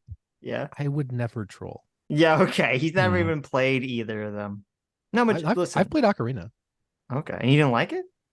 No, it's really good. How were the okay. cutscenes? That's okay. Good? Moderately good? I mean, good for In Nintendo Ocarina, 64 standards, they were I guess. revolutionary at the time, but like they don't age. Ocarina doesn't age well as a whole. Majora's Mask ages a lot better, even though it wasn't as influential as Ocarina. Yeah, no, Majora's Mask, I agree. Definitely much better, much more interesting story. Like, I don't know how interesting the story is of Ocarina of Time to kind of like do a project on, but Majora's Mask is very interesting. The whole like the aspects of death and doom that's kind of going over on everyone's head, that's kind of slowly approaching. And how, I mean, I'm assuming you've seen all those videos where they talk about how like all the different like the different places you go are all the different aspects of grief. Yes, Acceptance of death. all of them, every single one. I wanted to make a video about Cremia, because I think she is one of the saddest characters in the story, while simultaneously being one of the happiest characters.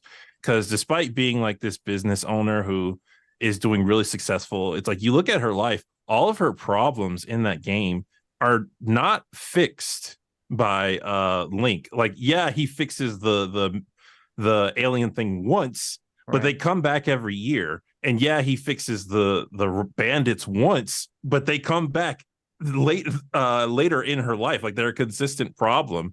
And I genuinely think she has like one of the saddest lives, despite that she doesn't really have a big tragedy unless you just, you let Romani get kidnapped. Right. Well, I mean, you Is are this busy. a Zelda like, game? Is that what we're talking about? Majora's Yes. Mask, Legend of Zelda. Okay. Yeah. Is there a video essay comparing the story of Majora's Mask to Melancholia? Sounds like a banger. Probably. I've It's seen like- I've seen Melancholia. I know what that one is. The Deku's butler, or the butler Deku, his son, that was because if you're young and you're playing through it, it's something you might miss because the credits are rolling and everyone's celebrating, and then there's that last shot of him with the tree, and then I didn't put it together because you're just a kid, right? But it's like, oh, the mask that you have was his son, and it's like that whole cycle from beginning to end. And I remember as I got older and I played it when I was when it came out for the DS, and I was like, oh man, that's right, that's what happened there. It's a very adult game, I think, compared to a lot of the other Zelda entries. Oh, definitely. I mean, I think it's the most. I haven't played all the Zelda games, but from the ones I played, I think it's the most interesting storyline. It has the element of the more times you play it, the more you notice, and that's sign of a really interesting media.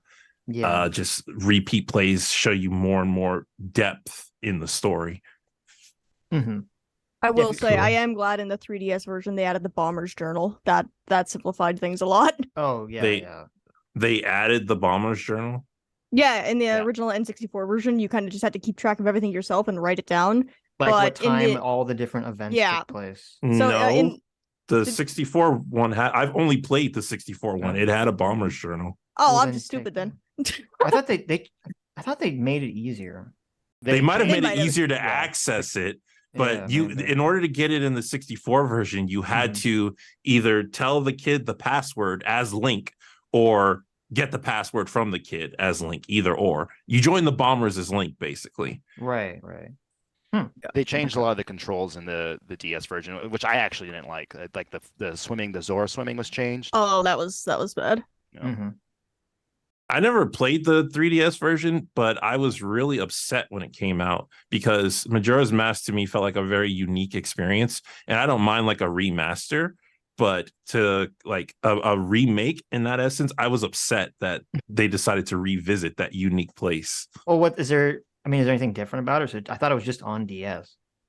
There's some of the graphics are like the moon graphics are changed. Like they have, like I said, hate the updated moon. I'm assuming they're updated to be like. But whatever. It wasn't just updated. Like some of the aesthetics, I think, was creatively changed, and the moon's a big indicator because if you can look at them side to side, and it's not like, oh, we just upped the poly count or whatever. It's like the actual expression has changed, and I don't know. I'll check it out because I've never played it on DS either. I was super mad whenever it came out on DS because I like to collect all the collectible DSs. You know, they released like the Smash Brothers one, Pokemon ones, and at the time they came out with it, and I told my wife, I was like, we gotta buy this, really gotta buy this. You know, it's a limited collector's edition, and she's like, you already have like 4, you don't need to buy another one. And what? You know, I'm a bad wife. I was in well, you know, I was in the military at the time, so I'm on military pay, and I was like, oh, maybe she's right, you know, maybe you shouldn't. And it was one of the DSs that just sold out, and it got scalped price hike like crazy.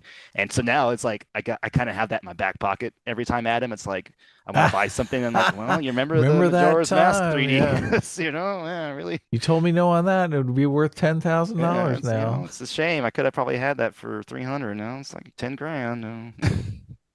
Wow. It's not up to 10 grand. This is the last time I checked. It was like it was like $1,000 or something. No, it's not that.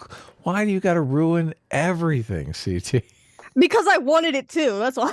Like, please don't be 10 grand now. No, but it is expensive. It's just... That's hilarious.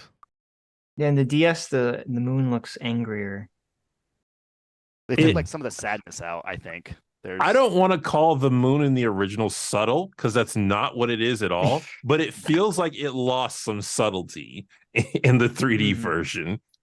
Yeah, like I sent you a picture if you want to look at it. Like the DS one is a lot more aggressive. I'm seeing the mean moon all over the place. Here, well, what's weird because one of the things you have to get is the moon's tear, and I don't know, maybe I'm reading too much into it, but I always felt like there was an air of sadness, and since the game is already dealing with all those heavy-handed emotions, like there's regret and stuff, but with it just being this pissed off thing, it almost becomes a caricature. Right. Well, the moon is representative of Skull Kid's anger. He's angry at his friends, and it's not just a furious anger, it's a sad anger because his friends left him. So the tear, yeah, you're right on point. Anything, if you say it represents sadness, and you're talking about Majora's Mask, you're probably on point because that whole cave is just filled with grief. Oh yeah, melancholy is just all throughout it. Yeah. Good game. Entirely about death for children. Highly recommend. And in Ocarina, you save the princess. End of story. Yeah. I like Ocarina too. It's got a special place in my heart, but it's obviously way more of a straightforward, simple quest. I 100% did both, so I have no room to talk. I mean, I'm fine with Ocarina, but Majora's Mask was my first. Oh, yeah? Oh, you played that first? What is up with the moon's teeth? I don't know. Yeah, you picked the darkest picture, Sitch, but I guess you were trying to get dental hygiene. It's the one that had the two combined.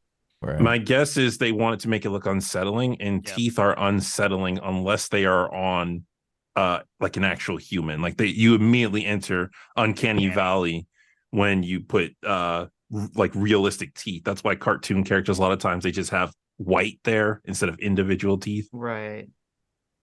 Shady, have you ever watched, there was a I don't know if it was like a fan project or something. They did like a 3D animation of the Happy Mask Salesman, and the Skull Kid took the mask. Did you ever watch that? I love that. I absolutely adore that. I said if they make a Zelda movie, whoever animated that needs to make it. But unfortunately, it looks like Illumination's getting the job. Yeah. That's I'm assuming it's just going to be a very like. Why? I'm curious. Is it going to be Ocarina, or is it just going to be an even more classically standard? It'll be safe. It'll be safe video game adventure story. I haven't heard anything about it. I was just disappointed when I heard Illumination's doing, because I'm like, they could do Mario, and even then the story in Mario wasn't that good. But Zelda, you need like DreamWorks or something, people who know how to write a script. I mean, Illumination's done like one creative movie, right? Did they do Megamind, or did they do? No, it was DreamWorks. That's DreamWorks. Have they made any good movies? Minions. Technically, the Mario movie is. I mean, the first Despicable Me was decent. It's all right. It was fun. Yeah, I like the first one. Yeah. It was acceptable. Oh, didn't they do Cloudy with a Chance of Meatballs and like the second one, which was kind of cute? Was that Illumination? I don't think that was Illumination. Or was that Sony? Well, I mean, even if they did that, that was written by Spider-Verse people. So it was Sony Entertainment. Yeah, they're basically all the same. Chris It's Miller. fine. No, they are not. How dare you? So Illumination has done Despicable Me, Hop, which I never saw. Oh God, that's the Lorax, which people have mixed opinions about. I actually like that one. The Lorax? Oh, I couldn't stand it. Objectively, it's but it go. hits me personally. It's got Minions, Secret Life of Pets, Sing, The Grinch, and Mario. Can I say something about Sing in particular? Because my kids and my wife love that movie, and I absolutely never seen it. Detest it. Yeah. Say what you want about Zootopia, but when you have two movies that both kind of do the whole, we're animals and we all share the same space and we have to get along, and the world building in Zootopia, take away the script or whatever else, the characterization. It's good. The world I like building is Zootopia. phenomenal. Yeah. Right. And then you go to Sing, and it's just animals in city. And the only time they ever use anything with the animals is for a gag. And it's, to me, and like I do a lot of writing and stuff, and the game we're making, it's like that kind of stuff that makes things cohesive is such a huge aspect of how I can enjoy a story. And it's just it's just completely disconnected. Like the what's this guy? The Seth MacFarlane mouse, is driving in like a car with his mouse girlfriend. And it's just, we have a mouse booster seat. Like that's what it's like that. I don't know. Why do mouses use booster seats? Well, in you think a mouse would have a small all the car. animals.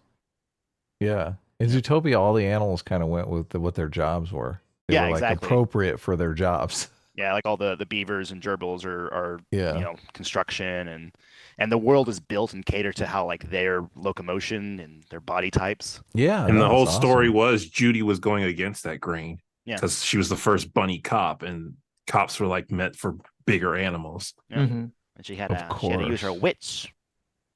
Yeah, it feels like a waste to center your story in some like very creative place and then just say, we're not going to actually use that environment to do anything. They're just people that look like it's just people. Exactly. It's just people with animal skin. It's animal face. Because kids, and it also gets you asking questions. You guys were talking about this in the video today, where it's like, you've got a story. If you don't want to bring the unrealistic nature of that story to the forefront to your audience, if you've got this city full of animals, like how does it function? Zootopia answers those questions, so you stop thinking about it, even if they've got some missteps here and there. That there are some answers, so your brain stops thinking about it. Whereas Sing, you're still kind of thinking about it. Like they don't properly explain how the mouse does all the stuff he does, or why the gorillas can just break out of jail whenever they feel like it. They don't explain that stuff, so you're kind of thinking about it. No, it's just dressing for the story. Yeah, it's just exactly fun pop songs sung by frogs and koalas and whatever. Sammy G joined the stream. I don't know if you guys saw. Oh, hey Sam. Oh, fuck off. Fine. What? I get rude. Why so rude, Doomer? Jeez. Because you we're want gonna switch from Not Doomer. media Why are you so and health. mean? It's gonna be health takes, and it's I'm gonna be some hard misogynist, truths. Sam. Terrible. Sammy knows about video games. What are you talking about? She doesn't have to lecture us about health. She can. The only thing that consumes my brain is nerdy stuff and nutrition, and that's about all I'm good for.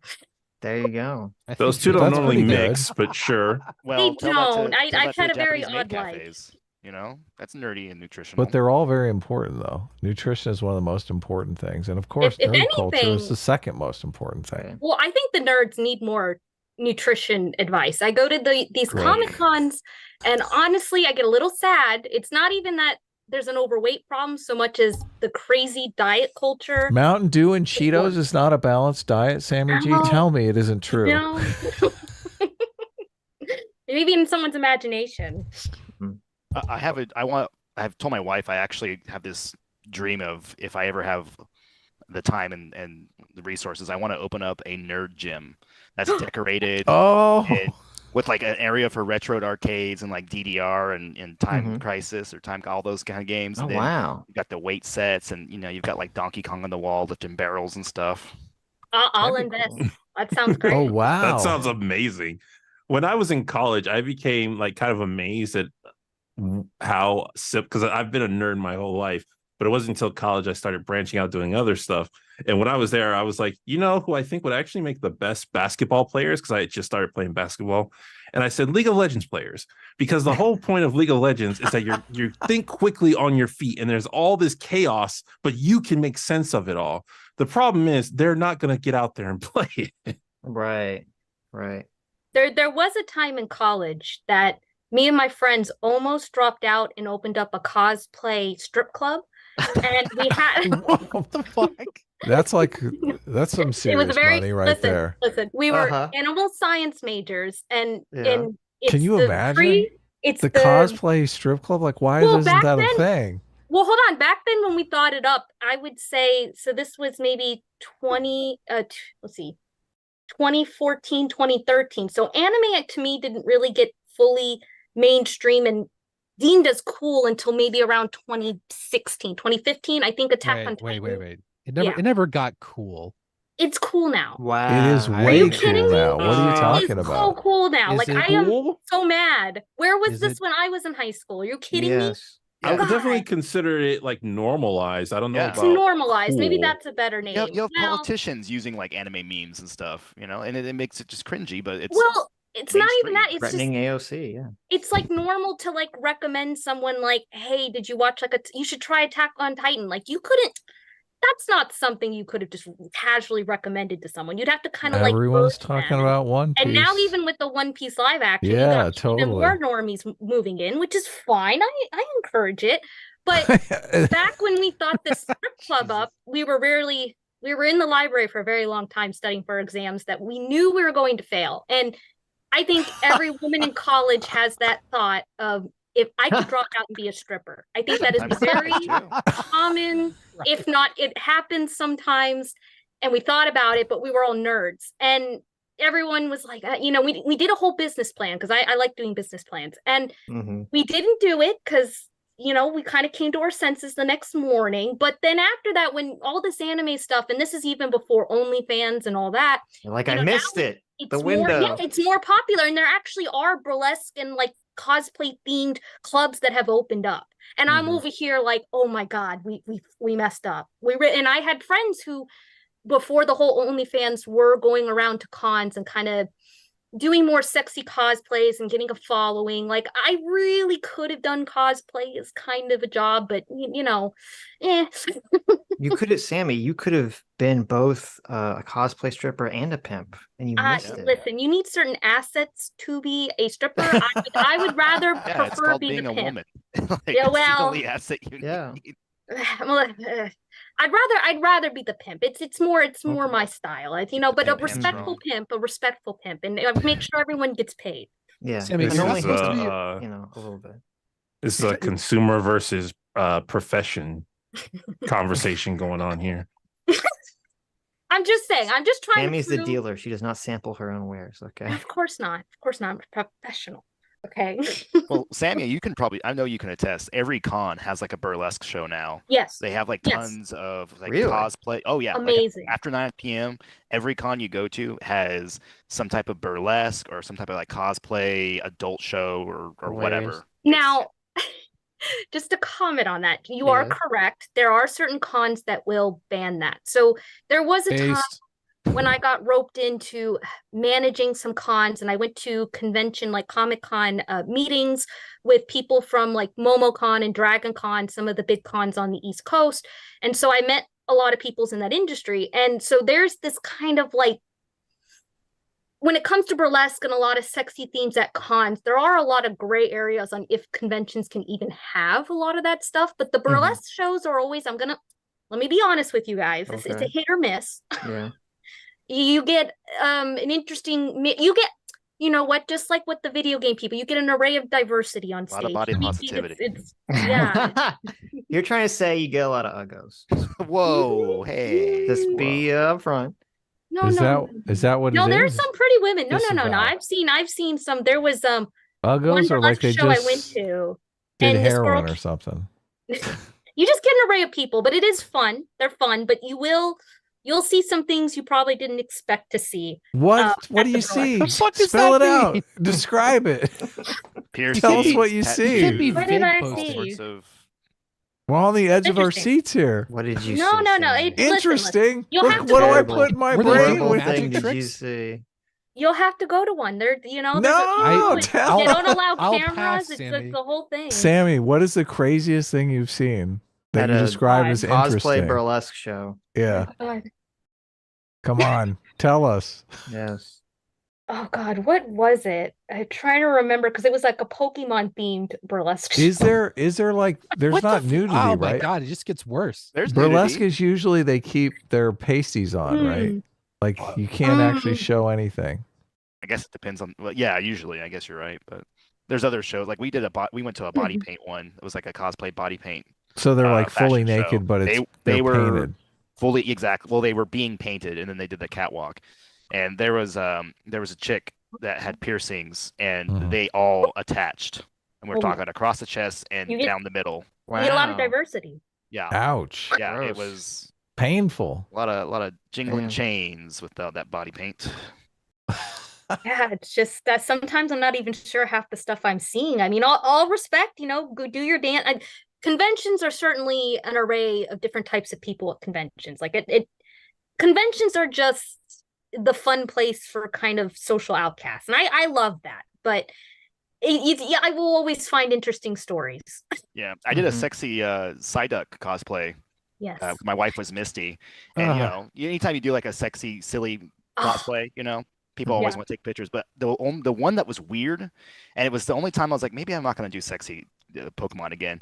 But this dad was like, can my son take a picture? Like I'm not kidding you, I had full on whale tail going on like that. Like I had like these little tiny yellow like short shorts with blue whale tail in the back. And his dad was like, can my son take a picture? Psyduck is his favorite Pokemon. I'm like, sure. You like bend down so you're just like your chest, tucking the man thong back in the shorts, like, okay. I got like a fishnet top on. I was okay, like, but J-Mac, like real talk, whenever there's men in like sexy cosplay, in specifically like Pokemon, I have to tell you, it's like the funniest thing. Like that's what, yeah. Exactly. I mean, I think that's what he was going for. It was funny, obviously. Well, I mean, yeah, I have a friend. So he wasn't going for sex. So my friend, her husband does. There's a character from Doctor Who called Captain Jack Harkness, and he'll do that cosplay, and he looks like the guy. It's like insane. But from the waist down, he wears fishnet stockings and his wife's booty shorts. Oh my God! And he actually has gone to the actor himself in that costume, and they have taken photos together, and it is the most amazing. So wait, what does the character wear in the show? Why is he wearing that? Because he's a big flirt in Doctor Who, and there's like an ongoing like joke, like he just will sleep with anything. I guess like he's from the older Doctor Who series before it started getting like the way it is now. We don't talk about it. Okay. Back when Doctor Who was great, and he's just a great character, and just the fact that a lot of people who dress as serious characters, but then will do like a sexy version. Like I've seen sexy Gandalf before, and it is freaking amazing. Like those are Is or it the sexy female or sexy male Gandalf? no, it's like you got the full beard, like Gandalf, the gray and everything, but like he'll lift up his wizard coat and he's got fishnet stockings and heels on. Freaking fantastic. I don't know if that's sexy. Well, it's in the category of that aesthetic. A man in heels and fishnets, I would not consider sexy. I don't know why. I personally You need to go to a con. You don't get it. Yeah. I don't get it. I don't think Rocky Horror Show Gandalf, I would not say is sexy. Especially if you have the physique to pull it off. Like that's the best, absolute best. What's what I thought you meant? I thought it'd be like Gandalf, and you see him, and he's like, oh, I'm Gandalf, and then he like pulls off his robe, and he's like, jacked, and you're like, okay, there's sexy Gandalf, right? Sweet transvestite Gandalf, you know, it's just okay, but he doesn't have to be in fishnets. I mean, we're going to different cons then. Oh, Jesus.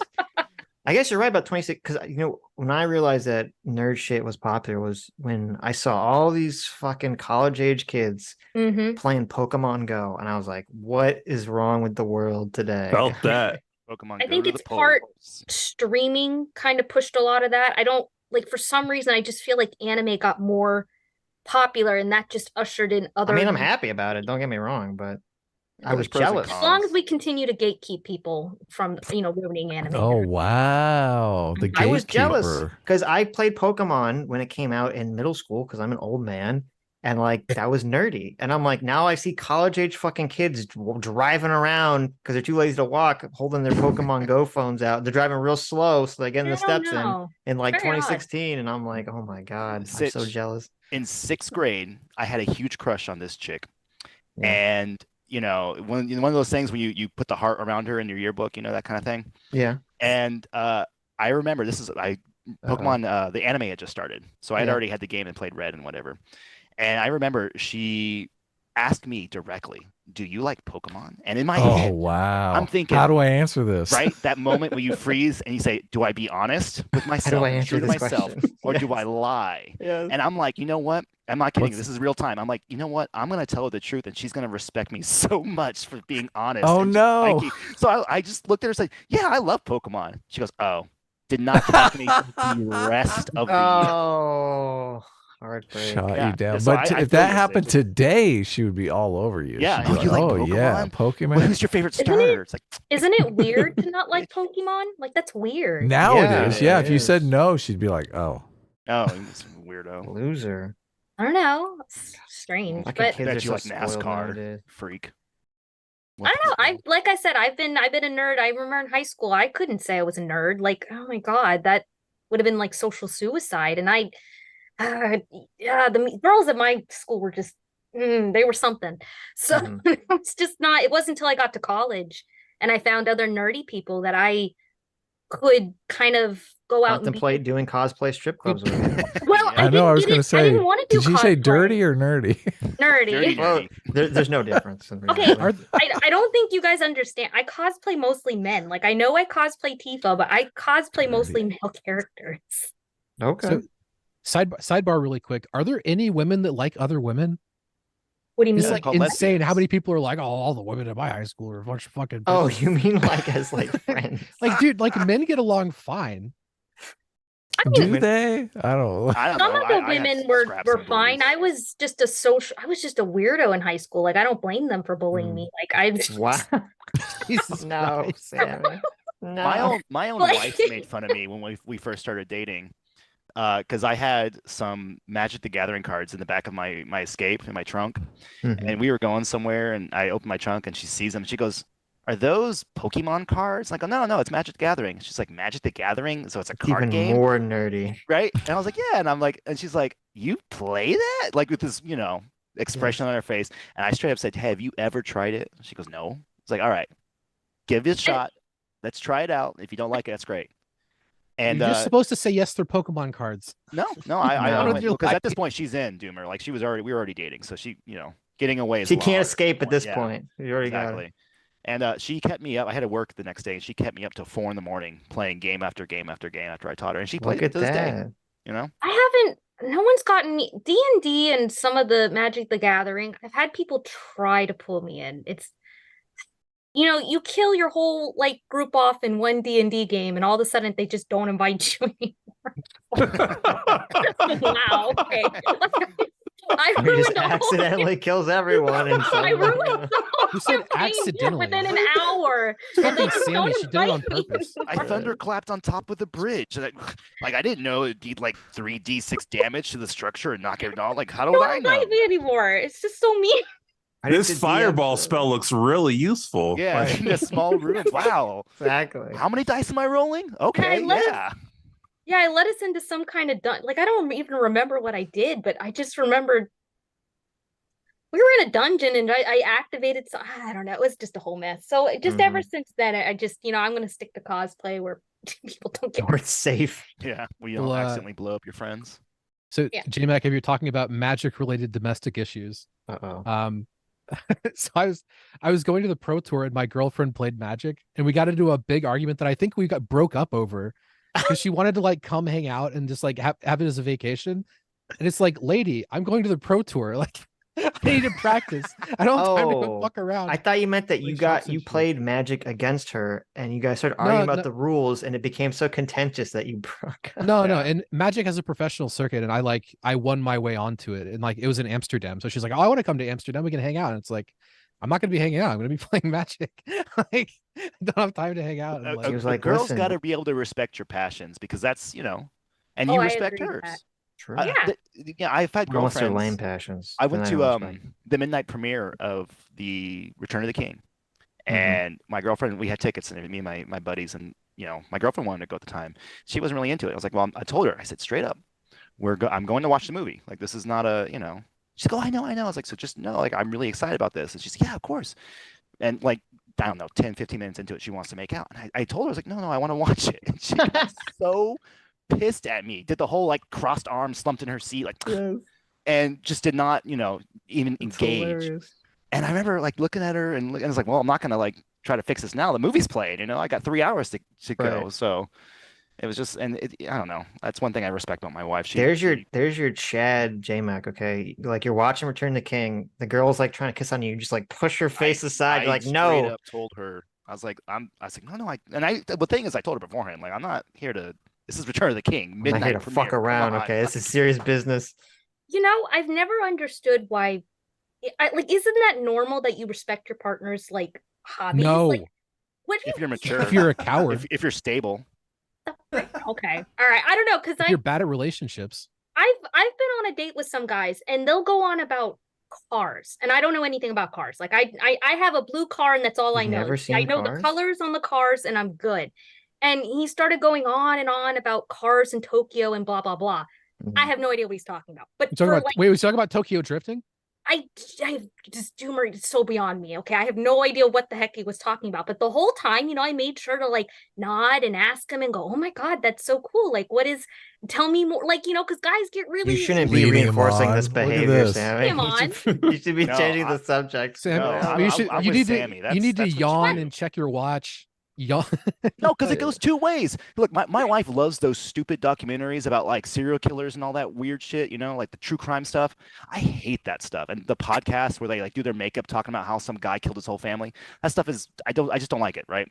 But she's telling me, oh my gosh, so and so, like she listens to I think her name's like Bailey Sarian or something, and she'll tell me, oh my gosh, she hasn't posted, and there's this drama, and I listen and I engage, and I reciprocate because that's what you do. Yeah, but that's your wife, There you though. go. You're not on a date with someone to see if Okay, you're maybe not like a compatible. first date Right, behavior, that's The but married guy here. Listen, you gotta let them know how important the Roman Empire is. It's The it's first important. date. Yeah. I don't understand that. It's the meme of the guy at the basketball game. He's like got his hand up to the girl, and she's just completely disassociated. Yes. Wait, is that a real meme? Do you guys actually think about the Roman Empire? I didn't you realize met I Carl? did until I saw the meme. I was like, oh, I don't think I must be the odd one out. I don't think about it that much. I was like, wait a second. No, I think about it all the time. Then you start looking Dude, I into it. You're swear to like, God, wow, Rome is pretty based. Check your search I'm a history. and you're 12-year-old like, girl wait. inside, dude. There's like I don't have Flip any of it. the standard guy shit. Flip I it. haven't thought about the Roman Empire in fucking 2 decades. There's Well, like, masculine because I- things. Come on. Like when I Is play there a D&D, romantic I build comedy about it? cities. There's got to be a Barbie movie in Rome. That's how Doomer will like it. Like when you think Yes. about how to build civilizations, the Roman Empire is a good place to start. because they got Why, a lot right. why are you but then they sitting did a around lot casually wrong. thinking about how to build civilization? because I live in a civilization and I want it to like be good, and B, I play D&D and I'm a DM, so I have to build. Okay, that's a good reason. I have to And build C, convincing because he's a environments. man. Yeah, that too. Let me say That's the most something important one. about civilizations. Look, Rome is great. Roman Empire, awesome. You know, as far as empires go. But with doing a lot of research for the project we're working on, we've been looking at a lot of ancient civilizations, and I actually think ancient Sumer is way more fascinating than Rome. And the more I've read about it, like, you know, Sumer, all those old Mesopotamia, Mediterranean area, not Mediterranean, but Mesopotamia, Babylon, all that, Canaanites, like their civilizations and how they structured their gender roles and how like the work and all that, like it's absolutely fascinating. And it's so sad that it's just almost all those historical records are just gone. Right. Well, and also they're not white enough, so. Yeah, exactly. See, the Roman Empire didn't even have YouTube or air conditioning. Like, who gives a fuck? I mean, they shat in public bathrooms. They looked at each other while they crapped. How did they really? They didn't have little stalls. No, you ever see the Roman bathrooms? Like it's a bunch of, it's like a big. They just sat on the they just sat on the It's like an open air coliseum. I don't know if they looked at each other, but you know, just having a conversation. Frank, it's like a sauna, but you're shitting. Look, that's basically how gel is right now. So it's, you know, once you get used to it the first couple of times, it's pretty easy. Yeah, but that's the point. You know, I mean, you're not supposed to want to be that. Like, Rome's supposed to be the height of the empire. Right? That was really advanced at the time. Saying they don't have like YouTube and stuff, like what is the Roman Colosseum? Yeah, but social media. True. Like the entertainment is all yeah. there. Somebody's getting killed. That's basically cancel culture. Yes. Yeah, Doomer. Throw Doomer in the ring. There's some videos made around on Twitter that was going over how they built the aqueducts, and it's like, oh my, this is really like super impressive how they did the aqueducts and all this stuff. And they get to the very end of the video and they're like, and then they use lead pipes. And I went, oh no. All that work for nothing. Look, there's always missteps along the way, okay? Trial and like error. all that ingenuity just to fuck it up at the last I don't think they second. had aluminum back then or copper or anything. They said like they would use terracotta. Oh, that would have been much better. Yeah, Why didn't they use did both. asbestos? Well, I think they would literally use lead to like sweeten shit. So it's like, okay, I don't know what the fuck people are. Can't wait for 2,000 years when they're looking back at our civilizations. Like, and they had all this fantastic stuff, but they put their water in plastic. Yeah, do they not know how deadly that is to them. No, you're literally right. They're gonna be like, these fucking idiots ate and drank everything out of plastic, and they had Wi-Fi blasting their brains 24/7. That stuff is safe. In their phone with radio waves. Don't mess with me, man. That stuff's safe. Nothing wrong with plastic. All that micro. That's what the Romans said about the lead. About the lead, yeah. Exactly. Don't be a bitch. It's just a little lead. Yeah, It's not gonna hurt anybody. It makes everything a little sweeter. Okay, that's all that matters. You know, societies, I just want to like societies where they have communal baths or bathroom. I don't get that. Even Japan, like now with their whole like sharing of the bath, I never understood that. Horrible so idea. Yeah. Such an American. It's like you see a house tour and there's two toilets next to each other. Like, just burn the fucking house down. Like, what is wrong with this? How many houses have you seen that? At least one. At least one, yeah. I've seen that before. It's two kind of bathrooms crazy. next to each other. You're thinking, who sits down? Right? What are you holding hands? Yeah, One listen, stands, you one just got sits, married. Okay, you want to really share everything. This is how you consummate the marriage. Come in here, honey. I want to take a crap. Listen, with your me. wife can appreciate. Listen, your wife can appreciate your scent in all its ways. Okay. And you know this is what you signed up for. This is the poor bastard solution. It's like, well, we can't have two bathrooms, so you know. That marriage is going to end in divorce, man. No, it's okay if you're sitting next to them. cheap You just don't want to bastard sit bought a across house. from them. You don't want to look them in the eyes. Sitting next is fine. It's not fine. Not a good idea. You don't want your significant other to hear all your groans and grunts. You know. Oh, I think that's it's so just awful. wise life advice to not share a bathroom with a woman. Like, Some things should be private. Yeah. By the way, yes, Danny Grover, it was the JXE video that Hassan reacted to. Is what I'm referencing. Oh, you fucker. How am I a fucker? You never actually saw it in real life. You just chair watched the JX. I don't see anything in real life. I sit in my chair on the internet. Okay, that's fair. That's fair. All viewed through a screen. True. You need to go outside more, Doomer. And Matt, why? Why would anyone ever go outside? I'm sorry, what is that? What do you mean? Yeah, what is Yo, that? last time I went outside, I got COVID. I'm never going outside again. Yeah, there you go. Outside, like what CT's is that thing with like really good graphics, but like it's free roam and the story is like The non-existent. permadeath is on. Yeah. Yes, I was gonna say it's hardcore like mode is original on. WoW. Yes, Yeah, it's hardcore. beautiful. I love it. Terrible. I love the Like it permadeath. tricks you into thinking it's easy, and then after 18 years, like hard mode just turns on. It doesn't even ask you. It's mandatory hard mode. It's like the Dark Souls of life. True.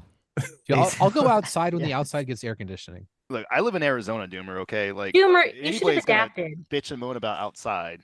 Okay, Florida's worse than Arizona. Doomer, if the it's not outside 90 does degrees have air outside, it's not good conditioning. weather. I disagree.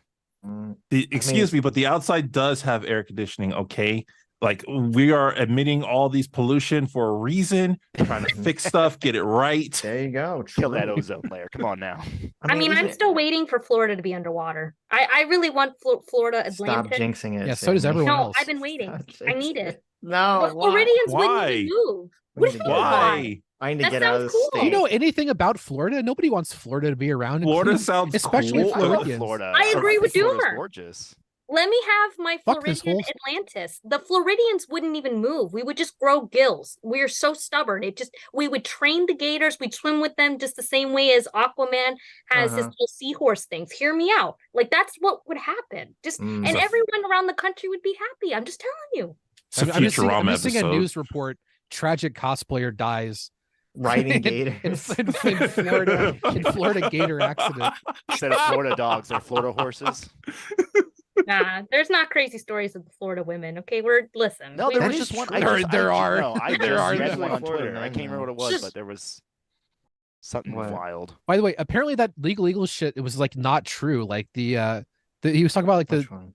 so like there's this idea of Florida man where like there's all these stories coming out of Florida, like a massively disproportionate number of just people being completely insane in Florida. Mhm. And then like there's this counter response to that, like the reason that happens is because Florida has unique disclosure laws Yeah, that like sunshine give law. journalists Yeah. access to information. That is Right. apparently just like completely wrong. Like there's basically the same disclosure laws in like every state. So there is just something in the water down here. It is just Florida. Florida is just fucked up. Well, Florida is a central vacation spot. Like you get people from Europe, the Caribbean, the United States, like all sorts of. So you get all sorts of crazies coming down there, as well as all sorts of saints. You just don't hear about the saints because they're behaving.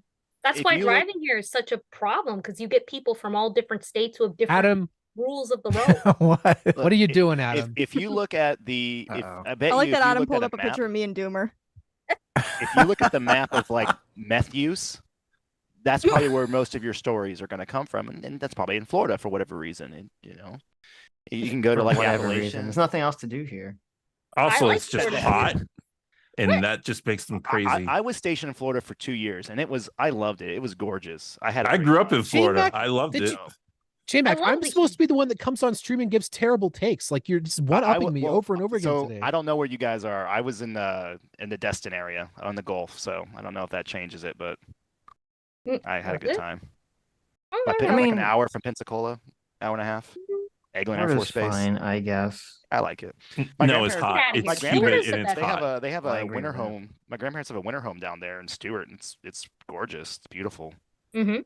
So No, the other states are just jealous. That's why they all pick on us. And you know what? Listen, instead of having the wall between us and Mexico, I want the wall between Florida and the rest of the states. So high, the northern birds can't get in. Okay. And I think everyone would agree. Wow. With it. I think everyone would fund this, Wow. even the Floridians. I'm telling Trying you. to keep other Americans get out Sammy of your G out state. there.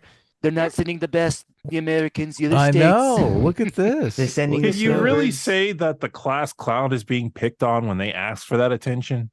True. Yes, you can. They put the kick me. I shirt am on. being cyberbullied. I want to. Well, But the turn signal thing, yeah, a little bit. Dude, everything. Oh, Everything involving this stream. So I I think do every like your state has avatar, something to Doomer. It's very bold of you to proudly display your true color. I don't appreciate that, Adam. So in Doomer having Turn also your camera awful, on, Doomer. and Doomer having I don't. My beard isn't trimmed. awful takes. Doomer is against using turn signals. Everybody. I don't know Oh, what? What? Doomer. Do you put the golf cart back? Or not Wait, golf are cart, all the, of you shopping turn cart. cucks?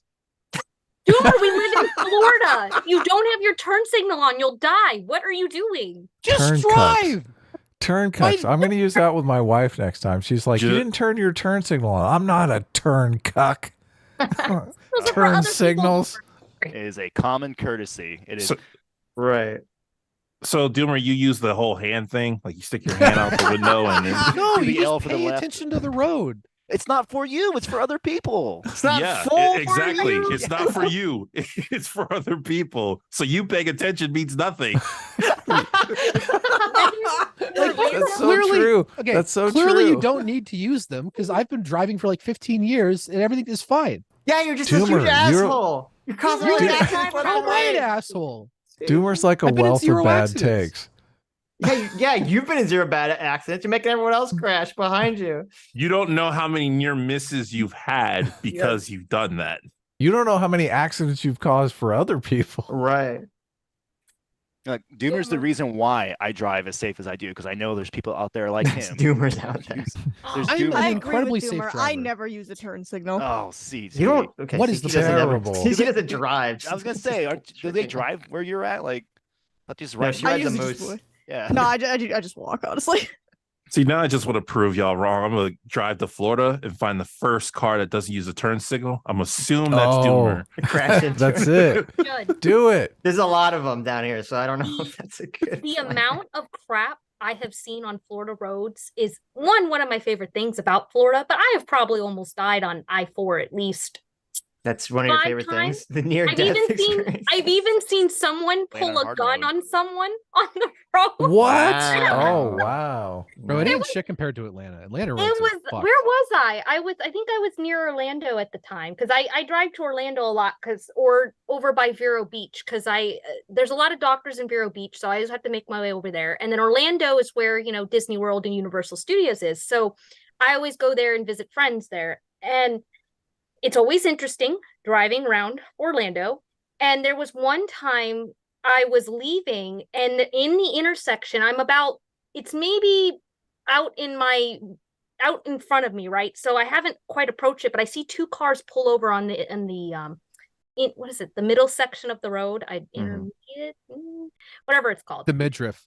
Median. Is it? Okay. I don't do roads and cars. But the point is I saw 2 cars pull over to the side and one guy gets out of the car and I'm like, oh, there's a disagreement. And then the other guy gets out and they're about to like beef it out. And the other guy pulls a gun. And so Wow.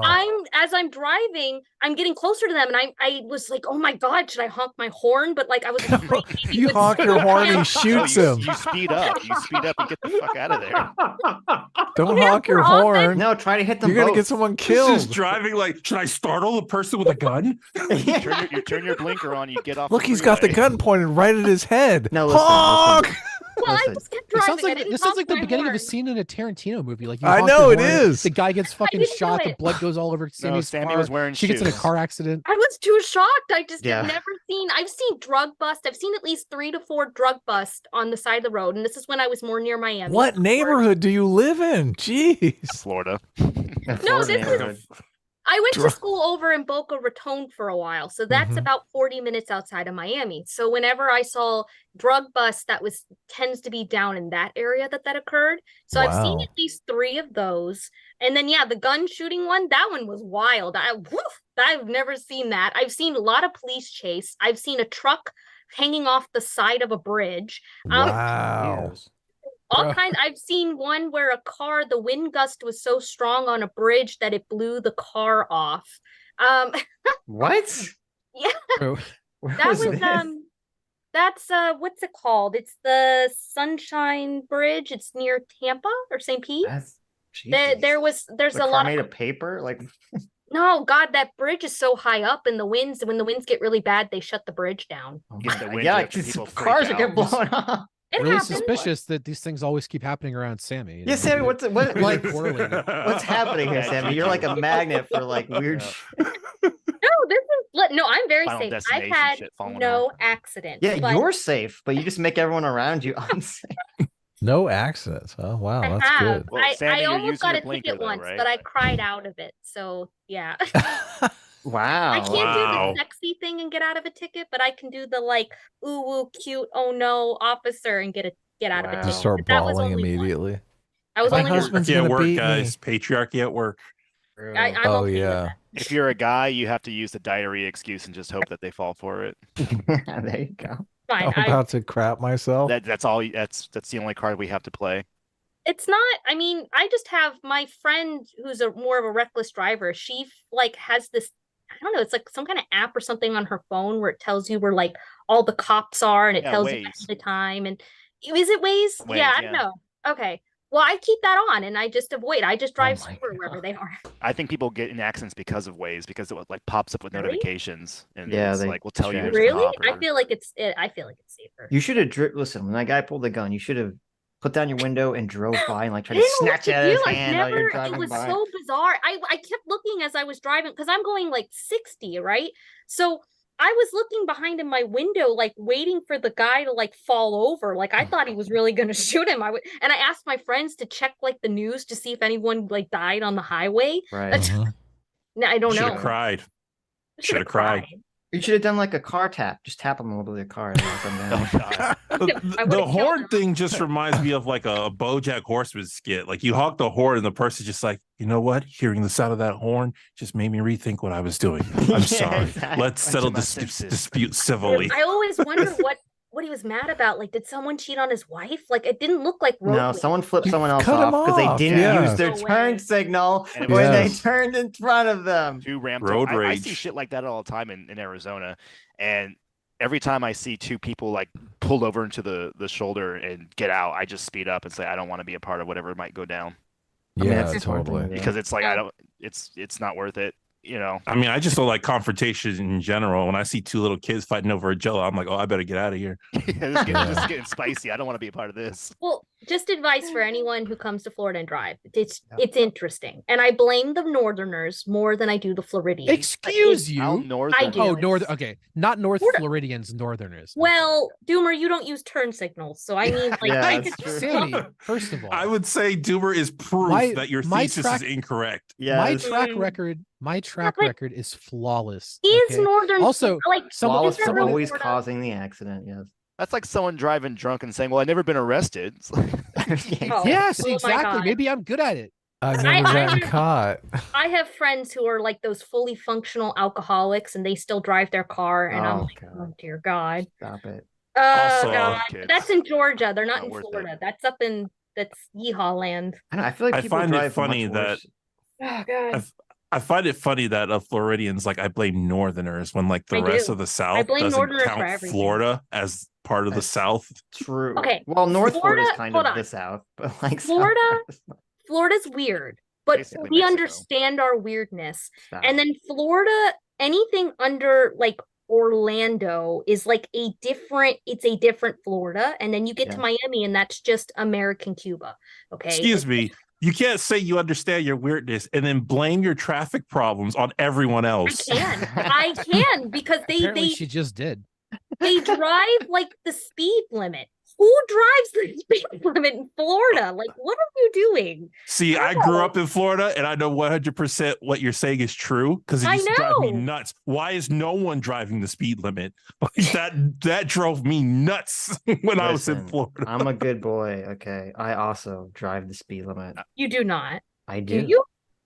Yes. How? Do- How do you What a live? fucking I clown. just drive the speed limit. What do I you mean? speed. Okay, or well, Everyone wait, How? hates you. Everyone's I like, would what's drive a the speed slow limit if I wasn't here? going to die. on I the road. count going 5 miles over as driving the speed limit. You always have Yeah, that that counts. 5 mile range. It's about Right. 10 to 15.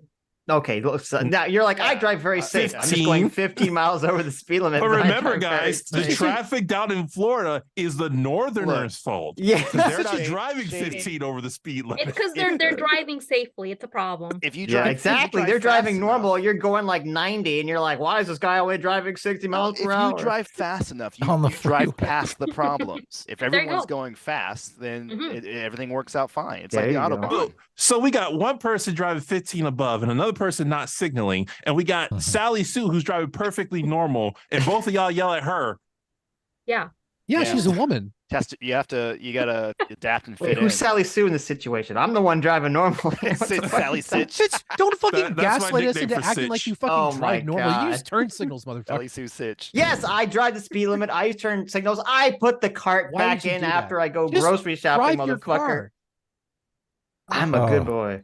A cart cuck. Women like bad boys, though. Yeah, she's got to be a pirate. Okay, you got to be almost a rapist for a woman to be. Okay, insane. listen. Almost, not quite. Listen. Yes. Listen. I disavow. Pirates are peak. Okay, get the vampires out of my face. Get the billionaires out of my face. Yeah, you want a rapist. Pirates. Shush. Dirty though. What's wrong with actual You want a pirates? dirty rapist? Wow. Pirates are filthy. Have fun trying to get this clip monetized, CT. Scurvy ridden. I like that you think this is gonna get clipped anyway. Pirates. This is primo content. I gotta dress like a pirate tomorrow, actually. Good. Why? That's Oh, good. really? My wife's The doing amount it. of damage that One Piece and Pirates of the Caribbean have done to pirates. I actually have to do No. Jack Sparrow. Shady, I have to dress up as Jack Good. Sparrow. Why do you Good have man. to? What do you mean you have to? Okay, I'm doing it as a The favor moral for my- obligation. Part of your Yeah, I parole. understand. Yes, Yes, it is. it's his wife's birthday. He's doing the sexy cosplay. She's like, I want I'm Jack gonna have Sparrow. Jack Sparrow, you know. We're having sex with Jack Sparrow tonight. Yeah. Whether you Right. like it or J-Mac not, is the married J-Mac. man, okay? Listen. No, they're doing a Princess and Pirates event at her library on the base, and so Oh, okay. So you don't have to be a pirate. You just don't want to be a princess. I didn't want to be. Yeah, it was Princess or Yeah. Pirate. Those were my options. I was like, well, That sounds pretty sexist, J-Mac. I know. Why don't you be a pirate princess? A pirate princess, right? Yeah. One of them Disney XD pirate princesses. Yeah, from show Take him it's the done. pirate. How it's done. That could be It's cool. exclusive, or you can't be both. Yeah, got to pick a I lane. mean, you can, but that's kind of Black Flag spoilers, so I won't say anything. There you go. Yeah. What's going on? I thought this So, stream was supposed to rape. be about video games. Russell Brand. Yeah, well, we're talking about rape, guys. And, what do you and guys think? pirates. Of He's kind of piratey. He is. He's a modern day pirate. He's a high just- pitched pirate. He's just yeah. swashbuckling the high seas of green rooms and He's in got a hotel fun suites. accent. Any guy with a fun accent, like it's a whole nother. That's a whole nother gameplay there. He has kind of like the worst British accent. It is. It's that though. high pitched. Like, It's- hey, it's me, Russell Brand. Hello, Yes, jolly It's good. not a good one. Okay. He sounds as like an much- American trying to do a British accent and doing it Yes. poorly. Yes. Like me Okay. just now. Yes. Yes. The only good thing I will say about the Brits is I do like their accent. Okay, that's like, the yeah, only thing. yeah, some of There's the just- I Brits don't do. know. Why would you go for British though when Australians exist? Oh, wow. My roommate in college was Australian, so It put you off on it. she's probably gonna Everyone hate I me for know that. that's Australian's a fucking moron. Like there's this guy Contrast, just an absolute clown. You can't talk about The whole contrast like country that. is fucking dumb. The British accent's like the Wow. last Look year, at isn't Fringy's it? Australian. He's a good fellow. He's a decent chap. Like when I Hmm. think of Australian, I think of the like Steve Irwin. Like I think very like Oh. more of a rugged, like Saint Steve. yeah, I love him. But that's more what I. And then I think of British. I think of just Oi, mate. Oh, Want to put another shrimp on the barbie? Look at this gotta work Sheila. on that accent. I know Hey, when I Sheila. Shady, what's your content about? I don't think I've ever watched any of your videos. Nice segue, Adam. Yes. Well, no, I am curious. I mean, Did you turn that turn signal on for that segue? Veer into the right lane. well, look, you guys, I don't know how much more we can talk about turn signals, so I just Right. I thought thought. we were gonna talk about video games and women. We have 3 more hours to kill. Well, look, I think Shady does videos about media. I mean, I'm looking at them. I want to watch them. Obviously, I like his set. I background. subscribe to your channel. I will be watching them soon. But I mean, what kind of stuff do you cover? I am primarily known for covering cartoons, basically. Mhm. But right now, I'm mostly known for retro cartoons. That's what they're called. So King of the Hill is like the I love King of the Hill is Hill. the big King of money the Hill's maker on awesome. the channel. Yeah. Oh, It is? hurts me. It makes me you- feel so old when you say King of the Hill is a retro cartoon. It I is know, totally. right? What about Futurama? Have you done any It's a Futurama retro breakdowns or I've anything? done a few Futurama. It just got revived. If I was a savvy businessman, I'd be doing it on the revival, but I'm not a savvy businessman. I am an Oh, okay. artiste. There's but- one episode of Futurama I want to get Sitch to do a review with me, just Of because what? it'd be cool. The like 'Cause the it's a- Safecracker episode? That we looked Yeah, at? the one where Bender's floating through outer space. That'd be a great Yeah. video. Yeah. Has anyone watched the new episodes of Futurama? I've seen some of them. I haven't finished them. Are they horrible? They're watched... all right. They're not horrible. The They're too meta. Some of them are way too meta. Well, I might like them then. I like the meta humor, stuff. trying to be more. I guess meta's really kind of mainstream, and everyone wants to do the meta. Yeah, the problem is the original run of Futurama is like one of the best, like straight up one of the best Yes. TV shows ever. Yeah. And like when they Hard to revived it, top. it's not like it was a bad show, but it wasn't as good as it was previously. Best? Like I mean, I like Futurama, but it's not best. it is I very, think when very good. The time it came What out. are you I think, talking yeah, I about? think if you look at the era it was in, for Of sure. course, it's the best. What do you? Yeah. No. Like they have the Sitch, you've storylines. never been right about media once in your life. I now double down in my conviction. Okay, Mr. Futurama is great. Django over here. I mean, if you Futurama want to always call it like one of the best, I can see that. But the best? No, What is the I didn't best, say Shady? that. I said one of the best. I didn't say the What's the best, Shady? Look, I like Futurama because Futurama episodes usually have a 3-act structure. They definitely have like a beginning, middle, and end. And some like Family Guy. Family Guy is just like it's not really a contained story. It's just cut away, cut away, I hate cut away, Family Guy. cut away. Yeah, I don't like Family Guy either.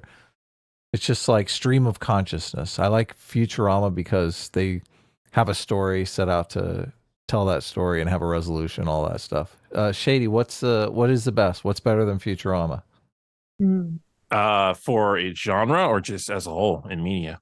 Well, I don't know. You just said Futurama is not the best, so I know the correct answer, but I'll wait. What? Well, what is it? I mean, when you J-Man? ask me what's the greatest media, when you ask me what's the greatest media, like the ones that come to mind are Star Trek Next Generation, but I've never seen what comes after Next Gen. You never seen Deep Space Nine? Deep Space Nine, yeah, I've never seen it. People claim that one is better. That's the one that comes to my mind. Next Gen, although a lot of people say it had a weaker first season. I like Next Gen. Next Gen's awesome. That's up there with Arcane. Futurama. What's that? Arcane is one that comes to mind, and Avatar: The Last Airbender. Good. Oh. Good. If we're talking like adult animation, like the American animation, I would say South Park, hands down for me, is the best. True. South Park's good. Overall. I've never seen South Park, so can't. South Park also has storylines like beginning, middle, and end stuff. Which is great. The later seasons kind of don't. They kind of turn them into like big long episodes, which I don't like nearly as much. But I agree, CT. Yeah, the earlier seasons are amazing though. Season I 20 like the or continuity. 19. South Park kind of needs an asterisk because South Park has been like 7 different, like completely different shows at this point. It's shifted, like, yeah, there's, for sure. There different eras of South Park are like just like straight up completely different shows. Yeah, and like some of them are amazing, and some of them like there was like an entire season of like movie spoofs, and it was like awful. But I mean, yeah, the good of South Some Park of them are is, good. Like, The lice one was really funny. I like that. The highs of South Park are very, very high. Yeah. The one with the giant guinea pigs. I I'm see so it. Yeah, startled. Yeah, it's the startling. That was a great The one. only thing with South Park is like I understand the right. I've seen clips. It's pretty funny, but the art style puts me off. If I'm watching, if I'm watching animation, The snob it's gotta, here. Look at this. It's gotta be. She wants sorry, Ian Flux or nothing. The animation isn't good enough. It's not as good animated as anime. The animation has to be you what want to see now? good animation? Watch Attack on Titan. No, Fuck off, there's Sandy. tons. I remember Justice League and Batman Beyond, Samurai Jack. I mean, there are tons of Western shows. Arcane is like beautiful. It's just And I You don't know like the that some- construction paper, You can't like compare cutouts South of South Park to Park? Arcane. Wait, I didn't hear what you said. What does the animation need to be? I just need to I don't know. It's got to be pretty to me. I guess would be an just the South Park thing doesn't appeal to my. Maybe it's my female. It's nicer if it's pretty. I mean, I agree like with South that. Park, so it can't be a female thing. I don't know. I think it's just a. CT's a guy, so. That's I true. know. I liked in the South Park video game when you walk, it's just like the most jankiest, like you're not even Yes. walking. Your character's just kind of bouncing It's like someone animation. picked it up and just kind of put it on a rig back and forth to go Right. side to To me, side. it makes me laugh. Well, especially when I think it was season 4 when they went to fourth grade, and the intro has them like modeling them in 3D, and like it's like they did the main theme and did like rock and roll, like the wheel, you know. Yeah, I know what you're talking about. Yeah. And it's still, and they all of it now is all done on computers, obviously, but. My favorite episode in regards to the animation is the Christmas one where they're trying to make the Christmas cartoon, and they are recreating it with the construction. So they the kids are doing it in the style that South Park was created in, Right. and kind of That's showing like great. how they had to do it, like cut every single mouthpiece and then do all the voice lines, and then Cartman sneezes and blows it all off the table. Well, yeah, it's funny if you watch like old like season 1 South Park, it looks so shitty compared to the like Jenkins. now. Oh, Yes, yeah. it looks so Oh, if you janky. guys, I would agree to that. The newer stuff does look better. if Yeah. you guys want a scalding hot take, the South Park movie is the best musical ever on film. I don't think that's Number one. It's What's better? It's pretty good. Happy I don't think it's Feet. a hot take. I don't Happy think Feet, Adam, you're smoking crack. Oh, come Someone mute Happy Adam. Feet. That's not even a musical. It's Happy it's a Me. dance Yeah, album. Happy Feet's not a Happy musical, Feet is a it? musical, right? It is a musical, It's a technically. Happy Feet's musical. terrible. I mean, it's a perfect musical because there's only one musical number, and then you're done. I wouldn't say it's terrible. I'd say Happy Feet is more technologically impressive than it is impressive with its writing. Like its Ooh, writing is right. fine, but I don't see it breaking any boundaries with its writing. Standard generic. It had Elijah Wood in it. And also, All they those do hit penguins you dancing. hard with the environmental crap. I love the end because Yeah. it was so bizarre. It came out of nowhere. I was like, what the fuck is this? Is it a hot take to say that like animations with like music numbers are terrible?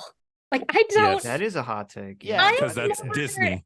Yeah, that's Yeah. all like the Oh, look, I don't Renaissance- like- the I'm just Renaissance not is into fine. musicals. Dude, Sammy I doesn't don't- like The Lion King or I Mulan. agree. Yeah. Aladdin. Beauty I mean, I and the like the Beast. movies, but when they started singing, I was like, even as a child, I was like, Look my at me, God. Sammy. I would never pass for a perfect bride or a perfect daughter. How is that not beautiful, Sammy?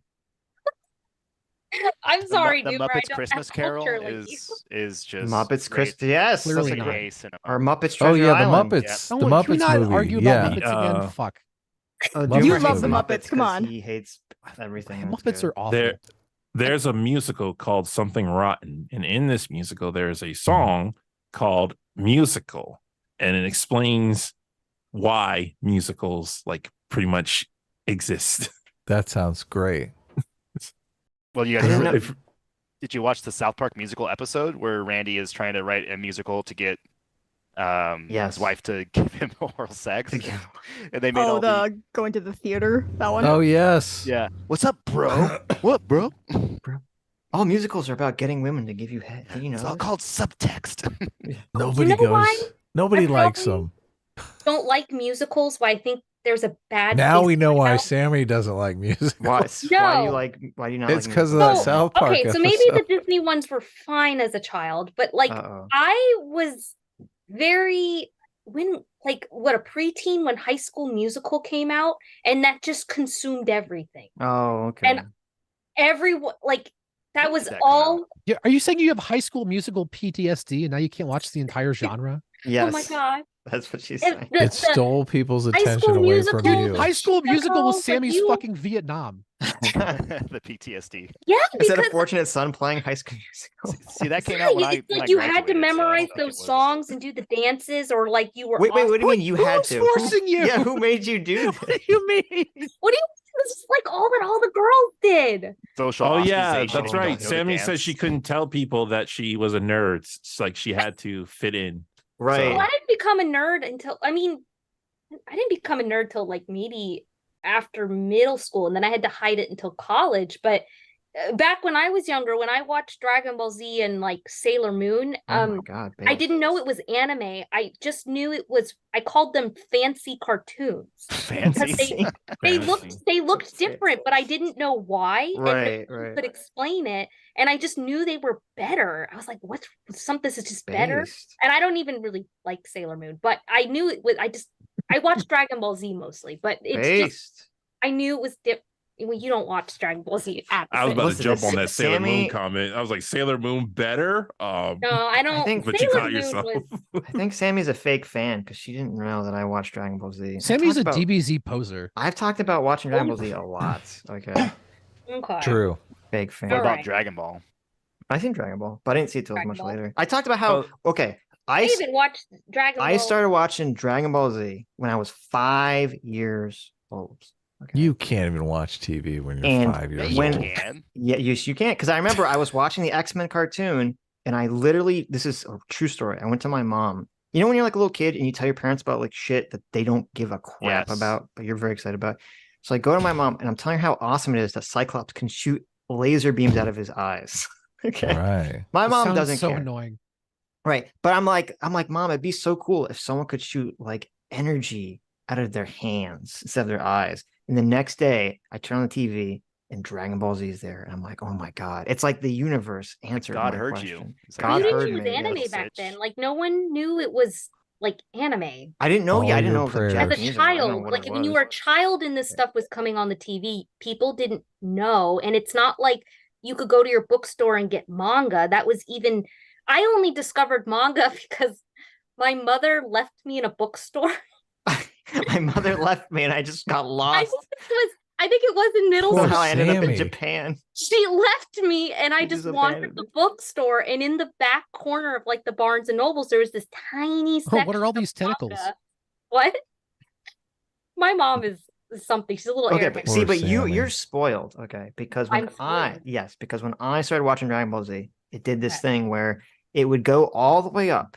It would start in the beginning, Dragon Ball Z. It would go all the way up to when Goku first lands on Namek, Mhm. and then it would restart. Restart. Yeah. It Oh would my restart goodness. because there were no, they had never translated anything past that. Total And for cliffhanger, literally, yeah. I think like all up until high school or like late middle school, I started watching this when I was 5. Okay. So for like 5 or 6, 7 years of my life, Dragon Ball Z was just would get all the way up to that point, restart, get all the way up to that point, restart. And I Dude, never knew what the fuck happened. Sitch is like Lucy with the That's fucking awful. with the football in Charlie I know, Brown, I knew it where was they fucking coming, pull the Doomer. thing I out, knew it wasn't and gonna he's ever getting complete. baited by Toonami for like 5 years. Did they ever finish it? They did, because eventually Yes. Dragon Ball Z became very actually popular, Yeah. and Right. Toonami actually went and So they translated translated the rest of it. And when So it was got all coming the way on, up I to was the- like, yes, my God. Is it like a finally. season? or How three many Back then it was episodes are so there? hard to find all this like nerdy stuff. I mean, God, if my mom hadn't left me in that bookstore, I probably never Mhm. would have been a nerd. If your mom hadn't tried to abandon you, Yeah, you never would have had this interest. Left you behind and you came back a weed. my dad's the more responsible one, but that's Nice. Well, Dragon Ball Z was so cool as a kid, and it's obviously not adult, but when you're young and you're used to like X-Men animated and Batman, which those are really cool, but see you know, Dragon the Ball Z, you're fights- like, holy shit. Exactly, because you know Piccolo's getting blown through the chest, and there's like a hole, Yes. and then you know Krillin gets like chopped in half, and you're like, oh my God, this People is getting gatted left and right. And you're Exactly. like, what There's is going on? yeah. There's Adam, there's 9 290 seasons, 200. Yeah. yeah, I just looked it up. 291 episodes. Jesus, You can just watch everything up to the Christ. Cell half Saga. of it is I free. mean, that's chump Jesus. change compared to like One Piece. Well, One- yeah, everything Oh, is bless chump One change Piece. comparatively. That's true. Have but you stuff seen actually happens in One all Piece. these episodes? Of Me? Dragon Ball Yeah. Z? Yeah. Yes. Was there He's anything like- after the Boo Saga? He's like, what was yes. Well, lot the of Super and GT. There was- but there I was haven't watched. nothing I else didn't to watch any watch. Super. I GT. don't know what generation that everybody great. here is, but like millennials, yes. We Right. just constantly watch Dragon Ball Yes. Z. Can confirm. yeah. Nami. So I looked it Yeah. up. So I think it says Goku lands on Namek on episode 52. So there's only like 52 episodes of this fucking show for like most of my life growing up, Adam. And then it wasn't until like I was like in high school that finally they started translating the rest of like the 200 episodes that are coming. I know, 52, huh? That's Yeah, like but- 1/6 that's where of they the tend to entire come. thing. It's So, insane. so it was is it like crazy. one arc Can I- or no? wait, It's wait. No, it was Half an arc. 3 Like 4 arcs. arcs. No, I it need to- was I need to ask a, sagas. Yeah. The Oh, sagas. okay. need to ask a business question. Can I ban someone from chat for saying that Toriyama's art style is bad? No, don't do it. Say yes. Anyway. Well, they are objectively wrong considering how iconic Toriyama's art True. style is. True. But I had to literally, like, I remember when I was, like, before they started translating it, I went on eBay, of all places, to try to buy Dragon Ball Z tape, like VHS tapes from Japan, so I could finally fucking watch what happened. And I buy this, like, videotape for, like, $50, like, back then. It's, like, so much money. And I get it. And it's, like, literally the shittiest tier quality of, like, someone recorded a that VHS, recorded VHS. And it's just, it's, like, literally the last 3 episodes of Goku and Frieza fighting is, like, Namek explodes and this, like, God. shit quality. I'm like, I feel so ripped off. I mean, I'm a bit younger than Sitch, but even I remember all the bad quality of like I remember it was just always so hard to find like good quality. Finding like Fullmetal Alchemist and watching that in good quality, I was on such sketchy sites and always pop-ups and Yeah, but you had internet. Oh, wow. Okay, internet existed. It was an option. No, once the internet came into Kind the of. picture, it was like Right. the It was Wild still West pretty of bad. anime. It was Yeah, I know what you mean. Pre-kiss anime dot Russia. Like, you know, you Funimation got a TV channel and they started streaming some anime on there, but it was such an unknown channel that they didn't have real commercials. They would play like repeat commercials of anime, of other anime. So I have I've seen it was very annoying. And they would only repeat so many episodes. Like it's so different now when you have it's so readily available in HD and there's tons to watch. But back then, man. The Zoomers will I never remember that understand channel. the pain of going on YouTube and having it like really tiny in the corner and like the massive thing, like the massive border and the hyper cam and just oh god. Oh, and CT, I'm sure Hypercam. CT, you've seen the new Fruits Basket. Like, oh my god. I haven't. Oh my god, no. Have you not? I knew you were a Fruits Basket fan, which is I am super not a Fruits Basket fan. I'm sure didn't you mention it once about like female? I said I was forced to watch it with a friend of mine. It doesn't mean I was like into it. Yeah. It was Harker, by the way, Sitch. Wait, was it Harker? No, I think it was somebody else actually. It was a different Harker. I don't even know what Fruit Baskets is. So. Okay, well, it's a slice of great life thing. shoujo. It's a great like shoujo slice of life anime. Well, you're saying great, but it's one of the best. It's one of the top ones. And they remade it. They had a remake, kind of how Fullmetal Alchemist got a remake. And the people are so blessed because the old one, like, it's okay, but it's just not even in comparison. It's lucky Zoomers. I know. Listen, these kids are so spoiled. Everyone likes nerd shit. They have access to infinite amount of nerd shit and options for nerd shit. I don't even know how you can watch some of these newer animes and appreciate the older ones. Like, I think it'd be very hard if you started on something like Demon Slayer or Jujutsu Kaisen and then went back and watched Dragon Ball Z. I like the listen, I love Dragon Ball Z. I grew up on it, but stuff like that, Bleach. I think it'd be hard.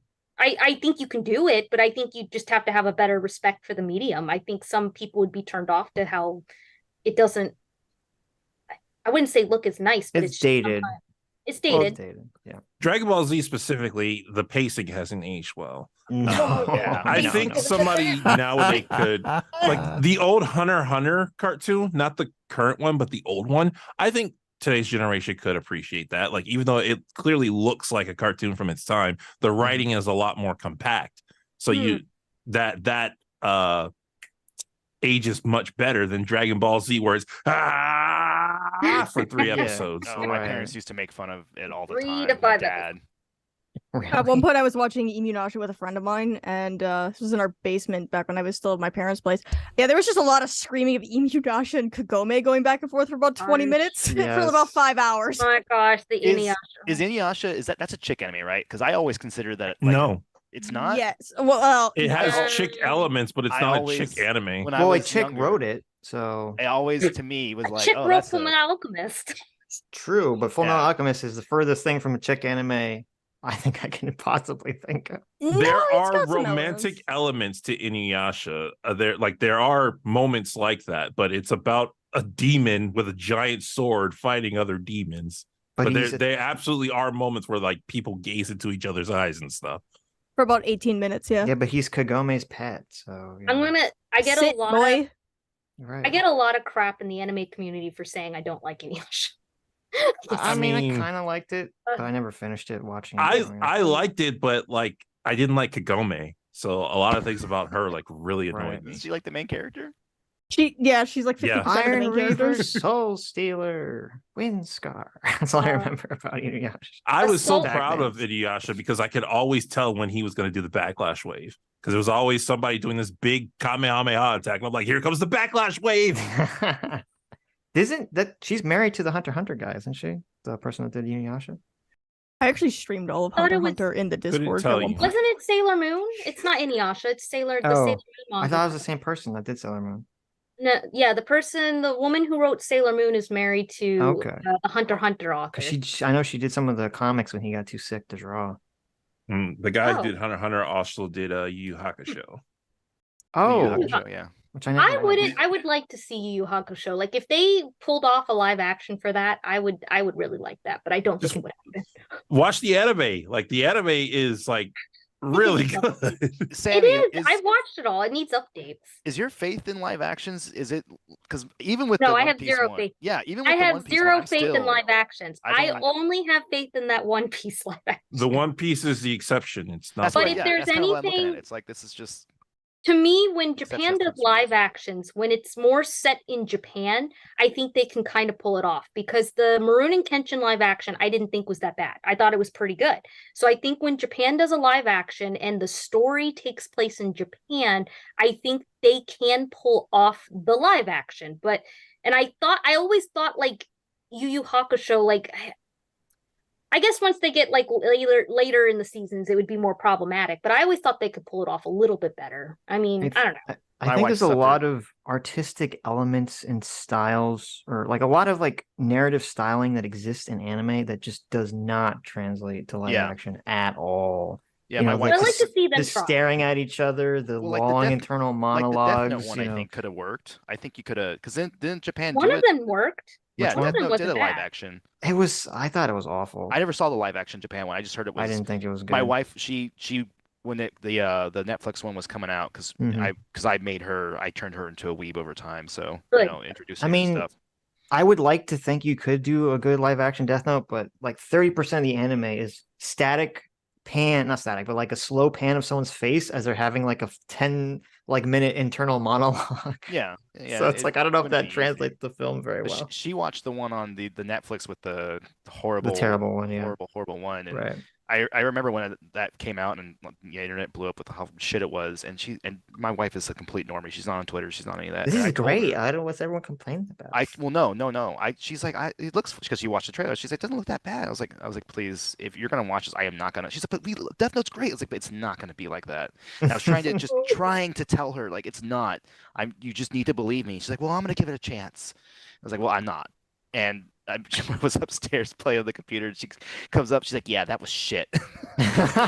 Even she knew. All I know for media moving forward, I hope a lot of studios and a lot of just people in general see how if you respect fans and you respect the medium, that like you can get a really good live action and be successful at it. And I hope everyone is taking notes and we kind of stop all this BS in like media. I know it probably won't happen, but I kind of have this like little bit of hope in me that we're gonna learn our lesson.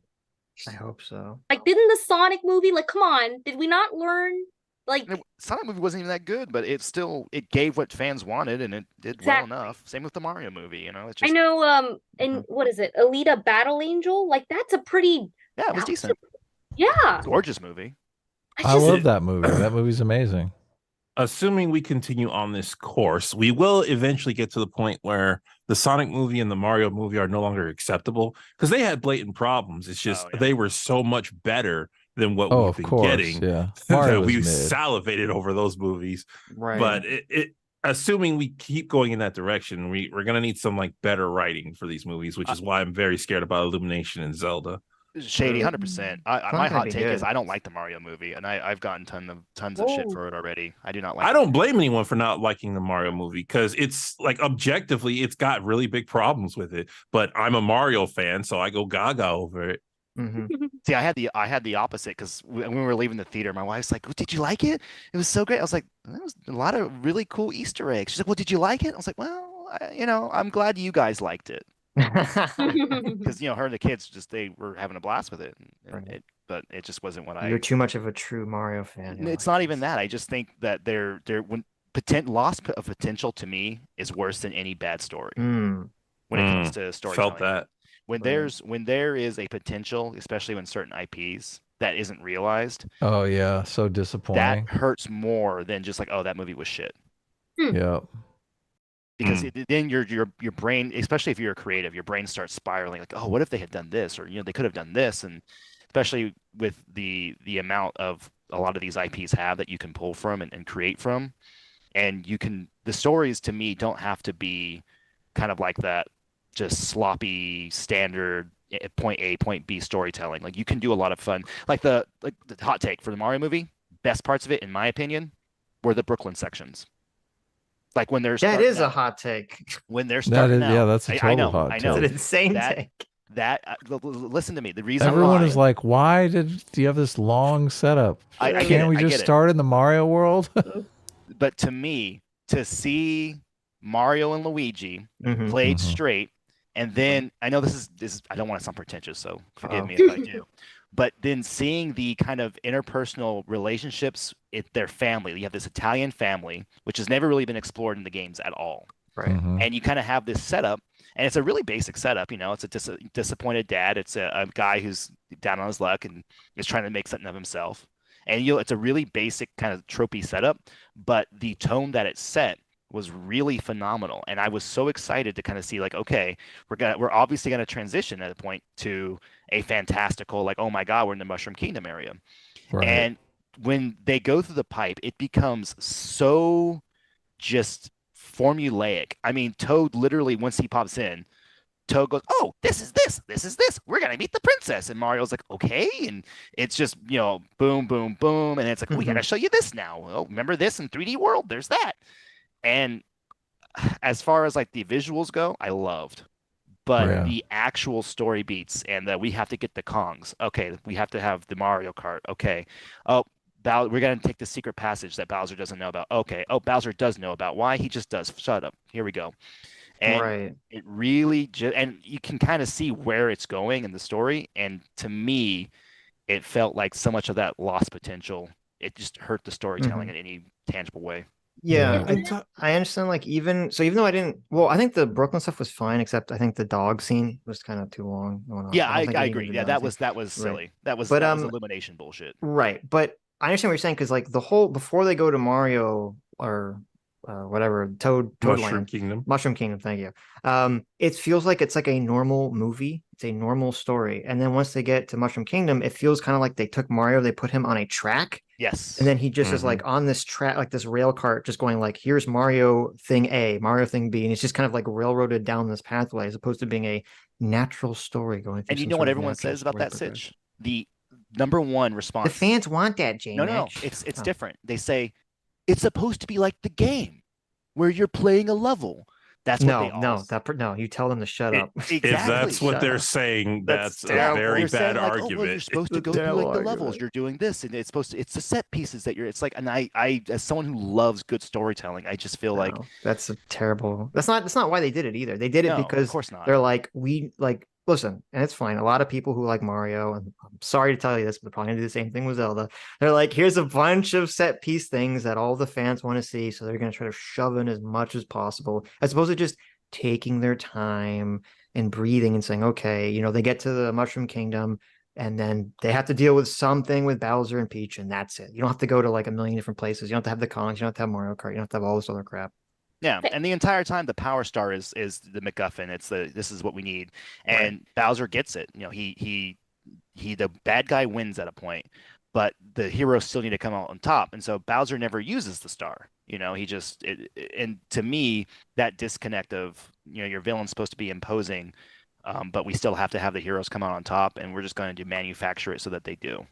Right. And I don't know. Luigi also, I think, was completely wasted. He just sat in the cell the entire time. My favorite scene in the movie was actually when he first got to Bowser's Kingdom, and he got all the little shy guys with the creepy dry bones chasing him around. I'm like, that felt very Luigi's Mansion. And then he just doesn't appear for the rest of the movie. And they squandered it. When you talk about wasted potential, Luigi is exactly who I point to, because I understand they wanted Mario and Peach to be the focus, but you called the movie the Super Mario Brothers movie. You cannot just make it about Mario if it's supposed to be about the Super Mario Brothers. And what they could have done is they could have taken Luigi and they could have had him inspire the other ones who were in the prison and try to initiate some kind of escape, because his whole arc was he was scared, but he believed in his brother. So when he was told that his brother was coming, that should have given him some courage, and it would have built up his arc to that final part at the end where he finally stands up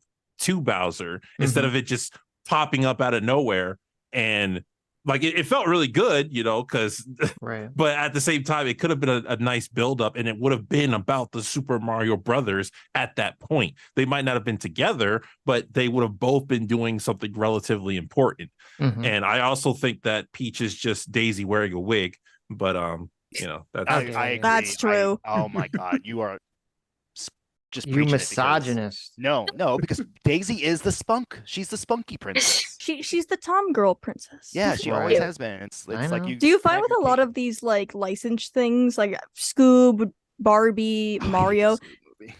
The Scoob movie is really bad, but I just using it as an example because, like, do you find that they make the main characters just very passive, kind of like Bella Swans, where they're just along for the ride and they don't really have any agency? Because Yeah. that's just something I've noticed with like all of these licensed material kind of movies. things just happen to them, and it's supposed to be kind of almost like you're a stand-in for the audience going on this fun little adventure ride. Yeah, That's a great point. Yeah, you know, I think a lot of it's because this, like, whoever owns the property, they're so terrified of the property being shown in any negative light, so it has to be like this very bland, generic representation. Because there was a scene in the Mario movie that was so weird to me, where Mario and Donkey Kong are inside the fish, and it's like the standard scene you'd have in the movie where the two guys are like supposed to be arguing with each other, and they have this conflict, and then they grow to appreciate their, you know, each other on the journey, right? We've seen this a million times. But in that scene, it's so weird because Donkey Kong is just arguing with Mario, and Mario is just being neutral. He's not arguing back with Donkey Kong. Yeah, and like it was trying to so placate. out of place to me. I'm like, this had to have been written originally with them arguing, and then this Nintendo was like, no, Mario can't argue. He's, you know, he has to be pure, right? He has to maintain his purity. I mean, is it really that they don't want to ruin the brand? I mean, just I'm more of a normie when it comes to, I guess, assessing movies than you guys are. I can still turn my brain off and watch some terrible stuff. How dare you? Brain. Like I genuinely thought Alligator Loki was pretty neat, and everyone's like, no trash. Like, just leave me alone, okay? Leave me alone. It's sort of representation, okay? I needed that, okay? But the point is, yeah, what is causing this problem? Just to even, I mean, is this a lot of like what? Like, what's I would causing think what problem? well, because people talk about all these movies and we talk about all this content, and just to segue back to the point of the stream, all this woke stuff ruining media, and everyone says, oh, look at how they did this way. I mean, if you have people who are seriously getting jobs and moving out to LA and doing all this to become script writers, become writers, and then they produce these like terrible content, like what is causing that? If your goal is to be a writer, to make great movies, why would then, I mean, is it really the companies trying to make sure their images are so clean? I mean, that doesn't seem to be profitable. Why do you assume their goal is to be a good writer? True. Why you be a writer? Their goal is to be a Isn't that why you good do propagandist. Like some people, they want to take stuff and push a message. The writing is not important to them. What? Why would you do? I think it's a combination of both those things, though. I It's think like that being you a doctor not wanting to treat people. Why would? Well, I actually I think that you have a little bit of both going on. You have you have that there is any writer wants to tell a story. You know, whether they're going to be good at telling the story or not is going to depend on the writing, obviously, and their own talent. It's hard too, obviously. It's yeah. so, and I I'm always not saying it's easy. well, I always draw when we talk about like over preachy or messaging in film, I always compare it to like the early like 90s Christians film or like Bible Man, things like that. Because you have people, and it's all about your priorities. You know, you have some people, their priorities are the message. They say, okay, we wanted to preach the Bible. We want to talk about King Solomon, and we want to do it in a fun way. Kids like superheroes. Here's Bible Man. He's going to talk about Solomon. And so the attention gets put on, okay, but the message has to be first. All right. Same thing with the woke stuff. But you have the not the adverse, but you have the other side where you have a company and you have producers that want to turn a profit. And they said, okay, well, what's the safest, most guess baseline story we can put out to guarantee? Because the problem with stories are they're risky. And risk is great in art because some of the best art comes out from great risk. Right. Totally. But that doesn't always translate to income. And you can look at some of the best movies that have come out. Like one of my favorite movies to come out recently, The Father was one that didn't do too well. That's a phenomenal movie. The Lighthouse, you know, I think it did better than people thought it would, but that was probably because word of mouth. But you know, when it first was released in theaters, it wasn't doing that good. And these are movies that were really artistically driven by the creatives behind it, by the writer, director, people who really believed in what they were doing and had the talent to back it up. And these movies aren't devoid of messages. There's obviously, I mean, You know, you look at the Lighthouse. The Lighthouse is full of its message that it's trying to convey. You know, it's literally the story of Prometheus. It's not hard, but the writer took that story and was able to convey it, and nobody felt like, oh my God, you just okay, I get it, you know, beating you over the head with a message stick. And so I think when you have these two factors playing into it, you have the business side, like, hey, we got to make money. That would be like your Mario movies, your Illumination movies, you know, the slop that we want to turn. And then you have the other side, which is, oh, hey, we need to make sure people understand this is what's important and what we want culture to represent. And then you kind of squish those together, you get the absolute worst. You get like the true. Marvel slop crap of like, oh, this movie is quote unquote safe and devoid of anything that would be kind of risky or interesting, and you also get beat over the head with a stupid stick of messaging. And like Star Wars is a big thing of this, where it's just you can tell that you have both these teams playing in this game of media, and it's just people are finally tuning out. But I think when you have one or the other, like for example, if you just have a Mario movie where it's just the, I guess you can say, the business or capitalist side of it, people are just fun because they, oh, I'm not getting preached at. I have this fun, awesome movie. And so then they don't really look at a lot of the writing. Or you have like a movie like the Barbie movie where it's like, oh yeah, this is preachy, but you know, it's not pretending to be anything it's not. Like I expect it to be. It's a Barbie. It's, of course it's gonna be about women. And so that also is very like, oh yeah, we get it. It's fine. So actually, Barbie the movie, person. Barbie movie totally was pulled on Ryan Gosling's performance. Like if it wasn't for Ryan Gosling's performance, I don't think the Barbie movie would be as successful as it I'm was. not saying these are like the only factors, obviously. That, you know, acting the story is wasn't so kind big. of just like kind of dumb, really. I don't know. I didn't see it, so. Well, the person that I saw it with isn't politically active. Like she doesn't have very many political opinions. She just doesn't care. But even she came out of it saying, I'm so tired of the forced diversity and all of the woke stuff. She didn't call it the woke stuff, but she's like, I'm just so tired of all of this messaging and all of like the ham-fisted political stuff in all of the movies and everything. I'm like, oh, that's interesting, because she doesn't keep up with any of the culture war stuff or anything. So it's like, oh, that's even she's noticed, which is kind of surprising. What's up, Blaine? I actually like the Barbie movie. Not as much Blaine, as Doomer, but Blaine's joined the stream. Doomer left us. I'm the Doomer replacement, someone who has better anime takes. Nice. So give us a good anime take then. Yes. Neon Genesis Evangelion is the greatest anime of all time. I think Boomer likes that though, so I don't know if that's a. No, he hates it. Did he no, hate it? we were supposed to watch it together, and we just never got around to it. Oh no, he said it's the best. He likes the song. He thinks it's the best intro. I don't know if he's actually ever seen the anime. It is a great song. It is a good song. I think that's part of why so many people like it. What do you mean that's where that comes from? You need to watch it. It's a pivotal moment. There's anime before Evangelion. There's anime after Evangelion. Okay, here's my hot It's the take. Jesus Christ of anime. Here's my hot take, okay? Neon Genesis is vastly overrated. I'm so sorry, Blaine. This is what you say this? No, this is I what agree Sitch with does. Sitch. Oh no, I'm sorry. Thank you. Oh, you're so wrong.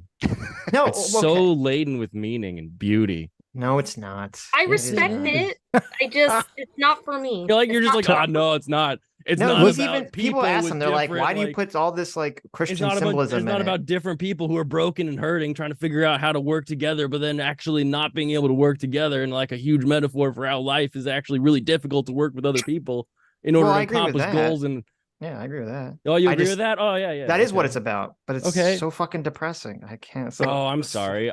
Listen, Shinji's a bitch. I can't stand when the protagonist is a bitch. Okay, well, it's time for him. He's to all grow the worst the parts nut of you. That's why you hate him so much. No, I ain't masturbating over no knocked out girl. Okay, when my daddy asked me to get in the robot to punch the alien, I'm gonna say yes, fucking sir. I'm gonna get in that robot. I'm gonna punch the alien.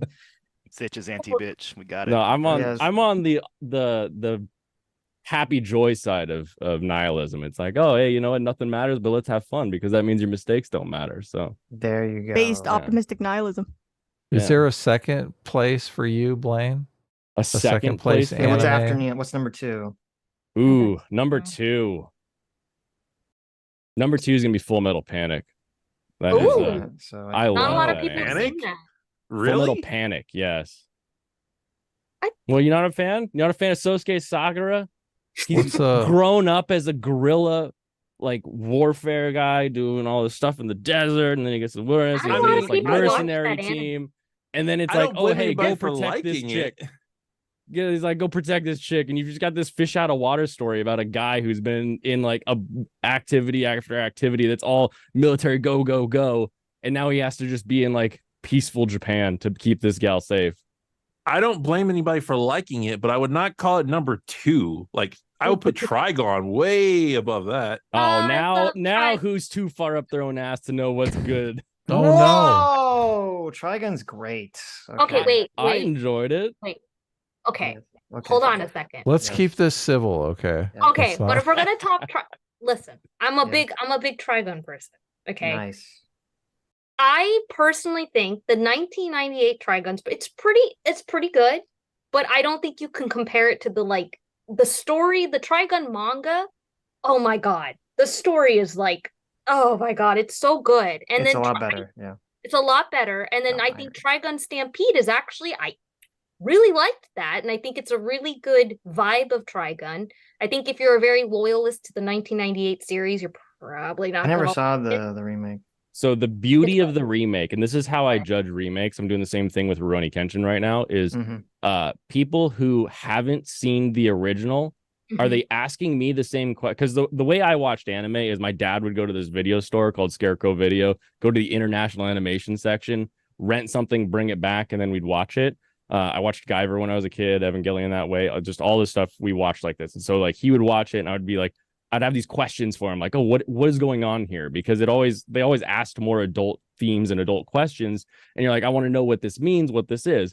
And are people around me watching the new series asking the same questions that I was asking my dad? Are they getting that same, like, wait, what does it mean that he's, a plant, right? What are these things? What does that mean? How does that affect, like, is it, what is that? Like, and so if people around me are asking those same questions or having those same reactions, then it's like, okay, yeah, whether or not it follows the original, it's still doing what the story needed to do. The 1998 one doesn't technically follow it's just so much. It's does it so first? superior.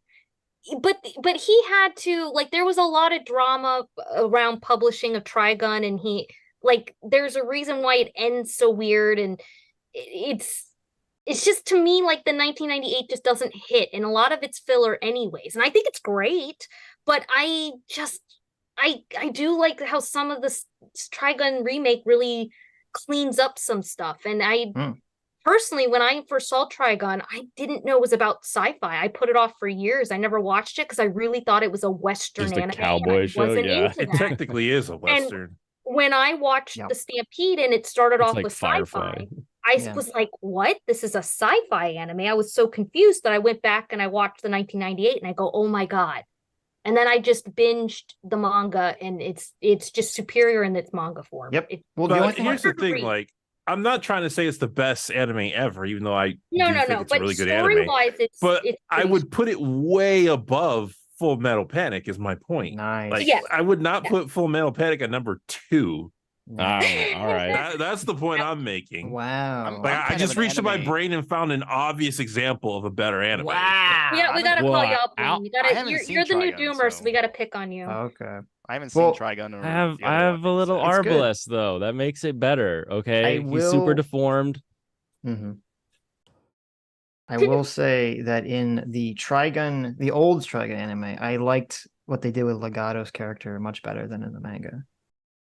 With how his powers worked and how his character was ended than in the manga. As far as anime like normies go, because I'm pretty normie, but one of my favorite animes, and I don't know what this says about my normie status, but is Elfen Lied considered like a good anime? Because that's one of my Oh dear God. At the That's time, not a it was normie. the greatest thing we had seen. I like it a lot, but I don't My know. I would not friends call it a always normie cosplay. anime. Wasn't that like a porn or something? No, it was made by a No, porn there- company. There is like not safe for that work pink stuff in psycho it. vibe. Just You won't be whenever I see a focused picture of on the- Elfen Lied, I'd see like some half naked girl like. No, doing my something friends like would that. always You'll see more than that. So you won't be focused on the half naked part. There are other things that will be happening that you will be focused on. Yeah, Okay. Elfen I've never Lied- seen it. Elfen Lied is one of my. I love that. I show it to my wife, and Really enjoyed it. But... I haven't heard people talk about that in a long time. I thought it was pretty solid, but it is. I mean, it is again. It popped up in Zeitgeist a little bit back because Studio Arms is active again for some reason. Nobody knows what they're gonna do, but there's an anime movie that I never remember the name of, and I remember watching it when I was younger, and it was like Spriggan or Spriggan is an anime movie. Was it with, and they had like the Ark or something, and like the America was the bad guys, and the guy with like the wires that pop out of his wrist and cut people in pieces. Is that ringing a bell? I can't remember, but I wish, because I've been wanting to try to find it and watch it again, because it was one of those when I was a kid, because it was Outlaw edgy. Star? No, it wasn't Outlaw I'm trying to think. Star. The wires in the wrist sounds familiar. Yeah, like but, it's two... if you go on, Spriggan got remade recently. I think it's still on Netflix. So if you go on there and it looks kind of like what you're thinking about, I'll have to look it up. The bad guy was like a kid, and America was the uber bad guys who were creating something to, I don't know. I just remember loving it as a kid because it was really edgy and it's action. Merca Bad, the anime. So what do you mean when you say like you're a normie anime watcher? Because when I think of normie anime, I think of like Pokemon. Well, like Right. so I would say Naruto. transitionally, I'm between normie and not normie. So like obviously Dragon Ball Z, I would consider that pretty normie, right? Death Note, I would consider Death Note pretty normie.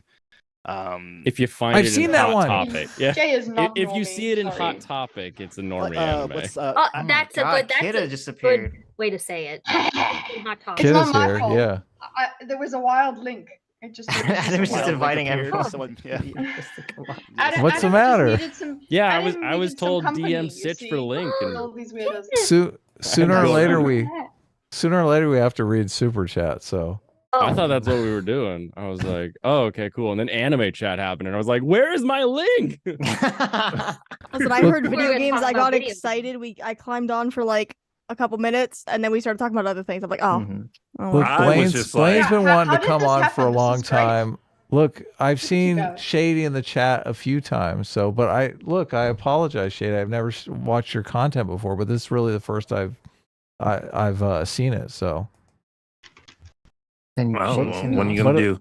But it looks cool. I'm gonna check it out. Yeah. Yeah. So It's like when someone's Yeah. like, oh, have you seen this million sub YouTuber? And you're like, no, but like 20 million other people are subscribed to them. do you have 1 million subs, Shady? It looks. I No. thought you were at like 200K. so. 200K. No, it's just, But it happens all the time. I've never made 100. Sitch has 100. I think 120K on his channel. I've never made it to 100K on a channel. So.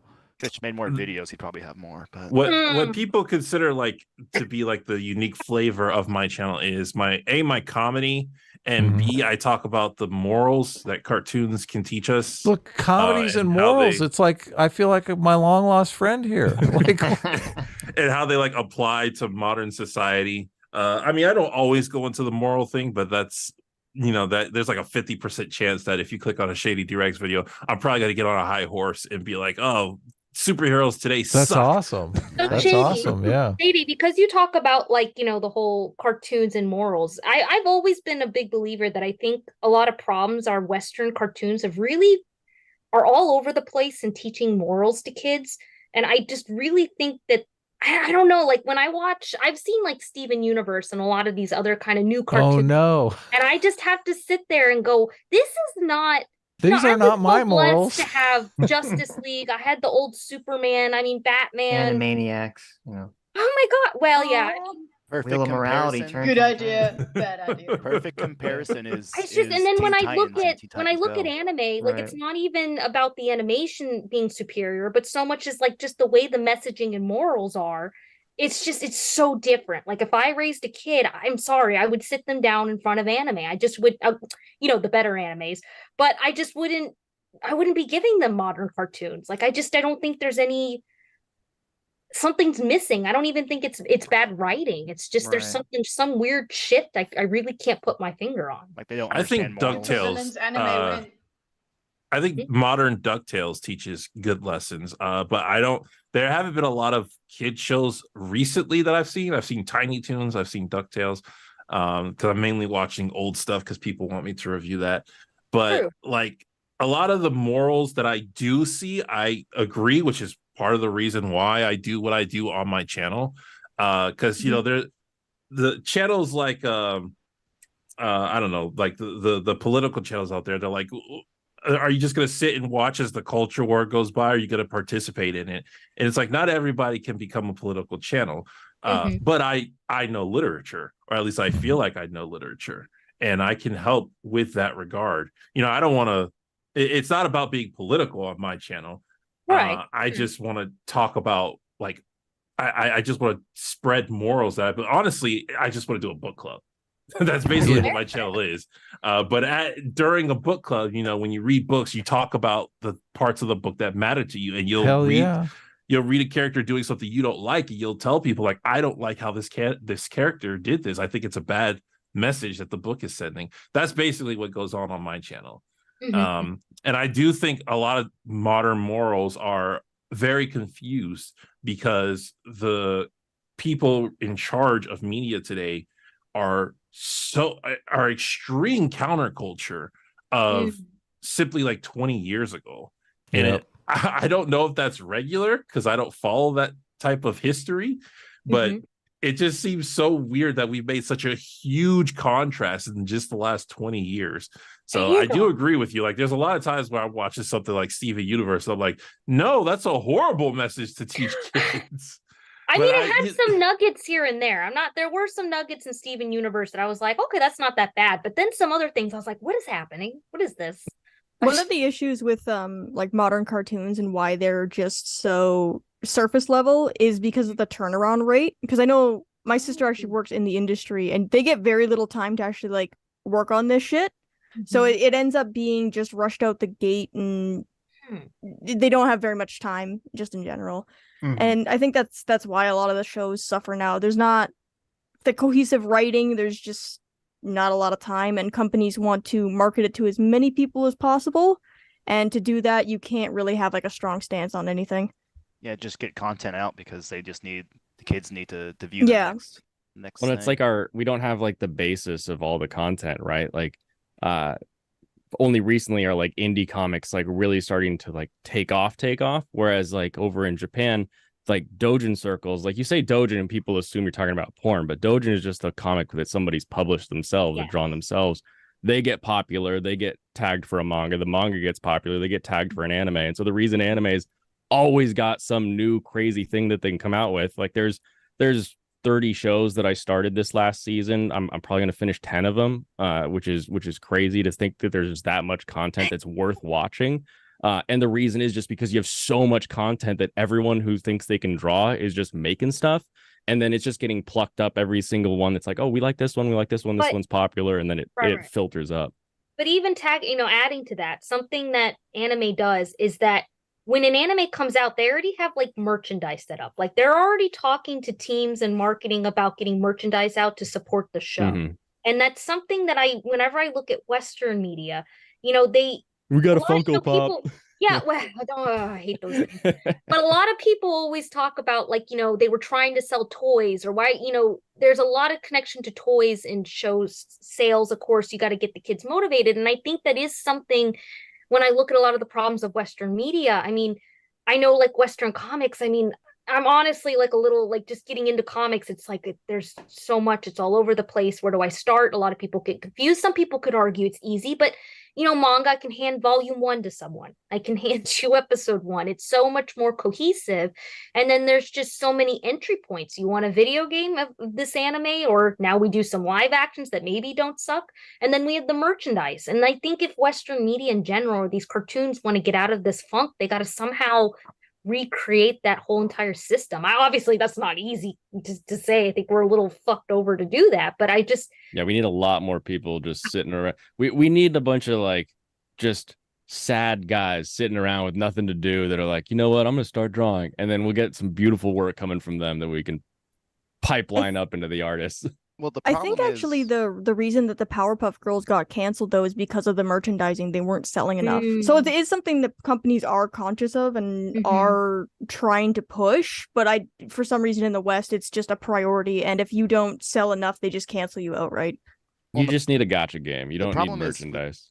With kids too, and as someone who has kids, like the way that their attention is applied to media, it's way different than when we were kids. You know, I mean, my kids we went to Vegas last weekend and it was just cable TV and they had Experience cartoons and it was hilarious to watch them freak out because where did the show go? Why am I watching this? And it's funny because you know that's a very normal thing for us when we were younger, but to them content is just fed to them instantly. Like they can hop on Amazon Prime or on YouTube or on whatever. They were used to watching on TV like commercials. Yeah, we had to wait. Yeah, we had to wait. Commercials. We had And we was thankful. Yeah. And No, we my knew son- the time that Pokemon has to come on. Yep. We have to be ready Get for home. that time. You gotta get home. Yes. Watch it. You gotta get home. Yeah. Well, and Also, those commercial Saturday breaks were bathroom breaks and snack breaks, and you got to go Yeah, get to a wake Oh, up you early on a sprinted. Saturday if you want to see that show. Yes. Get your bowl of cereal and your pillow out there and your jammies. Yeah, and but Somebody my son. must simulate that for your kids. Make it like Yeah, you can only. well the thing Never is, hit skip ad. my son's got a bad habit of it's kind of funny because I think I do this sometimes too, but he will sit there and watch like the same show or same movie like 2 days in a row.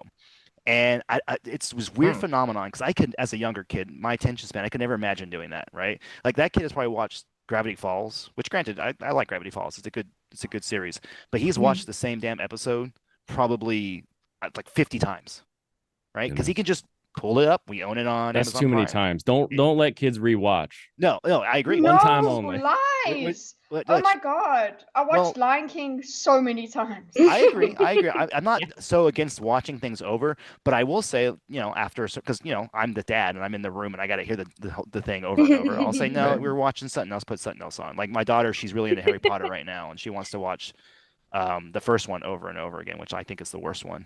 That is the worst one. I did that. I don't know how I did it, but I also know Harry Potter off by heart. My niece started getting into it, and she was watching it, and I knew all the lines, and she was just like, "How do you know?" I was like, "I guess I did watch it a million times for some straight children will do that. They'll just watch and watch. Yeah. J-Max, so you're a dad and you have to watch things on repeat. I want to ask you a question me and my brother did to my father, and Check your DM, Sitch. Go ahead. I'm Sorry. curious your take on this. My brother and I were really obsessed with the Baha Men Who Let the Dogs Out because we thought it was about dogs. Like we really liked that song, so we made our dad play that song on repeat for about 2 years every time on our trip to school. Would you have murdered your children if they made you do that? I have a rule in my house, and it's funny because I've had my mom thinks I'm really mean for it, but I have a rule: if I find it annoying or stupid, it doesn't get played in my house. Okay. So good rule. If it's something, well, and the thing is, what's crazy is so many kids will just like we had my son had a friend over for dinner one night. Kid he's known for like since he was 2. And he comes over and it's dinner time, right? And so it's dinner. Come on, Nolan. Come on, Dak. That's my son and his friend. And they run over and the kid runs to his backpack and pulls out his tablet and brings it to the table. And me and my wife are like, what? Because we don't do screens at the dinner table at all. And he just pulls up and he looks at Dak and Dak's looking at my son and he's looking at him and goes, and Nolan asks him, where's your tablet? Like that was just something because he's just used to having this kid just has content whenever he wants it. And it just blew my mind that's pretty crazy. You go out and you go to restaurants, you'll see it. If you now look for it, you'll see they just handed the tablet, they're playing their weird, stupid games, or they're watching something on YouTube and they just go to the next video, go to the next video, go to the next video. And I don't want to sound conspiratorial, but I think it rewires your brain when you start at a young age. You know what I mean? Yeah, it's not a conspiracy. That's Like, not really conspiracy. It's more like a theory, a medical theory. I honestly think that your brain, the brains of kids are getting changed because of just being inundated with content at whenever they want it and however they want it. So I don't know. As a dad, I'm pretty strict when it comes to like I don't let them watch like my son and daughter were at a sleepover and they came over and they told me their grandma let them watch. They forced us to watch content, Dad. No, they did. My daughter, and yeah, credit to her. She told them because I don't like Boss Baby, and I don't like Boss Baby because it's a stupid movie, right? Yes. And to me, that's enough for an excuse. I just don't like them watching it. And there's a few things in there, content wise, like innuendos, but that's whatever. And she told them like I'm not supposed to watch this, you know. And the little girl, Shut up! Don't tell your dad. Watch Boss Baby. Yeah, exactly. And so it's just one of those things where I mean, I don't know. I'm probably strict as far as like some parents are concerned when it comes to like what they let their kids. But then there's things I let them watch that other parents probably wouldn't. Like I let my kids watch all the Lord of the Rings, and those can get pretty scary and violent. We watched with my son. He's 10. We watched Alien and Aliens. That's old enough. Wow. I can watch everything at 10. Those were my favorite movies when I was. How like old's 4 and your 5. kid? My son's 10. 10, and he watched Alien. You can watch everything at 10. That's I think I that's saw Guyver when I was 8. He can watch Alien at 10. My thing is, you talk to the kid, and every kid's going to be different. What they can handle, what they can't, and you kind of gauge it. You kind of say, okay, well, let's see. Trying to think when I saw Alien. Alien scared the shit out of me. Adam, my mom showed me and my brother Silence of the Lambs when I was 4 years old. What the fuck is wrong with Well, it was a rough time for her. Okay, but in her mind, her thought process is, because we kept going out and we wouldn't come home until like way late. You'll be interested in serial killers. No, You're gonna get Buffalo Bills. You try to do the scare tactic. You need to stop leaving, and when I don't know Oh, where you're wow. at. So she tried to do this is the kind of people that are out there thing, right? Did it work? Wow, that's actually kind of good. Did it work? Wait, it didn't work. It did not work. No. My parents did that with when I was This is like our neighbor. when I was like 5 or 6. They showed me just that one scene from Pulp Fiction where they have to put the needle in Uma Thurman's chest, and they're like, don't okay, do drugs. Okay, little that's Sitch. not the worst one from This is there, why you thank shouldn't do God. drugs. And I was like, what the fuck? Why is That's your hilarious. Scare tactics hardly work with children. I've come to find out. You just a lot of times it just makes it seem cool to the child. It's like, oh yeah, they're more excited about it now. Right. Child me must have had something wrong. He really worked with me. He's like, I am not messing with that. Adam, I think you need to add more guests. 9 is just not enough. I think you need to like. This is very well done. Who's Emperor Carl Franz? It's me. It's Sorry. Carl. What's up, Carl? Can you guys hear me? Yeah. You can. Hello. When I randomly talk Welcome. about Carl sometimes, and I'm not talking about Sargon, I'm talking about this Carl. It's true. Okay. Sorry to I mess up think- your graphic design, Adam. No, it's great. What are you talking about? I'm going with We the don't need extra boxes. I was gonna say I'm you can going with fix the it flow. because I gotta take out. I gotta wake up with the kids in the morning and. Oh, I guess you're right. Be a late Well, night thanks for for me. coming on, Jay. It's always good talking. It is a little bit late. Later, but Jay. This is the first time I've actually spoken to Jay in person. Well, you know what I mean. Yeah. Audio. Hi, Jay. Voice to voice. Yeah, thanks for coming on, Jay. Get a good night's sleep. Yeah, thanks for hanging out. All right, hey, everyone, have a good night. Thanks for Have a having me good on. sleep. Don't forget to hit that gym and get those gains. Exactly. go. Eat right. Yeah. Stay You healthy. can net yourself a bull lady. Tell 'em, Sammy. good. Oh, don't get. We're not doing a health stream. Don't do that. We will get them some of these days. All right, guys, take care. I want to Bye. point out that our good friend here, CT, friend of the show, manager, editor. of the This is show, really ominous. Pillar. best The person show. of the show, has commissions. Do you guys want some amazing True. CT art? CT, Yeah. how do people commission you, CT? That is where I thought you were going with that. I thought it was up to like you How do they discovered I did something commission you? nefarious. No, You can no, hit me up no. on just like Twitter or something. I'll post about it probably like tomorrow after I finish the little graphic What's your thing. Twitter? Oh, I can post it in the chat. It's just Well, Caffeine just say Tweaker. it for people that are listening. It's Caffeine Tweaker. There you go. Get I've seen her that brilliant art money. on Yeah, stream. Now you can have it all to yourself. CT, can I just Yeah. say, hey, here, commission, draw something. Like I really can't tell you what to draw, so just draw a thing, and then Your I'll be money, happy. make picture.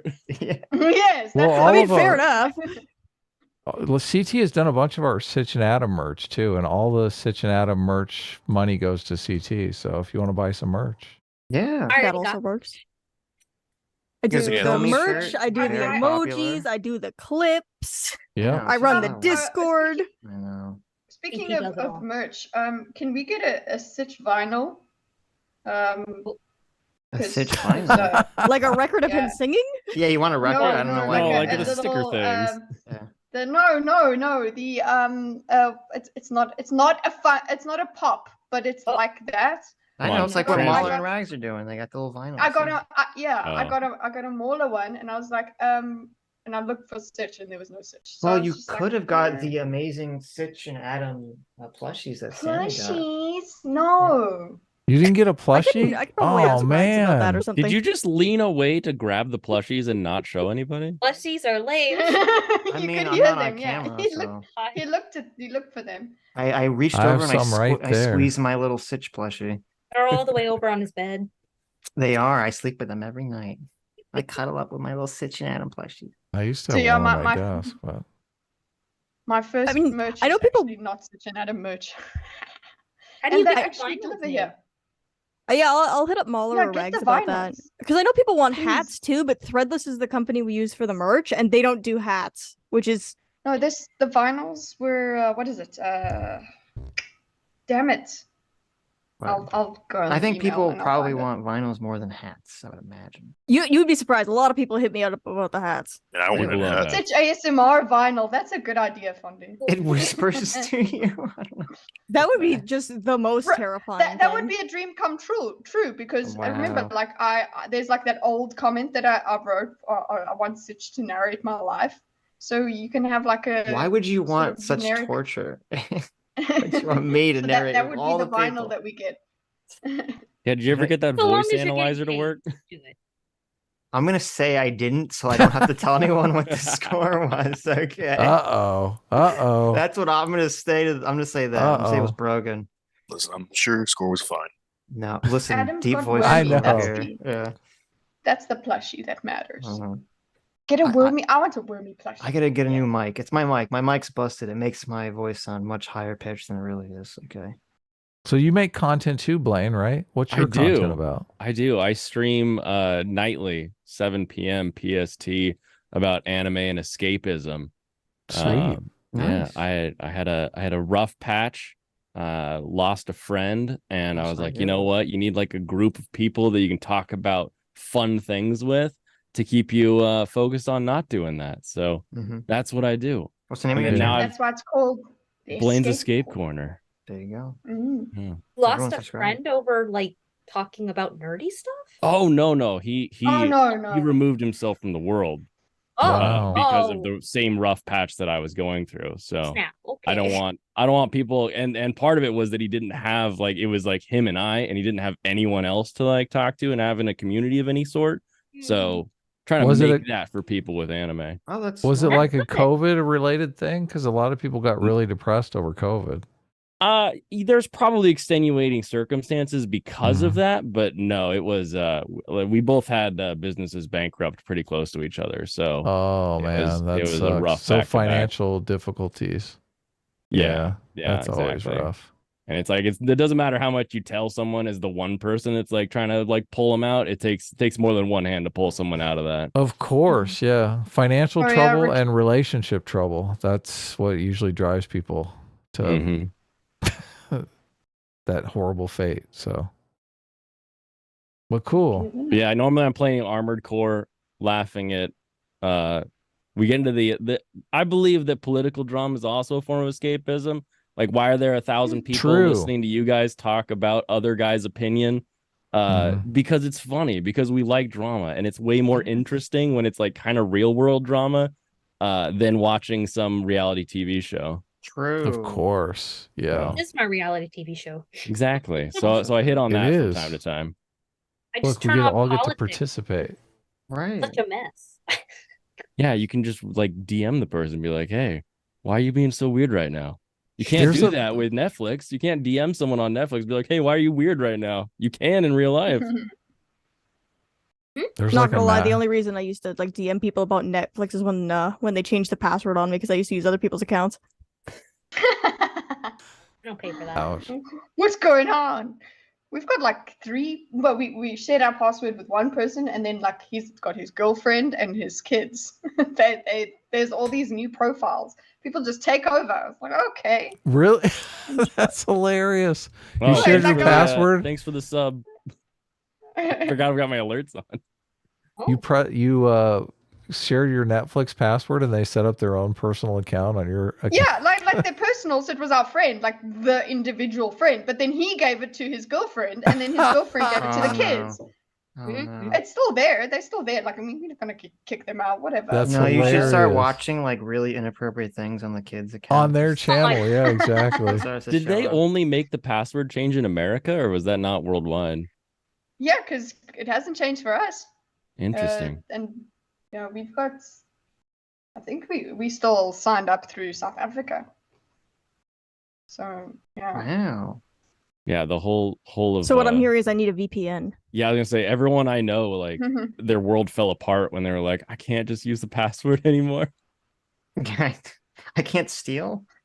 Right. It's not stealing, okay? Borrow. Someone is Borrowing, paying for that. Someone is paying for that subscription. All right, it's just not me. Yeah. It seems like most people nowadays use a VPN. True. Well, that's CT. So CT, have you ever paid for Netflix? I have actually. I've given out my password to people in the past too. Kind of just take turns. Whoever wants to watch like the newest thing, because I was into BoJack for a bit, so I had Netflix and my friends didn't. I'm like, oh yeah, you could just use mine for a while till I cancel it. You trade. I have the Crunchyroll and High Dive, and you have the Netflix, and we trade our passwords around. That's true. We've done that too. What's it when you torrent? What do you call it? I don't torrent anything. I don't do anything illegal, kiddo. Okay, I just want to make that clear. There's nothing illegal about a torrent, CT. In the beginning of the torrents, like when you start torrenting, you've also got to participate. You got to let people. Oh yeah, you got to see it. Oh yeah. Yeah, see, that's it. Spread your torrent seeds. I haven't done that in a while. Okay, I'm just there was a thing. So I know a lot about CT things that I've bleaching. apparently never done before. Never at all. Yeah, she just knows all the words. Yeah, CT's giving out passwords, credit card information. You wouldn't share a password. I was streaming in the Discord at one point. I kind of accidentally showed my credit card information. It's fine. No. Oh my god. Listen, we wanted to watch Godzilla. It's fine. Nothing happened. You can trust them. Why did Godzilla require a credit card? Is that recorded? That's not recorded, right? No, Thankfully not. No, it was a Discord. Have you cancelled that card? Yeah. I have not. No. Look, if Just it's like, not I'll just keep recorded, an it's eye on probably it. not a big deal. So, Sitch, Adam, is this normally how it works? Like somebody just sends you a DM and then they're not on at the all. show? Well, Never. This is a free for all. I don't know what's wrong with them. They're very loose today. I don't know what happened to them. I don't know. We're just a bunch of people. Doomer came on, which Doomer, he wanted. That is the to exception. And then he started whining like, you need to have everyone on. And then I said, all right, I guess. And then everyone's here. Well, no, Doomer said that Shady has a big channel, so we're here. We're like clout sharking. Come There on, you of go. course. There Saw you those go. juicy numbers. You're like, yeah, gotta get him on. Well, no, I'm glad we invited you on. It sounds like you make great content, and Yeah, you're a cool guy. Yeah, so you just kind of threw it out there, took a risk, and it paid off. So, and then we So how started do you sending the normally link do? out Like, to do you everyone. do you invite somebody beforehand? Oh yeah, of course. Yeah. We usually schedule guests for Tuesday streams. Sometimes if we have like a big YouTuber, we'll do them on Sunday. So, but yeah, I usually do the booking and stuff, and Sitch usually does the research for the streams and stuff. So I usually go talk to someone. Someone comes to me. They message me and say, can I come on? I say, I don't know. Ask Adam. right. That's usually yeah. how it goes. See, that's the scary part. It's like I'm always scared to ask somebody like, hey, do you mind if I come on your show? Because I'm like, if they really wanted me, they would ask me.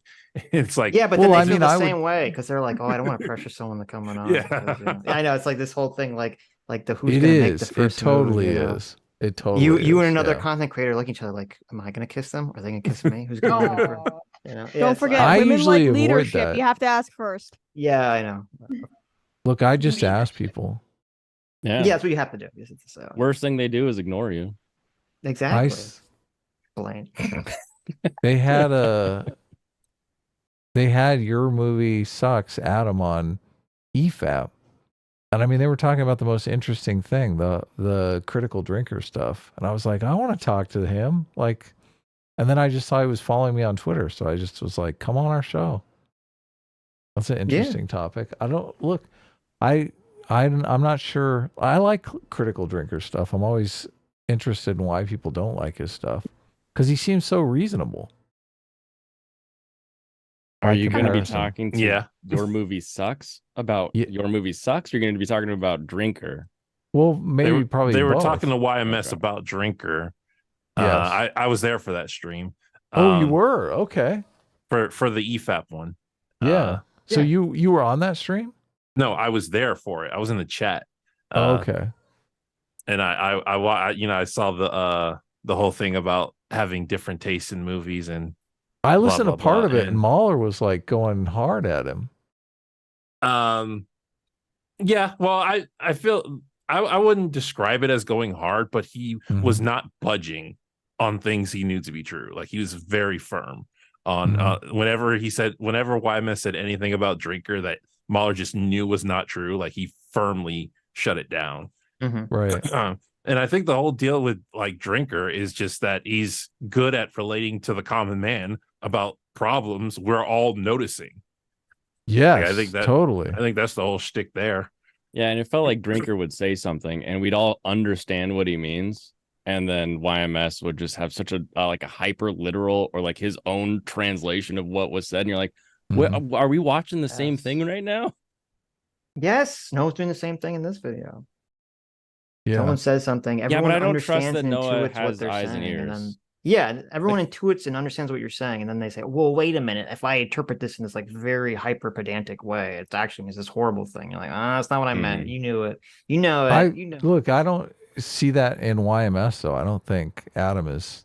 Sure, I never think- saw his original video that they were talking about in the first place. So Right. I did, and I just seemed like a miscommunication. what more was than the anything. original conflict?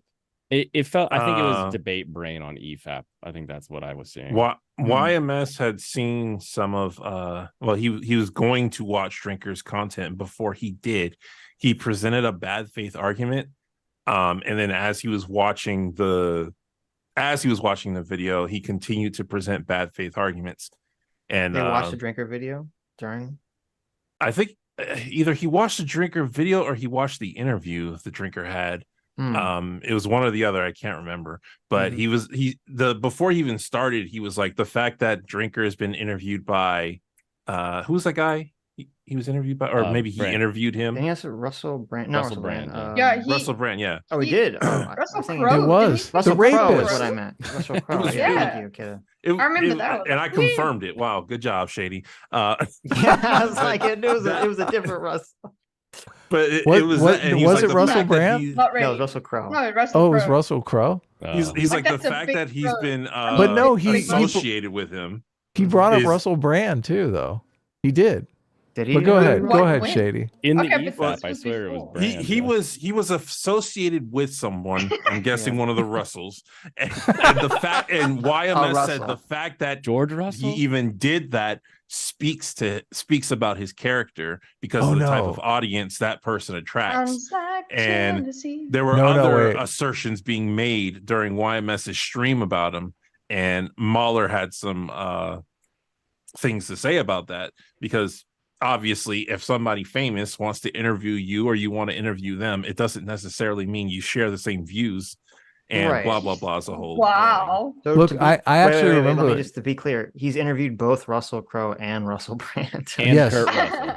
Look, he hasn't yeah, interviewed he them, but has he's been on their been shows. on- But he's I been on the look, I think he- remember the yeah, he conflict. The went on conflict Russell was Brand. He did. the conflict was he had a relative or friend that was a total conspiracy theorist. Yes. And he asked that person, you know, what do you watch on YouTube? And that person said, oh, I watch Critical Drinker, which is, it's a terrible Or he did argument. go on. It's a terrible argument to think, okay, well, why does this, like anyone who watches Critical Drinker now, he's seeing as a conspiracy theorist, which is just not really an accurate assessment. So, but yeah, Mahler was, from what I saw, Mahler was definitely like putting the thumb screws to him, which I thought was Nice. interesting. But I mean, we're not going to do that. I'm not like, that's Yeah, not, let's do it. that's not our style. Look, we're going to say, listen, Mahler did you dirty. We're, That Mahler guy is a big jerk. no, Okay? I'm only playing, obviously. I'm joking around, but He would run over all the peoples on all the tracks. Back up the trolley, Back switch up the it. trolley. Yeah, go on the other track. Shady, where are you at on the consistency versus conflict debate? Oh no. Oh god. Consistency Now we're going to versus be here for another 4 conflict. hours. Do you know about Elaborate. Do you know about this? It's not ringing a bell. Okay, so I think it was like our 200th show. I made the mistake of mentioning that like conflict was the most important thing in movies. And it became this big controversy because I didn't know this about EFAP, but EFAP has this thing where consistency is the most important thing in movies. I've gone on record saying the 3 most important things about telling a story are characters, continuity, and consistency. Oh, really? So you're on the EFAP side then? That's interesting.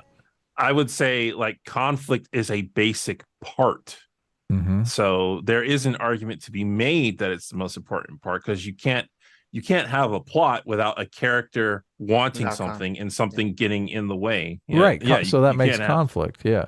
So it's difficult to say that conflict isn't essential, but I don't know. I think both points being asked that on the spot, I think both points have their merits, but I have gone on record saying that consistency is like what a fence-sitting top dog. centrist you are. They're both good answers. Look, I would have to think on it more before I Okay, can fair give an enough. official answer. That's my answer. I kind of look at it like being classically trained. You know, like some musicians, they're just they figure it out, and some musicians are classically trained, like they've been to school for it. And I do think of like if you take any sort of classes in film writing or just storytelling in general, like they just hammer it home, conflict. Right. If you don't have conflict, you don't have a story. Like conflict is the number one. And I agree with Mahler and those guys. Consistency is important because consistency can take you out of the story. But I just don't see like it's impossible. And this is what a lot of the EFAP fans would start arguing with me, that they'd start pointing to these niche films or these edge cases where, look, here's a film without any conflict. And I'm like, that's right.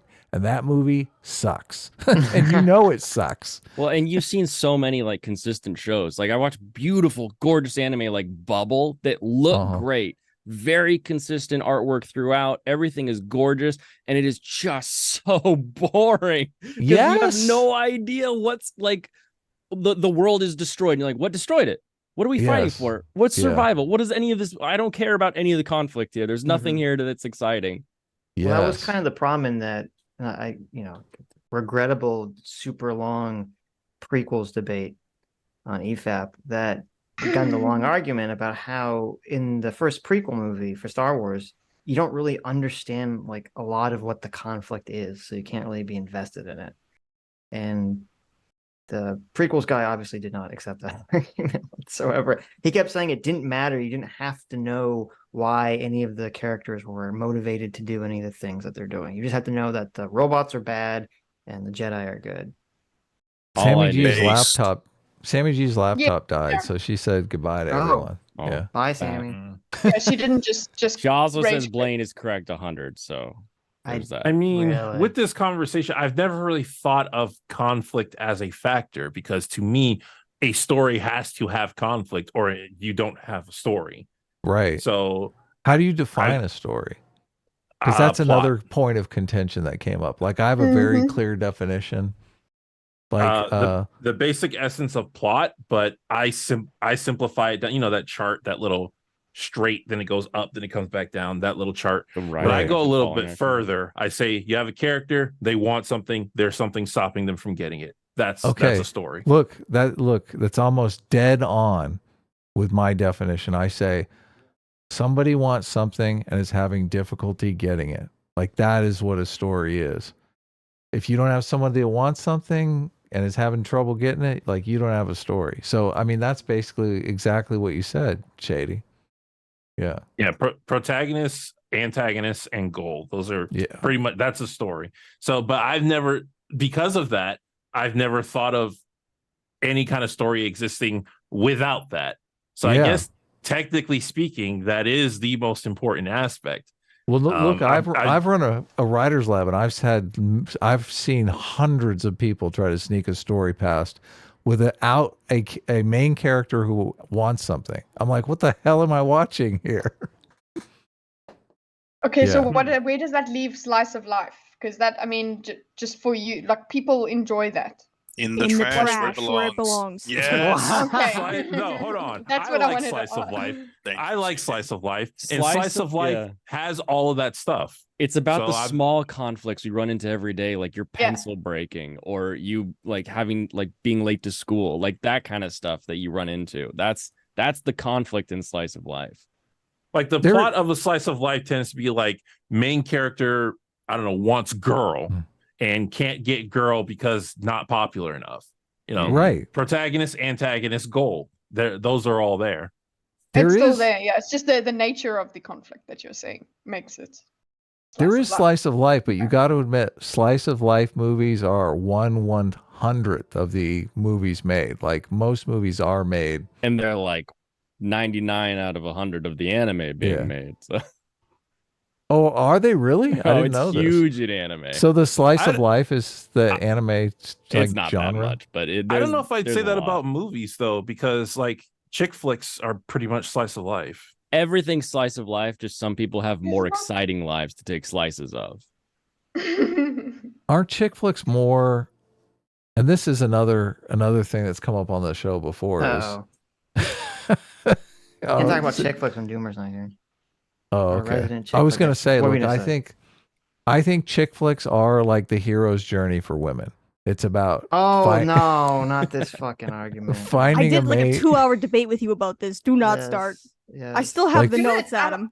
like I'll finding a live mate, diagram. Let's do a it. suitable mate. Such a bad argument.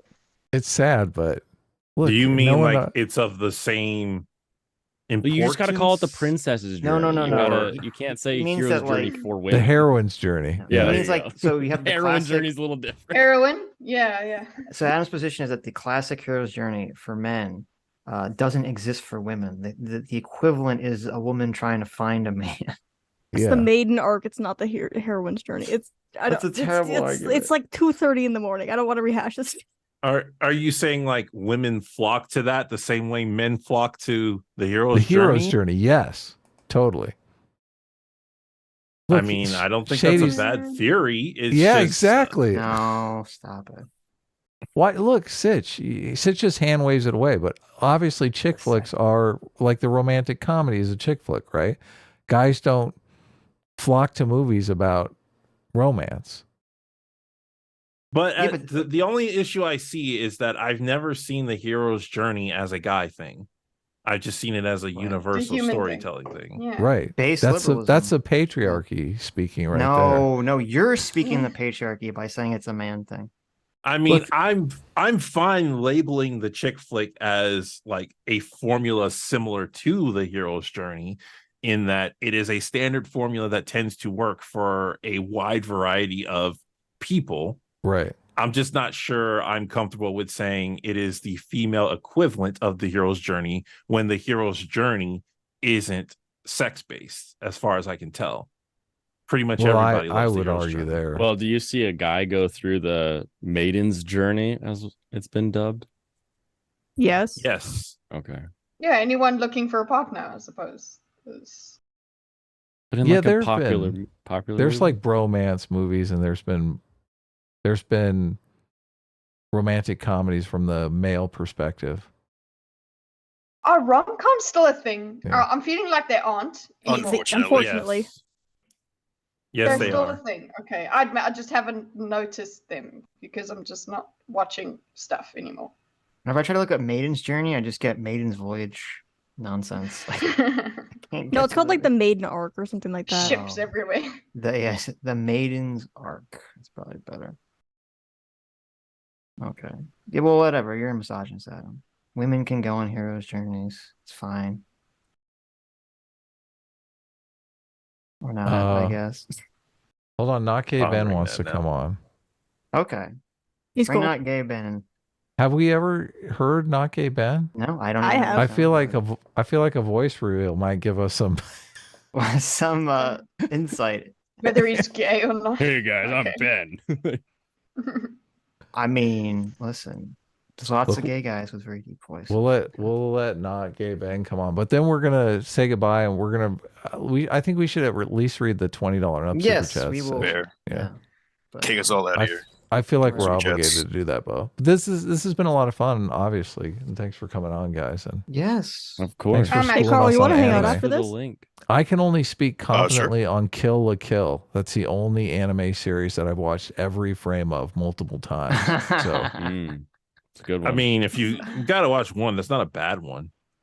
Dude, I think it's great. Yeah. I think it's awesome. Look, Of course, Adam real watches peeps know about that Hamtaro.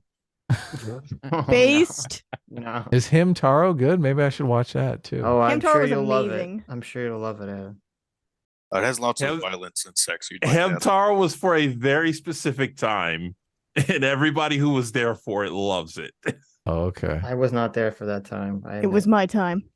Is this Hamtaro or Himtaro? Hamtaro, like hamster. hamster. Like Okay. ham. Hams unite. I don't think this is very sexy, but Sexy is a point of If view. you were a hamster, you would. oh, okay, I get it. All right, here it is. Everyone, the stream. Welcome, not gay Ben. What's up, Ben? Been a while. Oh, has he been in the Connecting. Discord? Yes. Speaking of CT's Discord, heard not gay Ben. I've heard Hello. Vinny. I've heard not gay Ben. Not I've heard gay Ben. everybody. Oh, Are you okay. here? Can we Zoom hear really you? is an abomination. Okay. It's the first time I've ever used it. It's awful. Is there a Zoom way to is make fine. the chat sidebar terrible. dark mode? Oh my god, everyone's complaining about everything. Jeez. I mean, I can hide it, but Dark. I want to dark complain about mode? something. Why can't I have something to complain about? This isn't yeah, fair. my Zoom is dark mode because I had to use You it. for could so long. complain about the heroine's journey being sexist. Oh, there you I go. mean, Complain about Hamtaro. How Hamtaro can I not being complain about sexist. Hamtaro? You can't Hamtaro- complain about Hamtaro. Maybe Underrated Hamtaro not gem. being sexist enough. Yes. All right. Okay. It looks like Okay, not gay. not- We're not. Oh, here it is. Say something. Hello. Might be getting his audio I together. think his audio is not working. Hello. There Hello? you go. Freaking- I don't I blame have an audio system inside my Not computer, audible and thing. Zoom did not like it. Hello. Zoom is so scuffed. Oh I just haven't used it in forever.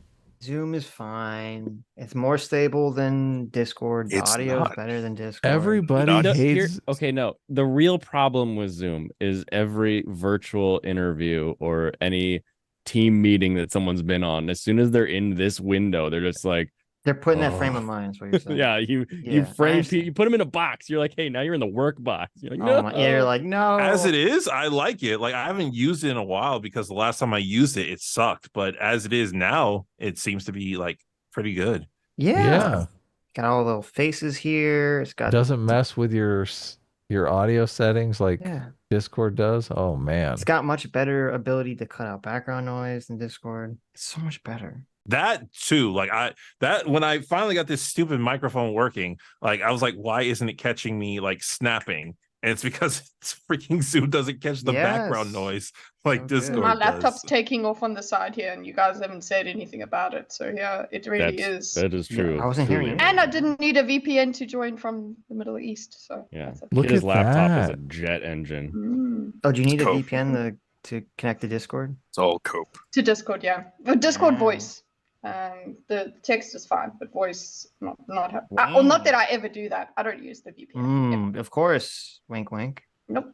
Nope. Yeah, I would never do that. Okay, well, I guess if yeah, okay, I'm gonna get going. I guess if Not Gay Ben comes back, we'll hear his very important message. But thank you all for coming on. It was great. to Yeah, talk to yeah, all you guys. thanks. So, Shady, Thanks, Blaine, guys. CT, Kideth, Carl. Of course. Yes. Love It was you a all. pleasure. We will bid you guys adieu. Have an thanks, excellent bye. evening. You too. You too. See you later. So long. Bye bye. Bye.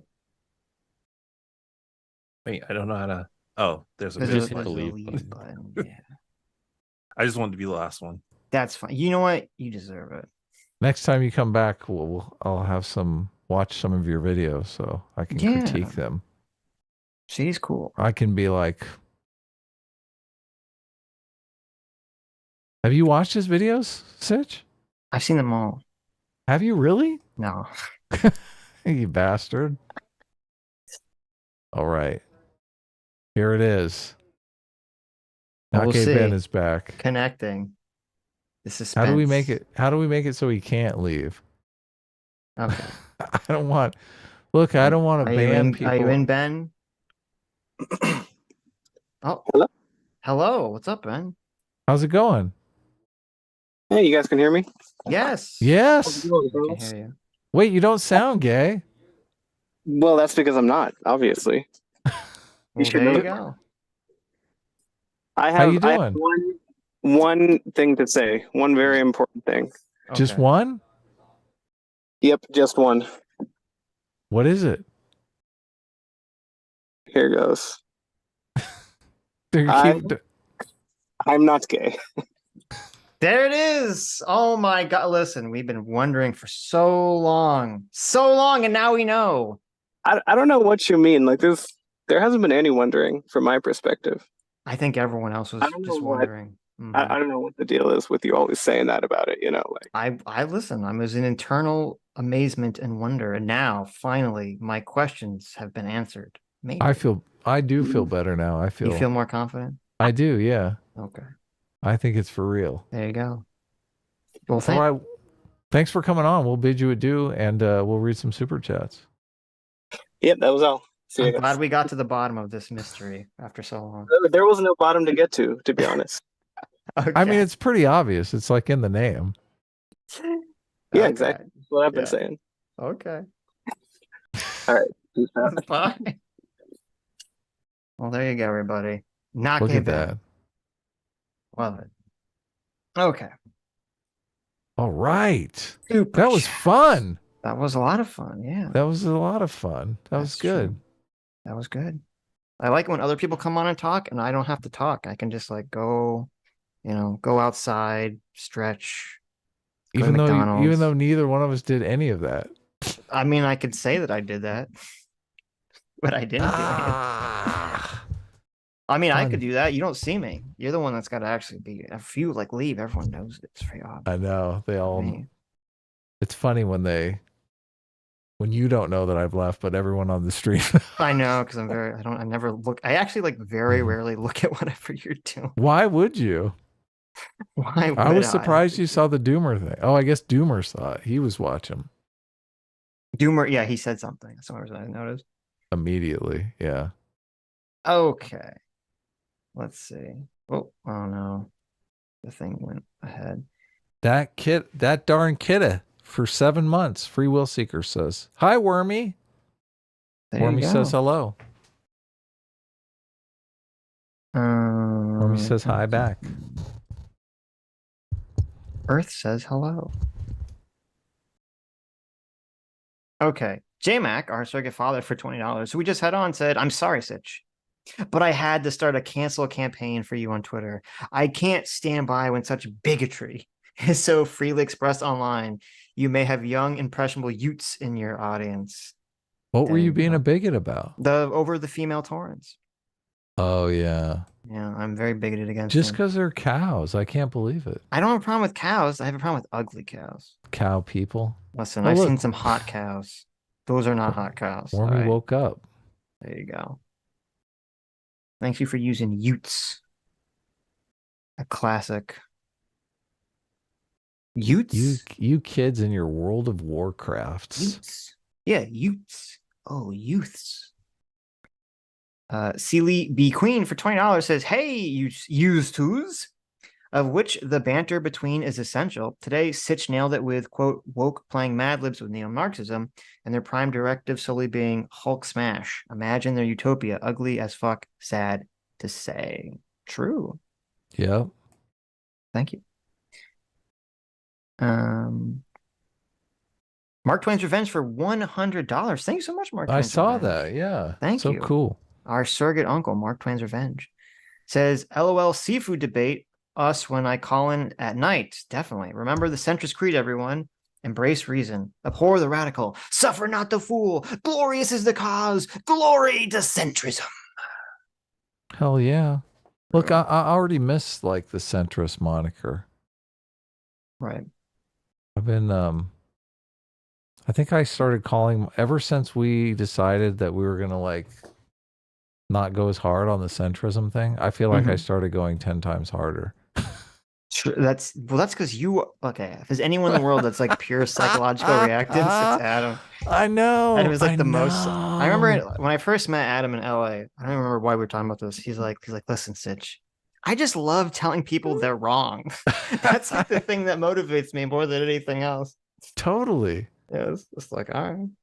Look, I need to like, I feel like I need to tweet out, hey, because there's a lot of high pressure sales going on in the election already. And I feel like I need to tell people, hey, the more you try to pressure me into voting for your candidate, the less likely I am to vote for. True. It's just true. That's just a part of my nature. I can't help it.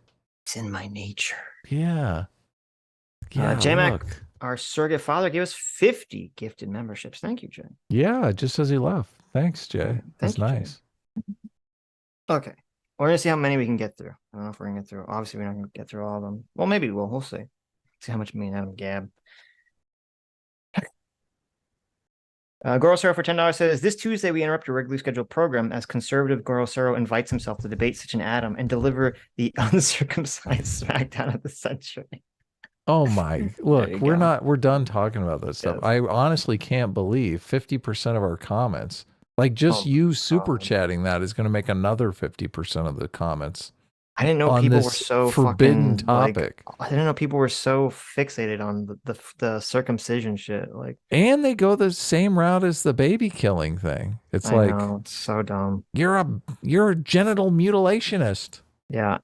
Yeah. That's weird. I don't know why people. I know you never would have thought of it, huh? I had no clue this was such a thing, that people were so triggered about this one topic that rarely comes up in a normal conversation. Feel like we accidentally touched a live wire. I know. We're like, what's going on here? Listen, I'm in favor of cutting all the baby dicks. All right. Eat the shit. Lawnmower I'm gonna cut all the baby dicks. I'm gonna go to the statue of David and I'm gonna finish what he started. You're gonna finish the job. Yeah, I'm exactly. gonna finish the job. He didn't circumcise all the way. That is interesting. I didn't know that it was different back then. I wonder when the change occurred. So. Yeah. Metathon Square for 5 gifted memberships. Thank you. Thanks so much. Sorry, Metathon. Hell yeah. My eyes are getting blurry this late. PC too. PC, thanks so much for the 5 gifted memberships. Tater Pictures for 12 months says, holy shit, I went an entire year without paying for membership. I know. Based. Look at that. A lot of generous people who give out memberships. Neoliberal Shill for $4. Thank you. Says 15-minute cities are unironically a communist plot. I think you said that before. Thoughts on the plan for 1 billion Americans by 2050? There's a plan for that? I mean, I'm into that. That'd be cool. I mean, well, it's gonna be like one of those things where you know, they're all the people are like squished up in the cities. So yeah. Is this like who's talking about this? I never heard of it. When I typed it into Google, I just got like $1 billion. I wasn't getting 1 billion. Well, whatever. Do you know that urbanization and modernization plays a giant role in identity politics? I bet you didn't know that. No. Yeah. No, I didn't know that. It does. Well, how do you define identity politics? Because I have a very specific definition now. I define identity politics as the idea that not only should you like people, I think wrongly say identity politics is when a bunch of people that share some kind of identity get together to try to enact political change. That's not what I think it is. Okay, and I think that's wrong to characterize it that way. Identity politics is that when you say that there should be some political narrative, some political idea that is oriented around your biological identity, and that this should be the primary focus of your political activism. Activism is something related to your biological identity. That's what I think. Well, Or maybe I not even mean, biological identity. yeah. We'll just say identity, any part of your identity.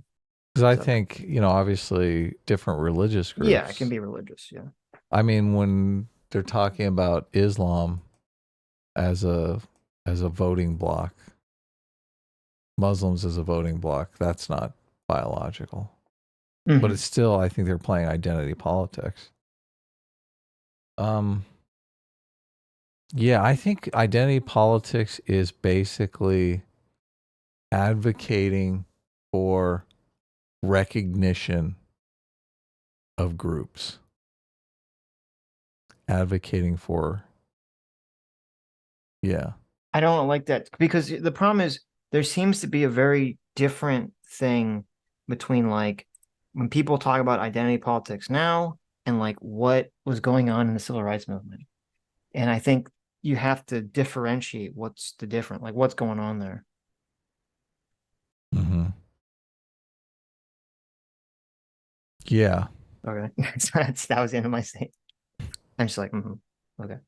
Okay. Anyway. Well, no, I'm fully getting my definition from Fukuyama now, who basically lays out an argument that. What does he say? Well, that different groups all interacting. There comes a time when like certain groups are disrespected or denigrated by society. And identity politics is really about bestowing dignity on those various groups. I completely disagree with this.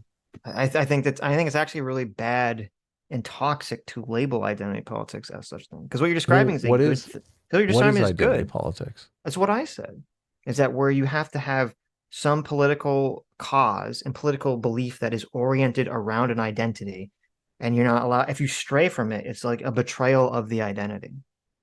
Can you think of like when someone says we need black faces with black voices? That's identity politics to me. Right. Because you're looking at the black group as like a people that have to have a shared political belief system based around the fact that they're black. Yeah, but look, I think if you look at it Fukuyama's way, a lot of the reason why black people will say, listen, if you're a Republican, you're not really black, is because they think the Republican Party has disrespected the black community. And it's I think because they're racist, I think. Of course. Well, whatever reason it is. But they're saying, listen, the black community needs to have the same kind of dignity as every other community.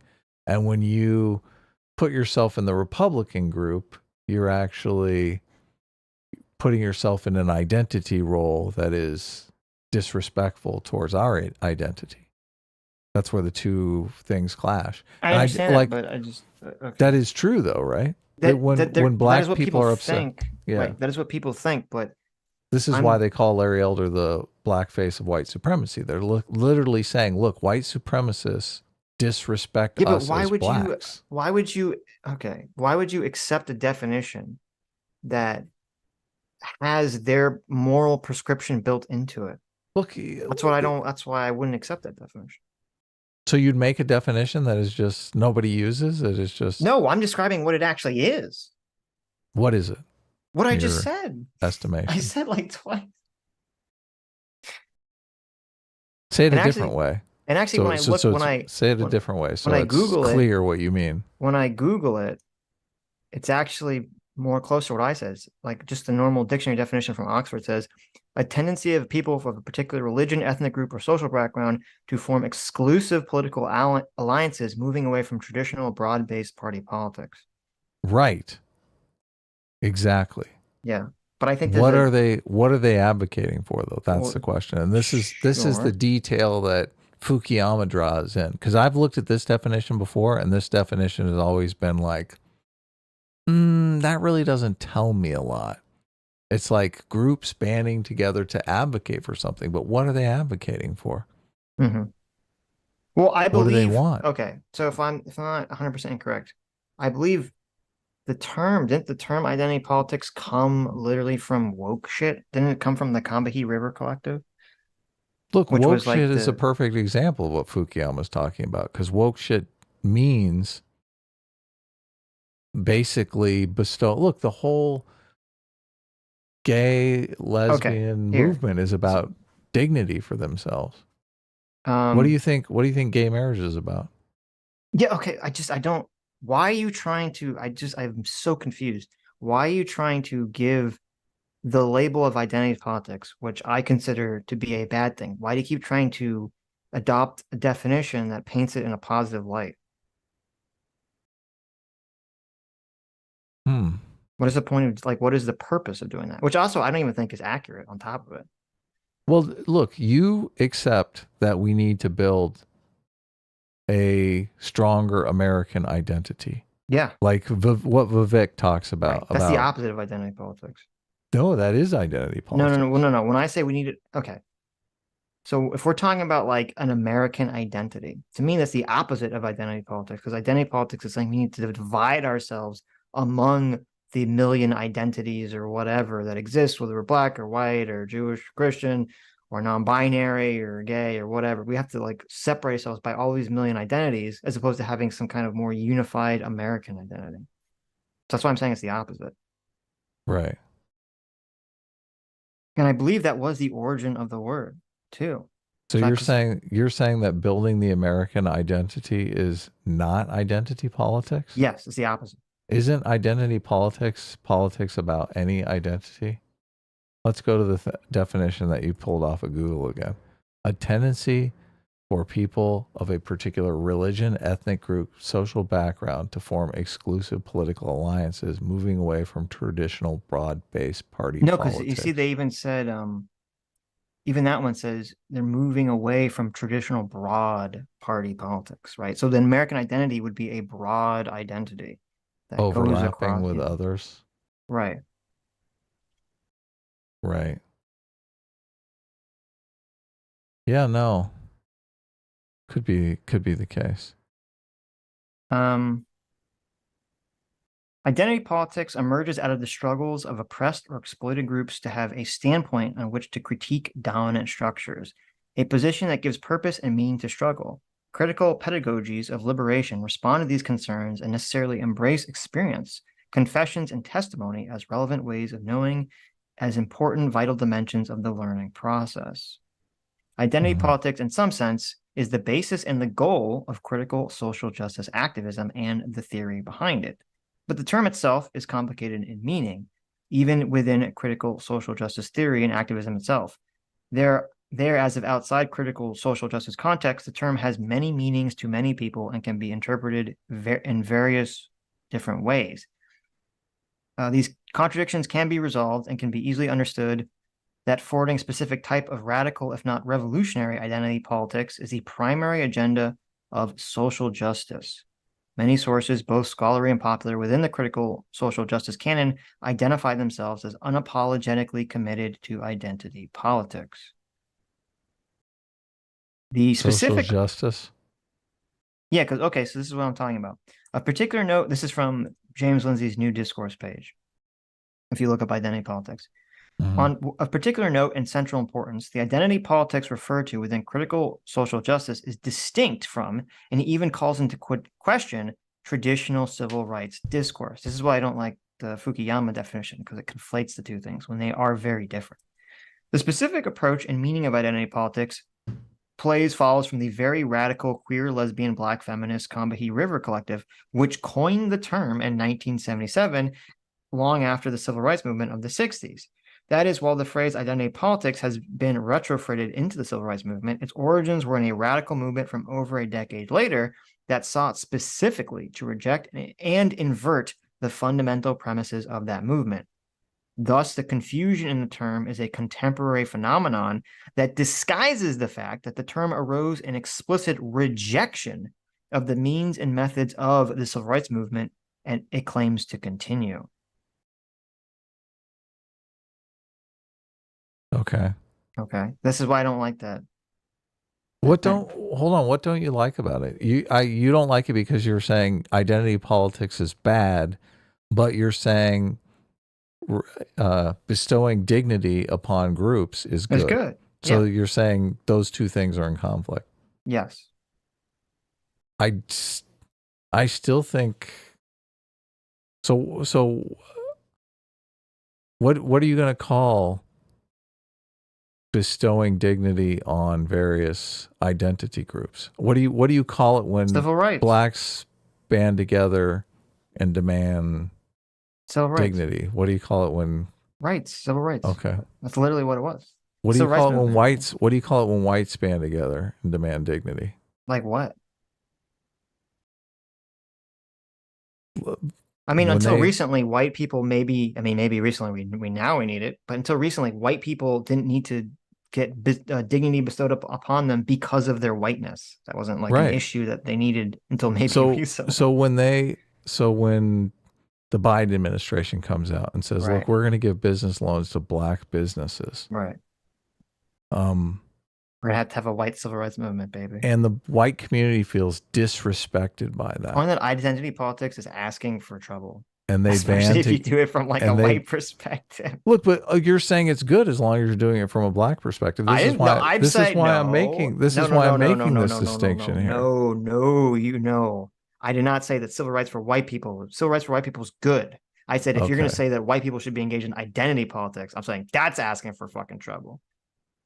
But because that can obviously be interpreted as white nationalism. And that's why I don't like identity politics for black people either. I don't like identity politics for anyone. I think it's a terrible term. Fukuyama makes the case that populism is identity politics. Okay, I'm not a populist, so I mean, I would have to think about that to know if I'd agree with it, but I'm not necessarily like immediately turned off by that concept. But I don't even know if I would agree. I don't even know if I would agree with that. I have to think about or I have to read what the argument is for why populism is identity politics. But look, we've been streaming. I don't think it necessarily is. We've been streaming for almost 11 hours here. Right. I'm totally beat.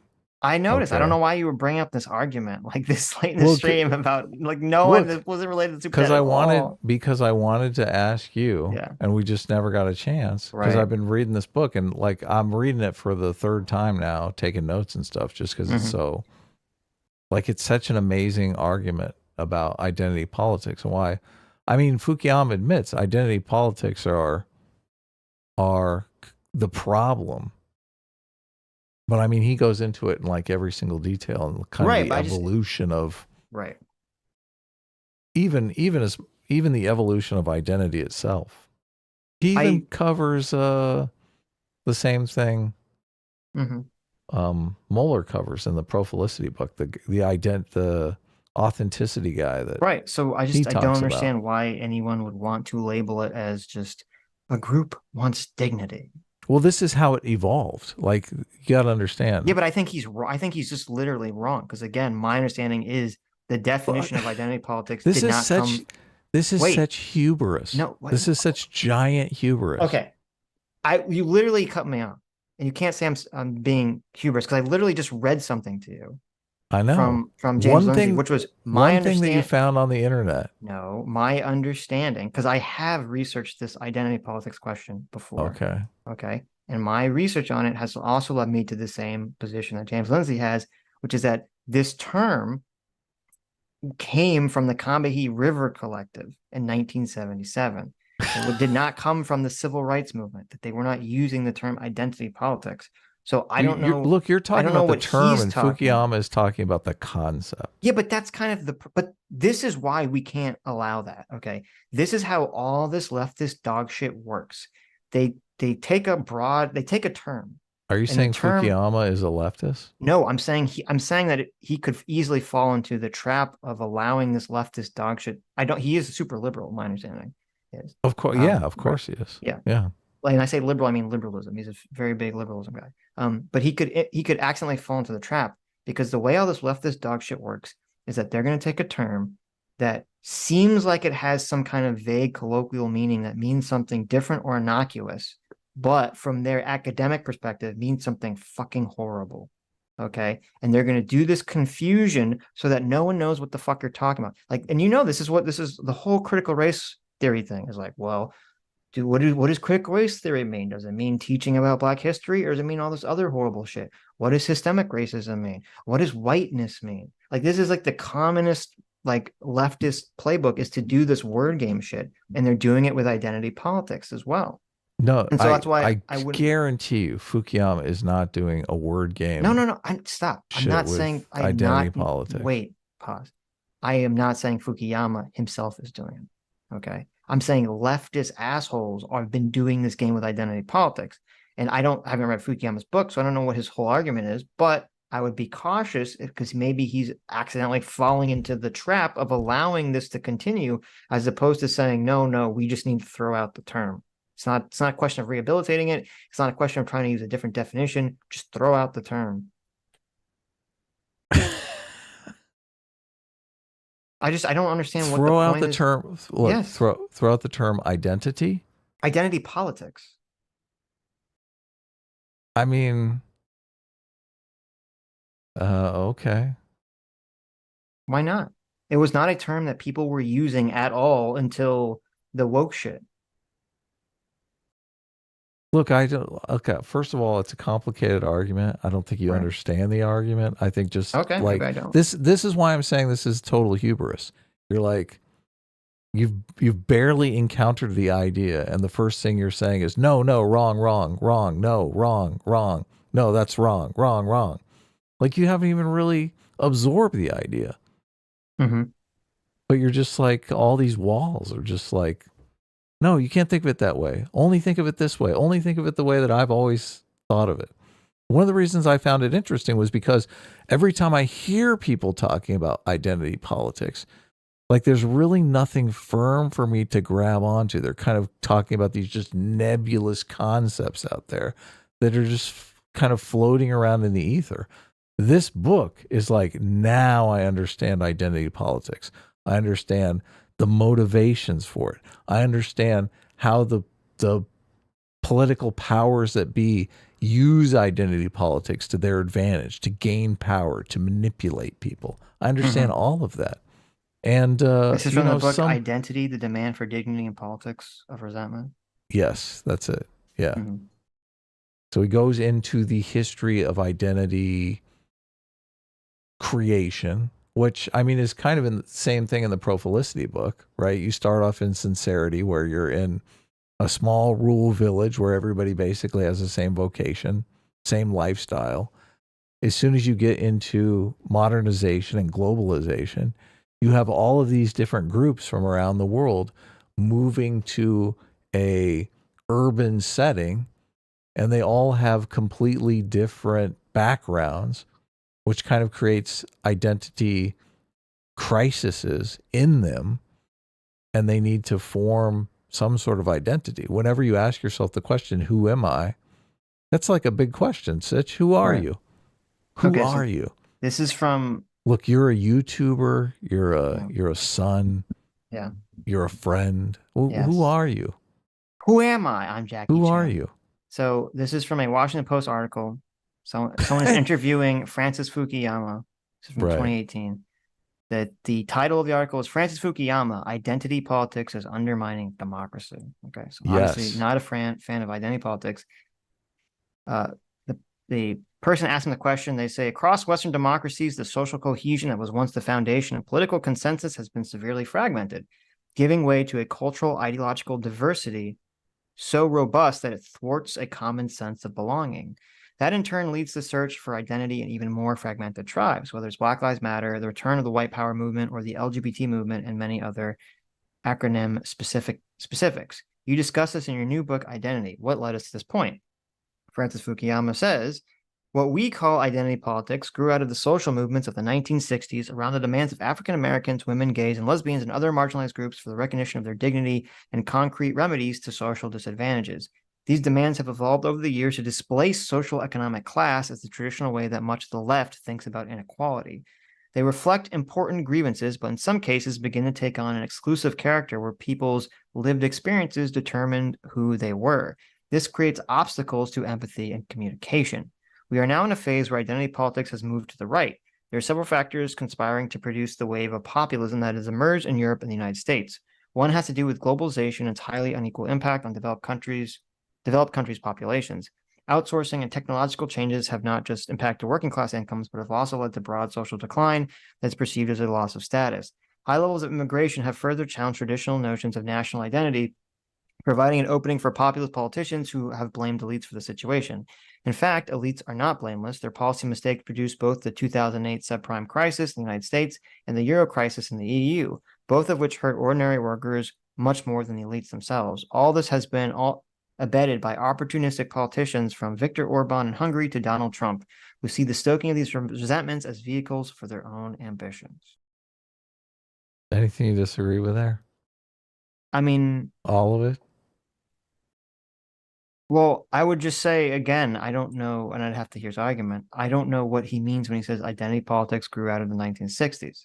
Because look, I'm glad you read that.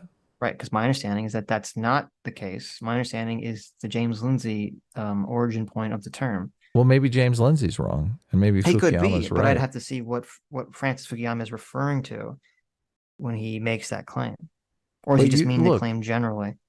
But look, James Lindsay is looking to the people who started using the term identity politics. Right. And Francis Fukuyama is looking towards what is this thing identity in a social psychology type of way. Right. I think they're looking at different things. Right. But I think that's kind of the problem. And I think the leftists prey on this is because they do. But why would you blame Fukuyama for that? Well, because I think it's an important distinction to make is to say, like, there's this group of bad actors who are basically trying to use what people think of identity politics to push in shit like this other horrible slop. And I think that's important to point out. Fukuyama points it out. Okay. Well, that's good if he does. Yeah. Okay. But these groups do demand dignity. He says something super interesting. Because, I'm thinking more about how, a lot of people, a lot of progressives are disappointed that we've moved from economics to more identity politics, right? People are focused more on race and gender and all this other stuff instead of focused on economic well-being. Mm-hmm. He points out that one of the reasons that does exist is because human beings don't really value material support as much outside of the fact that like a certain level of income is what bestows dignity on you as a human being. It's the dignity that people are really after, which is an interesting thing. Okay. Yeah. Do you disagree? Dignity is more important I completely than... disagree. Okay. So you think economic conditions are more important? So you think if you can have great economic conditions and you can be disrespected? No. Okay, so you don't disagree then. I agree that the perception of dignity motivates people. Yeah, but more or less in economics. More in economics, yeah. Okay, so you agree with me. Why are you saying no, you disagree? Because I was half listening and thought you said something else. Okay. So people hear that and they think something completely different. Okay. They're like putting fake news into the world, man. Don't do that. I'll try not to. Look, you come at this is one of the things that's frustrating. Yeah. Because I will introduce a new idea to the stream. Yes. And you will just flatly reject it. And everyone in the audience, you send a message to them, you bias them in a way that's totally difficult to overcome. And they will be completely poisoned on this idea. And it could be a good idea that you've never really thought through. And then everyone's against it. Okay. It's an uphill battle to convince them that this is actually a good idea worth considering. Yeah, and okay. You do that every time I bring up something new. It is super frustrating. That is a fair point to bring up. Yeah. I would say going forward, I'll say two things. First of all, number one, don't bring up new ideas. Don't bring up a new idea at 3 in the morning. Okay. It's a bad time to bring up a new idea. That is okay. That is a fair analysis. Right. Okay. Number one. Number two, if there is some new idea that you want to float by me that you think I might be contentious about, just DM it to me. You don't have to talk it like we could talk about it privately first. Well, I just look. As opposed to talking about a live stream. Look, I think you're really ignoring a problem that you have, which is that you just shoot everything down just the first time you hear it. You do like this. You do this gut check and you're like, nope, not into that. And all of a sudden you're like just looking for arguments. You're doing exactly what Jonathan Haidt says. You're like, you're making a moral and intuitive decision, and you're just shooting it down instead of just saying, look, I'm going to be neutral. This is a new idea I'm encountering. Let me approach it with an open mind. I can't speak for each time that something like this has occurred, because I don't remember each time something like this has occurred. But I'll speaking on the identity It occurred with the generations thing. That's why I got so frustrated in that live stream. It's like, look, you're not even willing to like consider the idea. Sure. But going to identity politics for a second, I literally said very early in the thing why I do not like this framing. And you can't say it is I mean, I don't even think it's like a post hoc height thing. I said exactly. Totally. No, I said literally. You're like, identity politics is bad, civil rights is good. That's exactly. You're like, these two things are in conflict. Okay. I can't resolve the conflict. No. Stop. First of all, it's not a height elephant thing, because I literally acknowledged, I think from the beginning, saying, wait a minute. And this is what I kept asking. I kept saying, identity politics to me means this awful thing. What is the purpose? What is the utility of defining it in this way that muddies the water and makes it sound like it's a good thing? Which maybe, and now it could just be that you're not accurately describing it the way that Fukuyama puts it out, because as I've said and I read in the article, Fukuyama is not in favor of this stuff, right? But he described it the same way that I did. Or it could be that, number one, Fukuyama is correct that whatever this identity politics idea is came from some good idea, but then has become warped to be something bad. Or it could be that Fukuyama is wrong and that James Lindsay is correct. And essentially what's going on here, which is what I suspect is going on here, but I am obviously biased into thinking this, is that identity politics always meant this really fucked up thing. But there was this other idea that Fukuyama is talking about, which is true, which is that people have always wanted dignity, and wanting to have dignity is a big thing that motivates people in politics and in their lives. And you can definitely point that, like the civil rights movement, Black people wanted to be treated with the same level of dignity as white people. And I think and this is why I am instantly recoiling to sort of allowing identity politics, because you're like, that's a good thing. Well, yeah, not only is it a good thing, but because, as I said, this is the tactic that they use. There's a concept of people wanting to have dignity based on, if they're Black, right? Or if they're white, or they're women, or whatever. And that's fine. And I agree with that. And I think intentionally leftists will take that concept that has a lot of energy behind it, like wanting to have dignity that everyone agrees upon, and they'll intentionally attach some parasitically fucking toxic idea to that and then try to sneak it in. And this is the leftist tactic again and again. And I think they're doing this with identity politics. So my answer to that is to say, well, I'm not going to agree to the framing in the first place, and I'm not going to agree to this term identity politics. But it is a fact claim, so I could be wrong. But my understanding is that is what's going on here.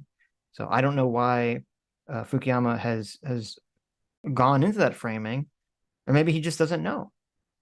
So I don't know. I mean, why? I just like I'm fine with the concept of what you're talking about. And I think the concept of the power of dignity is very true. And that's a great idea to talk about and in a lens to look through and to explore and to understand why politics are the way that they are. And I think that's a very good thing to talk about, that concept of the power of dignity when we talk to someone on the left who they just say, why does everyone care about these cultural issues? Oh, we should only care about economic things. Blah, blah, blah, blah, blah, blah. And you can throw at them the whole the power of dignity here. I think that's all like very powerful idea. I'm literally just quibbling over I don't approve of the use of the term identity politics in this way. That's the only complaint. You have a very, very negative intuition about the term identity politics. That negative intuition was affected when I said that maybe identity politics has a little good point to it. Right. I don't think you understood what I just said or listened to everything I just said just now. Well, I did. Okay. Look, you're objecting to the framing, but I mean, You're objecting to I mean, what would you? Never mind. If we look this up and you find out that James Lindsay is 100% correct, that the term identity politics comes very specifically from this very specific movement, does that change the argument at all? But no, because identity. Look, if you're talking about people's identity and like identity formation becomes a thing in the world that becomes a political project to extend dignity to all of these different groups. What the hell are you going to call that thing? Identity politics is the perfect term for it. But it's already, yeah, but this is the problem. And this is like the leftist shit that they do. Look, because some Marxists... just use a different term. Why would what we... do you... so what would be a good term then? Civil rights was the perfect term. We already had it. Civil rights has nothing to do with identity. The civil rights movement 100% had to do with identity. What do you mean? It was about literally getting rights for people that didn't have rights based on their identity. Yes, but different identities have different. Yeah, different civil rights. Different cultures. Yes, I agree. I mean, that's why I think the rights. Listen, it doesn't look. It doesn't deal with the concept of megalothumia or isothunia. Well, I don't know what. How would you deal with that? I don't know what those. Isothunia is a desire to be treated as everyone else. Megalothumia is a desire to be treated superior to everyone else. Oh, okay. How do you deal with that in a civil rights context? Well, you would say no one gets treated superior to everyone else, which is, I mean, the way things generally should be in society, people who excel, should they not be treated? Oh, well, I guess it's better than everyone else. I don't know what you mean by how do we or superior, I guess, in this context. How do we deal with the search for human excellence in a concept where we don't have people that are treated superior to everyone else? Okay, so I mean that does work with civil rights because civil rights works within the frameworks of saying everyone has equal rights, and then you can just excel or fail at your own pace. Like that's kind of like the framework of liberalism. Where obviously, as we've talked about, the framework of leftism and socialism is that the state or some external force is going to make everyone succeed and fail at some rate, right? Yeah. I don't know. Maybe I'm going to try just for you, Sitch. I'm going to do a strongly worded email to Francis Fukuyama, and I'm going to say, listen, I know that you've written 15 books. I think you might even be a Nobel Prize winner, but can you really stop using the term identity politics? Can't we find a better term? Well, it seems like whenever I look him up, I don't think he's going to listen, man. If I type in Francis Fukuyama identity politics, it seems like he always talks about it in like a negative way. So I don't think that's the issue. Okay. So, look, you read that whole thing about Fukuyama, and nothing he said in there seemed different from what I was saying.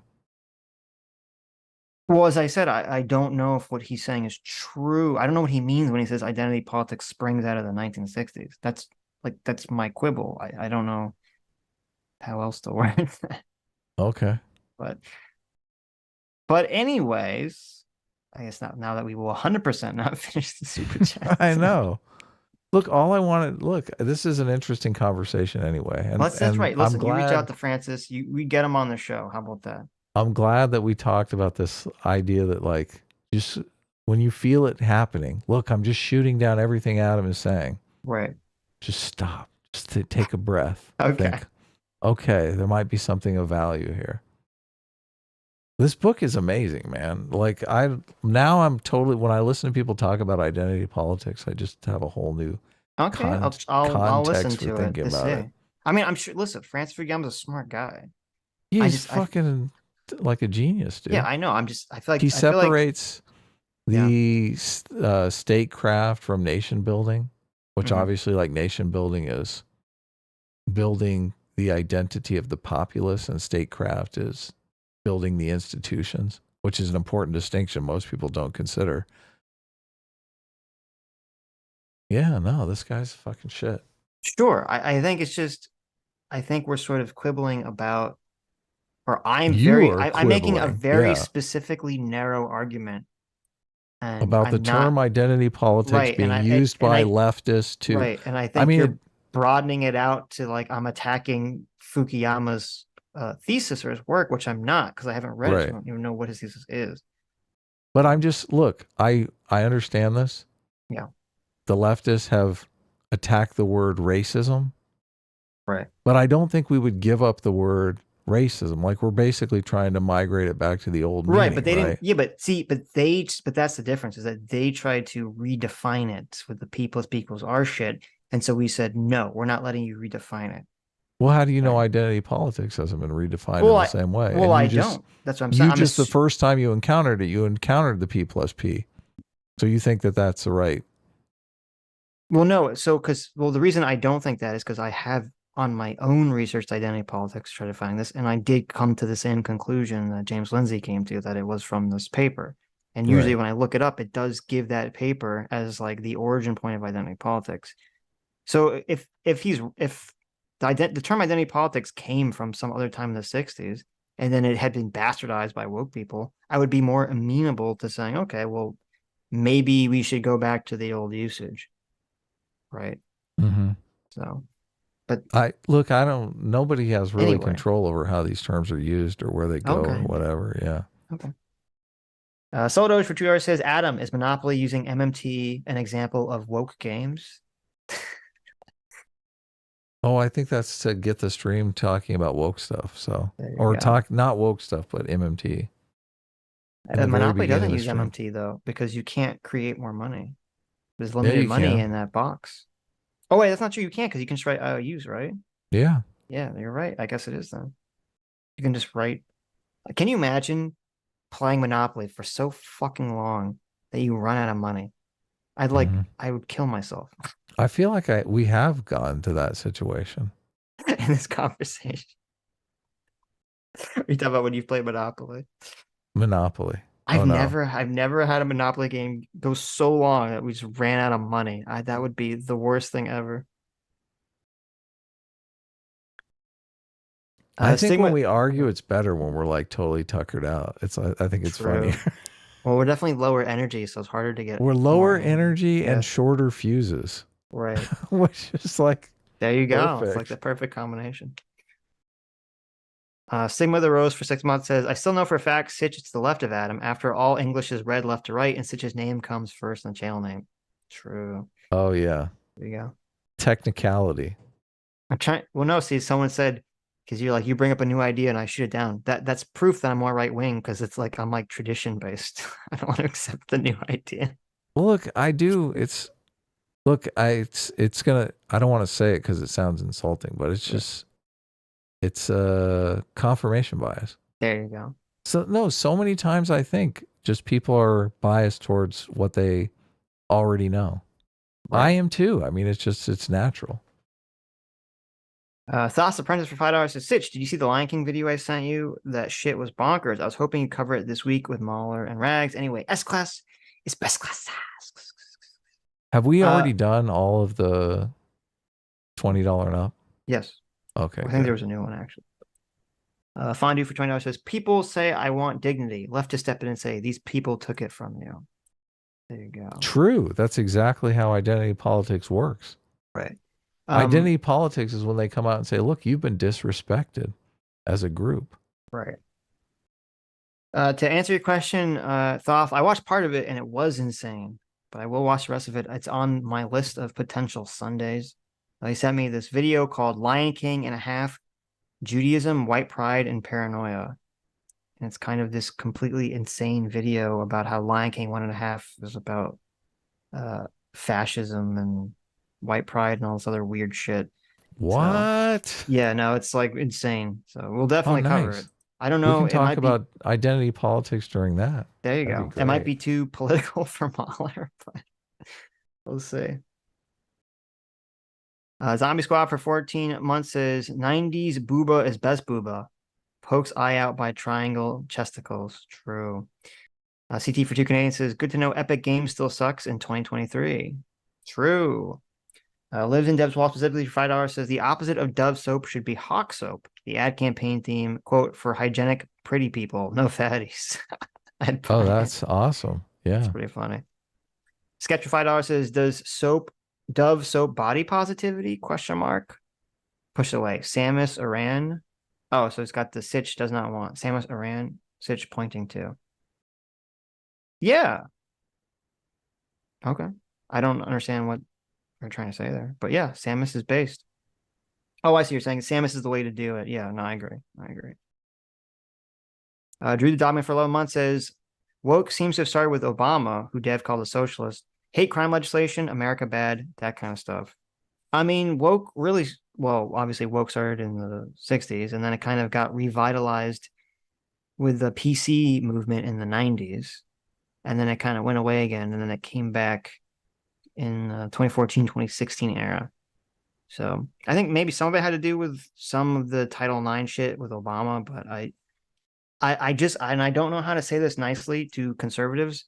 I think your perception of Obama being a race-baiting president is so wildly untrue. I don't know how to deal with that concept, especially compared to now. So yeah, I hate that stuff too. Yeah. I mean, Obama very specifically downplayed his race as much as possible when he was running. Yeah, he tried to make it a non-issue, obviously. Yeah. So right. I think he did exactly what you would want the first black president to do. Yeah, they make it sound like Obama was Al Sharpton. It's like, what? Yeah, Get right. the fuck out of here. And I'm glad that, you know, he ran against McCain, because McCain, you know, was also trying to downplay any sort of racial fear of Obama being black. And I give McCain a lot of credit for that. So he did the right thing for the country. Yeah. Yeah, definitely. Al Gore did the right thing for the country in 2000 with the election. Yep. Yeah. Well, the McCain-Obama election wasn't really contested. I don't remember it being contested. No, I'm just, look, the moment everyone points to is when the woman came out, you know, obviously listened to a bunch of who knows what, and was like, I'm scared of Obama. He's a Muslim. Right. And Yes. McCain was like, no, that's not true. He's a good Christian. Yes. Yeah. That meant something. Yeah. That Like, did mean something. Yeah. Trump would go, you're exactly right. I'd say, listen, people are saying, people are telling me. People are telling me he's a Muslim. Well, I mean, that was Trump's like foray into politics. Was Obama was born in not America. I know. Where's the birth certificate? Obama wasn't born in America. So I mean, listen, if you want to talk about anyone kind of really focusing the race card on Obama, Trump was actually the person who started it. I don't even know. I don't remember why the fuck he even started on the whole Obama was born not in America thing. I don't know what precipitated that, but it was weird. Yeah. Jay, thanks so much for 14 months. Says, I only want ugly characters in games so that I don't feel self-conscious. True. Sammy G for $5 says, Tifa Lockhart is one reason I keep in shape and train in MMA. Who doesn't want to be like a badass video game character? Look at that. That's the aspirational character. Of course. Rosie McRose for $2 says, Noah feels like a parody of bread tubers. That's pretty funny. PC for $5 says, this game sucks. I don't feel represented at all. Jenny screams while playing Tetris. Also true. Blind Escape Court for $5 says, in Seattle, we have North Face and Patagonia. Fatties have no excuse with all our hikes and outdoor activities. Oh, wow. Right. Planes in Seattle. Drive-by commentator for $5 says, Aiden Paladin, if I recall correctly, had a video on women representation and the truth about self-esteem versus fictional avatars. Yeah, I'll ask her. Because that does sound very interesting. She's done research on that. Just Joking for 9 months says, people have two options. One, have representation in video games. Two, eat whatever you want. That's right. Pick your struggle. You can't have both of those things. Metalworks 41190 for $5 says, if it was a well-made, not propaganda comedy game, you would play a fat, ugly character. True. True. And that would be fine. And it would be, yeah. That's the problem is because they want it to be a fat, ugly character that you But have it to can't think be. is Yeah. beautiful. It can't be comedy. As Yeah. soon as it's comedy, they're like, "Oh, you're supposed to laugh at the fat guy, huh?" Right. That Unless doesn't you're... bestow dignity on fat people as a group. It does not, no. It does not.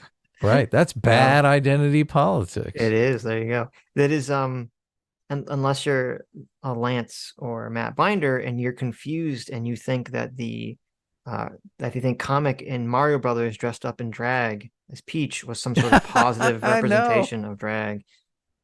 Or like, look, they have a trans person. Like there was literally this, oh my, I couldn't fucking believe this. There's this famous shot of a bunch of British troops in drag loading up, this is during World War II, loading up shells in an artillery cannon to fire. Okay. Mm-hmm. And so a bunch of really fucking dumb Zoomers look at this and they say, see, look, we even had powerful drag in the World War II era. Okay. And if you actually look, yeah, and if you actually look into this, you'll find out that basically what was happening was, if you know anything about British comedy, you know Brits think men dressing in drag is hilarious. Okay, that's been a mainstay of British comedy for some reason forever.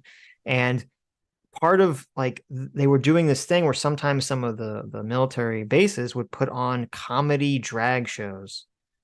And in the middle of putting on one of these comedy drag shows, the Germans started bombing them. So the soldiers who were the performers had to rush out still in their comedy drag outfits to start loading, the cannons and artillery. Hilarious. Right. So they're doing a show and they got in a firefight. Yes. So they basically had to just go in their costume. Yes. And to be clear to the what a bunch of dumb shit. Idiot Zoomers, when the British people in 1940s Britbongland were doing drag performances, the joke was that it's a man in a dress. You were laughing at a man in a dress. It was not done the same way drag is now. We were supposed to think, oh, he is a powerful, beautiful man in a dress. That is not the intention of drag in the 1940s. This is so empowering for trans people.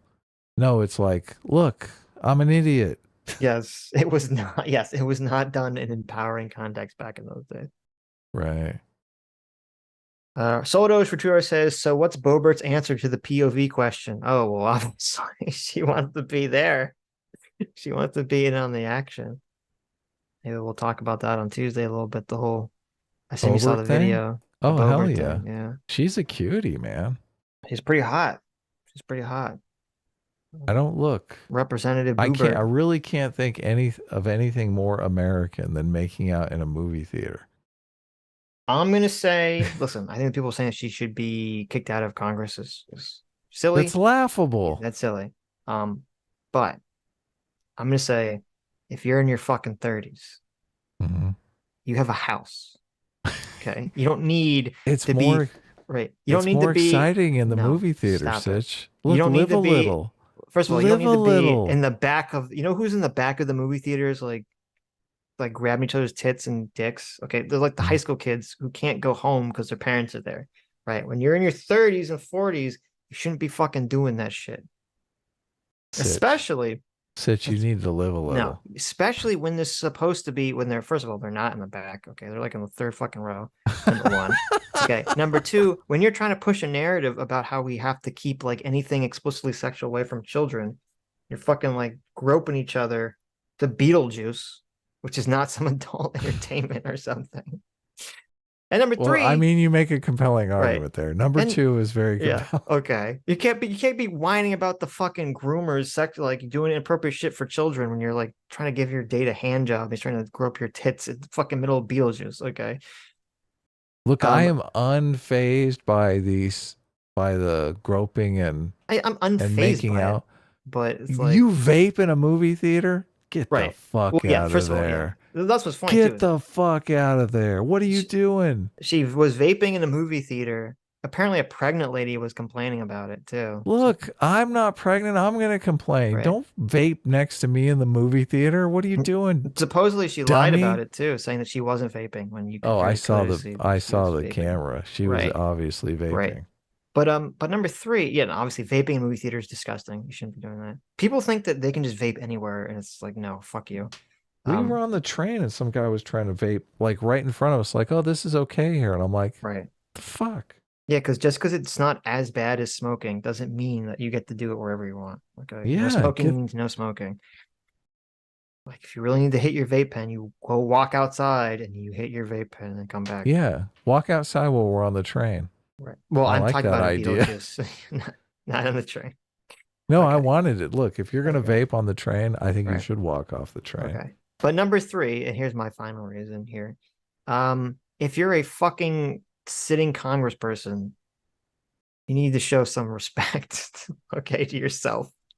I don't want my fucking congress people fondling each other in public.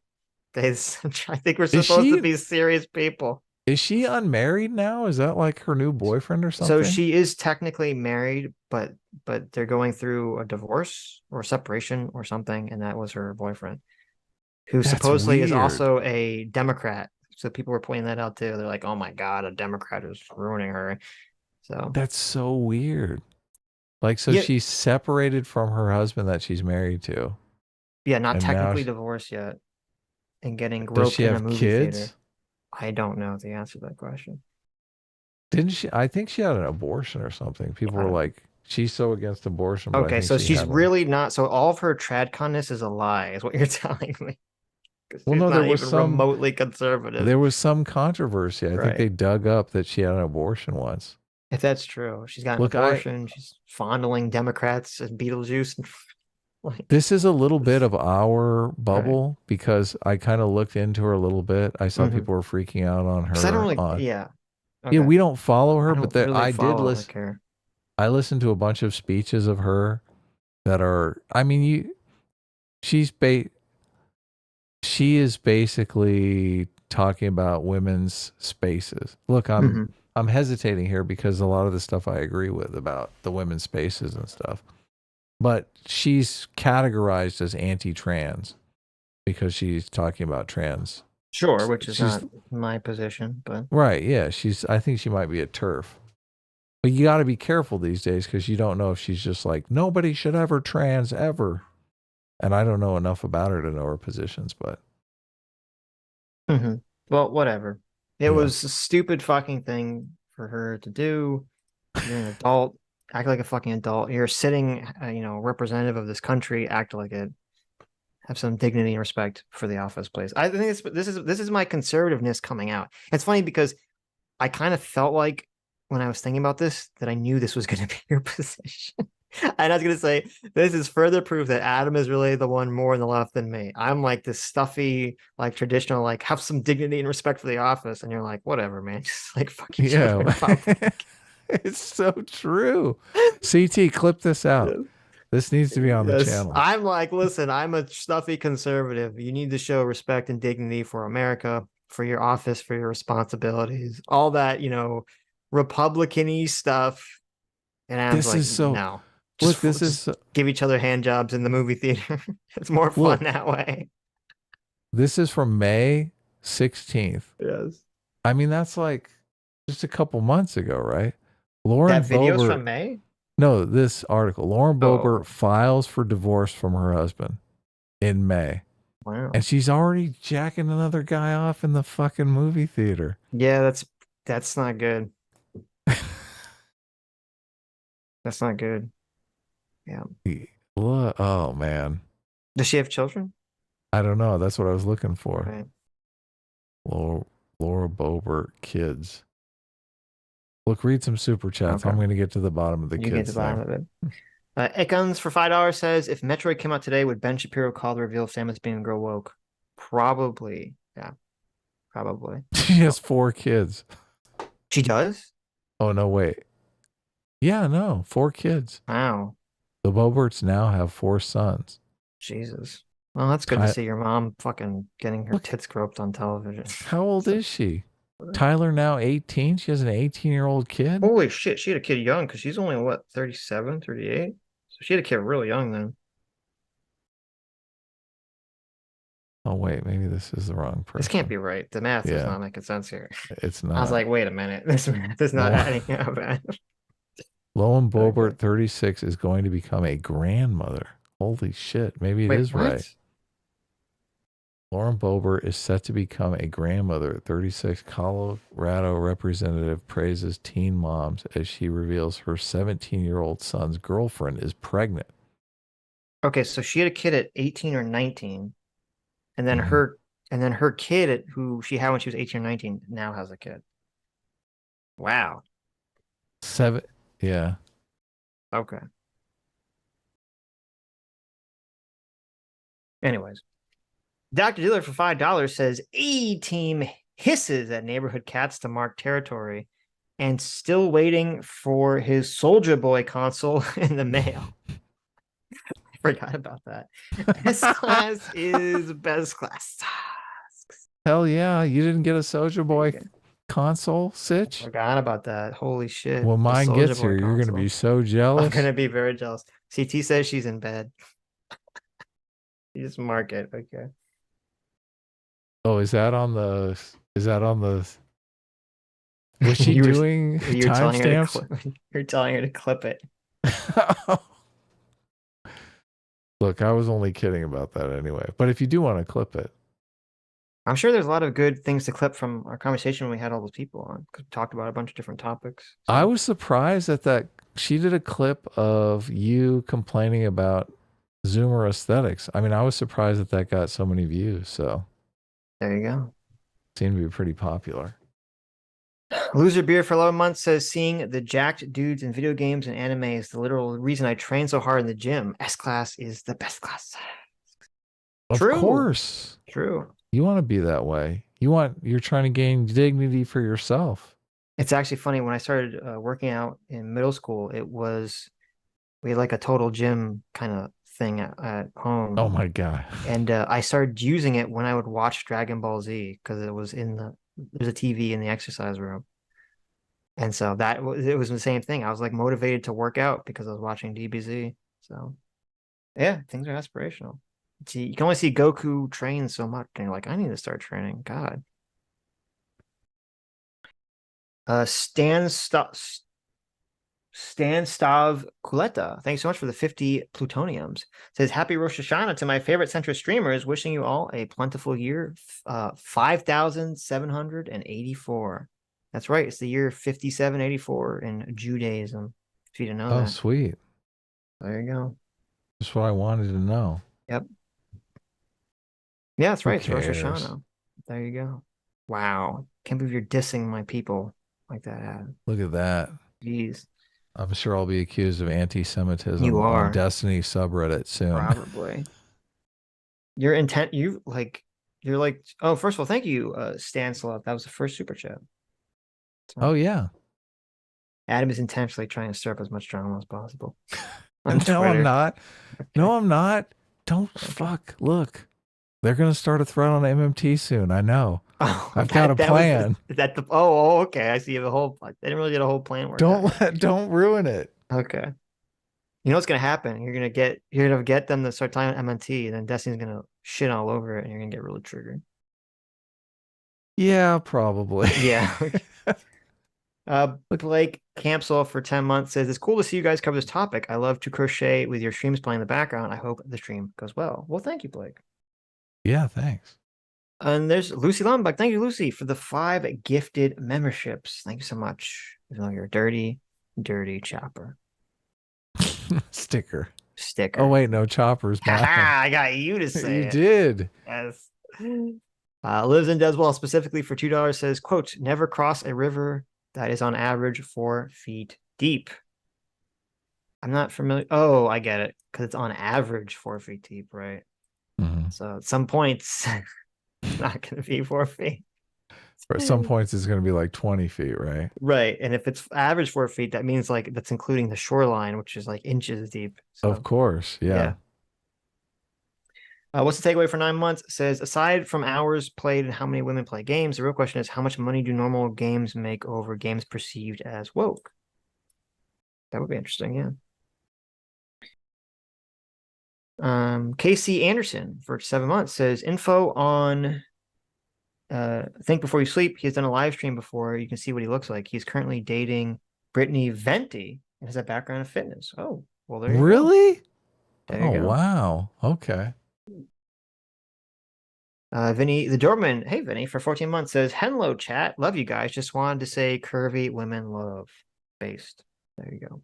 Of course, yeah, we like our curvy girls. Some dead spider for 20 sexy says, your will is weak, Sitch. Think of the sweet milk. I think that was in relation to the Torren female. Godlike Snake, thanks so much for being outside the simulation for 10 months. Thanks so much, Godlike Snake. Says, it's funny how they made female Torrens more normal, not so sexy, but when Cataclysm came out, the female Worgen is straight up sexualized furries. Oh, really? Well, I mean, everything looked more attractive then. Let's see, female Worgen. Yeah. That's a lot of yiffing going on there. I can see from people who are into that. So it's a good point. Oh, look, he's been blocked by Rolo Tomasi. Think before you sleep? Probably a good thing, yeah. How do you know he's been? Oh, does he tweet it out? I just found his Twitter. I was looking for a picture. Didn't Brittany make some video like shitting all over him? Yeah, totally. Soldoge for $2 says, I demand you show Adam the elf ear trend I sent you. He saw it, Soldoge. Yeah, it was horrible. I don't remember if you sent it to me, Soldoge, first. Someone else sent it to me. Or I just saw it randomly. I think I just saw it randomly and I tagged Adam in it. I think Phil was somehow involved in this. Yeah. Yes. I don't know if Phil tagged me or just tweeted it out and I just saw it. But yeah, it's really gross. There's these people that like literally they do this like body modification surgery where they sew their ears, like parts of their ears closed. And then when it heals, yeah, and then when it heals into like the elf ear shape, and it's disgusting. So don't do that, kids. Stug for $5 says, quote, putting in some effort, we love to see it, said Noah sarcastically, thinking he didn't accidentally own himself. True. And Stug for another $5 says, isn't basically every woke philosophy basically mad that society is full of social contagions? Very true. That is literally the basis of all woke philosophies. Yes. And then they pretend like woke, like social contagions don't exist when you bring them up. CT for 5 Canadian says, quote, why are women always missing these games? Sitch, it's because it's accurate. You played Subnautica with me. How many times you lose, Carl? It's true. That's true. Matrix 07012 for 50. Kazark says, straight men play as human females or elves. Everything else is homosexual. Wow. Okay. Electromaster for 12 months says, hey now. Great job with the Burgess debate. You found a great balance of letting him say his piece, but not letting him gish gallop. Keep up the great work. Well, thank you, Electromaster. Yeah. The comments were conflicting on that. People were saying, good job, Adam. Shut him up. And some were saying, let him talk. Yeah, that's the way it always is, though. What are you Stuck for $2 says, to an ideologue, the ideology is just common sense. Very true. Hayden for 14 months says, here's an interesting poll idea for chat. Take the POV question and apply it to the Sitch and Adam show. S-Team equal dream. A-class wears his zipper on his butt. What? There you go.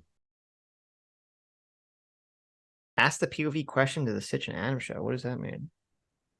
Like, do you listen to us and imagine that you're me or Adam? How would that work? At all. Yeah, I don't think it works. I don't understand. That way. I understand. Yeah, I don't understand. I mean, I could, maybe you're saying like you like would talk to us or something, which I mean, I guess that makes sense, but I wouldn't really consider that the POV question to be the same, Hayden. We're getting close to the buzzer. I might have to skip ahead and just do the members so we don't lose them. Okay. Okay, let me do the members because we're running close to the buzzer here. And then we'll probably have to finish the rest of Supers on Tuesday. Right. We don't have a guest on Tuesday anyway, so we'll just do. We'll watch the Hassan Ethan thing, and then we'll read these Supers and then the rest of Supers from the week. Right. And thank you guys. You guys are very generous today with Supers. Yeah. Basil, thanks so much for 8 months. Free Will Seeker says Starfield. I haven't played. I'm purposely not going to play Starfield because I feel like it'd probably be too addicting. It looks pretty interesting. I mean, right. Yeah. I mean, I like Fallout 3 and Fallout New Vegas a lot, so I assume I would like Starfield. Twitter Sucks for 8 months. Thank you so much, Twitter Sucks. Says, I tried to buy a dozen bees yesterday. The beekeeper actually accidentally gave me 13. I tried to tell him, but he said, don't worry, that one's a freebie. I thought you were actually buying bees.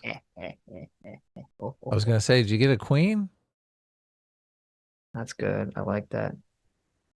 Mark Twain's Revenge, thanks so much for the 20 gifted memberships. Thank you. Yeah, thanks.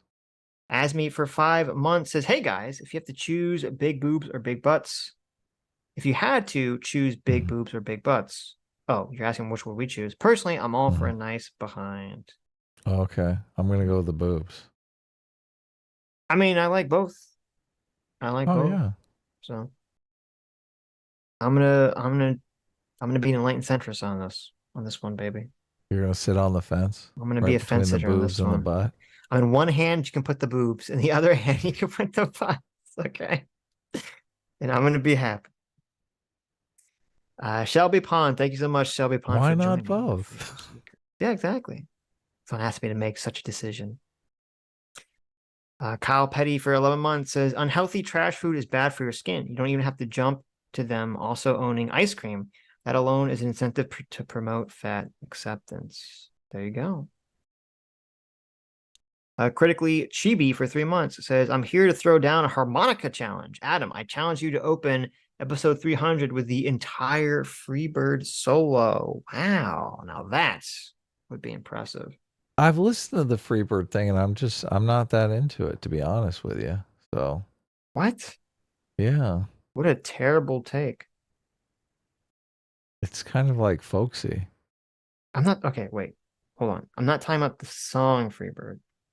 Did you just listen to the song part? I listened to the harmonica part. No.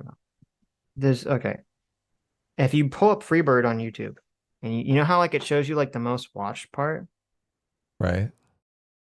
You'll see like at like the 4 or 5 minute mark, there's a giant spike where all the people that watch the Freebird song scroll down. Okay. That's where like the insane guitar solo starts playing. Okay. Which is like famous because people would always say, play Freebird, because they want you to play the song. And then the guitar guy just gives the middle finger to the crowd. Because it's like this really great, famous, awesome guitar solo. Cool. They want you to play that on harmonica. There's no harmonica in the song? I believe there is harmonica. There might be, and maybe there might be in the beginning, but they're talking about the solo part. They want you to I play. feel like I've looked this up before because I mean, we've talked about it before.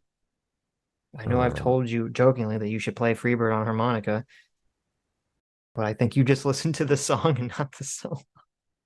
No, I swear I looked it up. Yeah, look, entire Freebird solo played on harmonica right here. And it sounds folksy? Yeah, I mean, it's not really my jam, but okay. I mean, it does not. The Freebird solo is like pretty classic, awesome rock. I wouldn't call it folksy at all.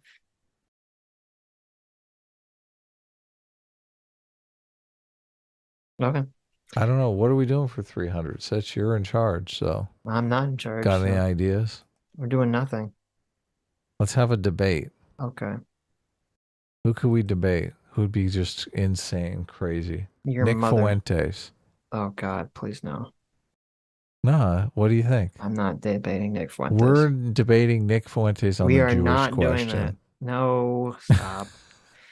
Ben Toki for 5 months says there's a new study showing that YouTube actually radicalizes people to the left. Oh yeah, that's totally true. I mean, that wouldn't surprise me at all. I mean, look, I don't even need to see the study. I'm already convinced. Right. Let's see. Look at this. Freebird on the bagpipes. Mm-hmm. There you go. Freebird on the harp. Mm-hmm. What is this? Everyone's playing Freebird. Because it's like a good meme. Are we there? Did we get them all? All right. No. Adam unfriended for 8 months. Says Sammy G proves that cosplay can only be for cringy people. Wow. Or wannabe porn stars. Nothing wholesome in cons. Fudging degenerates. Adam unfriended went full unfriended. Wow. I know. I was Terrible. like, what? Very mean. Why'd you be so mean to Sammy G? Yeah, jeez. That darn kid for 7 months says, hi, Wormy. Hi. That darn kid for 35 Zardos also says, hi, Sitch. Hi, Adam. Hi. Hi. Thanks for coming on the stream. Yeah, that was fun. Science and I thank you for being 1 month member. Rex Vectum for 1 month says, hey, 1 month, I'm here to collect my chip. Sitch and Adam rule. I will choose a path that's clear. I will choose free will with the guitar, fire, 2 more guitars, and some bald eagle emoji. Yeah. That's your free bird right there. Look at that. Freedom to the skies. Based. Okay. Now we can do the rest on Tuesday because we're about to run out of time and we've finished the members. So. Anyways, thank you all for coming. Thank you all for your incredibly generous donations today. Thank you, Noah, for your incredibly bad faith, pretty dishonest videos responding to Think Before You Sleep. And thank you, all the people, all the fine people that came on. J-Mac, CT, Shady, Carl, Sammy G, Blaine, and I guess Doomer. Did I miss anyone? I think I got everyone that came on. Thank you all for coming on. And you who have made it to the end of the stream, you are the true heroes. You are the true free will seekers. And we'll see you all on Tuesday.